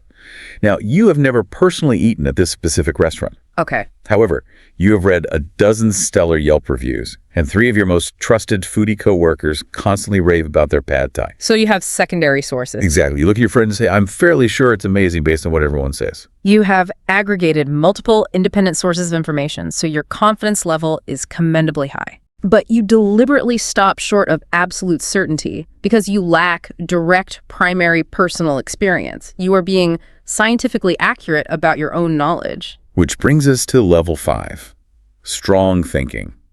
We're getting very, very close to the end of the road now. You can see the final sign. You're almost there. This level represents extremely high confidence, but it maintains a healthy, necessary respect for the fact that unknown variables always exist in the universe. So what are the markers here? Your markers here are phrases like, I'm almost certain, everything points to, or I strongly suspect. Right. Let's picture a veteran project manager in Atlanta. The CEO pulls them aside and asks if the division will hit their Q3 financial targets. High pressure. The manager has spent the entire week looking at the spreadsheets, interviewing the sales team, and aggressively analyzing the market trends. They say, I'm almost certain we will hit our targets. Everything in the data points to a strong finish. They're operating with immense data-backed confidence. But they are also seasoned enough and wise enough to know that in the reality of global business, a sudden supply chain disruption in another hemisphere could ruin everything tomorrow. They respect the existence of chaos.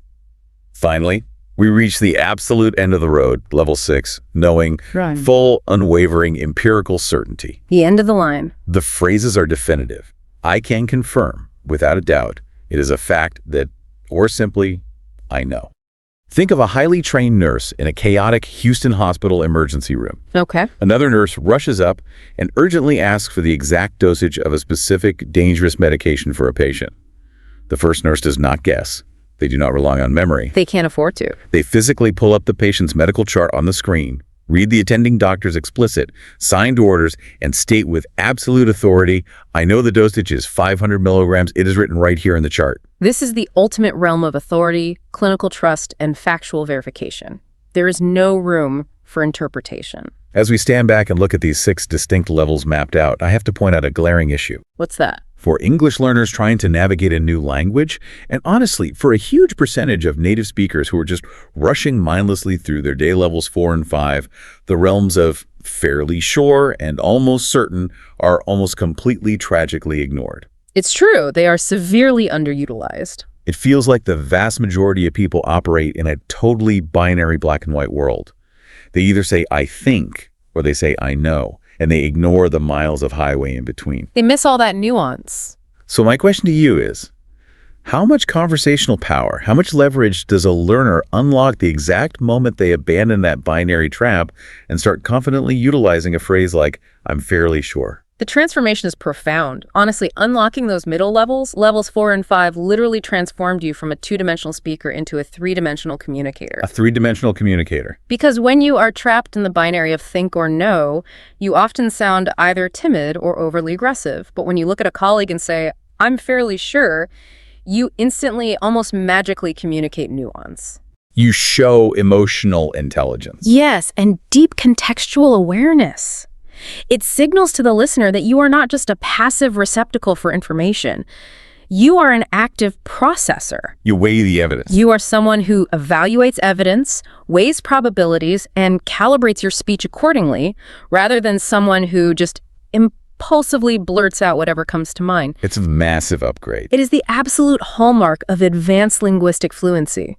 It grants you immediate, unassailable intellectual authority in a conversation because you sound like a thinker, not just a talker. That really is a superpower. It adds depth and texture to how people perceive you. But if it's so powerful, and if the tools are readily available to us, why do we struggle with it so immensely? That's a great question. Moving beyond the mechanical mapping of that desert spectrum, it is crucial that we understand the deep, underlying why. Why do our brains have such an incredibly hard time picking the correct spot on that road? To answer that, we have to pull back the curtain and dive deeply into the intersection of cognitive psychology and cultural conditioning. Okay, let's start with psychology.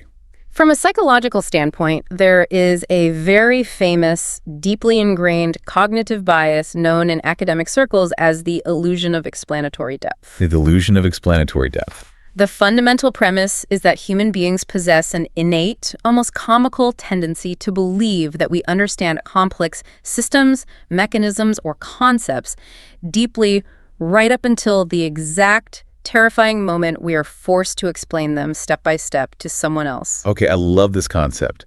Let's put our listener on the spot right now to prove how powerful this illusion is. We are going to conduct the classic refrigerator experiment together. Perfect. Let's do it. If I were to stop you on the street right now and ask you, "Hey, do you know how a refrigerator works?" Your immediate gut instinct is almost certainly to say, "Yeah, of course I know how a fridge works. You plug it into the wall, a light turns on, it gets incredibly cold inside, and it keeps my milk from spoiling." It's basic appliances. You feel absolute certainty. You are at level 6 on the highway. Right. I know how a fridge works. But then we issue the actual challenge. We say, "Excellent, please explain it to us. Explain the precise mechanical role of the compressor motor.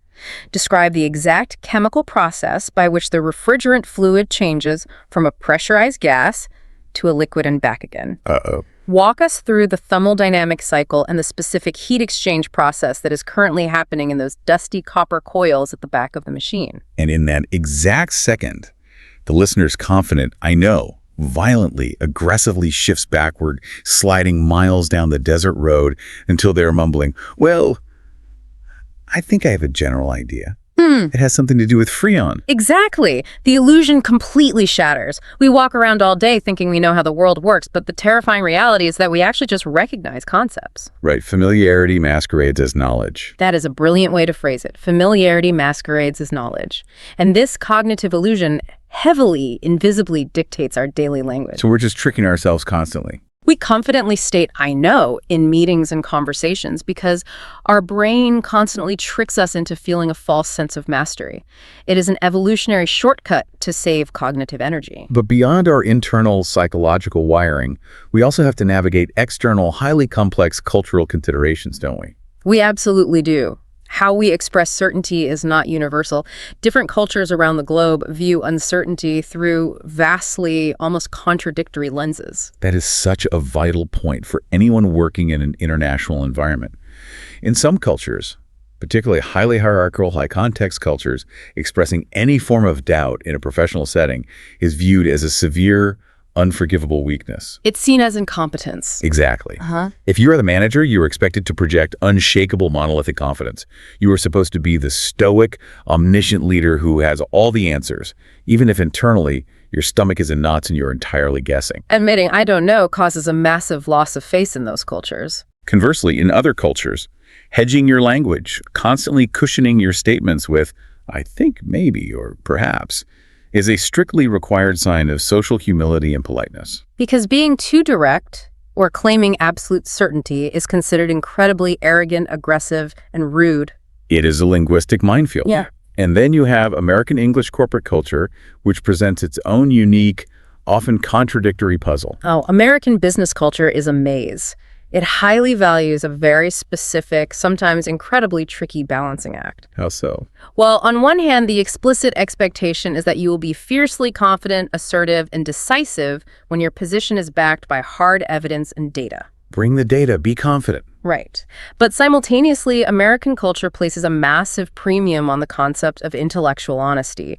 Colleagues and executives deeply respect a leader who can look a team in the eye during a crisis and say, "I don't have the answer to that specific metric right now, but I will find out and report back." It's the synthesis of confidence and humility. To make this actionable for the listener, let me offer a financial analogy that helped me understand this dynamic. Let's hear the analogy. Imagine professional trust as a literal bank account. By comfortably, calmly, and honestly admitting, "I don't know," or "I'm not completely certain," in low-stakes meetings on Monday, Tuesday, and Wednesday, you are essentially making regular compounding deposits into that account. Building up equity. Yes.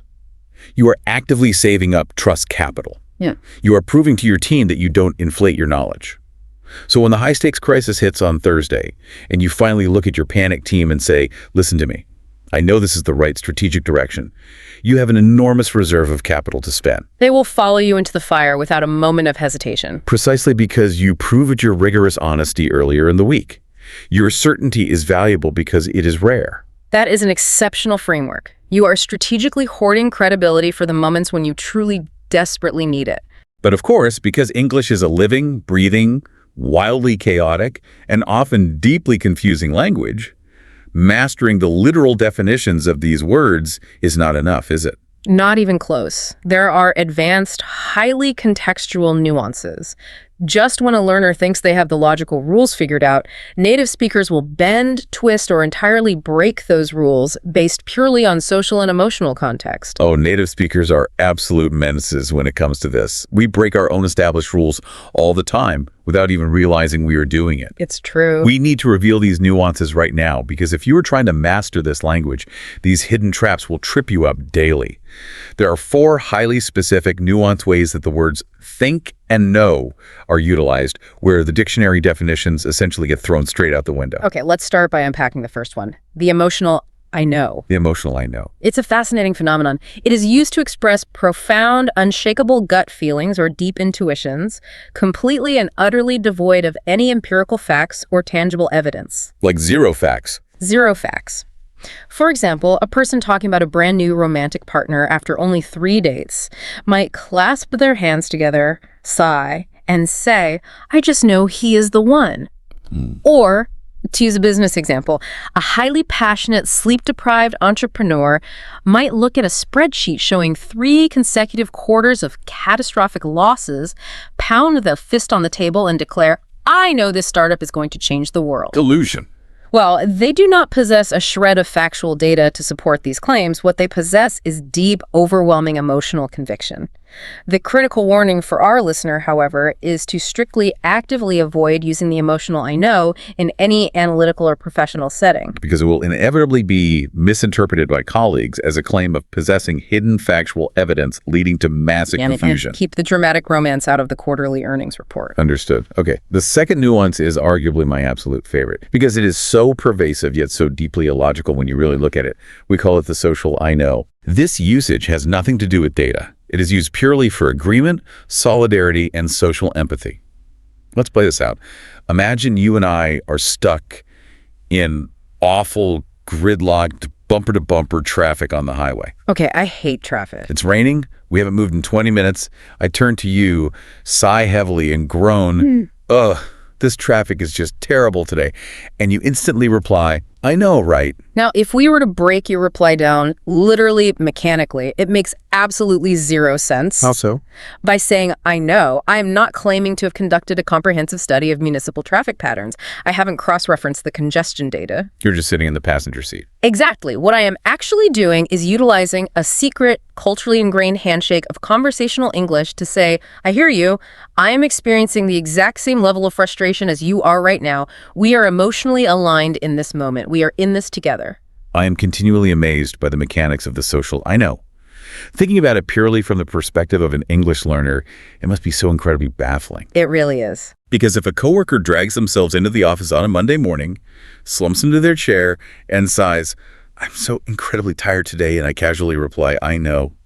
Yeah. I'm not claiming to have installed a hidden camera in their bedroom to scientifically monitor their REM sleep cycles. That would be terrifying. Right. I have zero factual data about their sleep hygiene. What I'm actually doing is giving them a verbal hug, aren't I?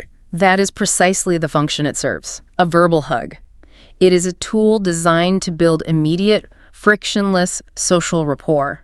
It validates their experience without demanding evidence. Okay, so that's the social I know. The third nuance, however, shifts us back into the professional realm, and it is far more strategic and calculated. The rhetorical, I think. Diplomacy. Yes.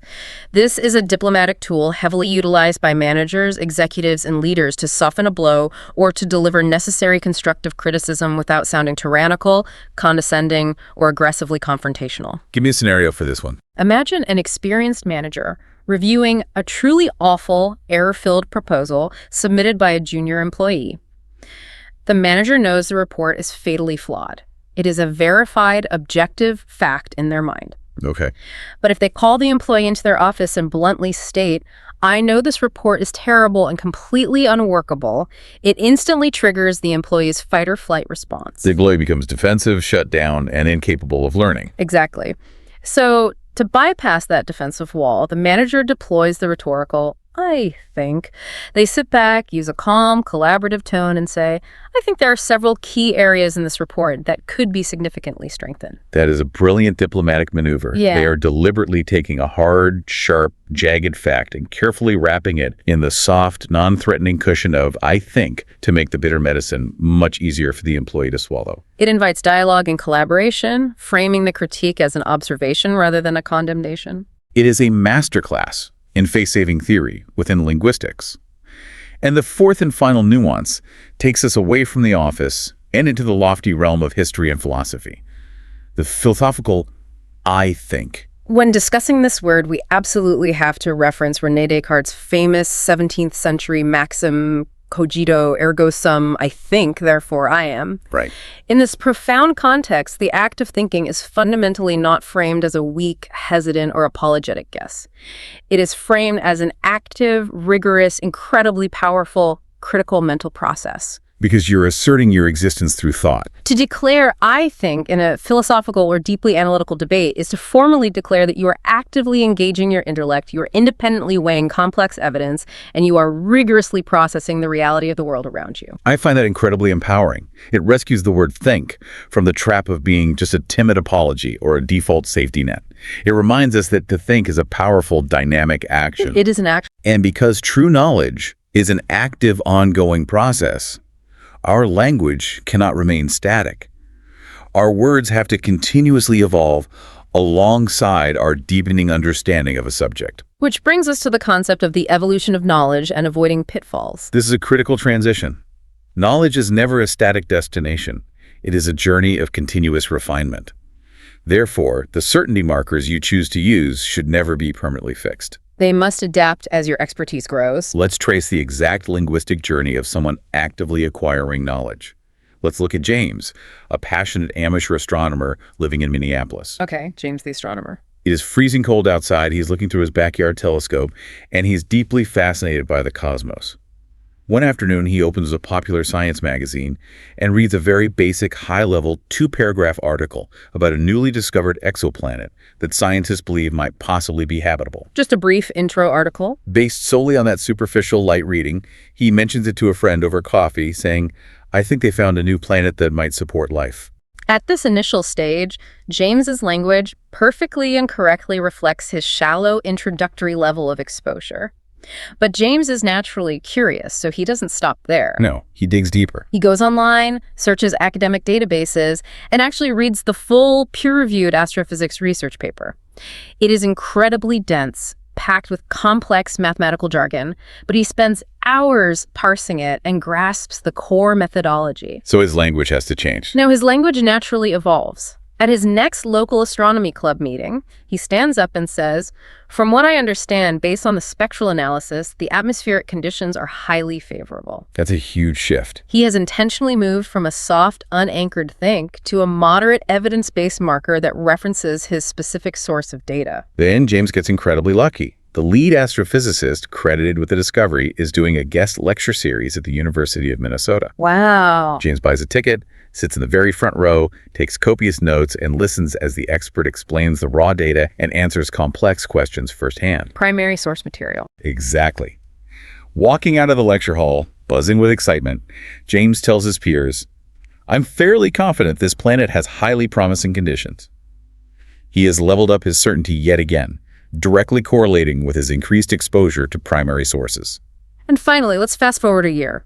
The initial discovery is rigorously, independently verified by 3 different international space agencies, and the conclusive findings are published as the cover story of the prestigious scientific journal Nature. It's fact now. The global scientific consensus is now unanimous and undeniable. James can now confidently, without a shadow of a doubt, declare, "I know this planet has conditions that support life." I love how his linguistic evolution perfectly seamlessly tracked his intellectual journey from casual passive awareness to verified deep expertise. It's the ideal progression. Seeing that evolution mapped out so clearly is immensely helpful, primarily because it violently highlights the most common self-destructive mistakes that language learners and professionals must actively work to avoid. The pitfalls. For instance, tying this entire concept back to the corporate workplace, ambitious professionals often get hopelessly stuck at the "I think" stage, even long after they have put in the grueling, exhaustive work of the scientist. This is perhaps the most critical professional pitfall we discuss. Imagine you are a mid-level analyst. You have spent 3 agonizing weeks analyzing enterprise software vendors for your company's upcoming massive migration. That's a lot of work. You have built complex financial spreadsheets, you have run exhaustive cost-benefit analyses, you have interviewed stakeholders, and you have personally reviewed the cybersecurity audit. You are the expert in the room. You walk into the final executive decision meeting, the CEO looks at you, and you nervously offer, "I think maybe we should use vendor A." And worse, your intonation nervously goes up at the end of the sentence, making it sound like a plea for validation. Oh, that rising intonation is a killer. In one sentence, you have instantly, completely discounted 3 weeks of your own grueling hard work. You have framed your expert analysis as a casual guess. You are literally asking the room for permission to have an opinion. It is heartbreaking to watch. So we need to show our listeners exactly how to swap that timid script out for a powerful one. How do they do it? Instead of the shrinking approach, you enter that meeting, you sit up completely straight, you make direct eye contact with the decision makers, and you declare with resonance, "I strongly believe vendor A is the optimal choice. Let me walk you through the data that led me to this conclusion." Yes. You are technically still operating in the realm of opinion because you cannot predict the future with 100% certainty, but you are expressing that opinion with undeniable commanding conviction. You are demanding to be taken seriously. But as with all powerful tools, wielding this kind of language requires intense, hypervigilant contextual awareness. The critical importance of accurately matching your linguistic tone to your physical environment cannot be overstated. You have to constantly read the room. If you stubbornly use rigid boardroom-level language at a casual, relaxed backyard BBQ in Ohio, standing next to a cooler, holding a hot dog, and rigidly stating to your neighbor, I strongly believe the grill temperature is currently optimal for searing, That'd be so weird. you will sound completely ridiculous, robotic, and socially inept. Conversely, if you carry that relaxed BBQ-level language into a high-stakes Manhattan corporate boardroom, slouching in your chair and mumbling, I don't know, I think our Q3 profit margins are probably fine, you project incompetence and will likely be fired. The environment dictates the vocabulary. That is a hilarious but terrifying visual. I want to point out to our listener that actively updating your language as you gather new evidence, exactly like James the astronomer did, is the ultimate professional flex. It really is. It is a massive display of competence. When you start a complex project saying, I think this might be the issue, and then a month later, after deep analysis, you confidently state, based on my extensive research, I'm fairly certain this is the root cause, you are visually showing the people around you that you possess a highly active, rigorously analytical mind. You are proving that you absorb raw information, process it, and allow it to actively refine your worldview. That behavior earns deep, lasting, almost unshakable respect from leadership. It demonstrates profound intellectual agility, which is the most highly valued trait in any modern knowledge economy. But understanding these psychological and linguistic concepts in pure theory is only half the battle, isn't it? To truly forge this into a usable superpower, our listener needs practical, actionable mastery. They need reps. Yes, we are not just going to leave you with abstract theory. We are giving you a full-blown training montage. We have designed specific, actionable exercises that you can begin applying the very second this deep dive ends. Let's outline the first foundational exercise, the daily certainty check. The daily certainty check is an exercise in cultivating profound, almost uncomfortable self-awareness. For the next 3 consecutive days, I want you to carry a small, physical notebook in your pocket, or simply open a dedicated note on your phone. Simple enough. Your task is simple but demanding. Every single time you catch yourself saying the phrase, I think, or I know in English, stop and jot it down, along with a brief note about the specific context. Just track it. Who are you talking to? What was the subject? At the end of each day, sit down and brutally review your list. Ask yourself the hard questions. Did I say, I think, in that morning meeting when I actually possessed the hard facts? Was I hiding behind the safety net? Or conversely. Or did I loudly proclaim I know during lunch when I was secretly just hoping I was right? You will be genuinely shocked by the unconscious linguistic habits you uncover. I can almost guarantee that most people listening will discover they are chronic serial overusers of, I think. They are cushioning everything they say out of fear. Okay, once you have that baseline awareness, we move to exercise 2, the opinion strength ladder. The latter. This is about actively practicing how to consciously escalate your level of certainty, using a low-stakes, fun, highly debatable topic. We strongly suggest using the classic, universally divisive topic, the culinary merits of pineapple on pizza. It is the perfect training ground because the stakes are 0, but the opinions are fierce. They're very fierce. Start at the very bottom rung of the ladder, explicitly practicing a weak, hesitant, highly cushioned stance. I kind of think pineapple on pizza is okay, I guess. Feel how weak that sounds. Yeah, that's not convincing anyone. Then deliberately step up to a moderate, firmer stance. I think pineapple on pizza is actually a pretty good combination. Note the subtle shift in authority. Better. Then step up to a strong, well-reasoned stance. I honestly believe the sweet and savory contrast of pineapple on pizza is structurally delicious. Oh, structurally delicious. I like that. And finally, go for the absolute rhetorically powerful maximalist stance. I will defend the brilliance of pineapple on pizza until the day I die. I love the mechanics of that. As you practice it, you can literally feel the energy shift in your own body as you climb that ladder. Your posture changes, your breathing changes, your eye contact changes. Your entire presence shifts. But let's get real for a second. What about when you are out in the wild, speaking in real time under pressure? You don't always have the luxury of time to casually consult your little notebook or mentally climb a pizza ladder before answering your boss. That's true, you have to react. My absolute biggest, most effective real-time speaking tip is to fiercely embrace the power of the pause. If someone asks you a complex question, you do not have to fill the silence immediately. We are terrified of silence, but silence is a tool. Just stop for a second. Take one single deep breath. In that 1 second of manufactured silence, quickly ask your brain, where am I currently standing on that desert highway? And coupled beautifully with the strategic pause is the incredible grace of verbal self-correction. Native speakers do this constantly, fluidly, without a second thought. All the time. It is perfectly acceptable and actually quite socially charming to start a confident sentence, realize you are overextending yourself, and then openly recalibrate in real time. Like, wait, let me check that. Exactly. You can say, I know the client crane leaves at 5 p.m. Actually, wait, let me pause and double check that schedule. I'm only fairly sure. It's so honest. That kind of public self-correction powerfully demonstrates to everyone in the room that your commitment to objective accuracy is significantly stronger than your own fragile ego. It builds massive trust.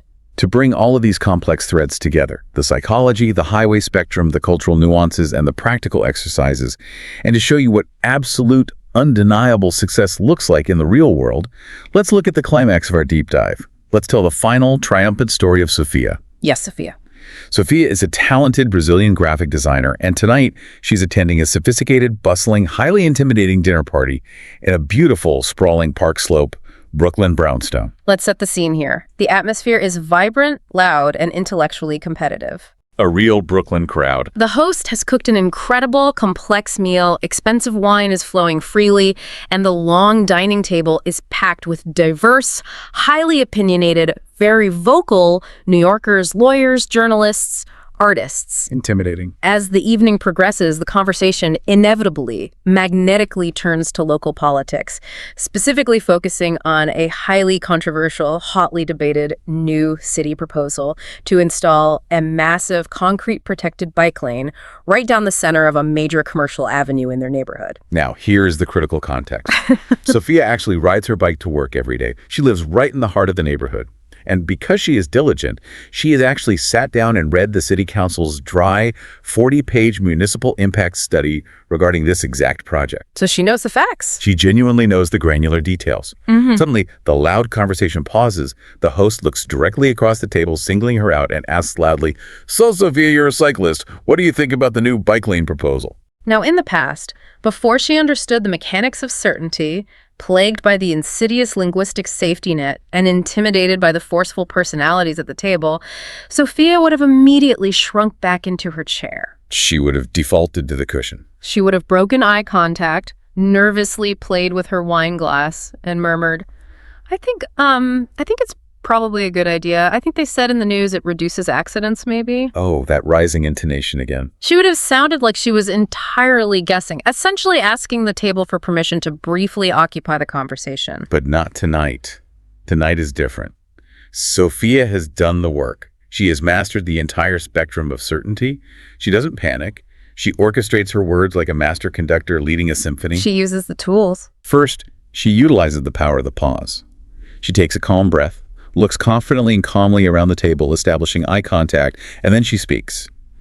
"Well, I know the city's empirical impact study showed a verified 30% reduction in severe traffic accidents on similar avenues.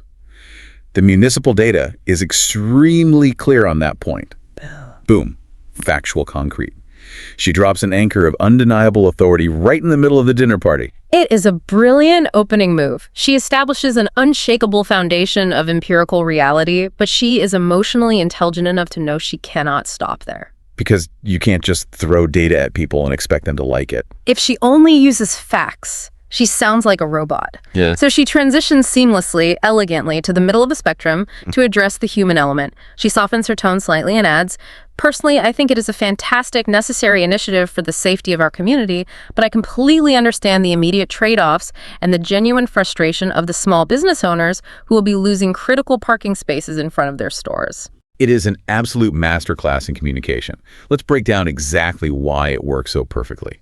She used factual, unyielding concrete, I know, exactly where she possessed verified objective data. Then she deliberately used the softer opinion cushion, I think, to express her own personal, subjective preference without aggressively stating it as a universal, undeniable law that everyone else must agree with. And finally, she utilized I understand, to demonstrate profound empathy and emotional intelligence for the opposing side of the political argument. The result. The entire chaotic dinner party goes completely quiet for a second, absorbing her point, and the intimidating host simply nods, raises their glass, and says, "Wow, Sophia, you really know your stuff. I hadn't considered the data that way." She earned immense, lasting respect from a tough crowd. Not by being the loudest person in the room, not by yelling, but by being linguistically, surgically precise. Sophia elegantly demonstrated that mastering the nuanced spectrum between thinking and knowing is not really about grammar at all.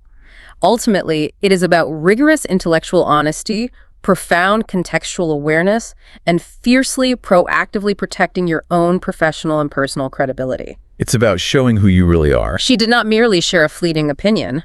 By choosing her words with such deliberate care, she actively revealed the impressive depth and agility of her analytical mind to everyone at that table. Which brings us to the close of our journey today.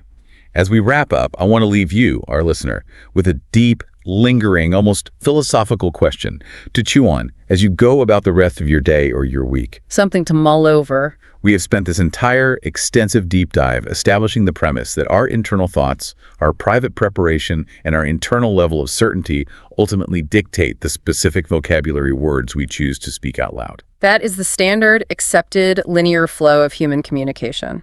Internal thought precedes and dictates external language. But I want you to consider the reverse. Is it possible that the specific words we deliberately choose to speak actually physically rewire our internal thoughts? That is a fascinating idea. If you actively force yourself, day after day, meeting after meeting, to use highly accurate, rigorously nuanced language about your specific level of certainty, if you completely banish the lazy default, I think, from your vocabulary and forcefully demand that your brain find the exact correct millimeter on that desert highway before you open your mouth, will your brain actually become sharper? It's entirely possible. Will you fundamentally become a more critical, highly analytical, and intelligent thinker simply because the elevated vocabulary you are using constantly demands it of you? It is a profound, paradigm-shifting concept rooted in linguistic relativity. If you relentlessly demand precision from your tongue, your mind may eventually have absolutely no choice but to follow suit and become precise itself. You might quite literally talk yourself into becoming a genius. A linguistic superpower that actively upgrades your actual brain. That is the kind of transformation we are aiming for. We want you to mull that over, practice the exercises, and start claiming your authority. Thank you for spending your time with us and joining us on this incredible journey. Like, share, and subscribe to this YouTube channel. Hello, welcome to the Learn English Lab. Today's podcast is Why Mistakes Improve Your Fluency. Let's start by picturing a scenario that is probably intimately familiar to you. You know, you are standing in line at a busy coffee shop. Oh yeah, we've all been there. Right. The ambient noise is loud, the espresso machines are just hissing away, and there are like 5 people behind you looking at their phones. They are eager to get their caffeine and get to work, and you are next in line. The pressure is definitely on. Without a doubt. So for the last 3 minutes, you have been silently rehearsing a very simple, very basic English sentence in your head. Over and over, you're thinking, can I please have a large iced latte with oat milk? Just running it on a loop. Exactly. I mean, absolutely running it on a loop. You check the grammar, you check the vocabulary, it's perfect. But then you step up to the register and the barista looks at you, completely changes the script and asks, hey, we're actually out of oat milk. Does almond work or did you want to do regular whole milk? And that is when the panic sets in. Oh, complete panic. In that split second, the cold sweat hits you. The carefully constructed sentence just shatters. Your mind goes completely blank, your heart rate spikes, and you find yourself stuttering out this like fragmented, messy response that makes you cringe the moment it leaves your lips. It's a horrible feeling. It really is. And if you have ever experienced that paralyzing freeze, or, you know, if you actively avoid certain conversations because you are terrified of your own imperfect grammar, this deep dive is entirely dedicated to you. We are setting out on a very specific mission today. We really are. We're going to fundamentally rewire how you view your own errors. Spot on. We want to completely dismantle that paralyzing fear of speaking imperfect English because it holds so many people back. That fear is undeniably universal, and yet it is the single biggest barrier to actually achieving the smooth, confident communication that learners so desperately want. Yeah, they want it so badly, but the fear acts like a wall. Certainly. So we are going to introduce a major paradigm shift today. The core thesis we are exploring, like the bedrock of everything we're going to discuss, is this idea that mistakes are not a flaw in the learning process. They aren't a sign that you're failing. Absolutely not. Yeah. They are not a sign of failure or a sign that you are not studying hard enough. They literally are the learning process. Without them, fluency simply does not and cannot happen. I love that. So over the course of this conversation, we are going to uncover the actual neuroscience of error-driven learning, right? Yes, the biology of what happens in your brain. And we're going to map out the 5 distinct stages of language acquisition so you can see exactly where you are on your journey. And finally, we are going to prove to you why native speakers actually love your messy, imperfect English. This is going to be a fascinating breakdown. I'm so excited to get into the science of this, but to really ground this massive concept, I think we need to start with a story. A real-world example always helps. Definitely. It's a highly relatable, real-world story of a single panic-induced grammatical error that perfectly illustrates what you just mentioned. Let's talk about Maria. Okay, set the scene for us. So Maria is a recent immigrant from Guadalajara, Mexico. At the time of this story, she had only been in the United States for about 4 months. She was working at a small, independently owned bakery in Manhattan, right on West 4th Street. That's a busy area. Lots of foot traffic. Oh, incredibly busy. And picture the scene, right? It's a crisp October morning.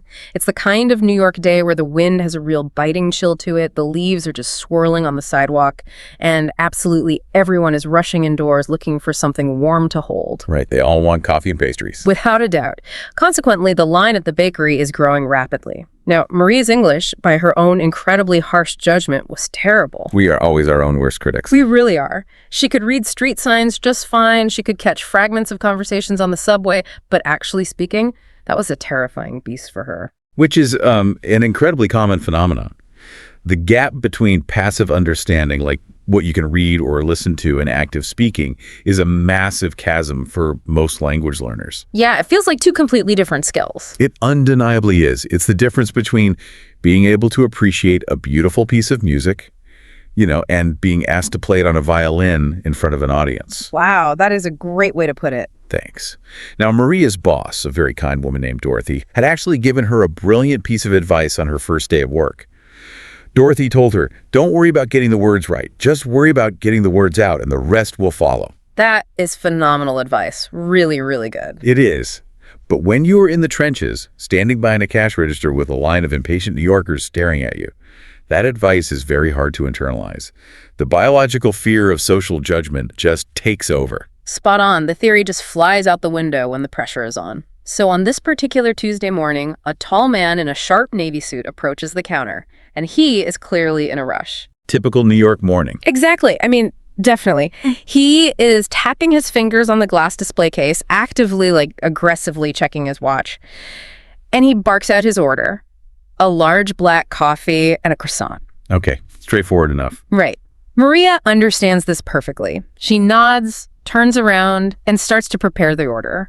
But then, as she is pouring the coffee, the man completely changes the script. The unpredictable variable. Yes. He says, actually, make that a medium instead of a large, and grab me a blueberry muffin instead of the croissant. My wife says I need to cut back on the butter. And right there, that is the moment of crisis.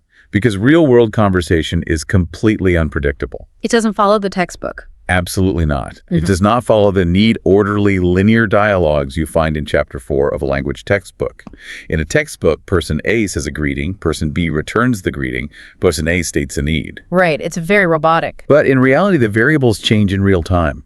People mumble, they change their minds, they throw in cultural idioms like cut back on the butter. And Maria freezes. But she doesn't freeze because she doesn't understand him. She actually caught most of the meaning. Oh, really? She understood the idiom. She understood he wanted a different size and a different pastry, yeah. She freezes because she is suddenly terrified of saying the wrong thing in response. The fear of the output. Spot on. She is hyper aware of her accent. She is dreading that subtle flicker of impatience that people sometimes get in their eyes when they realize English isn't your first language. And they know the transaction's going to take 10 seconds longer than they wanted. Right. So, paralyzed by this fear, she just nods silently, grabs the medium cup, and reaches into the pastry case for the muffin. But then the man throws one more curveball. Oh, no. What is he? He looks at the muffin and asks, do you have any that are, warmed up? Seemingly simple question, but cognitively, it demands an active formulated response. Yeah. She can't just nod to this one. She has to generate language. Exactly. She really has to speak this time. Her heart completely sinks. She knows what warmed up means. In her head, she wants to say a perfect, polite customer service sentence like, "We can warm it up for you in about 1 minute if you'd like to wait." A very standard retail response. But her brain just scrambles. The adrenaline floods her system. In a blind panic, realizing the silence is stretching on for too long, she blurts out, "Yes, I can hot it for 1 minute. You wait. I can hot it. I can hot it." She felt her face flush immediately. The heat rushed right to her cheeks. She knew, even as the words were leaving her mouth, that hot wasn't a verb. Right. She knew the rule but couldn't access it. Absolutely. She knew the correct word was heat or warm, but she couldn't access them. I like to think of this moment using an analogy. When you are put on the spot in a second language, it feels like you are drowning in the middle of the ocean. Okay, I can picture that. And your brain just frantically looks around and grabs the closest vocabulary word it can find, like a life raft. You don't care if it's the perfect boat, you just grab whatever piece of driftwood is floating nearby to survive the moment. She grabbed hot to survive the transaction. That is a brilliant analogy. Yeah. The brain literally goes into survival mode. When the fight or flight response is triggered by social anxiety, the brain bypasses the slower, more deliberate grammatical filtering systems located in the prefrontal cortex. So it's a physical reaction. Undeniably. It abandons the search for perfect syntax and just lunges for semantic proximity. Hot is semantically related to heat. It conveys the necessary core meaning, even if the structural grammatical form is technically incorrect. Right, the meaning gets across. But what happens next in the story is, without a doubt, the most crucial part. It is a beautiful anticlimax. It really is the best part, because in Maria's mind, she just committed a cardinal sin, but the man in the Navy suit, he just looks at her for a second, smiles warmly and says, "Sure, I'll wait. Thanks." That's it. That's it. No disaster. No alarms went off. No one in the coffee shop laughed at her. The communication was entirely successful. She handed him the warmed muffin. They wished each other a good day, and he walked out the door. And in that specific moment, something profound shifted inside Maria's brain. She made a glaring, obvious grammatical error right to a customer's face, and the world kept spinning. The sky didn't fall. It certainly didn't. But more importantly, she learned the correct usage in that very moment through visceral, lived experience, not through staring at a textbook. Because of the emotional weight of that interaction, the adrenaline, the slight embarrassment, and the ultimate success, she never made that specific mistake again. Wow. That interaction, that messy, terrifying stumble, is the actual birthplace of fluency. Okay, I want to pause and really dig into what you just said, because Maria's story brings us face to face with a dangerous myth that actively holds millions of language learners back all over the world. The myth of perfect English. Spot on. The myth of perfect English. It's this insidious idea that you pick up, maybe you get it from the rigid grading structures in middle school, or maybe from cultural pressures, that you must achieve accuracy before you even attempt fluency. It's so damaging. It really is. It's the belief that every single sentence has to be a flawless diamond of grammar, syntax, and pronunciation before you grant yourself the permission to let it out of your mouth. That myth is not just misguided, it is actively destructive to the learning process. To understand why, we have to separate two distinct linguistic concepts that people constantly confuse: accuracy and fluency. Okay, let's break those down. What's the difference? Accuracy is your ability to use correct grammar, select the perfectly nuanced vocabulary word, and utilize perfect pronunciation. Fluency, on the other hand, is your ability to communicate smoothly, naturally, and effectively in real time, even if the grammar isn't perfect. So they aren't the same thing at all. Absolutely not. They are parallel tracks. Yes, they grow together eventually over a long enough timeline, but they do not develop at the same speed, and they require completely different types of practice. But wait, let me push back on that for a second. Let's play devil's advocate, because I know what a lot of listeners are thinking right now. Yeah. If I just go out there and start speaking broken English, throwing words around with wild abandon, saying things like, "I can hot it," or "she go to store," aren't I just cementing bad habits? The fear of fossilization. Right. Isn't there a risk of fossilization? If I practice mistakes every single day, won't my brain just learn those mistakes permanently and I'll be stuck speaking broken English forever? It is a highly valid fear, and it is the exact fear that keeps people silent. But we can completely dismantle it by looking at the broader picture of how human beings naturally acquire complex skills. Like what? Think about a toddler learning to walk. They do not sit in the corner of the living room studying the biomechanics of human locomotion. That would be a very strange toddler. Undeniably, they do not read a manual on weight distribution, center of gravity, and muscle contraction. They simply stand up, take a wobbly, imperfect step, and fall down. Hard. And then they cry a bit, but they get right back up. They get up and do it again.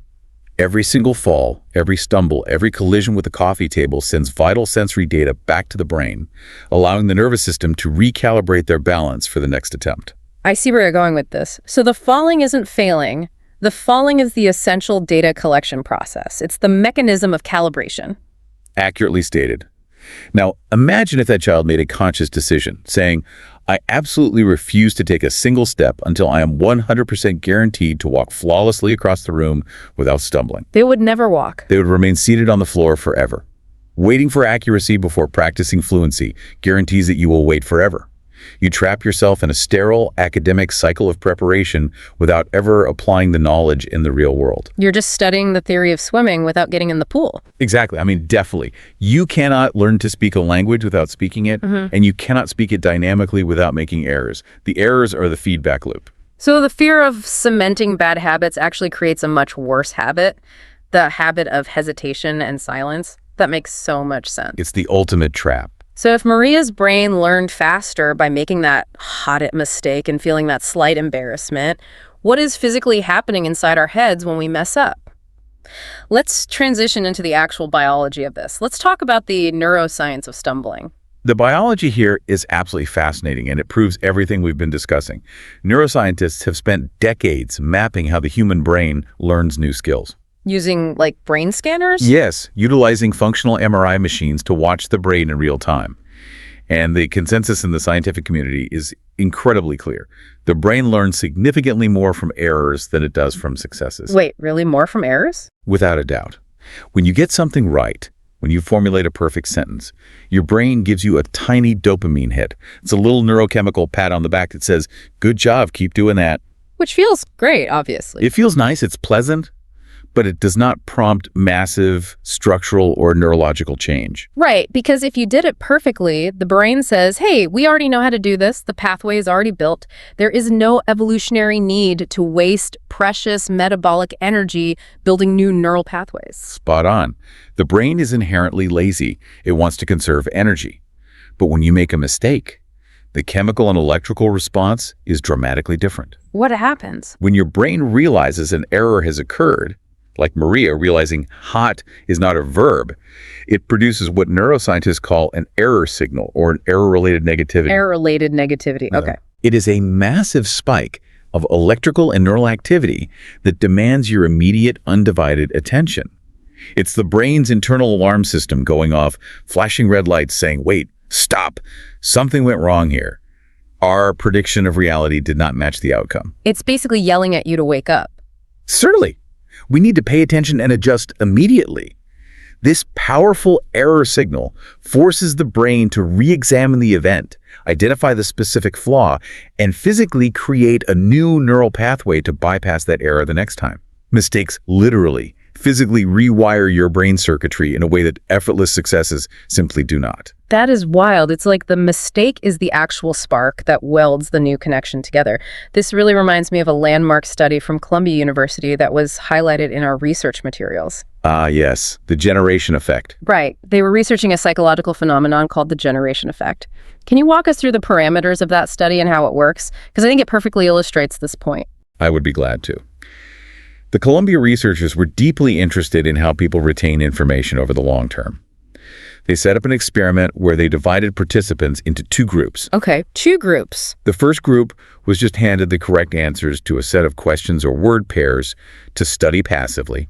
Just read and memorize. The traditional school method? Absolutely. The second group, however, was forced to guess the answers before they were shown the correct ones.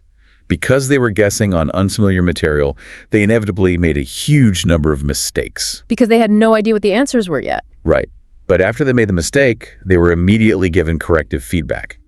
When the researchers tested both groups days later, the results were staggering. What happened? The group that was forced to guess, fail, and then be corrected retained the information vastly better than the group that just passively read the correct answers from the start. So just to be absolutely clear, struggling, guessing, and failing is mathematically and scientifically better for long-term memory than just being handed the right answer on a silver platter. Yes, 100%. And the reason why is profound. The act of generating a wrong answer, recognizing that it is wrong, and then receiving the correction creates what cognitive scientists call a triple-layered memory trace. Triple-layered. Walk me through those layers. Think about it in terms of language learning. If you are speaking and you say, yesterday I go to the store, and a native speaking friend gently says, oh, you mean you went to the store? Your brain doesn't just passively record the new word went. It remembers the whole interaction. Undeniably. It records a complex three-part narrative. It records the memory of making the mistake good. It records the emotional realization and slight surprise of the correction. And finally, it records the new target word, went. Oh, that makes so much sense. That triple-layered trace is incredibly dense and sticky. It binds to your long-term memory far stronger than passively reading go becomes went on a flashcard or in a grammar workbook. I love that. The mistake provides the context that makes the correction memorable. It ties right into another cognitive concept we need to talk about, the testing effect. Yes, the testing effect is crucial. I want to bring it back to that physical sensation of struggling to find a word. When you are standing there in a conversation and someone asks you a question and you are desperately searching your brain's internal filing cabinet for the right vocabulary word, that cognitive heavy lifting, that intense mental strain, that is doing actual physical work, isn't it, even if you fail? It certainly is. The testing effect demonstrates that the mere struggle to retrieve information from your memory physically strengthens your future ability to recall it. Even if you grab the wrong word. Let's go back to Maria. Even if you pull the wrong file out of the cabinet, even if you pull out hot instead of heat, the sheer agonizing effort of that mental search reinforces the neural pathways leading to that entire semantic neighborhood in your brain. So the struggle isn't wasted time. Absolutely not. Silent, passive study where you just read words on a page doesn't require that fast, automatic retrieval. Real-time, messy, stressful conversation forces your brain to pave the mental highways required for true fluency. The struggle is the paving process. It's exactly like going to the gym. You don't build muscle by sitting on a bench and watching a fitness influencer lift weights with perfect form. As much as we might wish that worked. Right. You don't build muscle by reading a book about bicep curls. You only build muscle by getting under the bar yourself, struggling, feeling your muscles shake, and eventually reaching failure. The failure tears the muscle fibers so they can grow back stronger. That is a very accurate comparison. And this connects beautifully to a theory from the renowned cognitive psychologist Robert Bjork at UCLA, right? The concept of desirable difficulties. Yes, Dr. Bjork's work is foundational to modern learning theory. A desirable difficulty is essentially a learning condition or task that makes the process harder, slower, and more frustrating in the short term, but results in superior, highly robust retention in the long term. So making it harder on purpose. Without a doubt. Risking mistakes in live, unpredictable conversation is the ultimate desirable difficulty. It feels incredibly uncomfortable. It feels like you are failing. It feels incredibly inefficient compared to just reading a textbook. Because in a textbook, you feel safe. But that psychological friction, that difficulty, is the literal mechanism of cognitive growth. When learning feels too easy, it usually means you aren't actually retaining it. So to you, the listener, I want to say this directly because this is the core of our mission today. The next time you are speaking English at a meeting or at a restaurant or with a friend, and you feel that sudden hot flush of embarrassment crawling up your neck because you used the wrong verb tense or completely butchered a pronunciation, I want you to consciously, aggressively reframe that feeling. Lean into it. Yes. Tell yourself in that moment, that physical discomfort, that heat in your cheeks, that racing heartbeat, that is the literal sensation of your brain rewiring itself. It is the feeling of new synapses firing and growing stronger. It's physical proof of learning. It is not a sign of failure or inadequacy. It is the physical feeling of fluency being built in real time. That is an incredibly empowering way to look at it. Yeah. And it is firmly backed by the science. And knowing that the brain requires these messy, uncomfortable errors to build those pathways, we can actually take a step back and map out what this journey looks like over a longer timeline. Because it's not just random chaos, right? Definitely not. It is not a random chaotic process where you just make mistakes forever. It follows a very predictable, observable trajectory. I really want to do that. Let's break down the 5 stages of mistake-driven fluency. Because I think if a listener can identify exactly where they are on this map, the mistakes stop feeling so chaotic and start feeling like milestones on a journey. Let's go through them. Stage 1 is what linguists often call the silence stage, and this is where fear absolutely dominates the learner's experience. In the silent stage, the learner actually possesses a fair amount of passive knowledge. If you are in this stage, you can probably read English news articles, you might even understand complicated YouTube videos or Netflix shows with the subtitles on. But speaking is out of the question. You are utterly paralyzed by the fear of active speaking. You might rehearse a single sentence in your head 5 or 6 times before speaking, and if you can't absolutely guarantee that it is grammatically flawless, you just choose to stay quiet.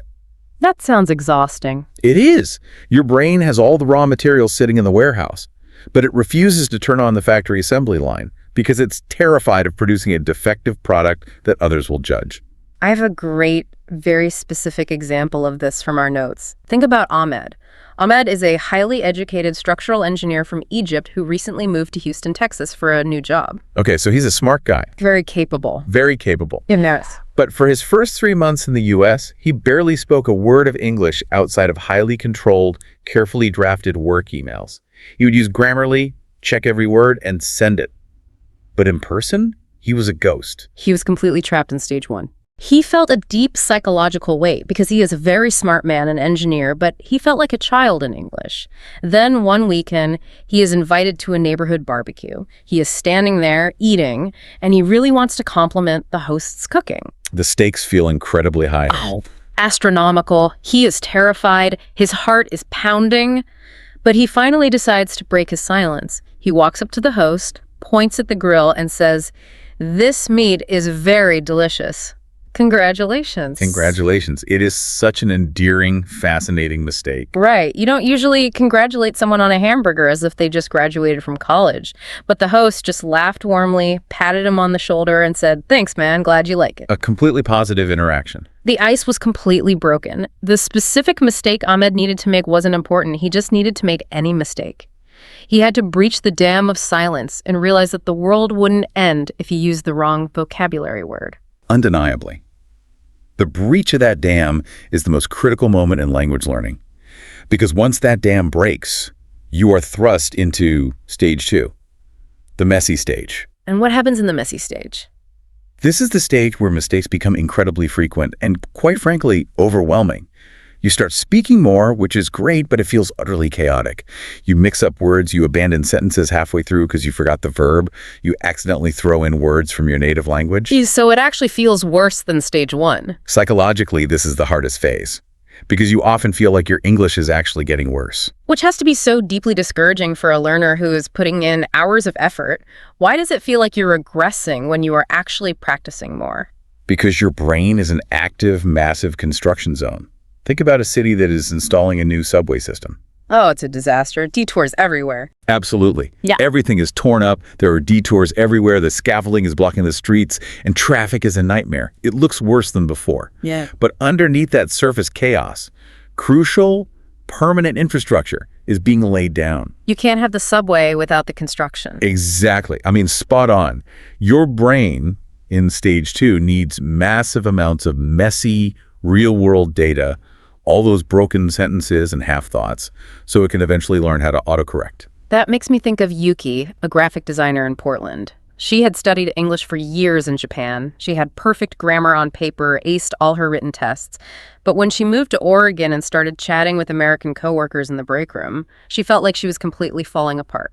The transition to active speaking is brutal. She couldn't keep up with the speed. She would confidently say things like, "I think this logo design is more better." And the moment she said more better, she was mortified. Because she knows more better is wrong grammatically. Right, but her brain just needed to output that messy data so it could start comparing her output to the natural English she was hearing from her colleagues. And that constant subconscious comparison matching what you say against what you hear brings us to a major turning point. Stage 3, the self-correction stage. Here's where the journey gets really interesting, in my opinion. Because in stage 3, the awareness suddenly wakes up. You are still making mistakes, plenty of them, but now for the first time, you actually hear them as they leave your mouth. Linguists refer to this phenomena as metalinguistic awareness. Metalinguistic awareness, that sounds intense. It is a profound cognitive leap. It is the ability to think critically about the language while you are actively in the process of using it. Your internal monitor, which has been dormant or overwhelmed, is finally booting up and functioning in real time. We have a brilliant story illustrating this. Carlos, a sous chef in Chicago, he is in the middle of a chaotic, loud kitchen during a Friday lunch rush. High-stress environment. The pressure is immense. He is trying to explain a prep task to a brand new line cook. He yells over the noise, "First you need to cut it. Cut. The onion's very thin." He caught his own error in real time, mid-sentence. That is fantastic. He changed cutted to cut without anyone prompting him. When that happens to a learner, it must feel like unlocking a superpower. It is a massive milestone that every learner should celebrate. It means your brain has accumulated enough environmental data to instantly recognize when a pattern doesn't sound right, even before you consciously try to recall the specific grammar rule from a textbook. Your intuition is taking over. Certainly. And that intuition is the vital bridge to stage 4, the confidence stage, which is where true fluency finally begins to emerge. So when a learner reaches stage 4, do the mistakes just completely vanish? Are they finally speaking perfect English? Not at all. The pursuit of zero mistakes is a fool's errand. But in stage 4, a neurological process called automatization takes over. Meaning it becomes automatic. Yes. The common grammatical structures, how to form a past tense, how to ask a question, become entirely automatic. They run in the background of your mind without requiring conscious effort, much like driving a car on a familiar route. You don't have to think about checking the mirrors every single time. Because your cognitive load is freed up, your mistakes become much more subtle. You aren't messing up basic verb tenses anymore. Instead, you might just slightly misuse a corporate idiom or a complex phrasal verb. Like Priya, a senior software developer in San Francisco, she's totally fluent. She is leading complex technical team meetings, cracking jokes, and arguing about code. So she's highly functional in English. Oh, completely. But in the middle of a presentation, she might say, "Let's circle around on that topic next week." Instead of the standard corporate jargon, "Let's circle back." A very subtle error. It's a tiny, almost imperceptible calibration error. But the key is that she has the confidence to just keep talking. She doesn't freeze. And eventually, through continued exposure, she fine-tunes those idioms. Which naturally and beautifully evolves into the final destination, stage 5, the mastery stage. This is the stage where mistakes are no longer viewed as your enemies. They've become your teachers. You speak with ease, you adapt your tone to different social contexts, and you possess a deep resilience. This brings us right back to Maria 2 years later. She is no longer the terrified new employee. She is now managing that entire bakery on West 4th Street. That is quite the promotion. She is seamlessly switching between rapid-fire Spanish with the kitchen staff and smooth English with the customers. She is negotiating prices with delivery vendors, and when she does occasionally drop a wrong word or mess up a preposition, she just shrugs it off with a smile and keeps moving. That is the goal right there. It proves that fluency isn't the total absence of mistakes. Fluency is having the confidence and the mental agility to handle those mistakes with grace and humor. That is a profound and highly accurate definition of fluency. True fluency is emotional resilience combined with linguistic agility. It is the ability to maintain the connection with the person you are talking to, regardless of the grammatical imperfections. Okay, so we've mapped the grand journey, but I want to zoom in tight on the specific granular mistakes that people make in those messy middle stages, stages 2 and 3. Let's do it. Because I promised at the beginning of this deep dive that we were going to fundamentally rebrand bad English today. We are going to prove to the listener why these common, frustrating errors are actually signs of high-level intelligence and cognitive processing. Let's start with a classic, overgeneralizing grammar rules. This is when someone says something like, "I go to the store," or "She told me a secret."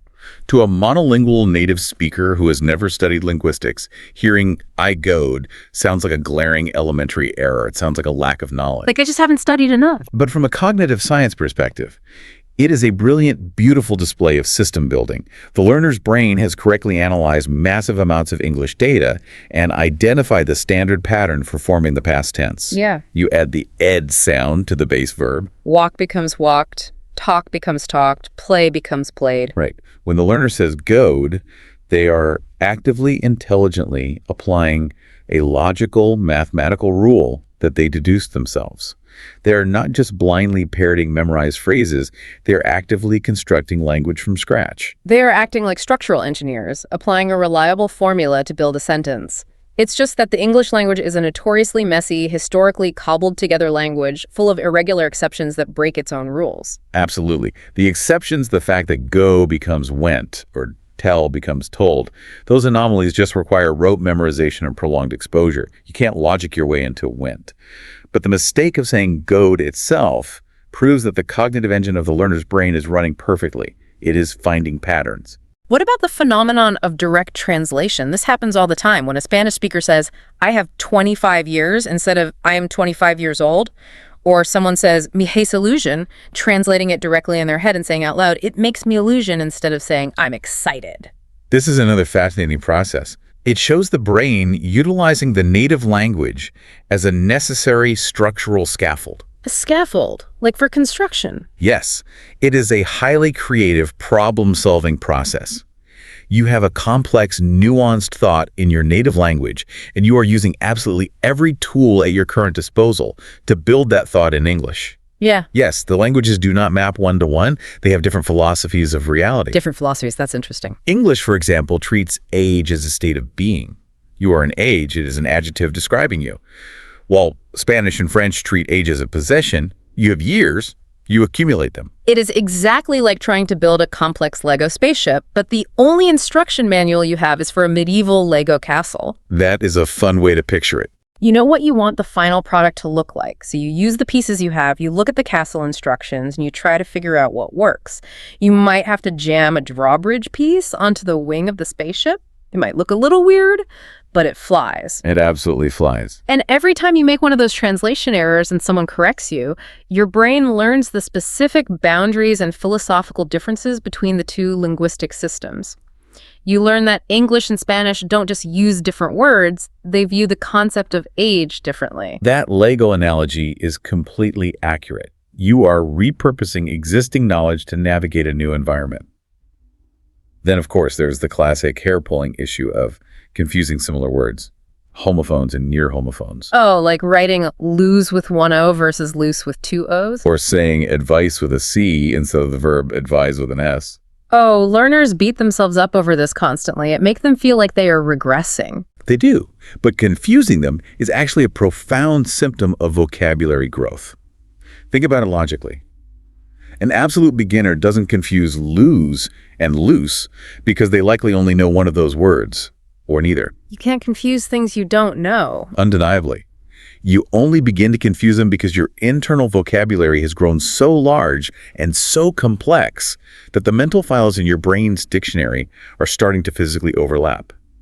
It is a sign of a rich, rapidly expanding lexicon. It means you are dealing with advanced, nuanced vocabulary. I always like to give people a quick visual memory trick for that specific one because it trips up even native speakers. Loose has an extra O in it because it has extra room. It's loose. Your pants are loose. There's extra room. There's an extra O. And providing that kind of trick is a perfect example of inserting a desirable difficulty or a cognitive hook. Creating a vivid, slightly quirky mental image requires more effort than just staring at the definition, but it helps cement the difference far better than rote memorization. Let's move on to what I consider the absolute nightmare of the English language. Prepositions. Saying, I am good in English instead of good at English, or saying I depend of my parents instead of depend on. Why are these so hard and why shouldn't learners stress over them? Prepositions in English are notoriously maddeningly arbitrary. They're the artifacts of hundreds of years of linguistic shifts. There's no real logic to them. There's rarely a strict underlying logical reason why we say we arrive at a specific building, but we arrive in a large city. Why do we get on a bus, but in a car? It defies logic. I always compare English prepositions to arbitrary, randomly generated passwords. Getting the preposition wrong, saying I depend of instead of I depend on, is like successfully navigating through a complex city to the correct house, walking up the front steps, but just knocking on the wrong door. That is a great image. You found the right verb, you communicated the complex core, meaning you just got the arbitrary password slightly wrong, and guess what? The person inside still hears you knocking. The message still gets delivered perfectly. That is a wonderful, highly accurate analogy. the core communication survives. And this exact same logic applies to articles as well. The tiny words a, and. A lot of languages don't even have those, right? Many major world languages, like Russian, Japanese, or Hindi, do not use articles in the way English does, or they lack them entirely. So naturally, learners from those backgrounds will often drop them and say things like, I went to store, or she's best student in class.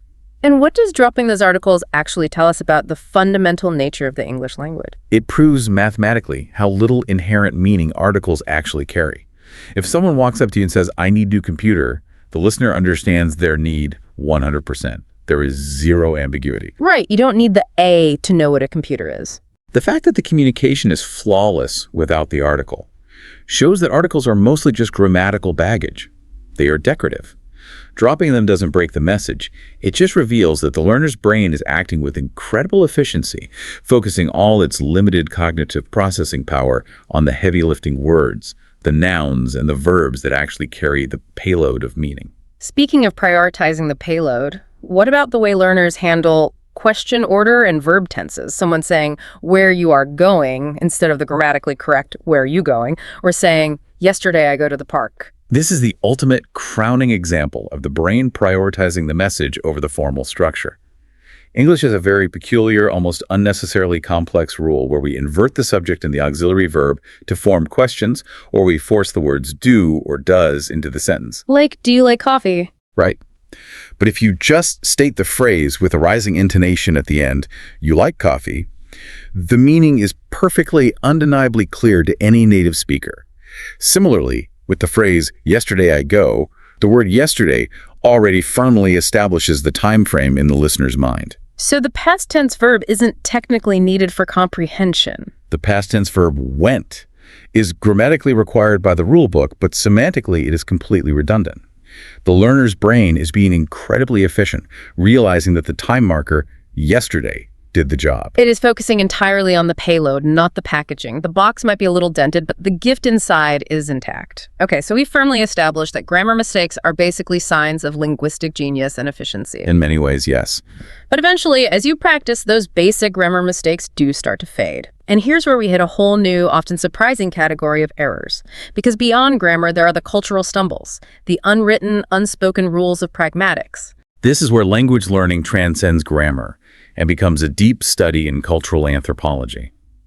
You can have absolutely flawless grammar, perfect pronunciation, and an extensive vocabulary, but if you do not understand the cultural pragmatics, how the language is used socially to navigate relationships, power dynamics, and politeness, you will still profoundly struggle to communicate effectively. Let me tell the story of James to illustrate this because I found it fascinating. James is a Korean MBA student studying at Emory University in Atlanta. Okay, an advanced student. Very advanced. His English grammar is flawless. He absolutely crushed the TOEFL exam. He writes complex academic papers with zero grammatical errors. But during his first week of intensive classes, a professor hands back a business case study assignment and says, "Nice work, James. You clearly put a lot of thought into this analysis." Which is a very standard, predictable piece of American positive reinforcement in an academic setting. Exactly. I mean, it's standard operating procedure. But James, reacting intuitively, responds by deflecting the compliment with extreme, almost aggressive humility. He bows his head slightly and says, no, it was not good at all. I should have done much better. I am not satisfied with my work. Which, if you understand Korean cultural norms, is the entirely expected, highly polite response. In many Eastern cultures, forcefully deflecting praise is a required demonstration of modesty and deep respect for the authority figure. Accepting the compliment too readily would be seen as arrogant. But in an American business school classroom, the professor was completely taken aback. To the American ear, James's response came across as intensely awkward, maybe overly insecure, or even a little insulting, as if James was openly rejecting the professor's professional judgment. Linguistically, James made zero errors. His sentence structure was perfect. Socially, however, it was a massive mismatch. Americans generally expect a simple, gracious, "Thank you, I appreciate that," when offering a compliment. Right, they want positive framing. They use small talk to build trust. And American corporate culture leans heavily on positive framing, even when delivering bad news. James had to learn these American pragmatic nuances entirely through the painful process of making these awkward social stumbles. He learned over time that directness in an American business meeting is highly valued, but indirectness when giving negative feedback to a colleague is preferred. You cannot learn these unwritten, invisible rules in a grammar workbook. You can only learn them by interacting with humans. You only learn the boundaries by bumping into them. You learn the rules by making people slightly uncomfortable and then figuring out why they looked at you funny. And that brings us to the advanced linguistic mistakes, the final bosses of English fluency, things like collocations and phrasal verbs. Oh, collocations. They are tricky. Collocations are fascinating. They're pairs or groups of words that native speakers naturally group together purely by historical convention, not by logic. For instance, in English, we say, make a decision. We do not say, do a decision. We say, heavy rain. We do not say, strong rain, even though the wind is strong. There is no underlying grammar rule dictating this. It is just habit. Absolutely. Saying, do a decision sounds slightly off to a native ear, even though the listener knows undeniably what you mean. The meaning is there, but the music is wrong. But phrasal verbs, those are the real terror for advanced learners, aren't they? They certainly are, and for good reason. Yeah. English is absolutely obsessed with taking a perfectly good base verb and throwing a random, seemingly unrelated preposition next to it to completely and radically change its meaning. Like give up. Exactly. Give means to hand something to someone. Add up and give up means to surrender. Put off means to postpone. Break down means to collapse. They defy logical translation. Because they are so illogical and hard to memorize, advanced learners often adopt a strategy of avoiding them entirely. They will use the formal Latin-based equivalents. They will say, I need to investigate the issue instead of look into it, or we must postpone the meeting instead of put off the meeting. And while saying investigate or postpone is completely 100% grammatically correct, relying exclusively on those formal, multisyllable Latin-based verbs makes your everyday conversational speech sound very stiff, very academic, almost like you're reading aloud from a legal contract. It sounds robotic. It does. To sound natural, warm, and approachable in English, you have to take the risk of using phrasal verbs.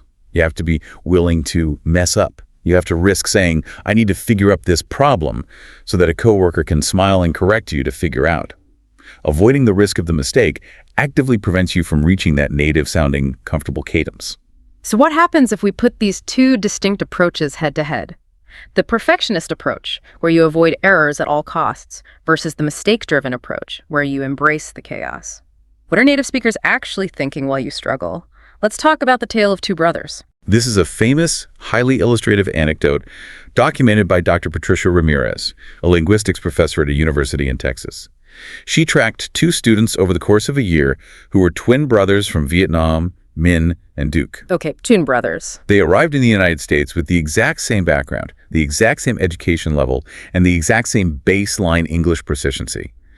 But their approaches to assimilation and learning were polar opposites. Let's look at Minh first. Minh is the classic perfectionist.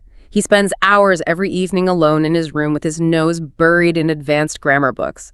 He watches hours of English YouTube videos with the subtitles turned on, taking meticulous notes. Very studious. Very studious, but he rarely speaks in real life because he is terrified of making a public mistake.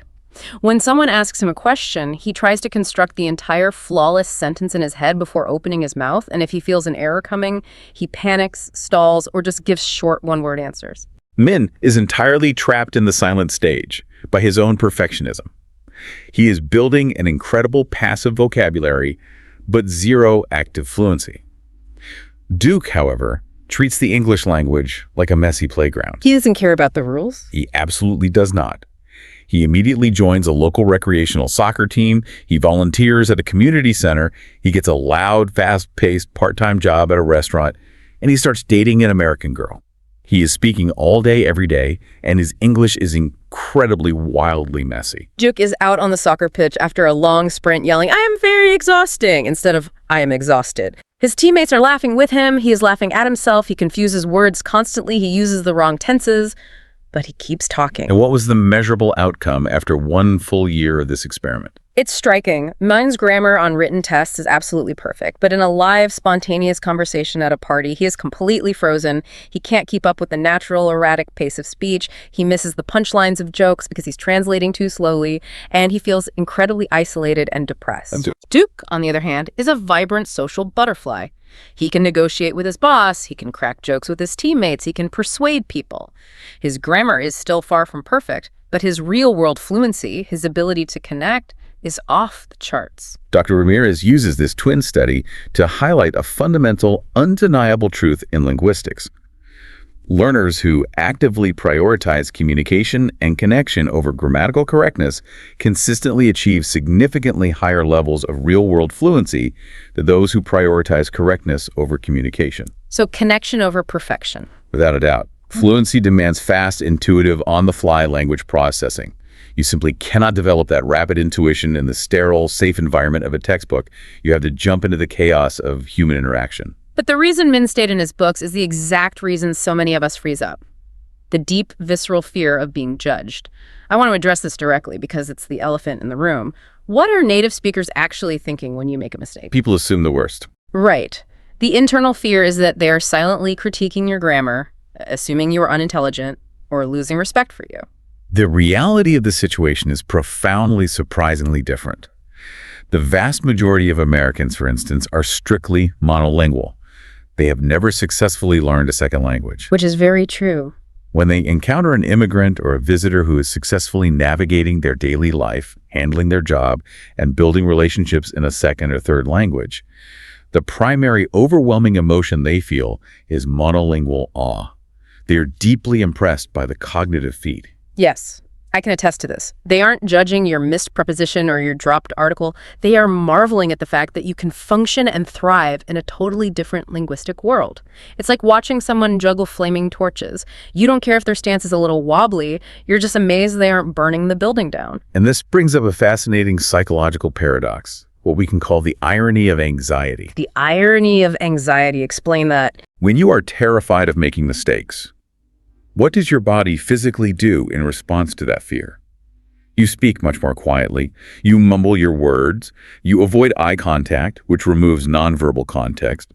And most importantly, you use abnormally short, clip-it sentences to minimize the statistical chance of making an error. You try to make your linguistic footprint as small as possible. You try to become invisible. Accurately stated, you retreat. But here is the profound irony. That anxiety, the quiet voice, the mumbling that destroys the crisp consonants, the lack of contextual clues in those short sentences, that anxiety makes you significantly harder to understand than the actual grammar mistakes would have. So you're causing the very communication failure you fear. Yes, if you confidently, loudly, and with a big smile say, "Yesterday I go to store for buy the apples," absolutely everyone understands you instantly. The communication is a success. But if you whisper a grammatically flawless sentence into your shoes while looking away, communication completely fails. That is such a powerful insight. The fear of the mistake does exponentially more damage to the communication than the actual mistake itself. The mumbling breaks the connection. The bad grammar does not. Exactly. Well, certainly. So how do we take all of this? How do we take the neuroscience, the 5 stages, the cultural psychology, and build a practical, actionable toolkit? How can you, the listener, apply this to your life this afternoon to start making better mistakes? Step 1 is adopting what we call the scientist mindset.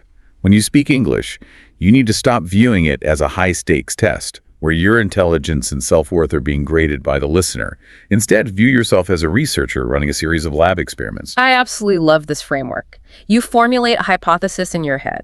Based on what I've heard, I think this is how you say the specific phrase. Then you run the experiment by saying it out loud to a native speaker. And if the experiment fails, if they look confused or correct you, you do not feel shame. A scientist does not cry or question their worth when a chemical reaction yields unexpected results. They simply collect the data. They just observe. They feel curiosity. You think, oh, fascinating. That phrasing didn't work the way I expected. Let me adjust the variables, change the verb, and try again tomorrow. Taking your fragile ego out of the equation allows you to process negative feedback objectively, as data, rather than as a personal attack. And when you are running these daily language experiments, you need to understand the critical difference between high-impact errors and low-impact errors, right? Because you shouldn't stress over everything equally. You only have so much cognitive energy. Certainly. This is about prioritizing your mental bandwidth. High-impact errors are the ones that actually break or severely alter the communication. Give me some examples of high impact. Using the completely wrong vocabulary, word like telling a restaurant host you want to preserve a table instead of reserve it, or missing a negation, saying, "I agree with this plan," when you actually mean, I don't agree with this plan, or a severe pronunciation error that creates a totally different, perhaps inappropriate word. These high-impact errors demand your immediate attention and correction. But low-impact errors, how should we treat those? Low-impact errors are the superficial grammatical details. Missing the e's on a third-person singular verb, like saying she go to the store instead of she goes. Or a minor preposition mix-up, like our good in English example. The arbitrary passwords. Right. These errors do not stop the listener from understanding your core message. You should not waste your limited cognitive energy and mid-sentence focus stressing over these. Focus your energy entirely on delivering the message clearly. The grammatical polish will naturally come later through extended exposure and automatization. To eventually get that polish, you need to establish systems for feedback and tracking. You have to actively put yourself in speaking situations. You can't just study in your room. Volunteer to present a small update at the weekly work meeting. Chat with the barista instead of just nodding. Even talk to yourself out loud in the shower to practice moving your mouth around the tricky vowel sounds. And crucially, keep a mistake journal. A mistake journal is a brilliant, highly effective tool for accelerated learning. At the end of the day, take 3 minutes to write down 1 or 2 specific errors you caught yourself making or that someone corrected you on. Then, research the correct form. Additionally, use the technology in your pocket. Record yourself speaking. Like using a voice memo app. Yes, open your phone's voice memo app and talk for 2 solid minutes about what you did that day. When you listen back to the recording, you will be amazed. You will catch errors you didn't notice in the heat of the moment, because when you listen back, you are observing yourself as an objective third party. Hearing your own progress when you listen to a recording from 6 months ago compared to today is the absolute best motivation to keep going. Speaking of looking back at progress, I want to bring us back to Maria, our bakery manager on West 4th Street. Yes, her story is so important to finish on. In the materials we reviewed, there is a beautifully poignant letter she wrote to her past self, looking back at her journey from that terrified cashier to a confident manager. It perfectly encapsulates everything we've talked about today. It really is a beautiful reflection. It highlights the emotional arc of language learning, which is often much harder than the intellectual arc. She writes directly to that terrified, insecure version of herself standing behind the bakery counter on that crisp October morning. She acknowledges the paralyzing fear, the exhausting mental rehearsing of sentences, the deep, sinking feeling of being perceived as stupid when she knew she was smart in Spanish. She validates all those terrible feelings. She does. But she tells her past self something so powerful. You are already incredibly brave. You left your home, your family, your language, everything familiar. You navigated a new country. Speaking imperfect English to a stranger is absolutely nothing compared to what you've already survived and accomplished. That perspective is so vital for learners to remember. The raw courage required to immigrate, or even just to operate professionally in a foreign culture, completely dwarfs the trivial, fleeting embarrassment of a mispronounced word. She tells herself that in 4 short years, she will be running that entire bakery. She will negotiate complex supply contracts with vendors and effortlessly charm the regular customers.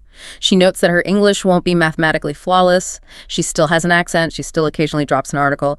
But it will be hers. It will be warm, it will be expressive, and it will be full of life. And she specifically mentions some of her most embarrassing early mistakes with deep fondness. Those become the best memories. They really do, like the time she cheerfully told a departing customer to have a good diet instead of have a good day. A classic, wonderful slip of the tongue. And my absolute favorite anecdote from her letter, trying to upsell a customer on the bakery's signature carrot cake and proudly describing it as very emotional instead of moist. Very emotional, Kate. Yeah. That is accidental poetry. It's memorable, it's funny, and I guarantee the customer loved it. It really is. In the letter, she realizes that her bravery in making those ridiculous, hilarious, awkward mistakes was the master key to her success. Every single one of those blunders provided the neural data that made her English stronger, more flexible, and more natural. She literally begs her past self to open her mouth, to dare to say the wrong thing, to say the weird thing, because the vibrant, connected life she wants so badly is waiting on the other side of that temporary embarrassment. Maria's letter highlights the ultimate irrefutable truth of this entire deep dive. Mm-hmm. Fluency is not and has never been about grammatical perfection. It is about human connection. The mistakes, the stumbles, the flushed cheeks, they're just the necessary toll you pay on the road to connecting with other human beings. So as we wrap up this deep dive, what does this all mean for you, listening right now, perhaps on your commute or while you're at the gym? The question we want to leave you with, the final provocative thought for you to seriously mull over today, is this. What if the specific mistake you are so desperately avoiding making today, the sentence you were too afraid to say in your afternoon meeting, is the exact piece of neurological data your brain desperately needs to unlock fluency tomorrow? Think deeply about that. Every single time you choose to stay silent to protect your ego, you are actively depriving your brain of the very fuel it requires to build the neural pathways of true fluency. You are choosing the temporary, stagnant comfort of silence over the necessary productive friction of growth. My challenge to you is to step out of the shadows and into the arena. Do not sit on the sidelines waiting for your grammar to be perfect before you participate in life. The perfect moment will never arrive. Go out and make a beautiful, awkward, glorious mistake today. Prove to yourself that you are actually in the arena, fighting for your voice. Don't forget to like, share, and subscribe to this YouTube channel. Hello. Welcome to the Learn English Lab. Today's podcast is How to Train Yourself to Speak English Daily. Thank you so much for having me. I'm really excited for this one. Yeah, I'm thrilled we're doing this because, let's just acknowledge right out of the gate the deeply frustrating situation that might have brought you here today. Oh, absolutely. It's a very specific kind of pain, isn't it? It really is. You are probably someone who can read a dense, analytical article in an English newspaper without breaking a sweat. Like you can sit down at your laptop right now and draft a perfectly polished email to your boss. Right. The written stuff is totally fine. Yeah, and you can go sit in the movie theater, watch some fast-paced thriller, and understand like 95% of the dialogue. You don't even need to glance down at the subtitles. Your passive comprehension is just brilliant. You clearly understand the language. You do. But then the inevitable moment arrives. You actually have to open your mouth. You have to speak to a living, breathing human being, and suddenly your brain just shuts down. It's like a complete system failure. Exactly. The words vanish, your throat physically tightens up. It is an incredibly isolating experience. And, if you're nodding your head right now, feeling that exact tension in your chest, I need you to know that you are absolutely not alone. You really aren't. In fact, that phenomenon is so incredibly common, and dismantling it is basically the entire mission of our deep dive today. So there's actually a name for this, right? Yeah, linguists and cognitive scientists actually have a term for this specific purgatory. They call it the silent phase trap. The silent phase trap. That sounds ominous. It does, but today we're going to tear down the walls of that trap. We're going straight into the neurological realities of why your brain freezes up like that. Okay, I love that. So we're getting into the science. We are. But more importantly, we're going to hand you a concrete, scientifically backed daily framework. The goal here is to move you permanently out of that passive, silent understanding and into active, spontaneous, confident speaking. Which is what everyone actually wants, right? To just speak without the panic. Without a doubt. We're talking about building a psychological and a physical system so you can actually live your full life in English, without that constant, exhausting background hum of anxiety. I think to really understand the gravity of this trap, we need to look at a real human experience. I want to introduce you to a guy named Marco. Marco is a perfect example for this. Yeah. So I want you to picture this. It's a Tuesday morning. The sun is just peeking through the blinds of a small, cramped apartment in Queens, New York.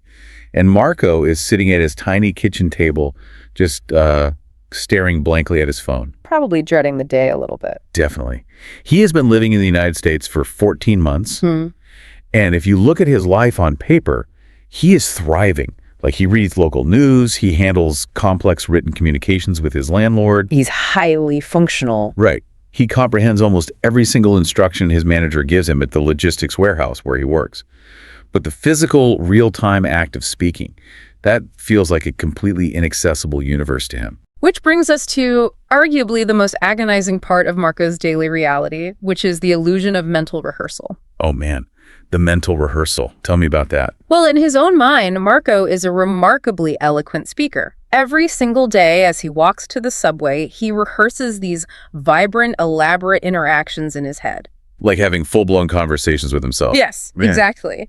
He visualizes himself walking into the bustling local coffee shop, keeping his shoulders relaxed, making warm eye contact, and he effortlessly orders a latte with an extra shot of espresso. It's like a movie scene playing in his head. It is. He imagines running into his neighbor down the hall, a retired school teacher named Mrs. Patterson, and he's engaging in charming, effortless small talk about the weather with her. He even dreams of the day he can call his internet provider and, confidently, authoritatively dispute a billing error. Right. The script in his head is absolutely flawless.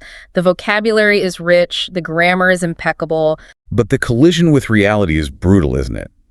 Because when he actually crosses the threshold of that coffee shop and stands in front of the barista, his physiology betrays him. It's a full-on physical reaction. His vocal cords literally tighten. His mind goes completely terrifyingly blank.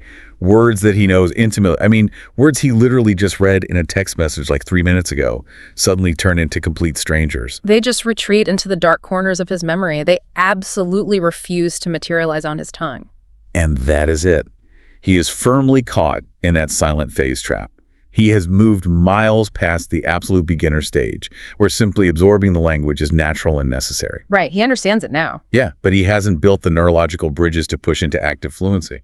It is undeniably the most frustrating plateau in the entire spectrum of language acquisition. You are caught in this bizarre linguistic limbo. Limbo is a great word for it.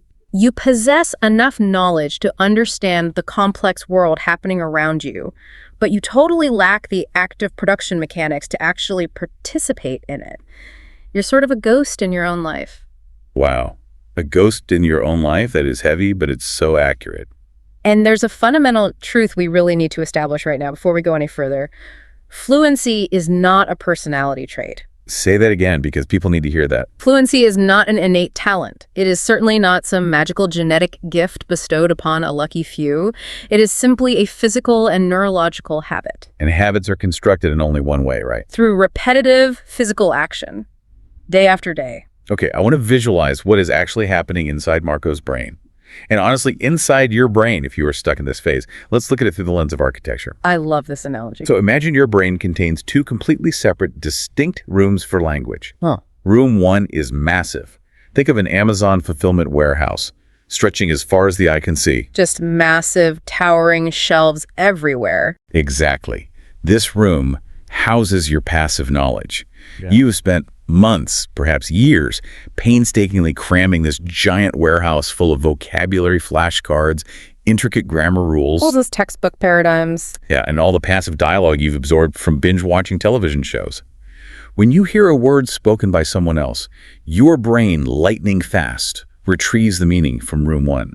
You recognize it instantly. That is a perfect visualization. And then, completely disconnected from that massive warehouse, you have room 2. And room 2 is the problem. Room 2 is your active production room.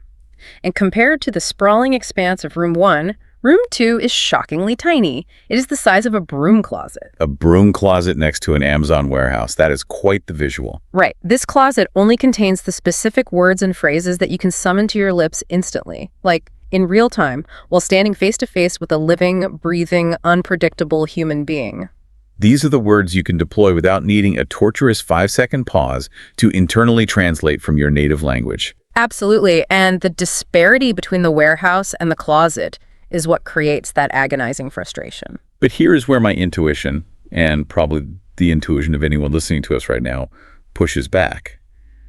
Isn't solving this just a matter of grinding harder? What do you mean by grinding harder? Like, if I spend another 4 hours tonight sitting at my desk, aggressively memorizing 200 more vocabulary words, won't that active closet naturally expand? Doesn't more input eventually just overflow into output? That assumption right there is the single most pervasive myth in language learning, and it's completely biologically false. Really? So cramming more flashcards doesn't help me speak better? No application on your smartphone, no matter how gamified, and no grammar textbook, no matter how advanced, will magically teleport a word from the passive warehouse into the active closet. Wow. You simply cannot read or listen your way into speaking. The cognitive mechanics do not work that way at all. So what is the mechanism then? The sole mechanism that transfers a concept from passive comprehension to active utility is the physical, muscular act of producing sound. You have to vibrate your vocal cords. But naturally, there is a towering psychological roadblock standing in the way of doing that. Oh, for sure. The fear. The absolute visceral terror. Specifically, the fear factory that operates relentlessly inside the human mind. We aren't talking about the biological, evolutionary fear of a physical predator here. No, we're talking about the insidious, paralyzing fear of social judgment. It is that toxic internal monologue constantly spinning, like, what if they laugh at my pronunciation? What if I use the wrong verb tense and sound uneducated? Yeah. Or what if they stare at me with a blank, confused expression and I have to repeat myself 3 times in front of a line of impatient people? What if they think I am stupid? That's the core of it. It's a paralyzing loop.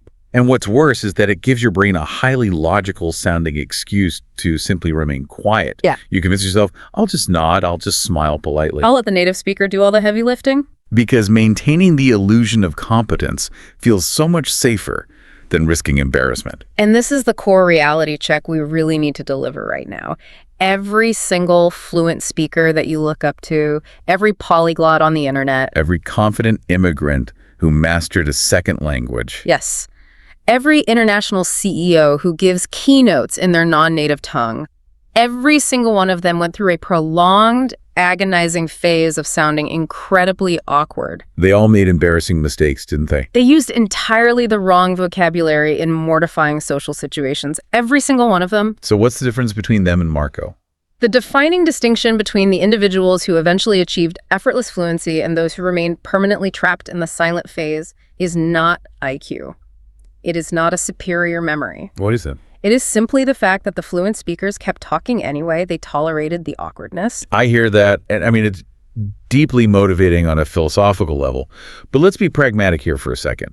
Willpower is a finite resource. Telling someone to simply push through a fear that feels like a survival instinct is incredibly difficult. It literally feels like you are asking them to touch a hot stove repeatedly. It does feel like that. So I want to look under the hood.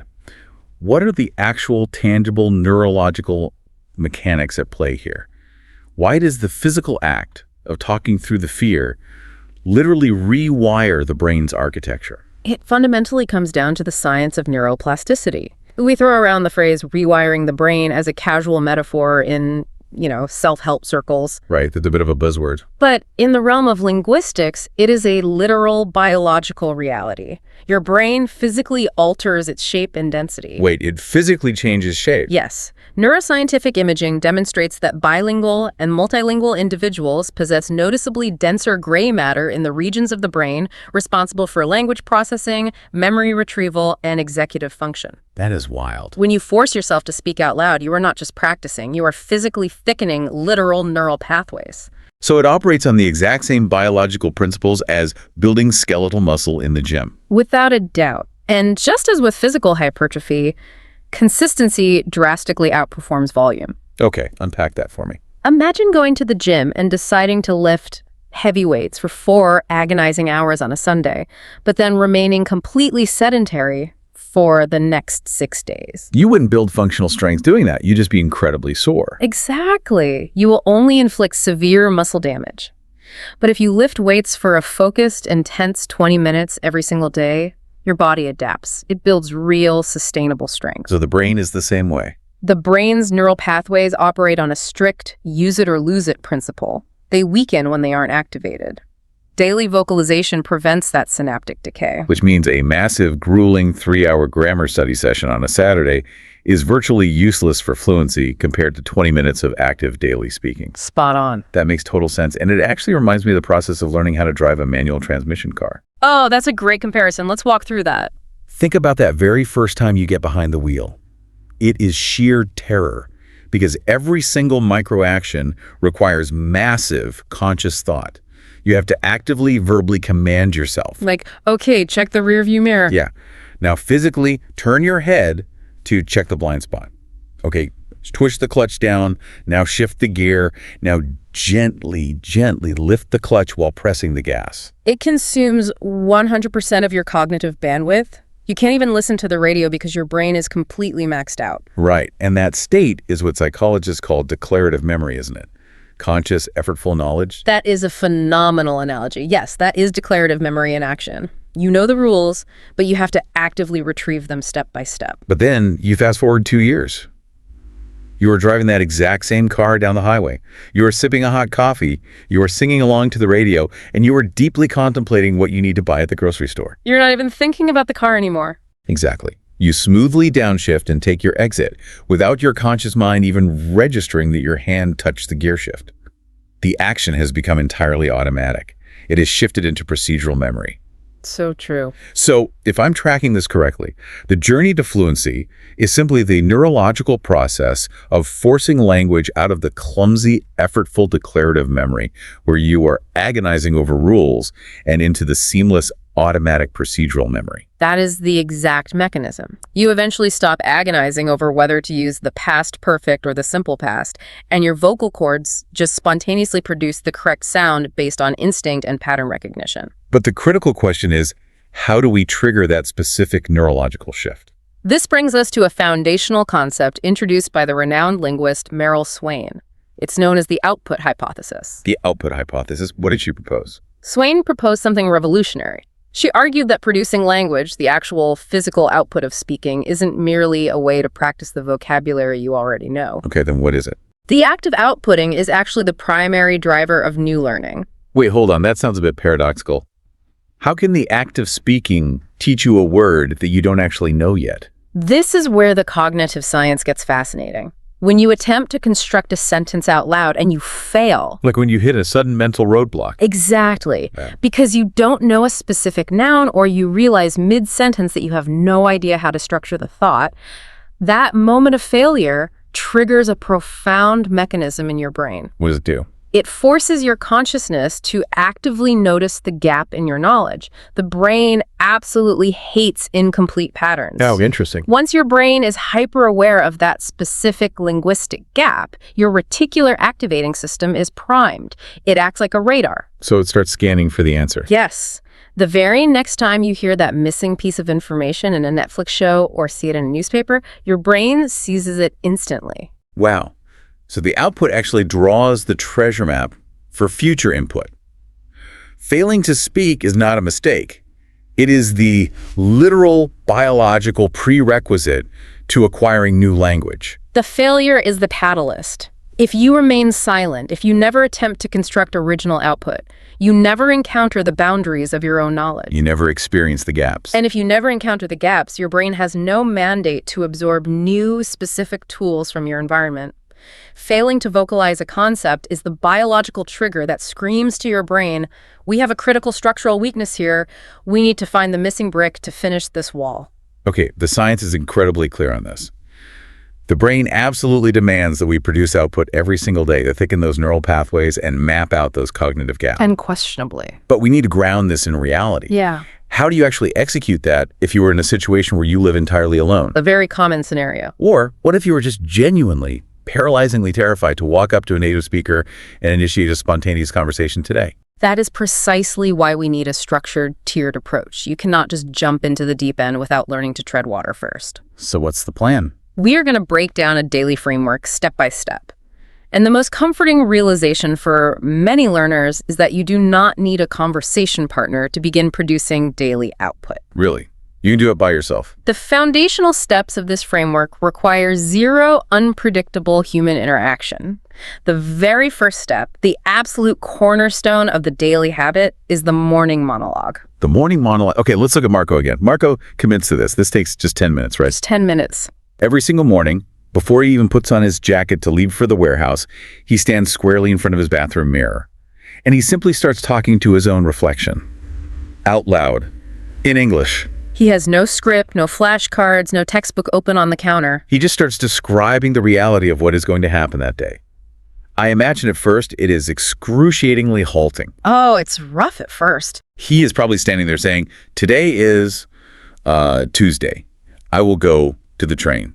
I need to buy chicken and rice. And we must be brutally honest about this phase. Was Marco delivering a soaring, eloquent oration in those first few weeks? Absolutely not. Was his grammar flawless? Far from it. But that doesn't matter, does it? Not at all. Yeah. We have to remember that perfection is the ultimate enemy of activation. The primary objective of the morning monologue is not to produce a masterpiece. It is a physical and psychological warm-up. Like stretching before a run. Exactly. By standing in front of that mirror, you are visually watching your own mouth contort to form English vowels. You are physically feeling the vibration in your vocal cords. You are deliberately signaling your neurological systems like, we are crossing the threshold, we are entering English mode now. Yes, and the strict rule here is that you set a timer on your phone for 10 minutes, and you absolutely do not stop making sound until it rings. What if you run out of things to say? Like if you run out of interesting things to say about your commute, what do? You describe the bristles on your toothbrush. You describe the exact shade of the clouds outside the window. Just keep talking. And crucially, you do not stop to rigorously correct your own grammar. If you completely butcher a verb conjugation, you just keep plowing forward. The goal is uninterrupted flow. Flow over perfection. The momentum is everything. If you abruptly halt your speech every 10 seconds to internally agonize over whether you dropped a definite article, or if you use the present continuous instead of the simple present, You instantly shatter the cognitive flow. you retreat back into declarative memory. You need to experience the sensation of words continuously, effortlessly leaving your mouth. But how does this evolve over time? As the weeks progress, you deliberately escalate the cognitive difficulty. During week 1, you might merely list objective facts, but by week 2, you force yourself to add subjective opinions. Like, I think today will be exhausting because the manager's in a bad mood. Exactly. By week 3, you are actively debating yourself in the mirror. The fundamental key is unscripted, continuous verbal flow. Okay, so that handles the first 10 minutes of the day. The next solo pillar is the narration habit. Yes, the narration habit. And this doesn't require carved out time. This happens concurrently throughout your normal day. You essentially transform into the internal play-by-play sports commentator of your own mundane existence. I like that. The play-by-play commentator. Let's say you are running an errand at the post office. You are trapped in a sluggish line. Instead of just scrolling through social media, you internally narrate the scene in English. Right, you look around and say to yourself, there are 4 people ahead of me. The woman at the front is struggling to tape a really heavy cardboard box. The guy behind her is tapping his foot and checking his watch. Or consider cooking dinner.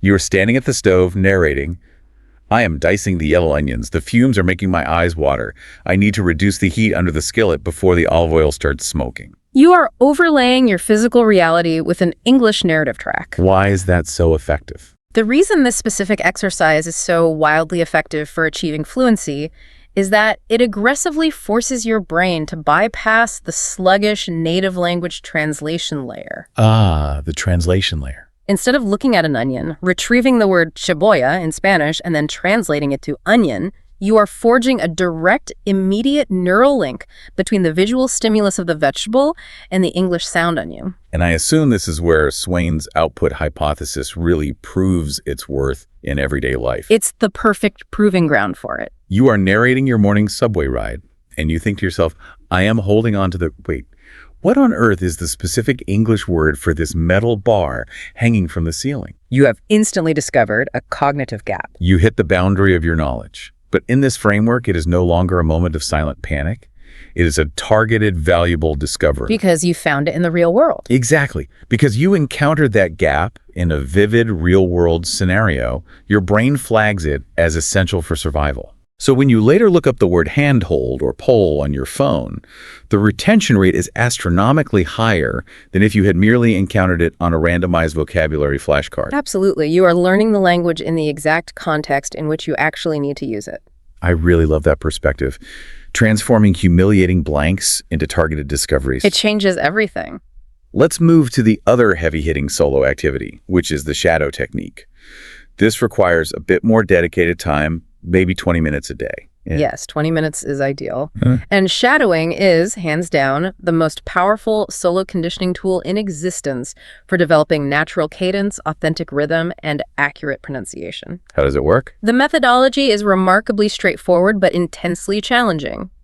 You select an audio clip of a native speaker, perhaps a compelling TED Talk, a podcast interview, or an audiobook. Okay. And you repeat every single word they say out loud, staying roughly a half second behind their voice. You become their vocal shadow. Just to be incredibly clear here, you are not listening to a sentence, pausing the audio, and then repeating it from memory, are you? No, absolutely not. You are actively talking over them simultaneously. You are desperately trying to match their exact velocity, their emotional intonation, the specific way their pitch rises at the end of a rhetorical question. And the way they violently stress certain syllables to make a point, you are attempting total vocal mimicry. That sounds intense. You might listen to a short 30-second segment 2 or 3 times just to grasp the context, and then you launch into the shadowing. What does this rigorous exercise actually accomplish? What it accomplishes is profound. It aggressively trains the ear-mouth connection.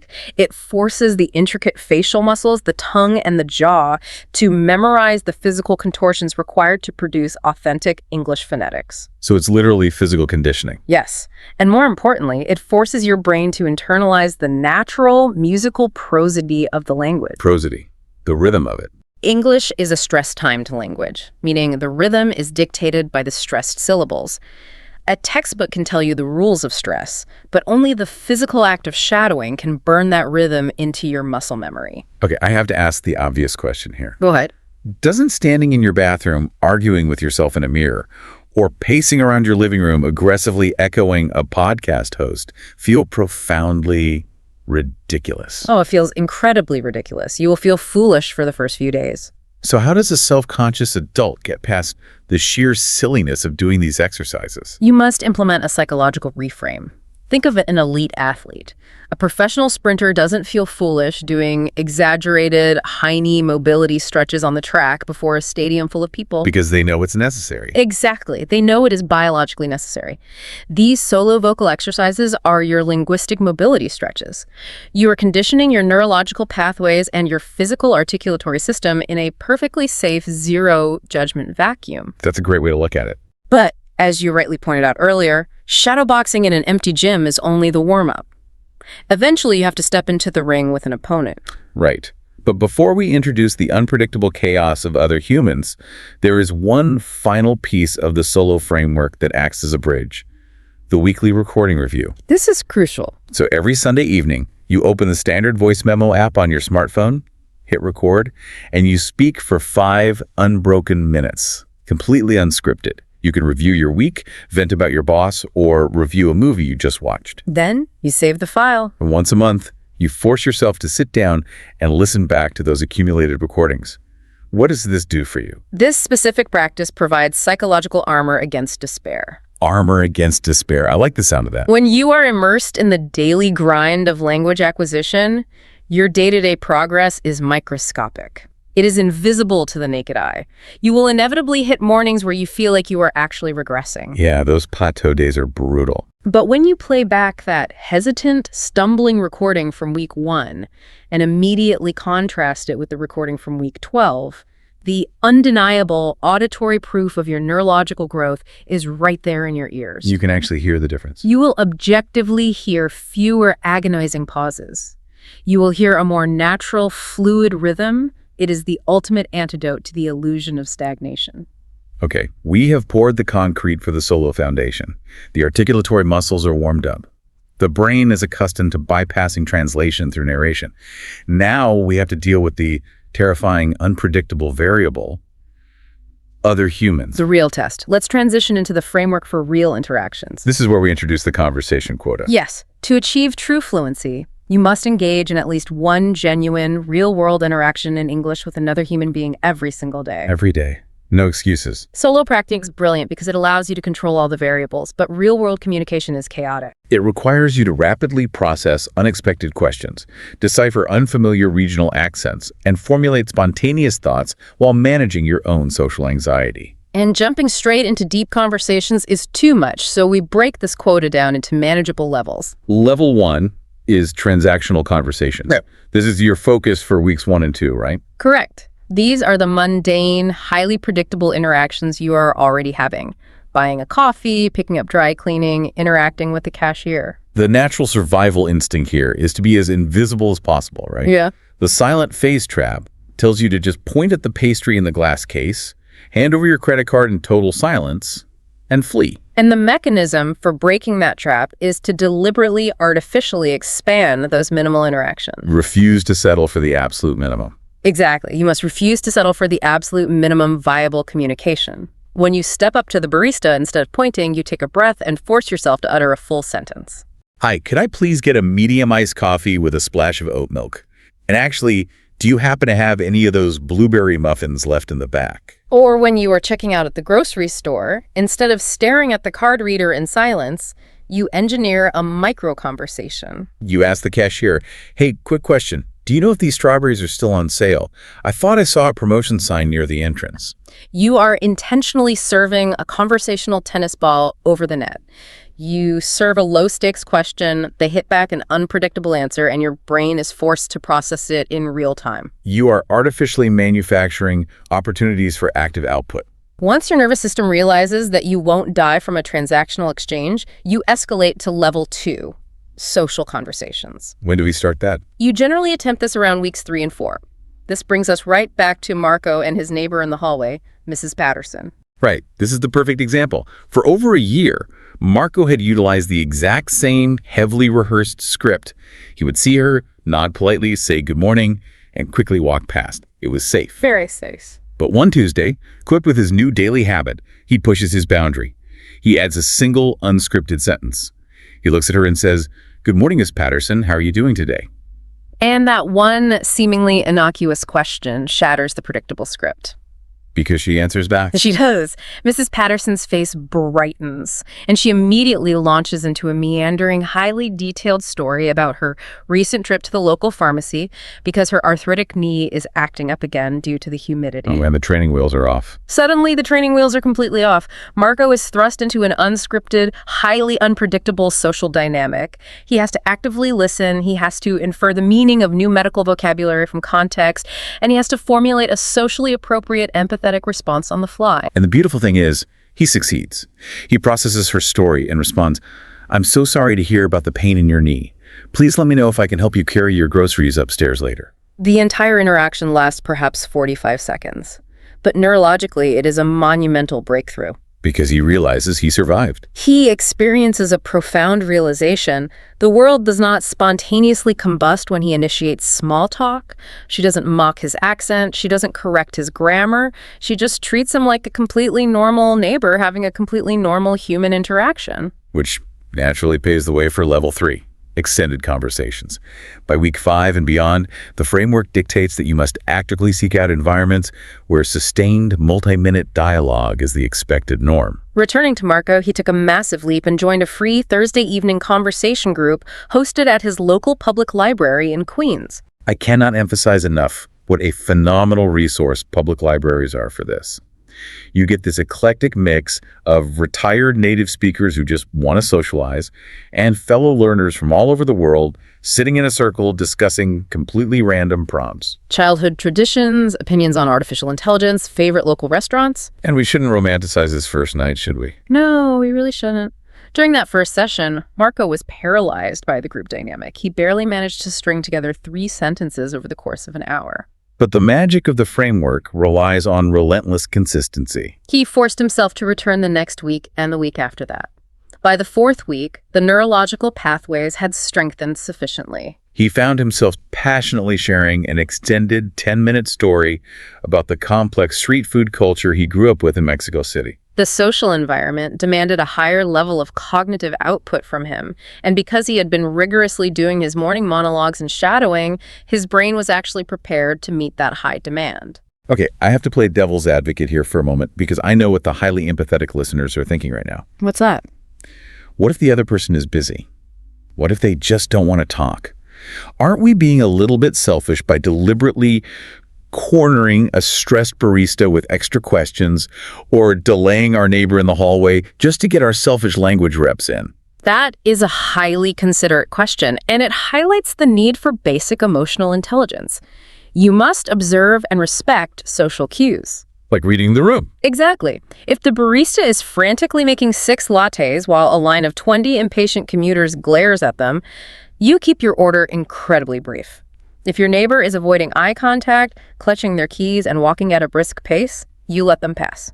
But in general. However, as a broad sociological observation, Americans in particular are remarkably receptive to brief, casual interactions with strangers. This is the concept of weak ties in sociology. Brief, positive interactions with acquaintances actually boost daily mood. So you are very rarely ruining someone's day by cheerfully asking how their shift is going. Correct. That is reassuring. But casual chats at a library or a coffee shop are relatively safe. Let's raise the temperature and move into high stakes and specific scenarios. Because life isn't just ordering oat milk lattes. It certainly isn't. What happens to your brain when your heart rate spikes? Because your career, your finances, or your physical health is suddenly on the line. Let's start with the ultimate corporate nightmare. Work meetings. Work meetings trigger massive anxiety because your professional competence is being publicly evaluated. Remember Marco? He eventually parlayed his warehouse experience into a supervisory role at a larger logistics firm in New Jersey. Good for him. But that comes with new challenges. His new department manager, Linda, was a notoriously fast-talking, intense local who mandated rapid-fire morning stand-up meetings. Every single morning, 15 people stood in a circle, and each person had exactly 60 seconds to state their operational priorities for the day. Talk about an absolute nightmare scenario for someone trapped in the silent phase. During his first week, Marco's fear factory goes into overdrive. When Linda points to him, his updates are agonizingly fragmented. He stammers out, today I will check the delayed orders and call the shipping company. He sounds incredibly unsure of himself, which is tragic because, operationally, he is actually the most competent supervisor in the room. The stress response causes an amygdala hijack. His brain perceives a social threat, releases cortisol, and literally shuts down access to the prefrontal cortex. Which effectively locks the door to room 2. Precisely. So Marco applies the framework to counter the biology. He dedicates his 10-minute morning monologue exclusively to practicing his stand-up update out loud. But here is the critical distinction, right? He does not write and memorize a script. If you memorize a script, you adopt a robotic cadence, and the very millisecond a coworker interrupts you with a clarifying question, the fragile script shatters, you lose your place, and you completely freeze. Right. You prepare the architecture of the thought, but you don't memorize the exact words. You utilize what communication experts call signpost language. Signpost language is your cognitive safety net. These are standardized structural phrases that organize your thoughts and broadcast your organization to the listener. Marco practiced anchoring his updates with phrases like, "Good morning, team. My primary objective today is..." Once that is resolved, I'll be transitioning to... Are there any blockers? If not, that's everything from my end. These specific phrases exude executive presence. They demonstrate control over the narrative. And crucially, Marco utilized a counterintuitive tactic. He deliberately forced himself to speak 10% slower than his nervous system wanted to. Why slower? When we experience anxiety, we inherently rush to get the spotlight off us. Deliberately slowing your cadence projects massive authority to the room, and biologically, it gives your brain a crucial extra half second to retrieve the necessary vocabulary from active memory. Let's talk about a scenario that many people consider even more terrifying than public speaking. The phone call. Oh, phone calls are tough. Specifically, high-conflict customer service calls. Phone calls are brutally difficult because you are stripped of all visual context. You cannot see the representative's facial expressions, you cannot read their reassuring body language, and you're usually battling terrible audio compression. Marco faced a scenario where his internet provider inexplicably overcharged him.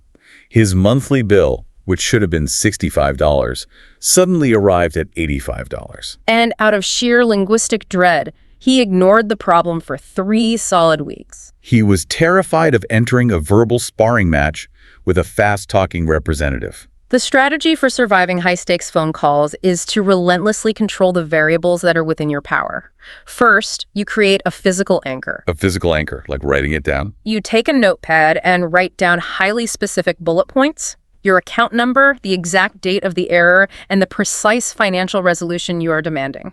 Again, this is an anchor, not a script. And when you actually dial the number and connect with a human, you have to seize control of the conversational pacing immediately. If the customer service representative is rapidly firing off incomprehensible company policies, you have to firmly interrupt the flow.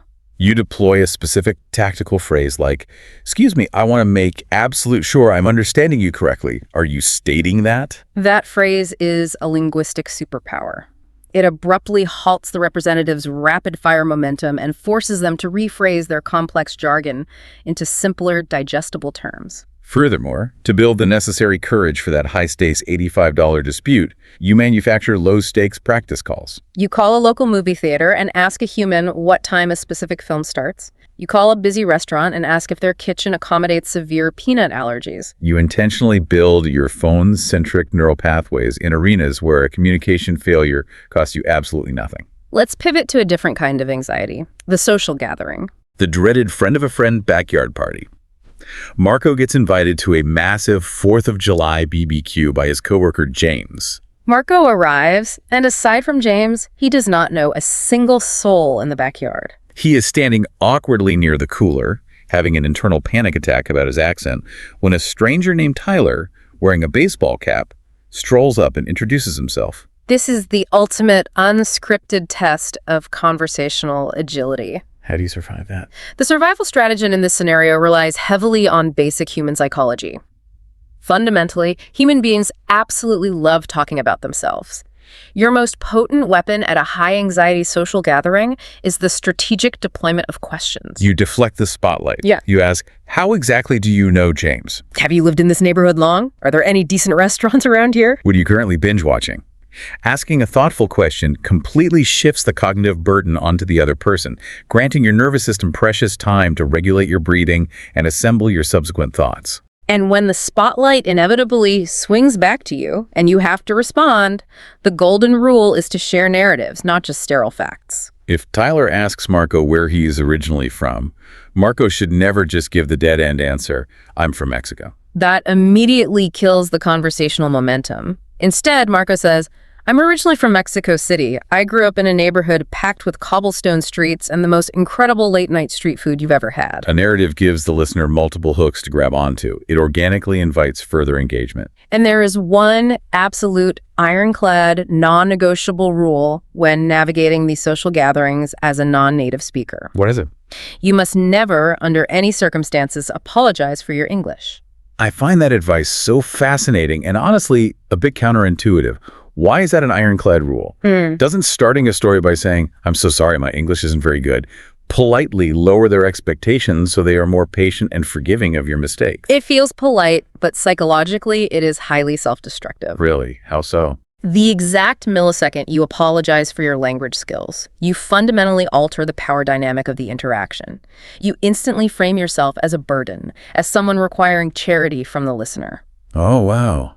I hadn't thought of it like that. Furthermore, you practically give their brain explicit instructions to hyperfixate on your grammatical errors rather than the actual substance of your story.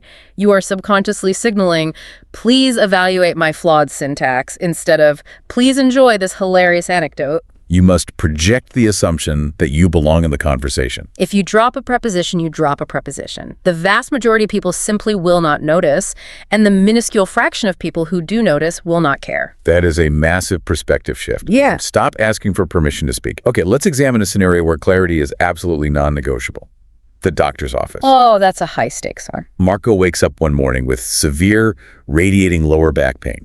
He has to schedule an appointment.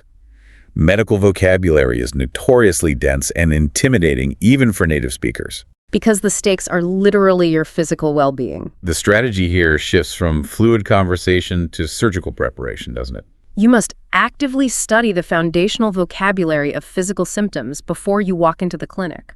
You need to distinguish the nuances. Is the pain sharp or dull? Is it a throbbing sensation, a persistent ache, or a tingling numbness? Marco utilized his morning monologue time the day prior to practice verbalizing his exact symptom profile. He constructed a rigid chronological timeline. The pain initiated 3 days ago after lifting a box. It severely intensifies when I attempt to bend forward. And he wisely utilized the universal 1 to 10 pain scale, saying the pain is a solid 7 out of 10, instantly cuts across all complex linguistic barriers. And there is a deeply comforting piece of advice here.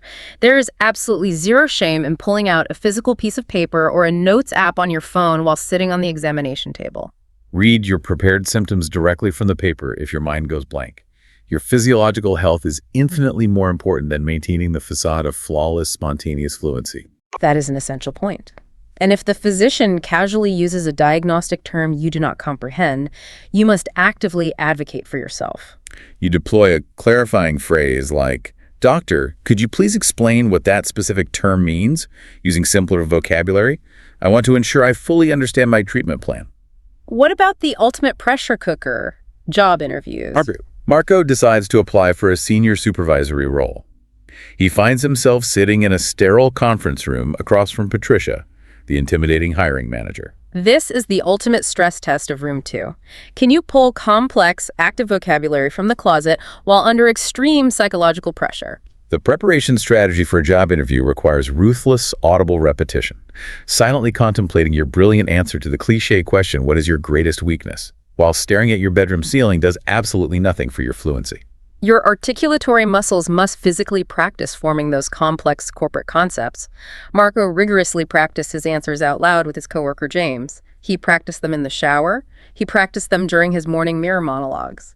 And to prevent his anxiety from causing him to ramble incoherently, he rigidly adhered to the STAR method: situation, task, action, result. It provides your brain with a structured, chronological track to run on, ensuring you deliver a concise, impactful story rather than talking in panic circles. Furthermore, he deliberately prepared for the seemingly trivial small talk that occurs in the first 2 minutes of the interview. Did you have any trouble finding our office? Or how about this crazy weather banter? That initial micro-exchange sets the psychological tone for the entire hour. Because he had audibly practiced his core narrative so thoroughly, the underlying concepts became second nature. When he finally sat across from Patricia, he did not regurgitate a stiff, robotic, memorized speech. He delivered fluid, adaptable ideas because the neurological pathways housing those specific professional concepts had been carved deep into his brain. And spoiler alert for everyone invested in Marco's journey, he absolutely nailed the interview and secured the promotion. Okay, I want to cover one final high-stakes scenario: navigating conflicts and standing up for your rights. This is a tough one. Marco orders a highly expensive piece of furniture. The company guarantees a delivery window of 9 a.m. to noon. Marco takes the morning off work. At 2 p.m., nobody has shown up and nobody is called. The old Marco, trapped in the silent phase, would have just sat on his couch quietly seething, too intimidated to complain.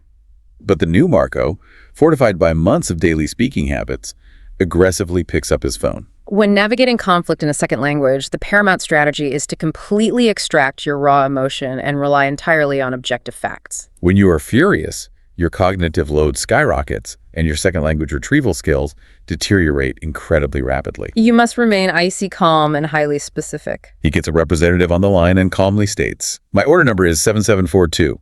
My guaranteed delivery window was 9 a.m. to noon. It is currently 2:15 p.m. No driver has contacted me." And when the representative attempts to deflect with a generic excuse, Marco leverages factual boundaries. He states, "Your corporate policy explicitly guarantees a 2-hour advance notice for any logistical delays. I require a confirmed delivery time today, or I expect the shipping fee to be fully refunded to my card."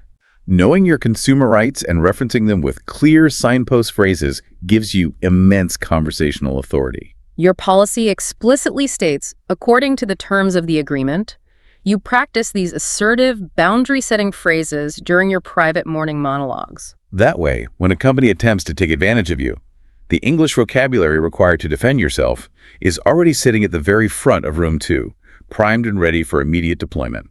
Okay, we have covered the science, the solo habits, and the real-world applications. It is a bulletproof system. But human nature is remarkably stubborn, and our brains love to manufacture highly logical excuses to avoid stepping into discomfort. Let's dismantle the common obstacles that derail learners. Let's do it. The first, and arguably the most pervasive excuse I hear: "This is great in theory, but I live in a non-English speaking country and I have absolutely no one to practice with."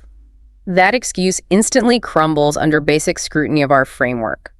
Recall that 3 of the 5 foundational pillars, the 10-minute morning monologue, the continuous narration habit, and the rigorous 20-minute shadowing sessions, require absolutely 0 human interaction. You can execute 60% of this system completely alone, locked in a dark room. But what about the daily conversation quota? What if you legitimately live in a rural town and don't know a single English speaker? The advent of the modern internet has solved the geographical isolation problem permanently. There are massive free language exchange applications like Tandem or HelloTalk. Within 60 seconds, you can connect with a native English speaker in London or Chicago who is desperately trying to learn your native language. You simply negotiate a trade. 30 minutes of conversation in English, followed by 30 minutes in your language. If you have a budget of $5 or $10, platforms like italki give you instant video access to thousands of professional tutors and casual conversation partners globally. And if you are in a city, you can utilize platforms like meetup.com to find expatriate gatherings, or, as we mentioned, leverage the free conversation groups at your local library. We are also entering an era where you can use advanced AI voice models as highly responsive, zero-judgment conversational partners. The partners exist in abundance. The true barrier is simply logging on and initiating the connection. Let's tackle the second major excuse. I simply work too many hours. I am entirely too busy to add language training to my day. Let's conduct a rigorous mathematical audit of the actual time commitment this framework demands. The morning monologue requires exactly 10 minutes. The narration habit requires 0 additional minutes because you perform it concurrently while washing dishes or commuting. Fulfilling the conversation quota with a brief transactional exchange takes perhaps 5 minutes. The shadowing technique requires 20 minutes. The weekly recording review amortizes to less than 1 minute per day. So if we tally that up, we are looking at roughly 36 to 40 minutes of dedicated time per day. 40 minutes. That is significantly shorter than the average one-way commute. It is undeniably a fraction of the time the average adult spends mindlessly doom scrolling through social media algorithms in bed or passively consuming a single episode of a streaming television show. The harsh reality is that you are not devoid of time. You are simply prioritizing comfort-based, low-friction activities over the friction of cognitive growth. I completely agree, but let me push you on this. What if someone is a single parent working 2 jobs and they truly legitimately only have 15 minutes of disposable time in their entire day? What is the absolute bare minimum, non-negotiable routine they should execute to avoid backsliding into the silent phase? If you are constrained to exactly 15 minutes, you ruthlessly prioritize original output. You execute a 10-minute morning monologue while you are getting dressed to forcefully activate the neural pathways, and you manufacture one 5-minute transactional conversation while you are buying groceries or getting coffee. You sacrifice the passive listening and the shadowing to prioritize the physical, muscular act of producing original thought. Let's move to excuse number 3, which is incredibly demoralizing. I speak every day, but I keep making the exact same humiliating grammatical mistakes over and over. Persistent fossilized errors occur because deeply entrenched neural pathways from your native language are aggressively interfering with your English production. To overwrite a fossilized error, passive listening is useless. You must be surgical. You need to identify your top 3 specific recurring errors. For instance, perhaps you constantly drop the third-person singular S, saying my boss want instead of my boss wants. You must dedicate your entire 10-minute morning monologue to attacking that specific vulnerability. You spend 10 minutes exhaustively detailing the daily routine of your best friend. She wakes up, she drives to work, she drinks coffee, she writes reports. You forcefully hammer that specific synaptic pathway with hundreds of correct repetitions until the old, flawed pathway finally yields. Excuse number 4 is a uniquely frustrating phenomenon, particularly if you live in a highly diverse, cosmopolitan city. Whenever I try to practice my English in public, the native speaker hears my accent and immediately switches back to my native language. They hear your Spanish or your Mandarin, and they think they're being polite and efficient by accommodating you. It is almost always well-intentioned. They are attempting to reduce the friction of the interaction. However, their politeness is actively sabotaging your cognitive reps. You must equip yourself with a polite yet highly firm verbal script to deflect their accommodation. When they switch to your language, you maintain warm eye contact, smile, and reply in English. Thank you so much, but I would actually love to practice my English with you if you don't mind. I am really trying to improve. 99% of humans will immediately respect that boundary, smile back, and seamlessly revert to English. And the final excuse, which is less of an excuse and more of a profound feeling of psychological despair. I am putting in the 40 minutes a day, I am doing the monologues, but I feel like I am making absolutely 0 progress. This is a classic optical illusion generated by the human brain. Yeah. We are conditioned to expect linear progress. If I put in 1 unit of effort today, I should clearly see 1 unit of improvement tomorrow. But language acquisition is never a linear slope. It operates biologically like a giant staircase. You will experience agonizingly long, flat plateaus where you feel completely stagnant, perhaps for weeks or even months. You feel like you are just banging your head against a wall? And then, entirely without warning, you will experience a massive vertical jump. You will wake up one Tuesday and realize you just effortlessly navigated a complex 30-minute conference call without internally translating a single sentence. Which perfectly highlights why that weekly recording review is so vitally important. It provides you with empirical, undeniable proof that you are slowly ascending the staircase, even when your day-to-day perception convinces you that you were trapped on a plateau. Maintaining a dedicated wins journal is incredibly effective for this as well. Physically write down the date every time you successfully land a joke in English or survive a complex medical appointment. You must actively, deliberately hunt for the evidence of your own progression. If you don't document the wins, your brain's negative bias will convince you to quit during the long plateaus. This brings us to the ultimate payoff. Let's look at the return on investment. I want to bring Marco's story full circle. 1 entire year has passed since that Tuesday morning he sat in his Queens apartment, physically paralyzed by the mere thought of ordering a coffee. Where does the daily framework take a person after a year? He is navigating a fundamentally transformed reality. He leveraged his promotion and is now living in a much nicer, quieter apartment closer to his new corporate office. He recently was selected to participate in an elite corporate leadership training program. He was the only non-native English speaker in the entire cohort, right? And he didn't just sit in the back row and quietly survive the course. He actively dominated it.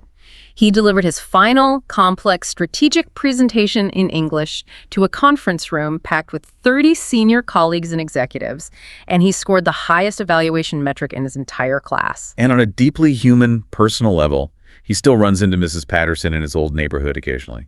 You chat for 20 minutes on the sidewalk. And recently, she stopped mid-sentence and told him, "You know, Marco, sometimes I genuinely forget that English isn't your first language." But we must be fiercely realistic and transparent about this climax. Marco still makes mistakes. He still occasionally utilizes the wrong preposition when he is exhausted. He undeniably still retains his Mexican accent. He has not achieved some mythical state of flawless, robotic, grammatical perfection. And I think that is the most beautiful, liberating takeaway of this entire deep dive. We need to fundamentally redefine what fluency actually means. Fluency is not an obsessive pursuit of academic perfection. It is not about violently erasing your cultural accent until you sound like a news anchor born and raised in Nebraska. Fluency is entirely about utility.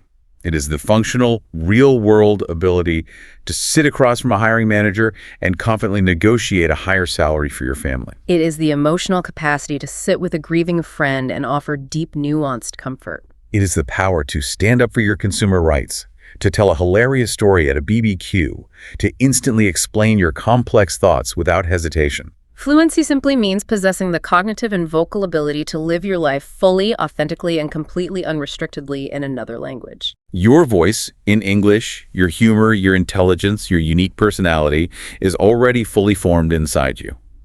Right now, it is just temporarily trapped inside room 1, sitting quietly among the flashcards, the grammar workbooks, and the passive vocabulary. But I want you to remember this. Every single time you physically open your mouth, even if it is just to babble awkwardly to your bathroom mirror for 10 minutes, you are kicking the door to room 2 a little bit wider. I want you to genuinely think about what your daily life will look like when you can finally walk through that door completely unburdened by the fear of judgment. What is the very first spontaneous conversation you are going to have when absolutely nothing is holding you back? That reality is not a fantasy. It is the guaranteed biological destination waiting for you, provided you commit to putting in the daily work. Like, share, and subscribe to this YouTube channel.